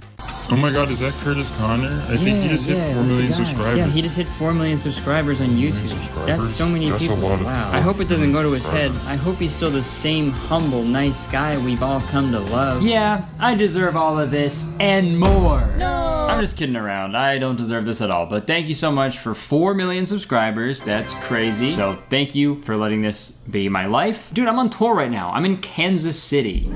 KC in KC. So thank you. Yeah, sorry if the setup looks a little janky right now. I'm in a hotel room. I got a desk here. I feel like I'm on a late night show. Oh, what movie are you in? So funny. That was me being Jimmy Fallon. Okay, let's get into this video. Finding love is tough, right? It's difficult. You know, these days there's so many apps and websites that people are using to find significant others. You know, you got Tinder, Bumble, Grindr. You know, then there's the more specific ones like Farmers Only, J-Date, Plumbers in Love, Mormon Match, Underwater Dating. The list goes on, man. And yes, I made up those last 3. What are you gonna do about it? No, you're gonna cancel me? Snowflake. Finding love is hard, you know, but it's all we want. It's all humans ever want. All we want to do is give love and be loved. And I'm sure people, they just get worn down and sick and tired of failed relationship after failed relationship. And I'm sure people are thinking in their heads, God, I wish I could just create my own perfect partner. And I think I just described the plot of Pixel Perfect. Literally the plot of that movie. But we're not talking about that incredible, awesome movie today. I'm sorry. We're not talking about any movie today. We're not talking about a movie or a bad show or a weird, cringy TikTok guy. This week, we are talking about a real-life love story that I find truly fascinating. So a few weeks ago, I had like hundreds of people send me an article titled "Woman Marries Ragdoll and Now They Have a Baby." First off, kind of fucked up to put all those quotation marks, you know what I mean? It's really mean. Yeah, woman marries Ragdoll and they have a baby. But I realized after a little bit that people weren't sending me this article as like something to react to or talk about in a video. No. They were sending me this article because the Ragdoll husband in question looks exactly like me. Look at this guy. Look at this son of a bitch. Look at this raggedy identity thief. That's literally me, man. Look, there's literally no difference. Same guy, that's me. I mean, I will say, it does feel nice that even with endless possibilities of what your ragdoll husband would look like, you chose to make him look exactly like me. I guess I'm the peak male specimen, I guess? Damn. I mean, my bones crack every time I bend down and I can't think of the movie WALL-E without crying, but this is it. Soak it in. This is peak male performance. Sorry. As in, take a peek at this male's performance. You won't be disappointed. So I thought we'd go through this article today and find out about this love story together, because you know what? I gotta get to the bottom of this. Thank you, that was my impression of James Cameron when he saw the Pacific Ocean. Because he got to the bottom of it. So sorry about that perfect joke. Let's get into the article. Let's find out about this marriage, shall we? A woman who claims to have fallen in love with and married a ragdoll said they now have a baby together. Also, I don't want to say the wife's real name, so we're just gonna call her Mary, okay? So Mary says it was love at first sight when she met Marcello, a toy ragdoll that her mother made.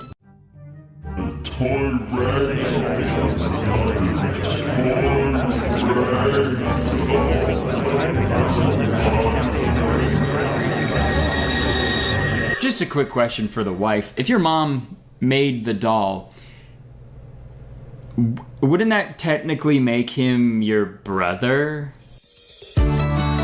Okay, I wrote here in the script, play the entire blood-related music video in asterisk. So we'll see if I have the balls to go through with that bit. I don't think I'm gonna have the balls to do that when I'm editing the video, but I didn't have the balls. Back to the article. The couple got married in a beautiful ceremony that was attended by 250 guests. I mean, 250, okay, that's a big wedding. I'm assuming all of those guests are Mary's, right? I don't think Marcello had any of his family members at the wedding. Dude, like I think that the mom has got to be regretting her decision like crazy. You know what I mean? You know, she probably made this rag doll for her daughter as like this fun, harmless joke or something. And then when her daughter met Marcello, she was like, oh my God, I'm in love with you. I love Marcello, I'm gonna marry you. And now the mom probably has to like construct a bunch of other rag doll family members for Marcello, has to like come up with a whole life story for him and shit. Imagine there's like a cork board in like the mom's basement with like red yarn tying everything together, which is pretty fucked up because I'm pretty sure that's what he's made of. But I found a few videos from the wedding and everybody's very happy, you know, and supportive of this relationship between Mary and Marcello, which is great. They also had a TV news network cover the wedding. Then the bride and bride and groom, I said. They shared a beautiful first dance together where Marcello was tied to a hand truck. And honestly, dude, I fuck with it, all right? Every first dance should be like this. There's too many husbands out there who just aren't very good at dancing, and we should save them the trouble and the embarrassment, okay? Put them in a wheelbarrow or something and just fucking move them around, you know? I think that'd be great for everybody involved. If my first dance ain't like this, I don't want it. Okay, I'm also thinking more about this wedding. Like, do you think Marcello had like a best man, you know? Or like a best rag best rag doll, or like a bachelor party. Did he have a bachelor party? Probably not, right? I doubt the mom rented out an entire strip club and then created a bunch of rag doll strippers for him and his rag doll friends. You know, that's above and beyond. I'm also thinking, like, obviously it's tough when you get out of a relationship and then into a new relationship and then you're adapting to that new one, right? It's very difficult. But could you imagine going from a rag doll and Mary and Marcelo were ever to break up and then Mary dated a human after that? Could you imagine? Wait, I'm gonna hop in the shower. Oh, do you mind if I hop in there with you? That's a terrible idea. You'd be sopping wet. You'd be dripping water all over our house. I would just use a towel to dry off. All right, let's clean you up. Into the washing machine you go. Wait, what? Husbands go in the washing machine.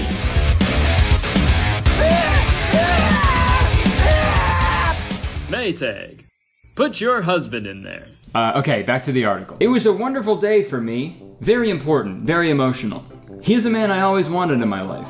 Married life with him is wonderful. He doesn't fight with me. He doesn't argue. And he just understands me. Marcelo is a great and faithful husband. He is such a man, and all women envy him. I mean, yeah.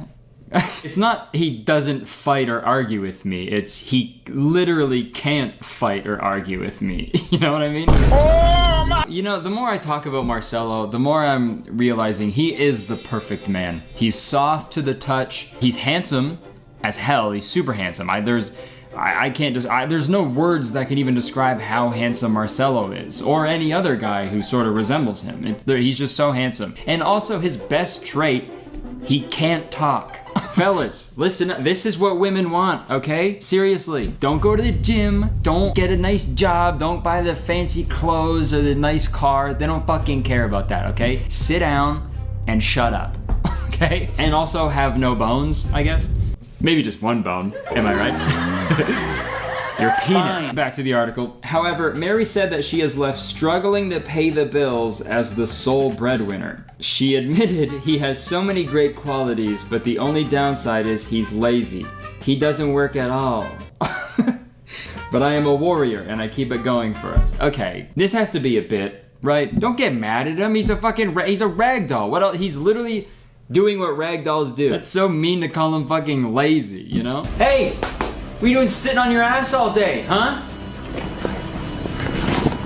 What do you mean nobody wants to hire a rag doll right now? That's ridiculous. You're ridiculous, okay? Get up off your ass. Get a job.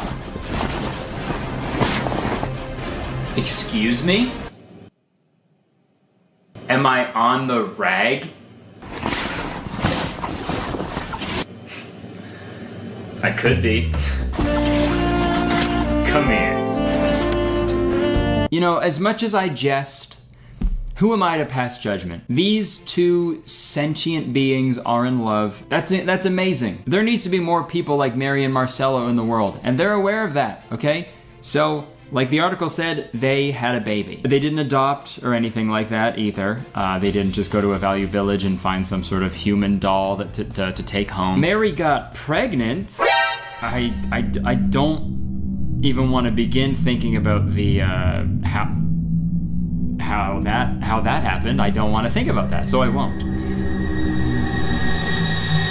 I'm thinking about it. But yeah, Mary went into labor. Labor?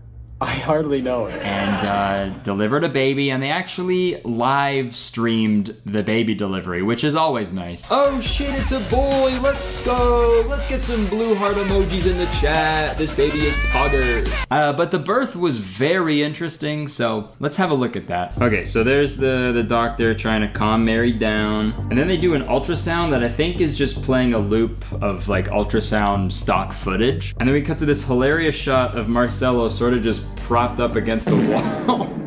My guess is that he was so excited for his baby that he just sort of passed out, and then they just left him there, I guess. Aww. And this part's weird. I'm pretty sure this is where the one nurse walks over to this table. She does something at the table, and then when she turns around, this is when you start hearing a baby cry. Marcel! So I think the nurse just played audio of a baby crying, some like stock audio of some random fucking baby. Now that I think about it, that's kind of fucked up. Whoever records crying baby sounds to upload to like YouTube and sound effect libraries? Is it just some fucking asshole dad that's like, oh yeah, that's good, right into the microphone, buddy. Yep, keep crying, keep crying. I mean, I guess you will keep crying because I'm not taking care of you, so nice. And this also opens up a huge like discussion about lore, like ragdoll lore, you know, like we know Marcelo can't really talk, no one's heard him talk, but ragdoll babies can talk? Not talk, but they can cry, right? They can cry and you can hear it. So are you telling me the only sounds that ragdolls can make are sounds when they're crying? What a terrible life to live. Ragdolls, I'm sorry that you that you live a life like this. It's a drag. Ragdoll more like drag doll. Okay, so this is the part where the doctors pull out little baby Marcelino, that's his name. And this part is fucking so weird, okay? I'm trying to give them the benefit of the doubt here, you know, do whatever, I don't fucking care, do what you want in your life. But this part is so fucking weird, man. Cause you know how babies are born and they're just babies, you know? They're like, oh, that's a baby that just came out of a person. This fucking video, the baby, it comes out wrapped in some like weird alien like red plastic bag with a weird yellow tube sticking out of it. It's taped to it. What is that? Tell me what that is, please. Is that supposed to be like the sac, like the embryonic sac in the fucking umbilical cord? You just yanked it out of her? I mean, I've never seen a childbirth in real life, so I don't know what it looks like, but I know for a fact babies aren't delivered in red plastic bags, okay? They're delivered in tiny white cloths in a stork's mouth. You know, they unwrap this fucking gross red plastic bag and out pops the little ragdoll baby. Hooray! He's a little baby doll. He's a goo goo doll. And okay, this is the part that sort of just starts to, you know, rub me the wrong way, okay? I don't want to accuse Mary of anything nefarious, but if this relationship between you and Marcelo is really real, it's totally 100% genuine and real, and it's just about love, and that's it. What's with the TV news network covering your wedding, and then on top of that, you live streamed your childbirth? And now you're making a bunch of TikToks to your 6-digit followers, man? It's just like, I don't know. I mean, everything else about this thing is totally normal, but that's the part that I find strange. I mean, at the same time, I don't want to knock anybody's hustle. You know, if this really is just for like attention and clout or money or something, I don't know how you make money from this, but get the bag is what I'm saying. Even if the bag is fucking bright red with a weird yellow tube coming out of it, I don't care. I did a bit of research, and there's actually a thing called object sexuality or objectophilia, which Wikipedia defines as a sexual or romantic attraction focused on particular inanimate objects. And you know, sexuality is it's a spectrum, right? That's what they say. Everyone likes different things. Who are we to judge? I'm not well versed in this subject at all, but from the little bit of research I've done, it's more common than you think, and people are doing this, right? For example, Erica Eiffel, if you want to guess who she married the Eiffel Tower back in 2007. And she's been getting Eiffel Towered ever since, and I'm sure she's having the best life ever. You know, and I also saw another story about a woman in 2020 marrying a briefcase. Talk about baggage. And I know I just made a bunch of jokes about this, but if it's not hurting anybody, then fucking who cares? You know what I mean? I don't know, I'm just taking the piss out of it. Honestly, I think down the line somewhere I am related to Marcelo. The resemblance is undeniable. So it's kind of fucked up that I wasn't invited to the wedding, but it's fine. We would have had an awesome bachelor party at that ragdoll strip club, but whatever, man. That should be me holding your hand. I think that's enough of me ragging on these people. Let's hear a word from today's sponsor. Hey, this video is sponsored by HelloFresh. HelloFresh delivers fresh, quality produce from the farm to your door in less than a week so you can savor summer flavors right from home. And speaking of summer flavors, folks, it's that time of year. You want to impress your friends at your next barbecue? Try grilling up HelloFresh's cheese stuffed burgers with pesto aioli. Or hey, maybe a grilled salmon with balsamic tomatoes. Are you kidding me, dude? Those sound so good. And look, I know you're saying to yourself, but Curtis, I'm a globe-trotting socialite with the hottest future ahead of me. I'm not home every week for a weekly meal delivery service. That's fine. HelloFresh knows that, and they got you covered because their plans are flexible as heck. You can skip a week, change the delivery date, change the serving size of your delivery, and so much more, all with a couple taps in the HelloFresh app. And while we're on the topic of the app, this week I accidentally threw out all the recipe cards for the meals I got, like an idiot, but they had all the recipes right on the app for me to look through, so I wasn't even stressed for a second. And also, I know how hard it is to eat healthy consistently, but with HelloFresh, it's so easy. HelloFresh offers veggie, pescatarian, and fit and wholesome meals to make it super easy to stick to your goals and just feel better about what you're eating every day. And HelloFresh isn't just healthy for you, it's healthy for the planet. HelloFresh is the first carbon neutral meal kit company, and nearly all packaging is recyclable. Folks, this is just a no-brainer, okay? We've been eating HelloFresh every week for like 3 years now, and honestly, I cannot recommend them enough. The food is delicious, the recipes are easy to follow, and it just makes our lives so much easier and stress-free. And now's the perfect time to give them a try because I got a great deal for you. Just click the link in my description or go to HelloFresh.com and use code CurtisTown16 for up to 16 free meals. And oh yeah, also 3 surprise gifts. Yeah, thank you to HelloFresh for sponsoring this video and so many other videos over the years. Again, I hope you check them out because it helps me out, helps out the channel when you guys check out the sponsors, and you're going to be getting some delicious food. So everybody wins here, dude. So yeah, click the link in the description, CurtisTown16. Thank you so much, HelloFresh. Back to me. Bye. Alright, thank you so much for watching this video. I hope you enjoyed it. If you did, please press the like button because believe it or not, 1 like equals 1 husband in the washing machine.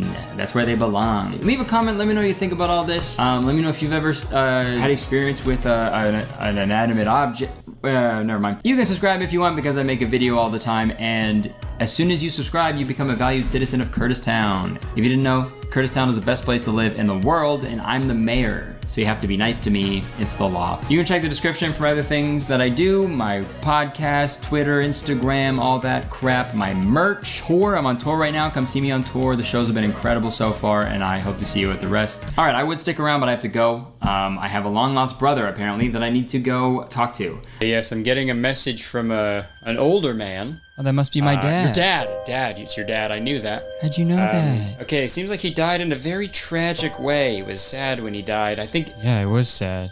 Did it involve balls? What? Like did he die in a wrecking ball accident? No, it was cancer.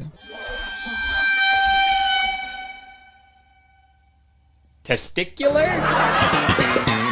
I'm getting my money's worth with that for Shiggy. Okay, folks. Happy New Year. TikTok is still terrible. So we've all heard the saying, nothing can be said to be certain except death and taxes. But you know what? I don't agree with that. I could just not pay my taxes. Oh, what's gonna happen? They're gonna put me in jail? A place where I can continue to not pay my taxes?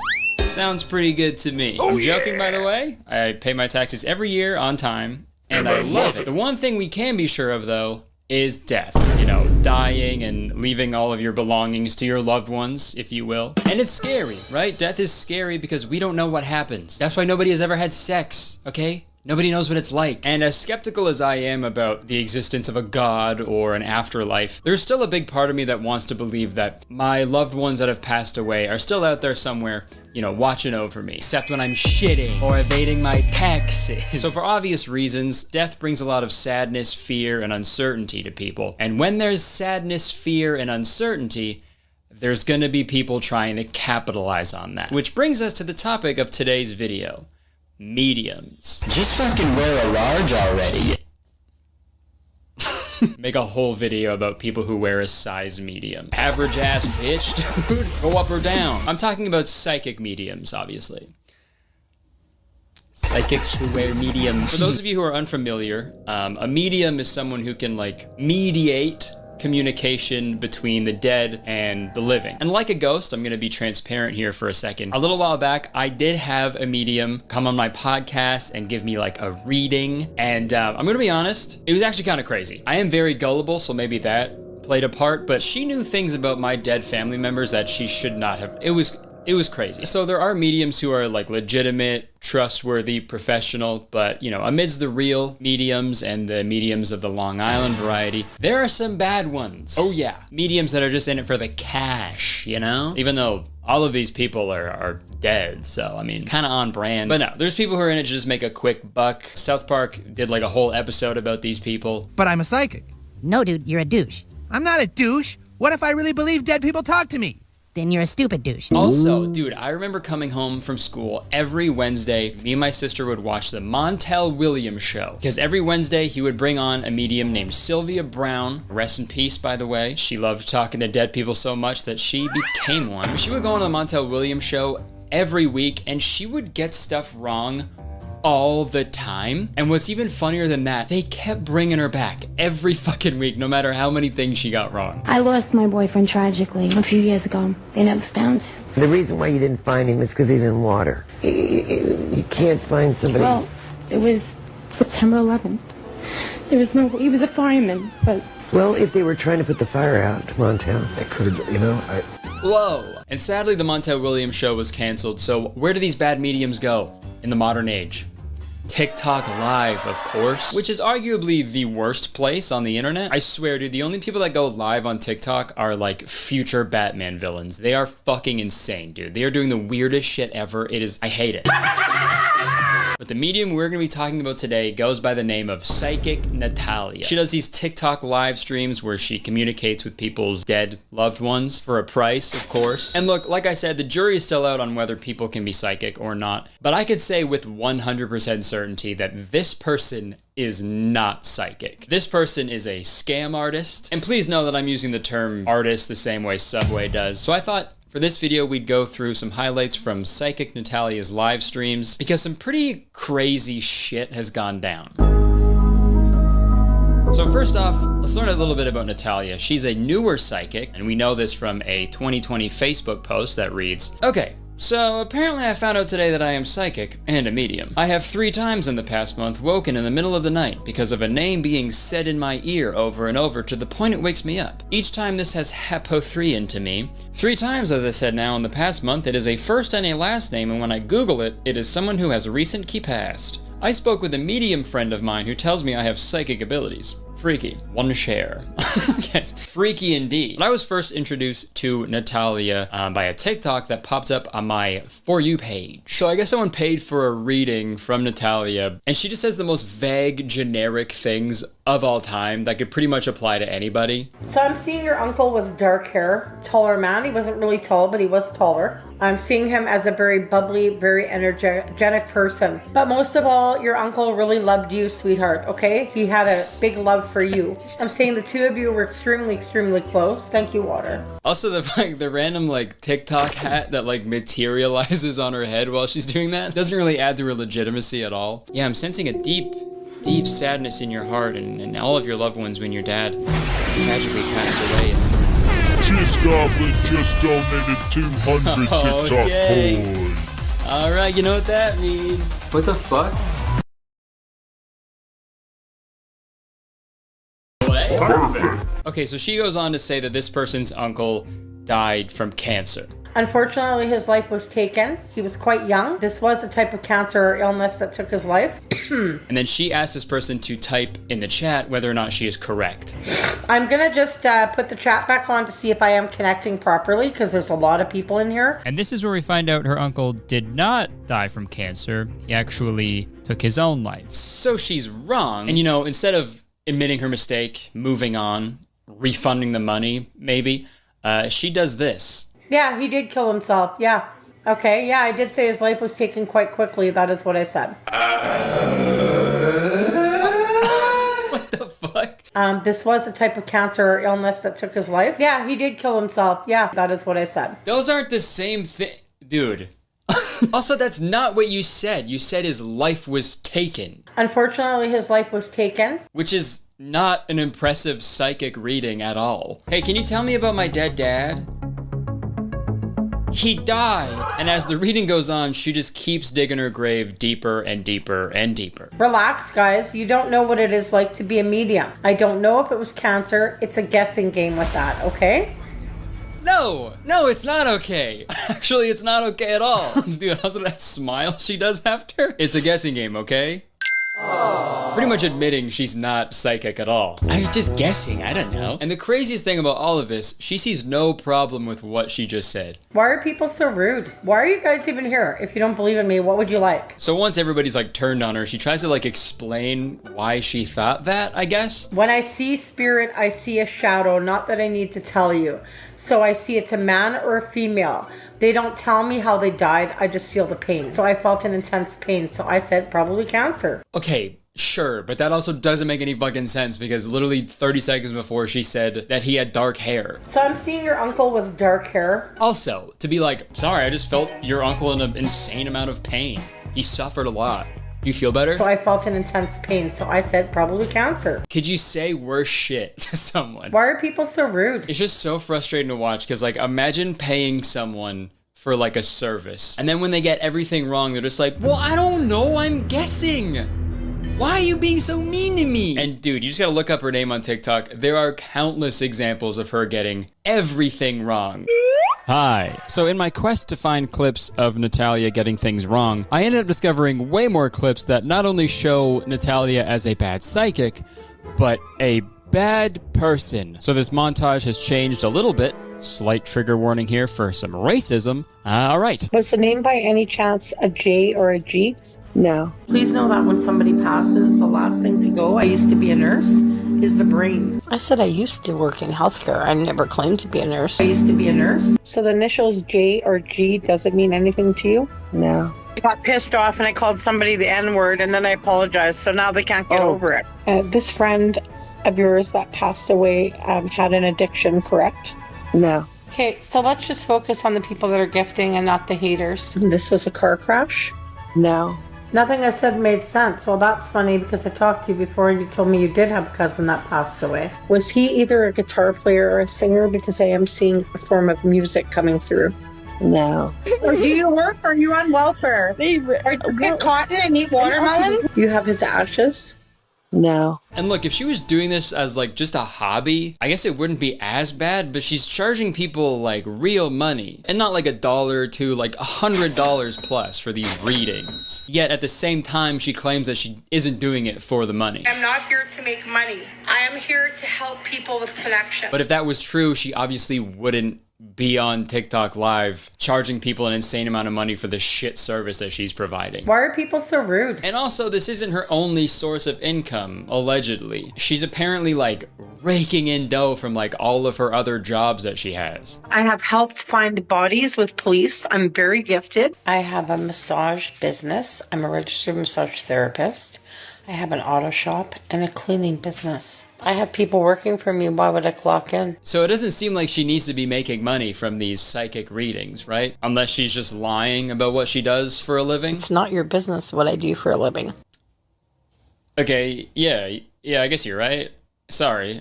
Dude, that is so funny. She told everybody all the jobs she has. It's not your business what I do for a living. That's like if I got mad at all of you for knowing that I'm a YouTuber. That's private. There's just so many shitty things that this Natalia person has done. I'm like struggling to not make this video like an hour long, but unfortunately, no matter how many shitty things this person does, people still send her money. I made $400. People don't like that. I've made up to $3,000 in one live, so. And I guess her address got like leaked, so people are just sending stuff to her house. Somebody sent me Meow Mix thinking it was funny, but thank you so much because I have a poor friend who has a cat that will love this. Toilet paper, food items, whatever you want, anything. They will all go to my poor friend that has nothing. So thank you for the cat food. Okay, it is so crazy to refer to one of your friends as your poor friend. Dude. So then I said, yeah, take him off life support. I don't even know the guy. That's a good one. Thank you. Thanks. All right, are you guys having fun without me? Come on. Hey. Oh, hey, man. Hey, Scott. Let me introduce you to my poor friend here. Hey, man. Nice to meet you. Wait, sorry. Hold on. Did you just call me your poor friend? Yeah. You are poor, right? Dude, what the fuck? Times are tough, man. I got laid off. Okay, so should I call you my laid off friend? Like, no, I don't like that either. Why not just friend, you know? Friend. Hey guys, I think I'm gonna go. Seems like you guys have a lot of stuff to work out. So, oh, you're not going anywhere, violent friend. I'll kill you! Holy shit, dude, what? Do you want me to call 911? Oh, with what? Dude, you can't afford a cell phone. Hey, come on, man. I'm gonna kill you. I'm gonna strangle you. You're poor! Well, this might be genuinely one of the worst people I have ever encountered on the internet. And I was like racking my brain on how someone like this can even exist. And then I found out she's from Manitoba. I know. It all makes sense now, dude. For those of you who aren't familiar, Manitoba is like the Ohio of Canada. Manitoba is like where a Dark Souls boss battle takes place, dude. It sucks. And if you're in Manitoba right now watching my videos, you know, you're subscribed and stuff. I don't mean to offend you or anything, you know, it's just joking around, but also at the same time, move. Well, like I said earlier, she is a scam artist, and there was one in particular that really stands out to me. I guess one time she just needed extra money, so she went and did a live stream saying that she was gonna get evicted so she could get some people to donate money to her. I came on live to do readings in hopes that somebody would send me a lion to get me out of the predicament I'm in thanks to an old roommate. Okay, so I should clarify, a lion is like a gift that you send on TikTok live. That's like the currency of like there's like a bunch of different fucking bullshit you can send to people. But it's a gift on TikTok. It's not like a live lion. I was hoping someone would send me a lion and get me out of this predicament I'm in. Do you want the truth?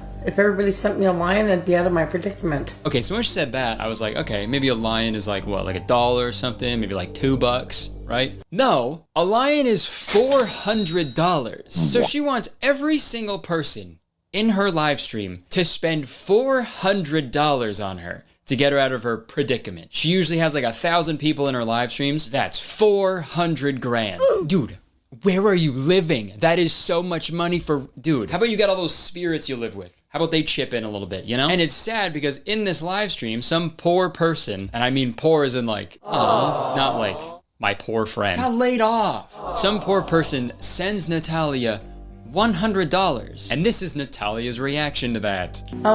You sent it wrong. Yeah, so she sends it back. I have to send it back to you. You sent it the way you weren't supposed to. And then asks for more money from them. But it's charging me $4. So if you could send 110, because it just took money from me. And when they don't send her more money, she sends them a formal request. I'm sending you a request, Vicky, because I don't have it. Did you resend it? I just can't sit here and wait all night. And then if all of that wasn't shitty enough, she ends the live stream by saying she was never getting evicted. And I'm not getting evicted? I wasn't actually getting evicted. It's a guessing game with that sort of stuff, okay? Why are you being so rude? So again, I'm a little confused as to why she's on TikTok crying about not having enough money to make rent while simultaneously bragging about how much money she's making on TikTok. Something's not adding up. Trust me, we don't make a lot of money. We could sit here for 8 hours and we're lucky if we get $50. And I've made $400. I don't really make much on live at all. I've made up to $3,000 in one live. But whatever, let's entertain the idea that she's not actually making a lot of money and she actually was getting evicted. You'd think someone going through something like that would have a little bit of compassion for someone who's in a similar financial situation. Nope. I'm gonna end my live because obviously you guys are too poor to send $1. So Also, it's very funny to call people poor with the phone quality looking like that too. You guys are broke as fuck, man. You gotta get your money up, dude. You see how many fingers I'm holding up? That's how many millions I have. And usually the one thing about a good scam artist is that, like, to the end, they never admit that it was a scam. Even if all the evidence is stacked against them, they're like, I don't know. But Natalia is different, okay? She'll admit to scamming people while she's streaming live. I know how to make money and look at me. I do nothing. So the list of terrible things this person is doing is never ending. But even with the lying for money, exploiting people's trauma, insulting people for not donating, and living in Manitoba, the worst offense of all is she straight up pisses and shits while she's live streaming on TikTok. Yeah, and I'm not joking. She literally streams while she streams. I'm gonna put a timestamp on screen right now. It's right there, okay? So if you don't want to hear a middle-aged woman absolutely wreak havoc on some porcelain, just jump forward to that time, save yourself. All right, you have been warned. The rest of you, you're fucking nasty. Here's the clip.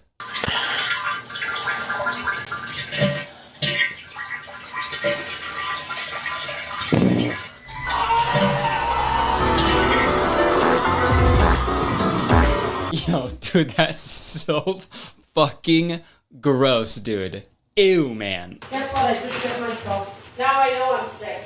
It's not even a one-time thing either. Like, it's several times. You remember that original Facebook post where she like discovered she was a medium? Like, and she kept getting woken up by a name said in her ear, like over and over again? I feel like it was her own name. I feel like it was her roommate saying her own name in her ear, being like, Natalia, Natalia, Natalia, stop fucking farting and shitting the bed. You're stinky, stinky. And then she woke up, she's like, oh my God, I'm psychic. Good God, dude. I know she said she's a medium, but that one was large. Like, obviously that's bad for the person who paid, you know, for the reading, right? Pay a psychic to do that, and the whole time they're just like, but dude, imagine what it's like for the spirit trying to communicate, you know? Okay, thank you for the $100. Your dad's actually in the room right now. Hey, can you please tell my son that I love him very much and I'm watching over him every day? Yeah, sure, whatever.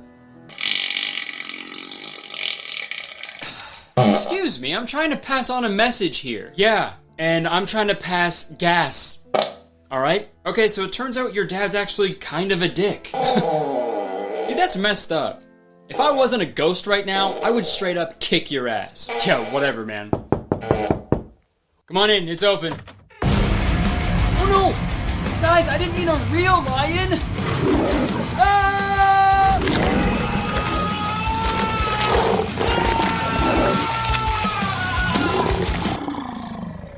Aw, man. Am I dead? Yeah. And now I can kick your ass. Ah, crap. Ghostbusters! Alright, well, I think that's enough of that person forever. I think in conclusion, if you believe in an afterlife and stuff, and you want to pay a medium to communicate with a dead person, you do some research first. Make sure they're reputable and professional. Maybe don't go to TikTok live. But honestly, dude, if you want to talk to a dead person, just talk to anybody. We're all dead, just not yet.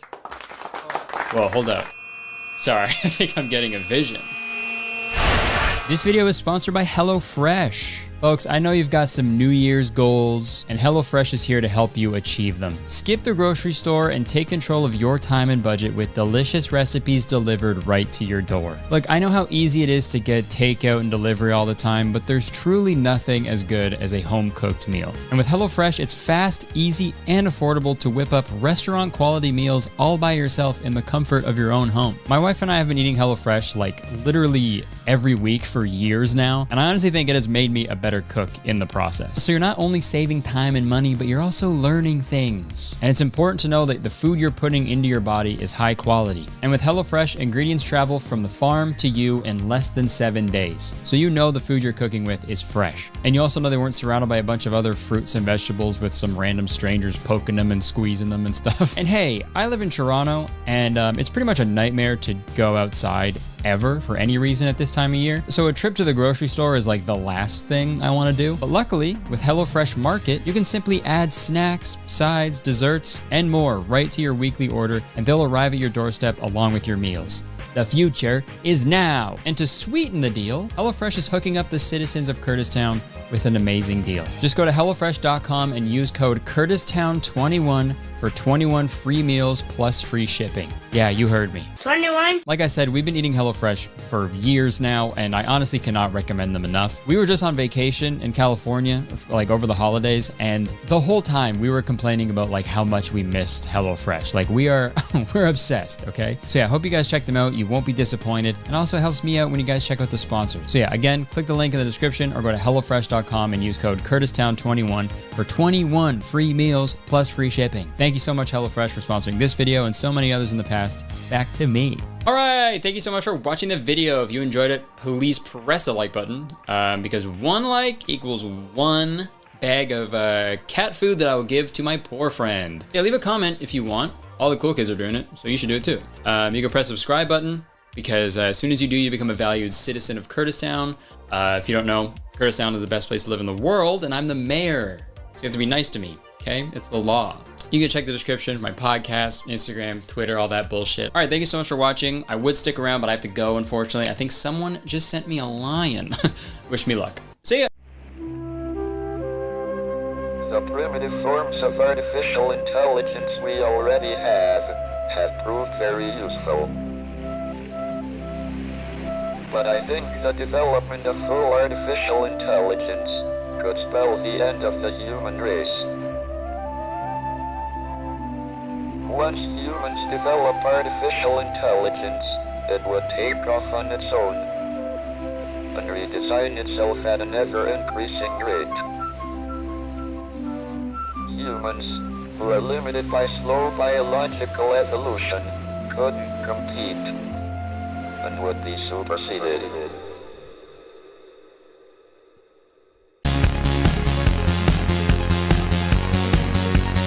Over the next few days, I was getting a little more comfortable with the controls and the swing mechanic, and I was starting to figure out the general pace that I needed to beat the record. My new goal was to beat each hole in around 40 seconds, because based on my big brain calculations, if I get 40 seconds per hole, that's a 12-minute run. That's what she said. So I just needed to aim for that, and then I can make up some time along the way if I hit some good shots. And yeah, I hit some good shots. Nice shot! Nice on! Nice call! So at this point, I was playing around like a couple hours every day. I lowered my time to 15 minutes and 24 seconds. Then I got a 14:26. And the day after that, I was able to get my time down to 13:55. And I'm gonna be honest, things really just weren't improving at the rate that I needed them to be. I was playing for a few hours every day, but I just could not get my time down. And then I thought back to my interview with Tanner.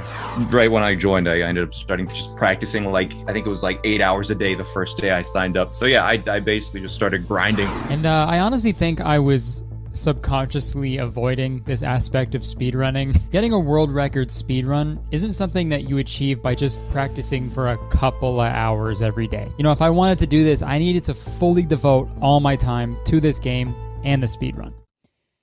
So that's what I did. I started grinding for at least 6 hours a day, practicing holes I was bad at, testing out new strategies I thought of. I even timed each different character's swing in Final Cut, frame by frame, to see who had the fastest swing. All of this while doing run after run after run after run. You may think that's extra or obsessive, and you're absolutely right, but the way that I rationalized this behavior in my head was like this. If you have a week to throw a hot dog off the top of a building and for it to land perfectly in an open bun that's on the ground, would you rather have a good amount of wieners to throw or the most wieners you could possibly throw? The answer's obvious. Give me all the wieners. So this game pretty much became my entire life, and yeah, when you do the same thing for hours and hours every single day for weeks on end, and you don't achieve the thing you're trying to achieve, gets pretty frustrating. Come on. Come on, man. You fucking make a single putt today.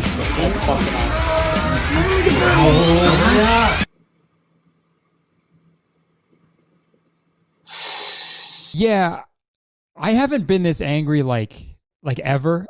I've never been this upset with anything in my life. I really learned a lot about myself, and none of the things I learned were good things about myself. But at this point in my speedrunning journey, I figured out a way to eliminate a lot of the messed up shots that I was getting. Trying to hit the little red mark at the bottom of the arc when it's going that fast every single time. It's like 10-year-old me watching any scene in Space Jam that featured Lola Bunny. Really hard, but there is a way to actually give yourself some leeway. If you press A before the slider gets into the red zone at the top, you can miss the red zone at the bottom and still hit an okay shot. It won't be perfect, but you know, it's acceptable. So to avoid me going into the red zone at the top, I would just change my club super quick, and then I would just use that method that I just explained. And this helped out tremendously, and I was able to finally get my time under 13 minutes. Oh my god! 12:19, no fucking way! Unfortunately, this is where my time would stay for the next week, until one day, where I was finally on pace to beat the record. So the run was off to a pretty rough start. A messed up tee shot on the second hole led to a short approach, which put me 10 seconds behind my best time. But a really good shot on the 7th hole put me 11 seconds ahead. Perfect example of how fucking annoying it is to speedrun this terrible game. But you know what? In this round, I'll say it, I was playing out of my fucking mind, dude. I was popping off. And by the time I got to the 10th hole, I was a full 20 seconds ahead. I slowly improved my pace with each hole, and with only 2 more holes to play, I was almost an entire minute ahead of my best time. So I was on pace to beat the record by a full 20 seconds. And then this happened.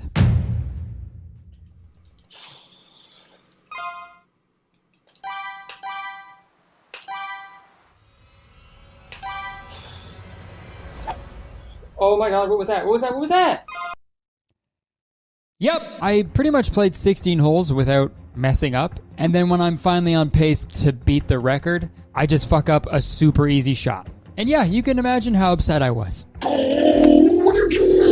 can't believe I just did that. Go, bitch. Come on, man. Come on. This was it, man. This was fucking it. What are you doing?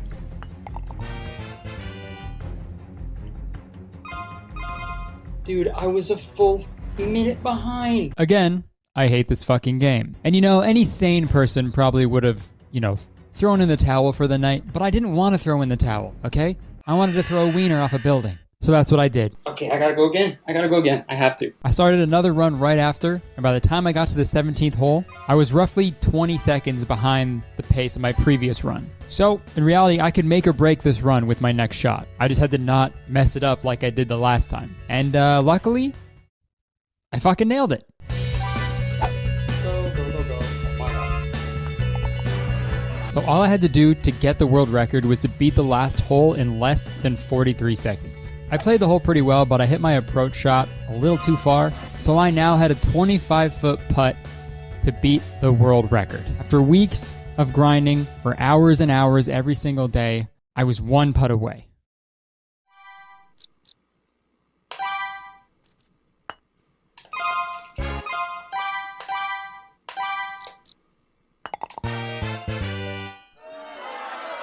And I missed it. I fucking missed it. Let's freeze frame, shall we? I was that far away. I was a dick hole away from the record. That would have given me an 11:41. Dude, yeah, this was actually really devastating to me. Come on.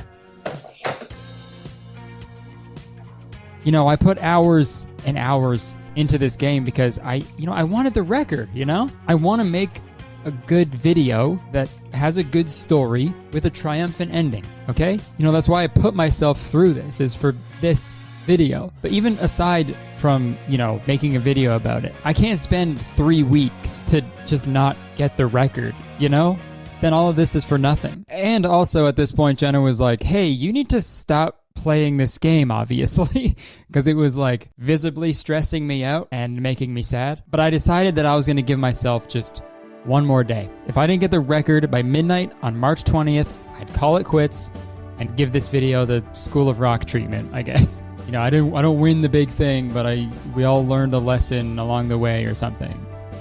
And then I go start a music school. Oh, yeah. So on March 20th, I got all set up and I started doing my final runs.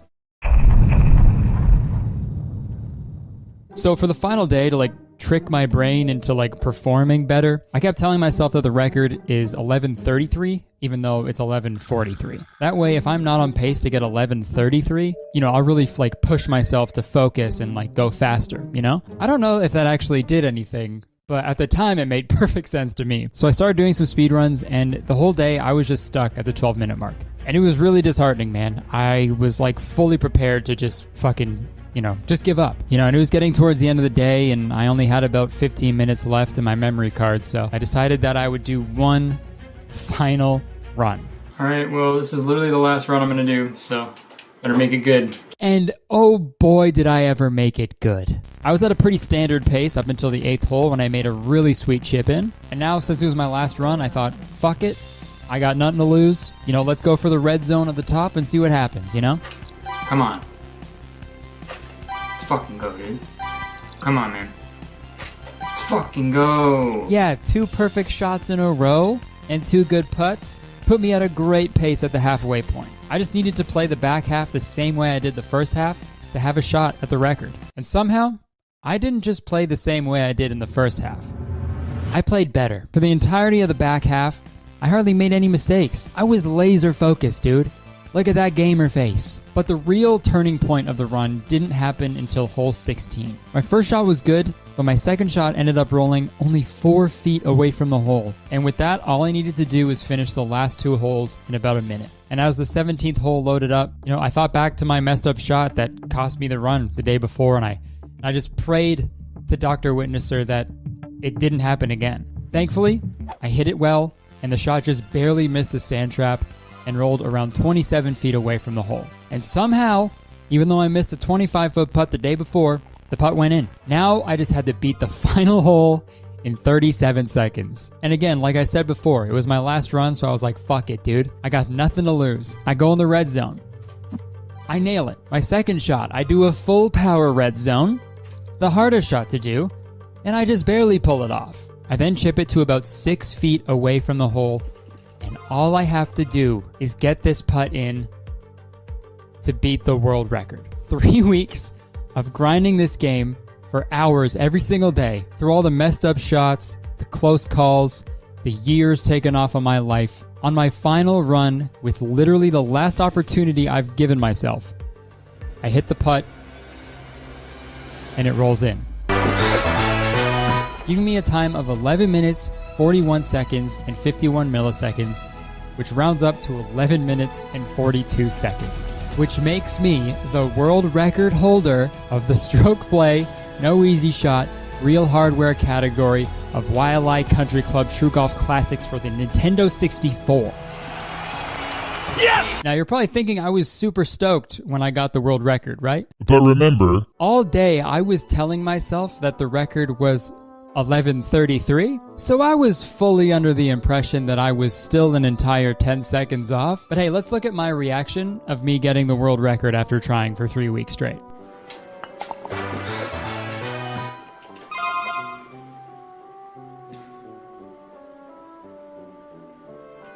That was the best time I had all day, too.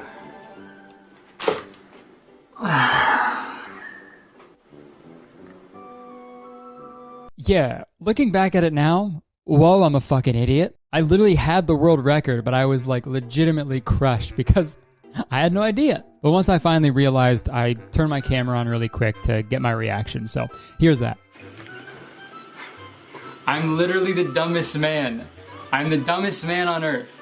I've been doing this for so long, I forgot what the fucking record was. I did it. I fucking did it. I wish my reaction was a bit more excited on the actual recording. Fuck, oh my god. Holy shit, man. Cheers, I'll drink to that, bro. Well, was this all worth it? Good question. Yeah, absolutely it was. I now have a world record, which is pretty cool. If you go to speedrun.com and search up Waialae Country Club True Golf Classics, you'll see my name on the #1 spot, which is pretty cool. Well, for now anyway. I guess, who knows, maybe by the time you watch this video, my record will be beaten. And I'll be really sad. So please, nobody beat my record. I will cry, and that's a promise. And I already had a huge amount of admiration and respect for speedrunners, but after this video, that's increased like tenfold. And also, as annoying and infuriating and frustrating this whole process was, it was also one of the most rewarding experiences of like my whole life. It's silly because it's like a shitty golf game from like 20 years ago, but seeing myself improve after each week and enough to get a world record, I'm so proud of myself, man. Nothing can take that away from me. Well, unless someone beats my record. So if you want to try speedrunning, or if not, if there's anything you want to do and get good at, I guess what I learned is you really have to put the time in. And sometimes you just got to say, fuck it.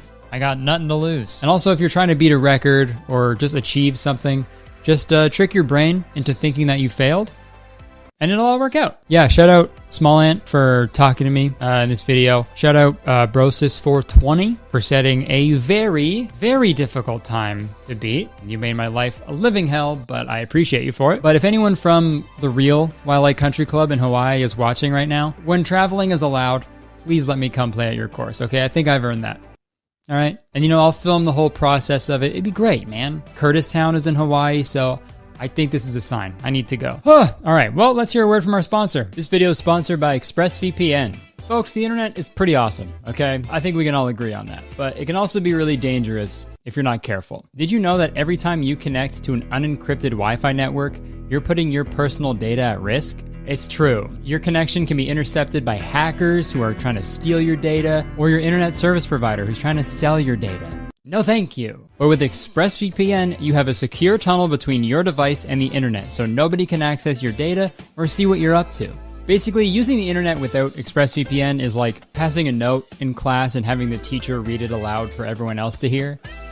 It's a nightmare. ExpressVPN utilizes the best-in-class encryption to ensure that your data is protected. Also, ExpressVPN masks your IP address by routing your connection through one of their 3,000 plus servers, therefore replacing it with one of their own, so nothing can be traced back to you. And with servers in 94 different countries, you have a wide variety of locations you can choose to appear from. And since ExpressVPN allows you to change your location, that also allows you to access content that's usually blocked in your area. For example, I can't watch Back to the Future on Canadian Netflix, so all I have to do is click a couple times and switch over to Australian Netflix, and there it is. I'm watching the movie. And this works with any streaming service in any country. If you're in America, you could switch over to Canadian if you want. I don't care. Do what you want. ExpressVPN is consistently faster than any other VPN provider. They have 24/7 customer support to help you out any time of day. It's super easy to use, and ExpressVPN was rated #1 by CNET, The Verge, Wired, Tech Radar, and many more. So what are you waiting for? Find out how you can get 3 months of ExpressVPN for free by visiting expressvpn.com/CurtisTown or just clicking the link in the description below. So yeah, thank you to ExpressVPN for sponsoring this video. Hope you guys check them out because it also helps me when you guys check out the sponsors, and it helps them, it helps you, everybody wins. All right, back to me. All right, that's it guys. I hope you enjoyed the video. I'm sorry for not uploading for 3 weeks, but as you can see, I was busy. Okay, I wasn't just twiddling my thumbs, I was twiddling my one thumb on the joystick. It's different. Press the like button if you enjoyed it. 1 like equals 1 hot dog that I will throw off the roof of a building. And also it just lets me know that you guys enjoy these longer experiment video essay type videos more. Yeah, leave a comment, let me know what you thought. Let me know if you have any more ideas of things I can try or look into for videos like this. Press the subscribe button, because as soon as you press the subscribe button, you become a valued citizen of Kurtistown. And if you didn't know, Kurtistown is the best place to live in the world, and I'm the mayor, so you have to be nice to me. It's the law. Oh my god, I can finally shave now. Wow. No more mean comments telling me to shave. I didn't want to mess up continuity, okay? And also I hate when people tell me what to do with my body, so I kept growing this out of spite because shut up. But also continuity. Yeah, you can check the description for the other things I do, my Instagram, Twitter, my weekly podcast called Very Really Good. Like I said at the beginning of the video, I'm streaming on Twitch twice a week now, so go follow me there. It's a great time, you know, it's chill. We just play games and we goof around. It's a great time. Yeah, that's it. I would stick around, but I unfortunately have to go. I have to go burn this cartridge and snort the ashes. Of course not. Oh, of course not. New merch alert! Yeah, that's right, new Kurtistown merch is out right now. We got this cute, awesome t-shirt and a bunch of other amazing pieces as well, so go check out my website. Click the link in the description. Okay, folks. Wait, what's that? Oh, right. Sorry, I totally forgot. It's my Variety 10 Comics to Watch Award 2023. Damn, that's crazy. Wow. So yeah, thank you to everybody. Thank you, Variety. Thank you, Just for Laughs. That was awesome. Okay, folks. There's been a lot of streaming services over the years, and what they lack in residual payments to writers and actors, they make up for it in terrible content. I feel like out of all of the shows that streaming services put out, only like 5% of them are good, and only like 1% of those make it past the first season. It's frustrating because streaming services were supposed to solve all the problems with cable television. You know, like the lack of freedom and flexibility of what you want to watch and when, the amount of ads, the steep price. But as time went on, I feel like cable TV is like probably cheaper than getting a monthly subscription to all of these separate streaming services, you know? And some of these streaming services put out episodes on a weekly basis, just like cable television. And also some of these streaming services have ads, just like cable television. So what's the difference? I just think these streaming services like Netflix, Hulu, they've gone too far. And I think it's time for a new streaming service to swoop in and take over the world. And you know what? That time is right now, because I found a streaming service called Real Short, and this is by far the most entertaining streaming service in the world, for all the wrong reasons though. If you've never heard of Real Short, that's not surprising. The only reason I found out about this is because one of you guys sent it to me and told me to make a video about it. That's the only way I know anything. I sit by my phone and I wait for you guys to tell me something, so thank you. And Real Short is unlike any other streaming service because Real Short is strictly vertical. Should be called Real Tall. But with just a quick scroll through the app, you'll find your favorite movies like My Gorgeous Wife is an Ex-Convict. I wonder what that one's about. My Husband Killed Me, Then I Won the Mega Ball. I wonder what that one's about. Big Bad Husband, Please Wake Up. And who could forget everybody's favorite, Big Bad Husband, Please Wake Up 2. And like, hey man, if he hasn't woken up in 2 movies, sorry to break it to you, but I think your big bad husband is tired. But yeah, that's what Real Short has to offer. Bunch of weird looking movies with really strange names that give away the entire plot. You know, which is always a good idea when you're making a movie. For example, my favorite Bruce Willis film, He Was Dead the Whole Time. Or that Brad Pitt fighting movie called Tyler Ain't Real. So good. But the intriguing thing about Real Short is you can't just watch the movie in full. Each movie is broken up into like 60, and that's 60 minute long segments. So each part is like real short, I guess. On the app, you can pretty much only watch a movie one scene at a time. And then they do this super cool thing at the end of every single scene where they force you to pay real money or watch an ad before you can see the next scene. And some of these ads are longer than the episodes. And we'll get to one of the movies in a second, but if you check out all the reviews on the App Store, every single review is complaining about how the scenes are way too short and they have to watch way too many ads. Like this one. 1 star. Well, thinking I would give this app a try as I saw a film I might like to watch. I was surprised at how many times the show stops, making you watch an ad to continue. You don't get to watch anything barely before another ad. I would not recommend this app under the current programming. It seems like there's more ads than actual show being played. And here's the developer response. Hi, you have 15 to 20 ads to unlock episodes for free per day. Each ads is up to 5 to 45 seconds. Our team is working hard to improve users' experience. You can also earn free bonus with following ways. 1. Daily check-in. 2. Watch ads every day. You can replay the whole series after you unlock all the episodes. Many users like Real Short stories. Your higher score will give our team a great incentive. So their response to the complaint of the frequency of ads was, have you tried watching ads every day? So the app is poorly designed and it's clearly trying to make the most money without factoring in the user experience. But how is the content? Would it surprise you if I told you it was the best content I've ever seen? Of course it would, because it's not true. On the contrary, this is actually some of the worst shit I've ever seen in my life. So I thought together we'd take a look at one of these movies today. And the one that we'll be watching is called Fated to My Forbidden Alpha. Here's the synopsis. Fated to My Forbidden Alpha is a werewolf romance that tells the story of forbidden love, the strength of the human spirit, and the transformative power of love. And there's some absolutely ridiculous stuff in this 60-part movie, so strap in. But before we talk about the movie, let's hear a word from today's sponsor, Dragon City. Dragon City is a super fun game where you can create your own dragon empire by collecting, hatching, and evolving over 1,000 unique dragons. You can construct and customize your dream city with magical habitats, buildings, and decorations. You can engage in exciting PvP battles with other dragon masters to prove your dragon strength and become the best dang dragon master in the whole world. And I'm extra excited about this because Dragon City put a special Kurtis dragon into the game for you all to play with. Look at him, he's so cute. He's got a cool shirt on, he's got a mullet, a pearl necklace, a microphone. He's literally me. So if you're ready to embark on an adventure filled with enchanting quests, ancient legends, and mythical creatures, then quit dragging your feet and download Dragon City by simply clicking the link in the description, scanning the QR code that's on screen. Once you do that, you'll get a special free starter pack with 15,000 food, 30,000 gold, and 10 gems, and you'll also get to play with the Kurtis dragon.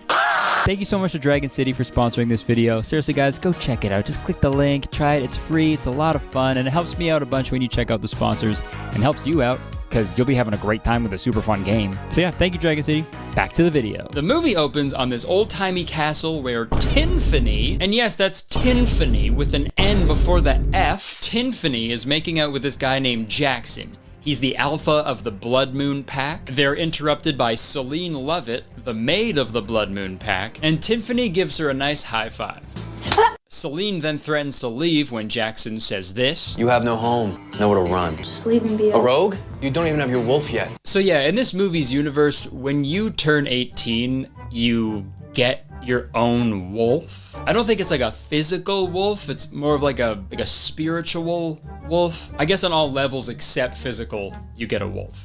We now cut to this guy, Ethel Lovett, and he's yelling at this other guy named Alexander Kane, and they're both alphas of their packs. I don't know what these packs do exactly, but they call themselves alphas. That's pretty cool. Oh, yeah. Alexander Kane is the alpha of the Nightwind pack, which is upsetting because I thought I was the alpha of the Nightwind pack. I fart in my sleep all the time. And spoiler alert, kind of, Ethel Lovett is Celine Lovett's dad. I don't think we're supposed to know that plot twist yet, but they sort of gave it away by spelling out everyone's full fucking name when the character's introduced. And I know they fucked up because later on in the movie, Celine says she doesn't have a last name. I don't really have a last name. But anyways, Ethel is yelling at Alexander because Jackson and the Blood Moon Pack attacked his pack like 15 years ago and kidnapped their daughter. Those Blood Moon bastards attacked my pack 15 years ago and my poor daughter vanished. So he wants Alexander to go to war with the Blood Moon Pack.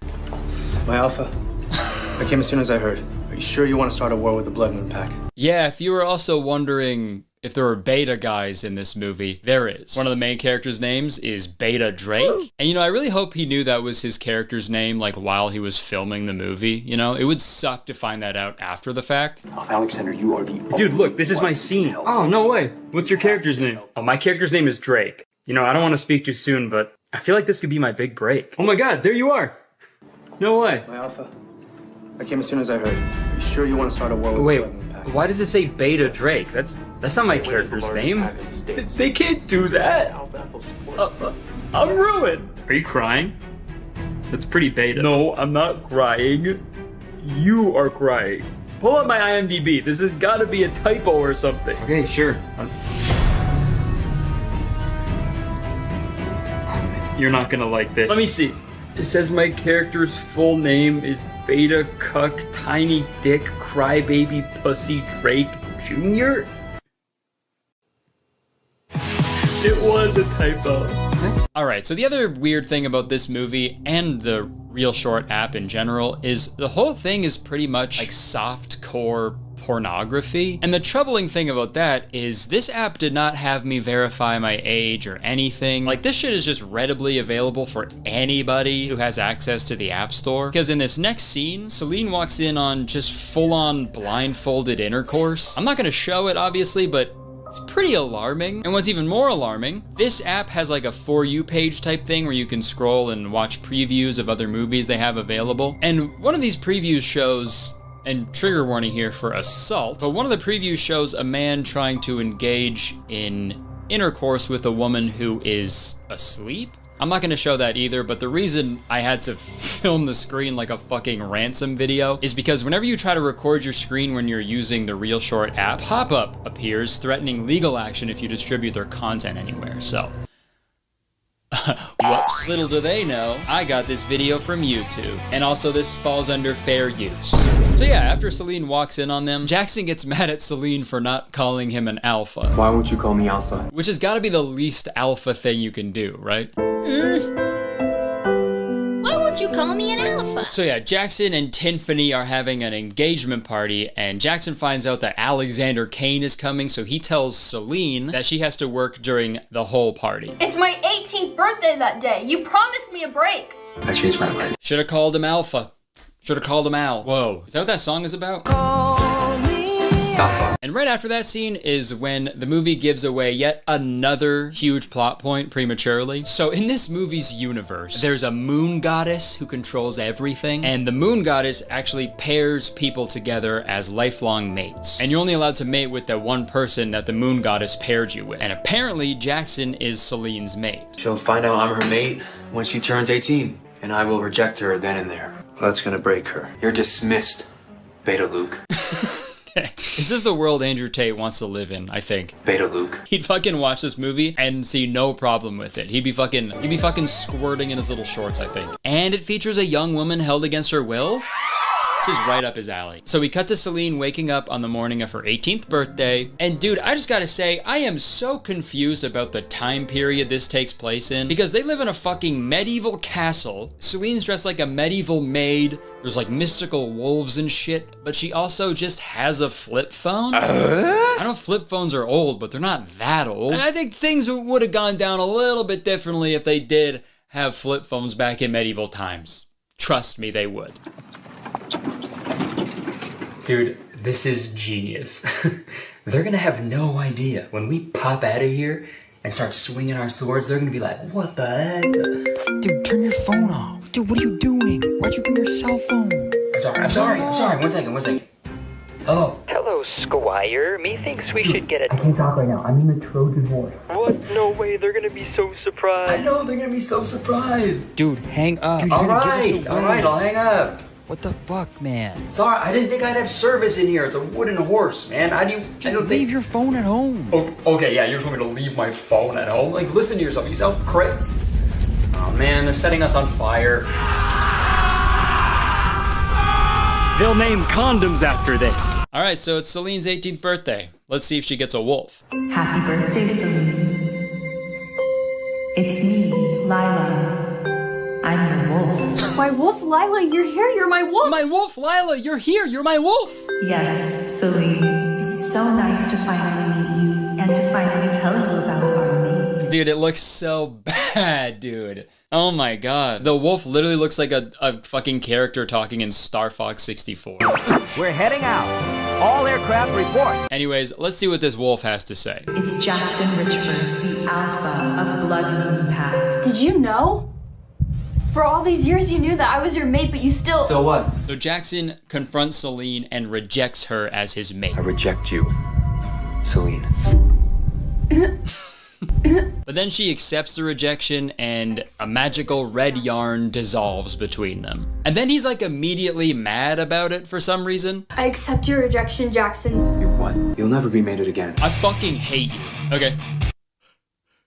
You're breaking my heart. So yeah, Alexander Kane pulls up to the party, and this is the first time he sees Celine. And judging from the slow motion and nice music, I think they like each other. And then Alexander tells Beta Drake that she is his mate. That girl from earlier, she's my mate. Find out who she is. Which doesn't make any sense because they made a huge deal about having only one mate for the rest of your life. You'll never be mated again. And Celine was rejected by her one mate, Jackson. I reject you. So how the fuck can she be Alexander's mate? Checkmate. Beta Drake confronts Celine to find out some more about her. Please, my birthday already sucks. It's her birthday? Also, saying Beta Drake is making me think like how funny it would be if there was a musical artist named Beta Drake and he was like exactly the same music as Drake, but just like really weak, timid, beta male shit, you know? 21, can I do something for you? So in this next scene, Jackson is trying to set up Alexander with one of the she-wolves that live at the castle, which again, how is that possible when you only have the one mate that is assigned to you by the moon goddess? But regardless, he goes on to tell them that he has a crush on Celine. That maid from earlier. So now Celine is sitting in her room talking to her wolf about how nervous she is to meet Alexander, and this is when her wolf tells her some crazy news. That's your mate bond. Alexander Kane, he's our mate. Wait, what? But we accepted Jackson's rejection. That's what I'm saying. The moon goddess gave us another. Oh, wasn't that convenient? The moon goddess gave you another. Isn't that convenient? Sorry, whatever. I'm sure they'll explain it later in the movie so it makes sense. They don't. So yeah, Celine heads over to Alexander's room, and this scene is very weird. Trigger warning for assault again.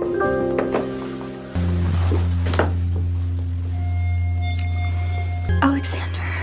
Ew! Jackson? Yeah, I don't know why this app keeps including these like super predatory situations into their videos, but super fucked up. So there's a huge altercation, and Alexander steps in with a really good Liam Payne impression. Don't fucking touch her. If you lay another finger on my mate, I'll make sure you live the rest of your life without it. So Alexander whisks Celine away, and he assures her that he's gonna take care of her now. I will take care of you now. And hey, I'll say it, she just turned 18. Alexander's what, like 25 at the youngest? That's fucking weird. Is that what they mean when they call wolves apex predators? Wolves are just like in discords grooming teens. Okay, this next scene also makes no fucking sense because Jackson is making out with Tinfany and accidentally calls her Celine. Celine. Which is insane because Tinfany is a name that you would never forget. He then goes on to explain that he's been in love with Celine for years. I've always loved you. What? So yeah, there's a major problem right there, or like, I guess it's a minor problem. He then gets all grabby and victim blamey on Celine, which is actually an incredibly accurate depiction of how self-proclaimed alpha males behave around women. And then Alexander comes in with a nice fist bump. They then go back to Alexander's house and they're about to, you know, wrestle. And then she stops because she needs to have a shower. I need to bathe. And it's super funny because they've made like several references so far about how like dirty and gross Celine is and how she never showers and stuff. Well, that bitch doesn't even shower. Right for cold, left for hot. That's the shampoo, conditioner, body wash. You call that a shower? While also having an entire face of makeup done with like smooth, silky hair. Disgusting! They both have separate conversations with their respective wolves. And dude, I am so confused by the concept of this. Like, are these wolves them? Are the wolves inside of them? Like, do they have that dog in them? I don't know. Or is it like a completely sentient, physical wolf, or is it just like a spectral wolf, or like a sniper wolf? Like, who knows, right? That would fucking suck if the wolf you got on your 18th birthday was Sniper Wolf. Hey, Sniper Wolf, I'm like super stressed. Can you give me like an original thought or opinion? Just one.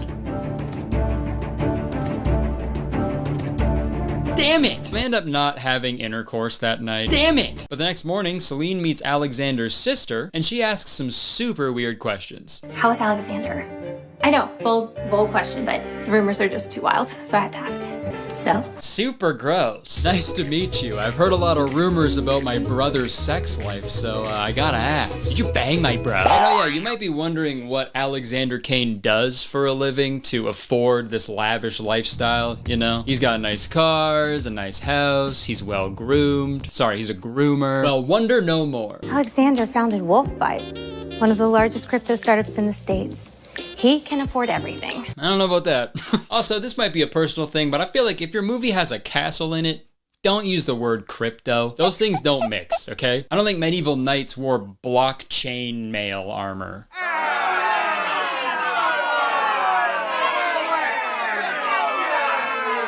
Sorry, I'm not sad about the joke I just made. I was just thinking about the wage gap. So a bunch more bullshit happens in the movie. Jackson invites Celine back to the castle because he has some info about her parents. Damn it, Jackson, just tell me.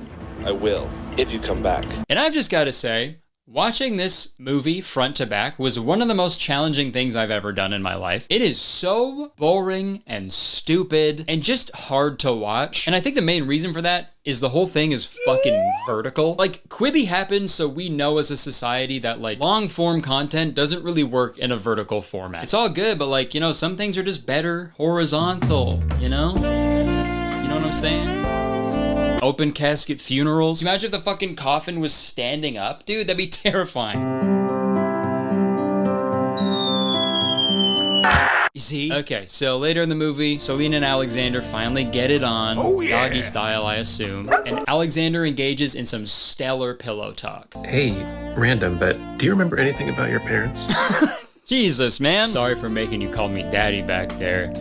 Must have been weird because you don't have one. Anyways, Alexander gets a phone call and then he does his best impression of Millie Bobby Brown. Shit, I gotta go meet Drake. And then Celine heads back to the castle to confront Jackson about her parents. And this scene is hilarious because Jackson opens the door to his castle, which is supposed to be tucked away in like the middle of a forest. My castle is tucked deep into the woods. And when he opens the door, you can see like a fucking suburban home, street signs, and like parked cars and shit, which kind of puts gentrification into perspective, you know? Like, it's shitty that people keep building these huge, ugly, modern homes everywhere, but like, could you imagine if someone like across the street from you just built a huge medieval style castle instead with like a moat and like a drawbridge and archers and shit? That'd be fucking terrifying. You know, you'd wake up in the middle of the night and your neighbor's castle is getting stormed by an angry mob of goblins, so you have to get out of bed and don your enchanted armor and unsheath your cursed blade and run full speed at the goblins, slicing them to pieces while the castle goers chant your name, Kurtis, Kurtis, Kurtis. And then when you finally slit the throat of the final goblin, he's on the floor, drowning in his own blood, and he's like, "Hey, I'm so scared. Am I gonna go to heaven?" And then you say, "No!"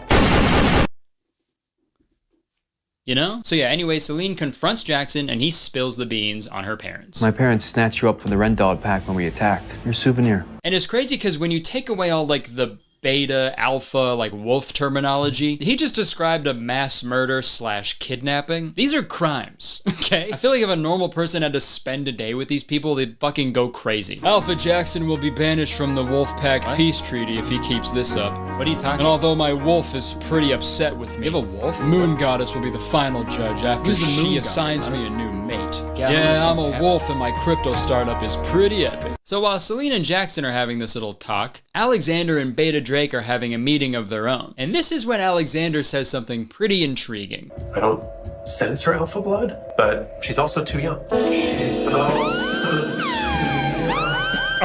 Scratch that. Reverse it. Are you She's also too young. She's too young, you say? Interesting. Meanwhile, Celine ends up getting poisoned by Tiffany and she passes out. And this is when something fucking crazy happens.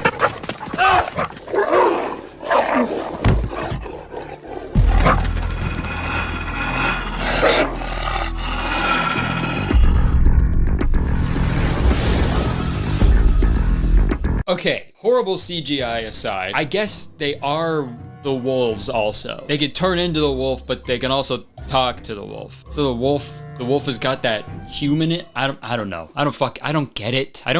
Okay, I don't get it.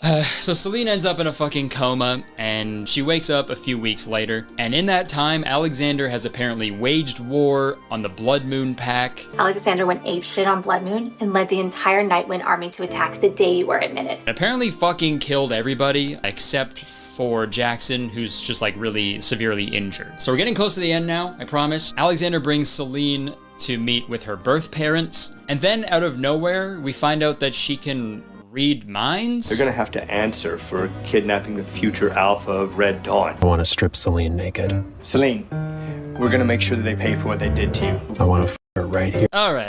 So yeah, I don't know where the fuck that came from, but I guess she can read minds now. In the last 10 minutes of the movie, she gains the ability to read minds. Read this. I want to kill a goblin. Dude, I'll say it. Randomly adding superpowers is not cool, man. It's never been cool. Like, remember when you were a kid and you're like play fighting with the annoying kid on your street, and then you clearly hit him with your sword and he's like, I could see the future, so I knew that you were gonna hit me and I dodged it. And it's like, no, you can't fucking see the future, Eric. If you could, you wouldn't have cried so much when your parents got divorced. So the movie ends with Celine confronting Jackson and the Blood Moon Pack. That's why I came here today, to make sure that no one ever tells a lie again. I propose to banish Tiffany from the community to live as a rogue forever. Okay, yeah, that's the punishment, is to banish them from the community. Dude, speaking of community, this actually reminds me of that one episode of Community. Take this man to the infinite labyrinth of eternal ice. Yeah! No! Take him to the police. He murdered someone. It's the same thing, man. These are fucking war criminals.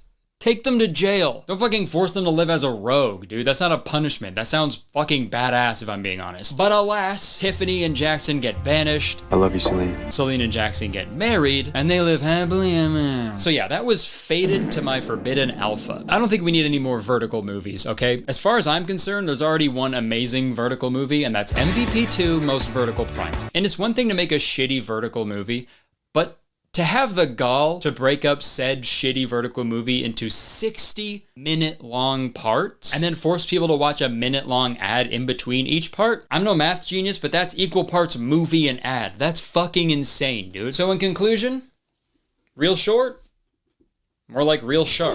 Stinks like poop and fart. Smells like caca and wee-whiz. So yeah, that's it. Press the like button if you enjoyed it, because believe it or not, 1 like equals 1 goblin that I will murder. Leave a comment, let me know what you thought. And also press subscribe button, check out the new merch, check out my podcast, all that stuff. All right, thank you so much. And once again, thank you to Dragon City for sponsoring this video. Be sure to click the link in the description or scan the QR code on the screen to download Dragon City for free today to get your free starter pack and to play with the Kurtis Dragon. All right, that's it. I would stick around, but unfortunately I have to go listen to She-Wolf by Shakira. Bye. Hey guys. Did you know that hackers can just steal your personal data, your banking info, and it can straight up ruin your day or your life, you know? It's scary. And I'm touring right now, so I've been absolutely juicing public Wi-Fi networks and hotels and airports and stuff. So I've been extra grateful for ExpressVPN this past few weeks because they're keeping my personal data safe and secure. ExpressVPN encrypts your data through a secure tunnel so nobody can see who you are or what you're up to. Also, ExpressVPN's encryption is so strong that it would take a hacker with a supercomputer literally billions of years to crack. They're not getting through, okay? Sorry. ExpressVPN also masks your IP address by rerouting your connection through one of their 3,000 plus servers, thus hiding your real IP address and replacing it with one of their own. And look, with servers in 94 different countries, you have a wide variety of places you can choose to appear from. And that's great for security purposes, but it also allows you to vastly increase your entertainment library. Let me explain. For example, if I want to watch the critically acclaimed British show Peaky Blinders on Netflix, I'd be out of luck, dude, because that show is not on American Netflix, okay? Can't watch it. But with ExpressVPN, I just have to switch to a server in the UK with a couple clicks, and pip cheerio, on watching the show. It's so easy, mate. Folks, this is a no-brainer, okay? ExpressVPN is consistently faster than any other VPN provider. They're super easy to use as well. You can connect with just one simple click. And, oh yeah, it's the top-rated VPN provider. Rated #1 by Tech Radar, The Verge, and many more. And believe it or not, it gets better, okay? Because ExpressVPN is hooking up the citizens of Kurtistown with a great deal. All you have to do is click the link in the description or go to expressvpn.com/Kurtistown to find out how you can get 3 months free. Thank you so much to ExpressVPN for sponsoring this video and so many others in the past. I've been using ExpressVPN like literally every day for more than 2 years, and I cannot recommend it enough. So check it out, you won't regret it. It also helps me out, so everybody wins here, dude. Okay, thank you, ExpressVPN. Back to me. All right, thank you so much for watching. I hope you enjoyed it. If you liked the video, please press the like button because 1 like equals 1 microphone that I will remove from an iPhone. I'm doing the Lord's work, baby. Let me know what you think of these guys, these interviewers, huh? You can check the description for the other things I do. My weekly podcast called Very Really Good, my Instagram, my Twitter, you know, my website, my merch, all that stuff. You can also subscribe if you want, because I make a video all the time. And as soon as you press the subscribe button, you become a valued citizen of Kurtistown. If you didn't know, Kurtistown is the best place to live in the world, and I'm the mayor, so you have to be nice to me. It is the law. All right, I would love to stick around, but I have to go. Okay, there's a sale on board shorts, and I fucking need them, so goodbye.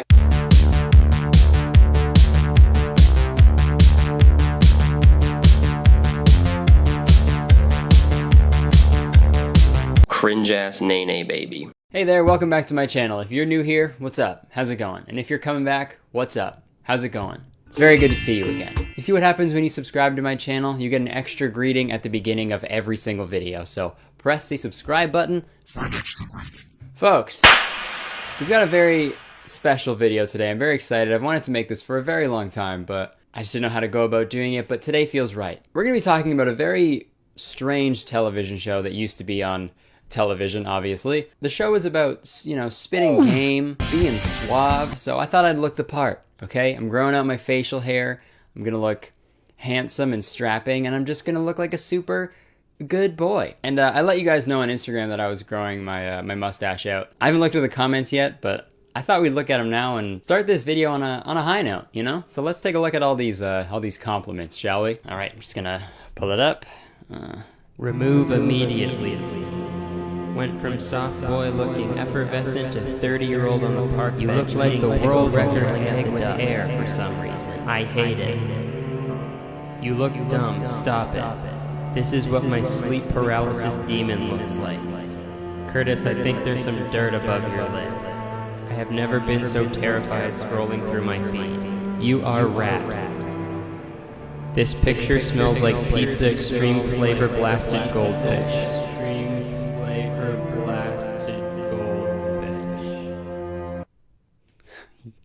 You guys. I'll be right back. Okay, just gonna shave this off really quick. Oh my god, are you kidding me? No razors? What am I gonna do? I can't keep this on my face. If only there was a company that could oh yeah. Today's video is sponsored by Dollar Shave Club. We all know what Dollar Shave Club is. High quality razors with new blades sent to you in the mail for an affordable price. It's the best. But did you know that they have way more than just shaving products?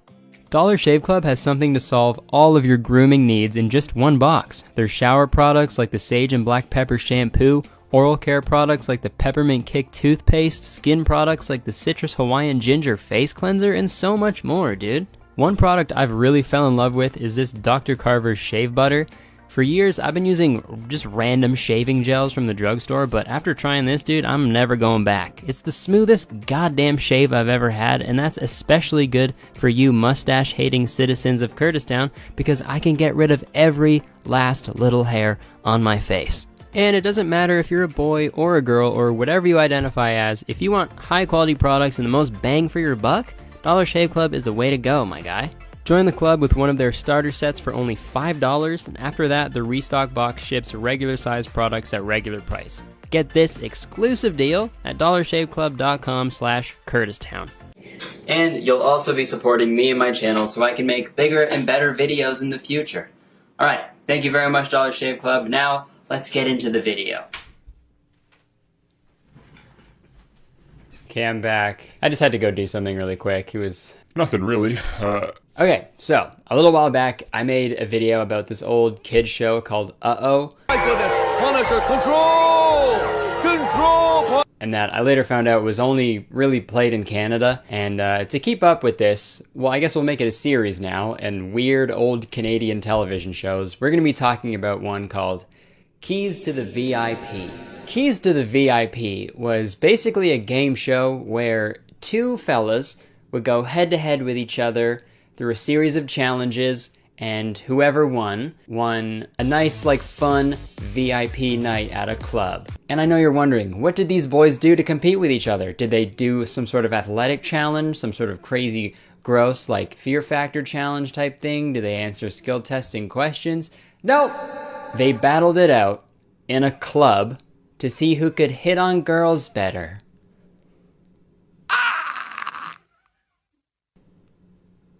Yep. And they did this while 4 dudes would watch them from some remote location and judge them, basically. I don't know what they were thinking when they made this, but it's a real thing. We're gonna watch one episode in particular, see the format of it, how it was laid out, and how insanely cringy it really was. When I was researching for this video, I watched way too many episodes of this, and my brain literally doesn't work anymore. It was ruined. It was ruined in the process, but for the content, baby. It's what you do. So we're gonna watch season 1, episode 4, and the title of this episode was Cocoa Butter Chris versus Yakov the Trapper. Okay, let's go.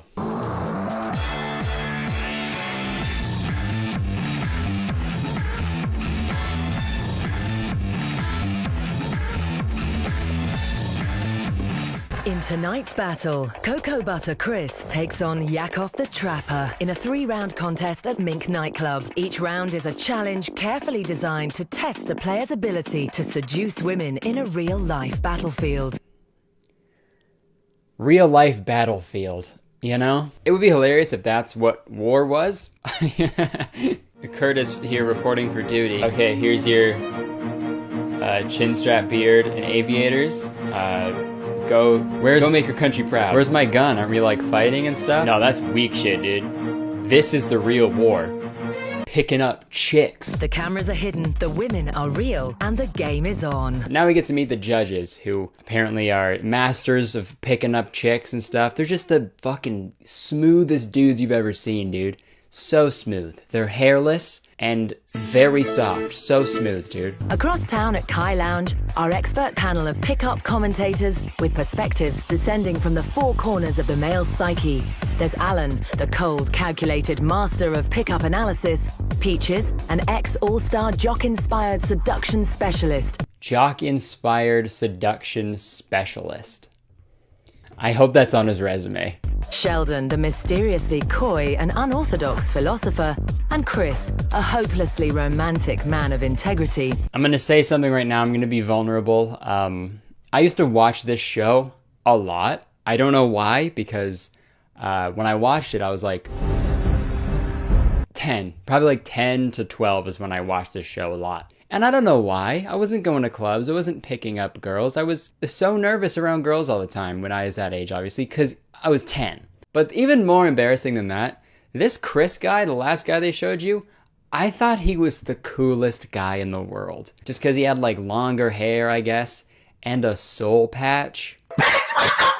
If you're going to have a guy judging how well another guy is doing, the judge shouldn't have a soul patch. No offense if you have a soul patch, but if I see someone with a soul patch, I'm not taking anything they say seriously. The words come out, it gets tangled in their soul patch, and bullshit happens, you know? That's science, dude, look it up. Okay, now it's time to meet the 2 fellas competing. Let's go. Up first, Yakov the Trapper. Hey, I'm Yakov. This is my pad. Everything here reflects what I do, why I do it. Accessories. You gotta have the right stuff. Can you even imagine a more early 2000s pair of sunglasses, you know? Those fucking fast ones that are like... My bow, when I'm shooting targets. I'm a hunter. Why not? But also kind of a little bit of a trapper. You know what I mean? Who doesn't love a cowboy, right? Yee! I love music. I love to DJ. Oh my god. I mean, good for him. He has a lot of hobbies and interests, but I don't think a bow and arrow should ever be that close to a turntable. That should be a law where those should be kept a certain number of meters away from each other. Oh yeah, nice. I'm rooting for this guy, okay? Only because of the extremely popped collar and the puka shell necklace. If you got the confidence to rock those two together, my God, you can do anything, dude. I'm really concerned for Yakov because I think he hasn't slept in a couple of days. Oh, I like how he was talking about in prehistoric times there was hunting. Well, I think in prehistoric times Yakov would have been the hunted. Bullying. I know I was poking fun at him, but I was only making fun of his hobbies and his clothing, alright? I'm making fun of things that he chose to do. He didn't choose to look like that, but these guys are just like, fucking, this guy's ugly as shit. Fuck this guy. He doesn't have a soul patch like me. These four guys know everything about seduction and how to pick up girls. They're also fucking mean. Let's watch them bully this poor man. Ha ha ha. Cocoa Butter Chris. Hi, my name is Chris, and welcome to my palace. Okay, Jesus Christ. I know I edit my videos to shit, but oh my God, can we dial it back like a bit? Like all this flashing and crazy transitions for a guy's bedroom? Before I go out, I like to use cocoa butter, because this is the #1 key to my game. I put it on everywhere. Tonight, I'm winning. I'm taking that title, and I'm taking the ladies home, because I'm smiling and I'm fly. If this guy isn't in jail right now for murder, I'll be surprised. Look at this face, dude. This is what you see before you die. I'm what the ladies like. Dude, the most awkward thing. I'm what the ladies like. It's like the cameraman was like waiting for him to say something else, but he was like, I'm what the ladies like. Is he gonna say something else or?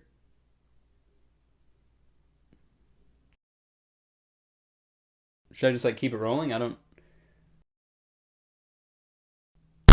In round one, each player has 5 minutes to impress us with his unique seductive prowess. No rules, dude. That's cool, let's go. What's your name?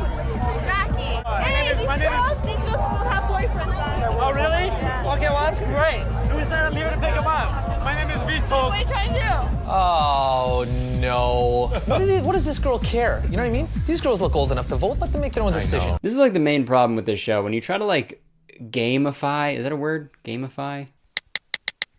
Oh my God, it is. Cool. When you try to like gamify human interaction, it's impossible because these two girls had boyfriends and obviously they're not going to be like, well, yeah, this dancing guy is dancing. Here's my number. So you can't really have like consistent outcomes every time because, you know, they're human beings, not a game. But hey, what do I know? Let's keep watching. Yeah?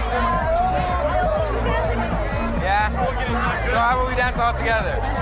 Yeah, not for a little bit? All right, ladies, you guys take care. How's it going? Good. And you're like, Sorry. bathroom break. How's it going? It's great. Good. What's your name? Not need to know. Yeah, not need to know, and why is that? Because I'm talking to people. All right. Like, that's the thing, they're automatically set up to fail. Like, that's so weird for one guy to just be like, maybe it's not, I don't know. Do people just go to clubs alone and being like, and just like, it's your name. All right. Hey, you want to dance? Oh, okay. Do you want to dance? No, you don't? All right. What's your name? And then it just goes on forever. Oh my God, I was thinking the same thing. No, I'm just teasing. I have no idea. I think Hazel. I think I too. No, they're green. They're Hazel. Yeah, How much for cake?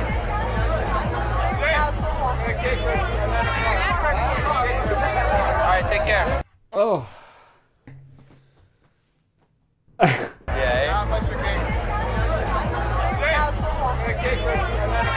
So, the end of the first round. It's supposed to be 0-0. I don't know. 0-0 because, you know, they're both bad. They didn't kiss anybody. What was that? What was that all about, huh? Kiss them! So round one was freestyle, where they can do anything, but most of the time they have these little, like, challenges or rules. And this one in particular, they have to not use any words and just dance. because, you know, it's a totally human interaction that will definitely work.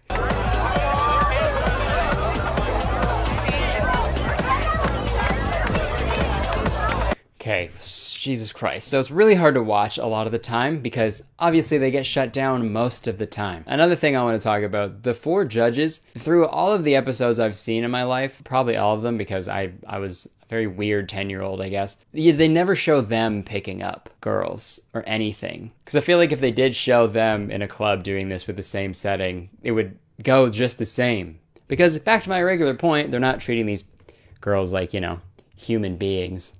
I don't know, just a thought. Let's keep going. That's a DQ. Because he's not supposed to say a word. He's supposed to get somebody to dance without saying a word. It's not the rules, dude. You can't talk to someone, dude. How dare you, bro? That's what I'm gonna do to start conversations now. Just start dancing in front of people without even, like, saying a word. Hey, welcome to Starbucks. How can I help you?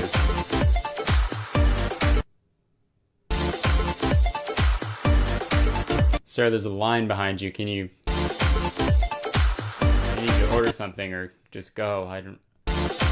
Sir. Why isn't this working? Catch me at your local Starbucks absolutely busting a move. Very soon. Round 3, each player must retrieve a woman's phone number. What the player doesn't know is that his opponent will be sent in, determined to steal her away. How about you? Where do you go normally? For me? How you doing, man? I'm good. How you doing, bro? I'm doing awesome. Great. Good. Somewhere else. Do you know? Yeah. For your birthday. I did so many things. See, Chris. Nice to meet you. Dude.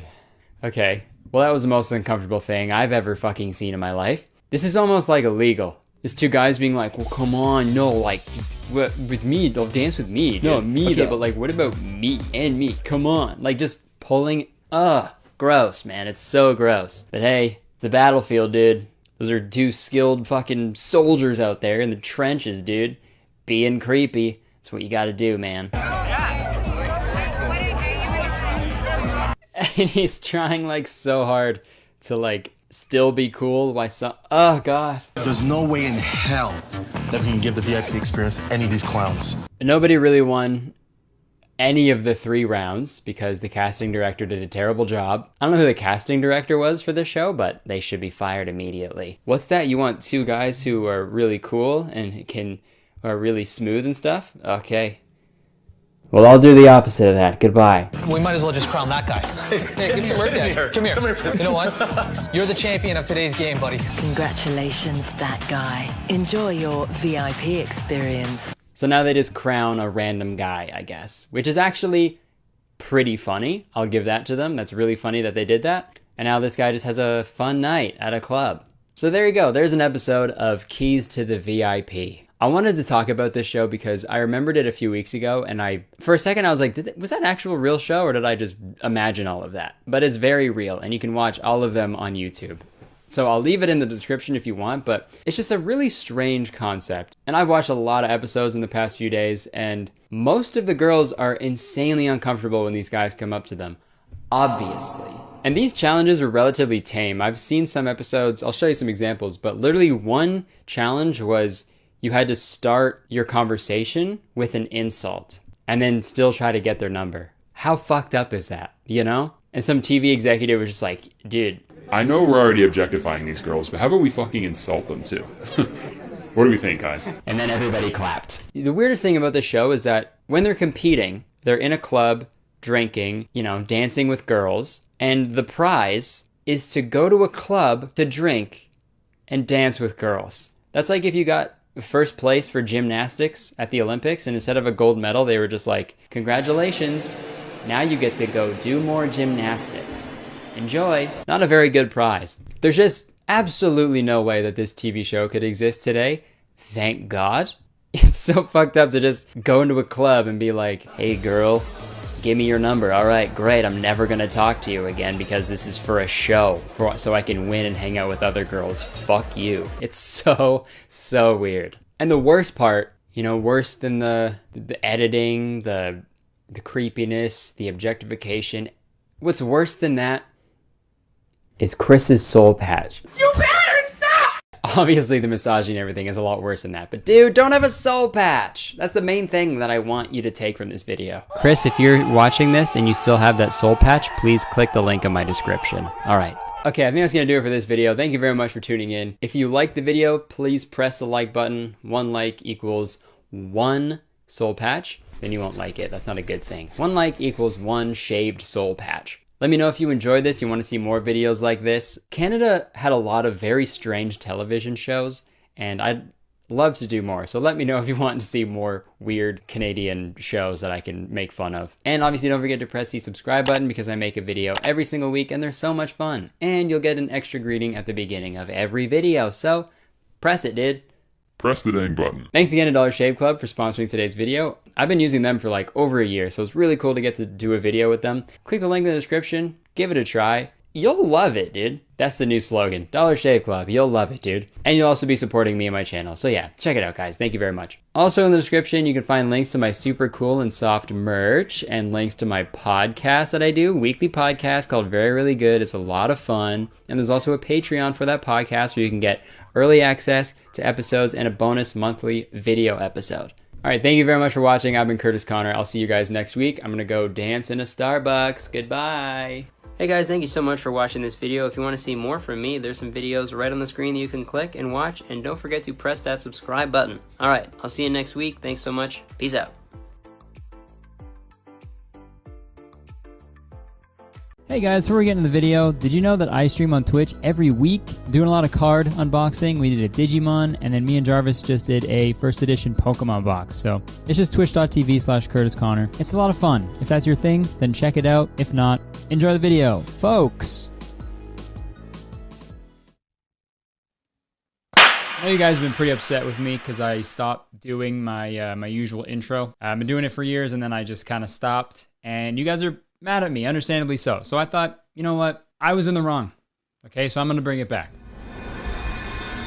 Hey sisters! Guys, I'm not feeling very motivated. I don't want to do anything. I don't even want to film this freaking video. If only there were people out there who stood on stages and yelled a bunch of vague, vapid, generalized nonsense in my face. But no one would be crazy enough to do that, right? The point of maximum danger is the point of minimum fear. And all the lessons that I learned here on stage. Why were you scared in your Everything you people were told, I didn't have to tell you. No, motivational speakers, you've heard of them. But what are they really? Is this a motivational speaker? You can do it, man. Yes, technically it is, but that's not what the video is about, obviously. I want to talk about motivational speakers in general before we get into the main event, because that whole profession is just so fascinating to me. Like the thought of someone getting on stage and being like, you can do it. Thank you, that'll be $800. It's so fucking crazy to me, man. And before you say it, I know. I go up on stage and I talk about my dick and balls for an hour. But my tickets are only like 40 bucks, so it's fine. If you're watching this video and a motivational speaker has actually helped you like improve your life, become more confident or something, cool. That's great. I'm proud of you. But most of the time, these motivational speakers are just saying the most generic shit in the world and charging hundreds of dollars for it. And it's just so funny to me. Like, I love comparing motivational speaking to stand-up comedy because there's a lot of similarities. There's crowd work, jokes, way too many white guys. The main difference is like comedians usually have like the handheld mic, but the motivational speakers, man, they got the fucking Britney Spears microphone, dude. I gotta get me one of those. Ooh, actually, I gotta start using a gamer headset as a microphone when I'm doing stand-up, dude. Holy fuck. So I said, babe, that's not very pog of you. But no, it's funny to compare motivational speaking to stand-up because like with stand-up, there's like a pretty clear path, like a clear progression. You know, you start doing some open mics in your city and then maybe, you know, once you get out there a bunch, you start getting booked on some shows and keep at it, you get better. Maybe an opportunity opens up, a showcase, maybe an audition for like a cool show or something. Like that makes sense, but how do you become a motivational speaker, right? Are there motivational speaker open mics at dingy bars that I'm not aware of? Because if there are, please fucking tell me and I will go to every single one of them. Okay, thanks everybody for coming. Give it up for your host. Yeah, all right. Yeah, if you don't mind, man. This is just got some new material to work out, so bear with me. I believe in you guys. I think you guys could do it, okay? And I'm gonna change someone's life today. Sir, what do you do for a living? Oh, come on, man. Leave me out of this. Come on. You're just gonna roast me or something. No. Come on, man. Go No, to the sir, next guy. I'm a motivational speaker. This is... Oh, I love this. Why are you all laughing? I love this. This is really fun. Are we having a lot of fun, guys? I'm a motivational speaker, guys. I'm motivating you. I'm here to uplift you. I'm here to make you feel better about yourself. I don't want you to be laughing. Genius. You're a genius. Can I just do my speech then, if you guys are just gonna keep laughing? This fucking guy. I believe in you guys. Wow. Hey, Lauren. You know that new sound you've been looking for? You guys can do it. Listen to this. If you set your mind on it, I think you can achieve the goals.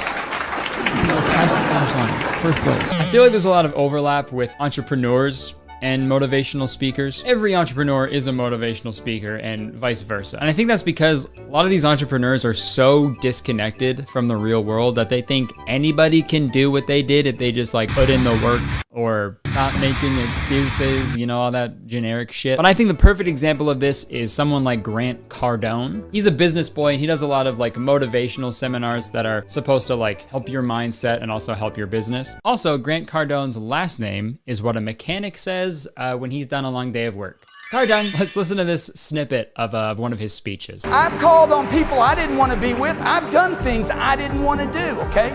It is not about doing what you love. It's about doing whatever it takes to make your dreams a reality, to be closed and stay closed. First off, music's way too fucking loud. What is it about? What did he say there? What did Grant really say there? Nothing. He didn't say a fucking thing. And look at how expensive it is to see him live. $2,500. And that's the cheapest option. Again, if these people help you out, congrats. I have a lot of questions, but at the end of the day, I'm happy for you. But to me, a lot of these motivational speakers are just con men preying on the emotionally vulnerable, which brings us to today's topic. I was scrolling through TikTok, as one does, when I stumbled upon a video from this guy named Owen Cook. So let's watch that. Come to the front for a sec. Come to the front. I just want you to, I want everybody to be able to see you clearly. Come to the front. Yeah. Loud. The reason I brought you is I want you to share loud.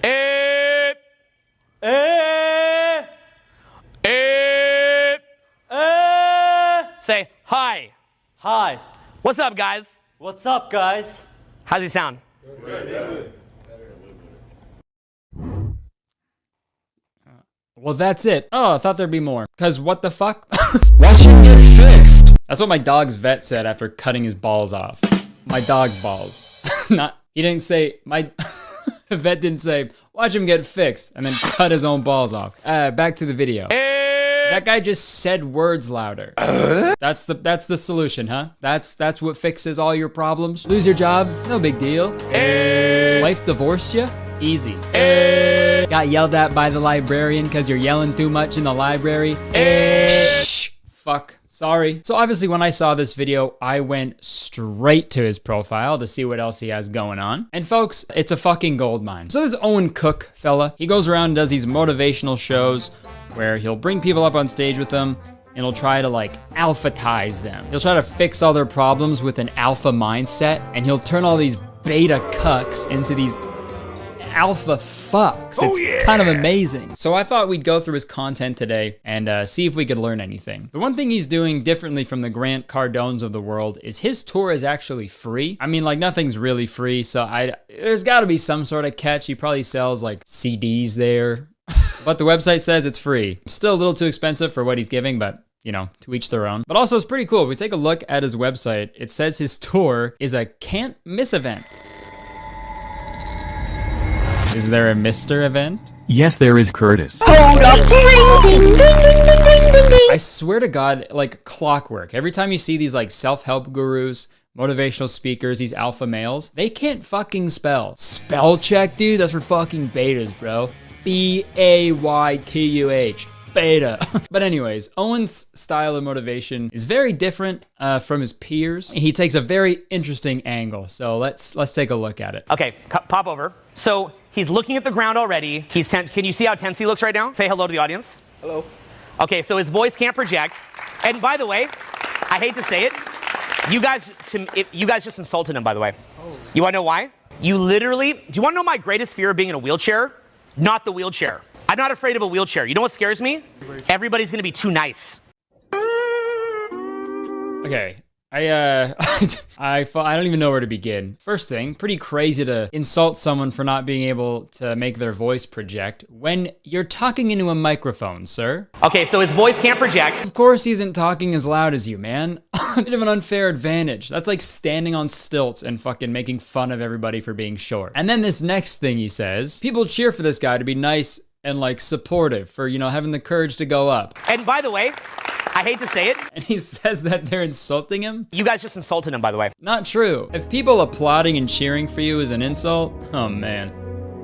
I'm constantly bullied. But then after that, he takes a pretty sharp turn and goes on to say that the worst part about being in a wheelchair is people being too nice to you. Everybody's gonna be too nice. And I think I'm gonna push back on that a little bit, just because of how inaccessible the fucking world is for people in wheelchairs. You know what I mean? Say if someone in a wheelchair couldn't get into their dentist's office because there's no wheelchair ramp, like it's not wheelchair accessible. I highly doubt the first thing they're saying is like, well, at least this isn't someone being nice to me. Man, what a fucking weird take, bro. Like, this is a thing about motivational speakers. They'll say the craziest shit and then just keep talking. Like they didn't even say it. Like, no, go back. Please explain yourself. But anyways, a lot of his TikToks are just like little clips that he pulled from a 54-minute video on his YouTube channel of this entire seminar. And I unfortunately watched the entire thing. And I just want to show you guys some of the highlights of that seminar because when I was done watching it, I had to wipe dust off of my chin because my jaw was on the floor the whole damn time. So I made a little montage just to show you what the vibes were like at this seminar. If I'm speaking to you like this right now, and I'm speaking to you like this right now, and I'm speaking to you like this right now, if I'm speaking to you like this right now, and I'm speaking to you like this right now, why'd the human cross the road? His dick was caught in the chicken. If I'm speaking to you like this right now, and I'm speaking to you like this right now, they can't even hear you. I'm speaking like this right now. His dick was caught in the chicken. Be a man, figure it out. You ever have a friend your age die? No. Soon you will, if you're lucky. I took a few lines out of context for the sake of comedy, obviously, but I promise you, even with context, it makes no sense. It honestly might make less sense with context. You can probably tell so far, Owen's method is a little unique. It's a little crazy. Instead of inspiring people with positive affirmations and good advice, he goes the entirely opposite way and just insults them, straight up bullying people and calling it a motivational speech. And you know what? Call me crazy. I don't think that's the best method to motivate people. Like this poor guy, who, may I add, he said he's been watching Owen for 5 years. How long have you known about me? About 5 years. And he's still having problems, which, you know, kind of makes you think that the things that he's teaching don't fucking do anything. That's just a theory.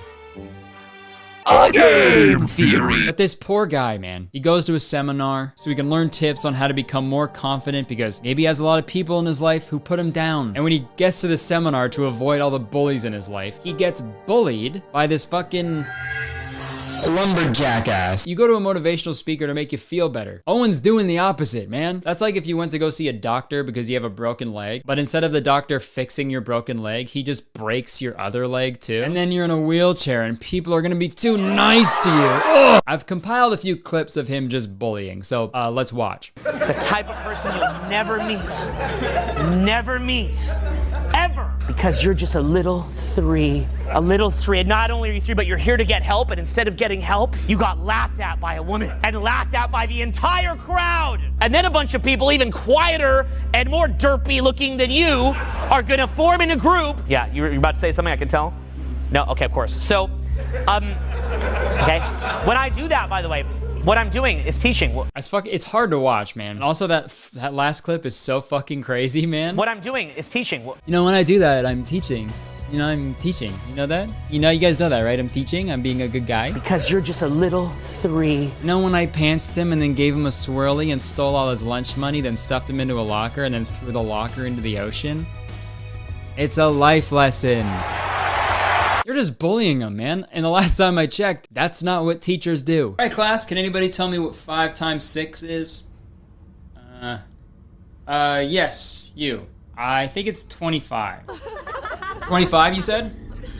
With a question on the board there? Fuck, good job, man. Yeah, good answer. Holy shit. Class, Albert Einstein's here. Albert Einstein's here in the fucking classroom. Holy shit. Huge fan. Can I get your autograph? Oh, wait, sorry, it's 30. Sorry, I got 30. No. If Albert Einstein says 5 times 6 is 25, I guess it is. Inventing new math over here. Fuck, man. I thought you died. I fucking straight up thought you died. But look at you, Albert Einstein, in my class. Holy shit, guys. Okay, you don't have to be so mean. I'm trying my best. Shut the fuck up, man. Nobody even asked you what 5 times 6 is. What? You literally asked me. I asked the class. I didn't ask you. I'm in the class. Fuck you, man. That was a low blow. What the fuck? You're ugly. I look exactly like you.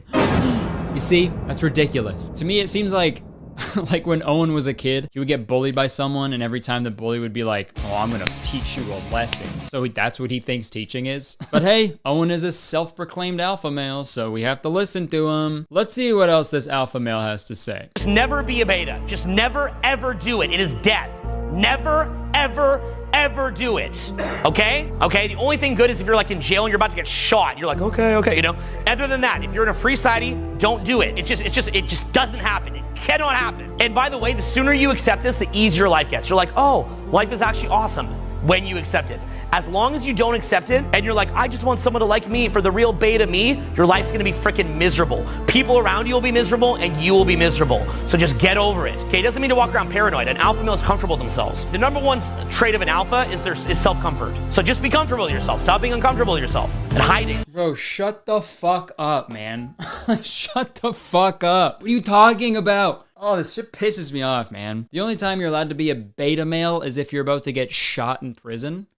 Okay, if I'm about to get shot in prison, I will be anything that will make me not get shot in prison, right? If I was in prison and some guy was like, be a parent, here I go.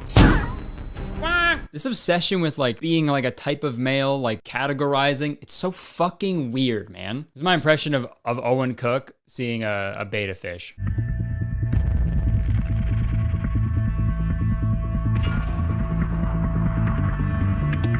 How could you? Thank fucking God he isn't actually charging money for this, because wow. And I really feel for the audience, man. If you are going to this, you are in a bad spot. If this is what you need to help you out, you've tried everything else. And I'm sorry you're going through that. But it's so crazy to think that someone watched him say all this and they're like, it's true.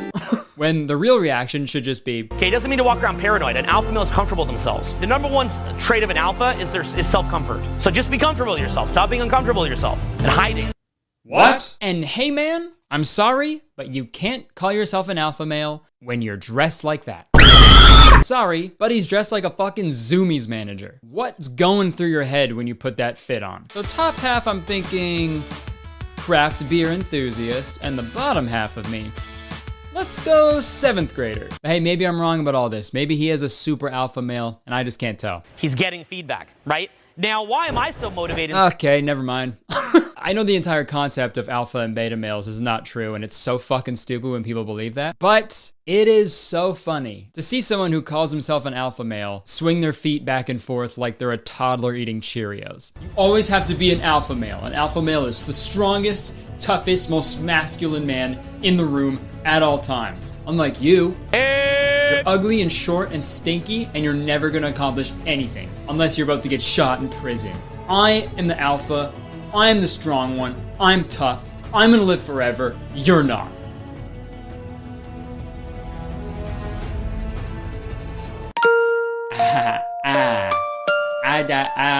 I wanna watch Paw Patrol. Okay, I think you guys get it. That's all we'll look at in today's video. I hope you learned something today. I know I did. I think the main takeaway from this video, the main message that I wanna get across is you don't need a motivational speaker to make your life better. You don't need them. And you know what? Motivation, like, what is it, man? What even is it? It's a social construct, okay? Motivation is a social construct, and we need to reject it. We've all been fed lies that being motivated and driven are good qualities. No.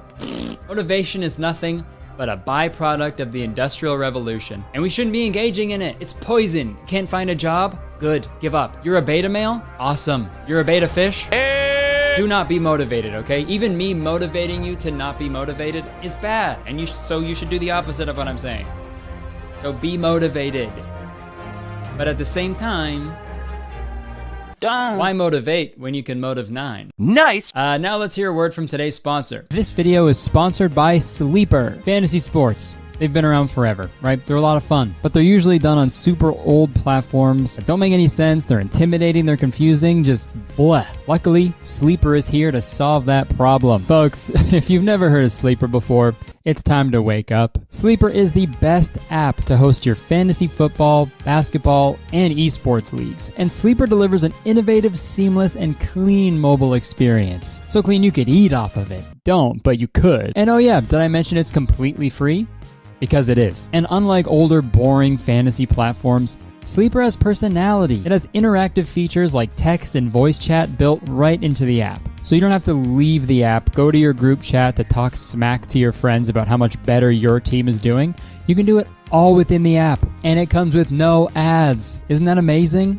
Ads suck, except for this one. Sleeper's mission is to connect people over sports. And I think that's great. I love that. And look, I know my audience. I know some of you may not be into traditional sports. I get it. But I know that I got a bunch of epic gamers who watch my channel, okay? And that's why I think it's so cool that Sleeper includes esports into their platform. And hey, that's probably why millions of players have made the switch over to Sleeper. I mean, it is the fastest growing fantasy platform after all. Folks, there's just no better option out there. They've got a super easy to use design, a brand new matchmaking feature to help people interested in playing to find a league that fits their needs. And oh yeah, everything is entirely free. So what are you waiting for? Even if you've never given fantasy sports a try, now's the perfect time to give it a go. So click the link in my description, download Sleeper on the App Store or Google Play, find out why millions of people have made the switch over to Sleeper for their fantasy sports fix. And obviously it helps me out a bunch when you check out the sponsors, so everybody wins here, man. We're all winners, unlike in sports. All right, thank you so much to Sleeper for sponsoring this video. Appreciate you. Hope you guys checked them out. Back to me. All right, guys, thank you so much for watching the video. Hope you enjoyed it. Hope you laughed. Hope you feel motivated and inspired. You can like the video if you want. Hey.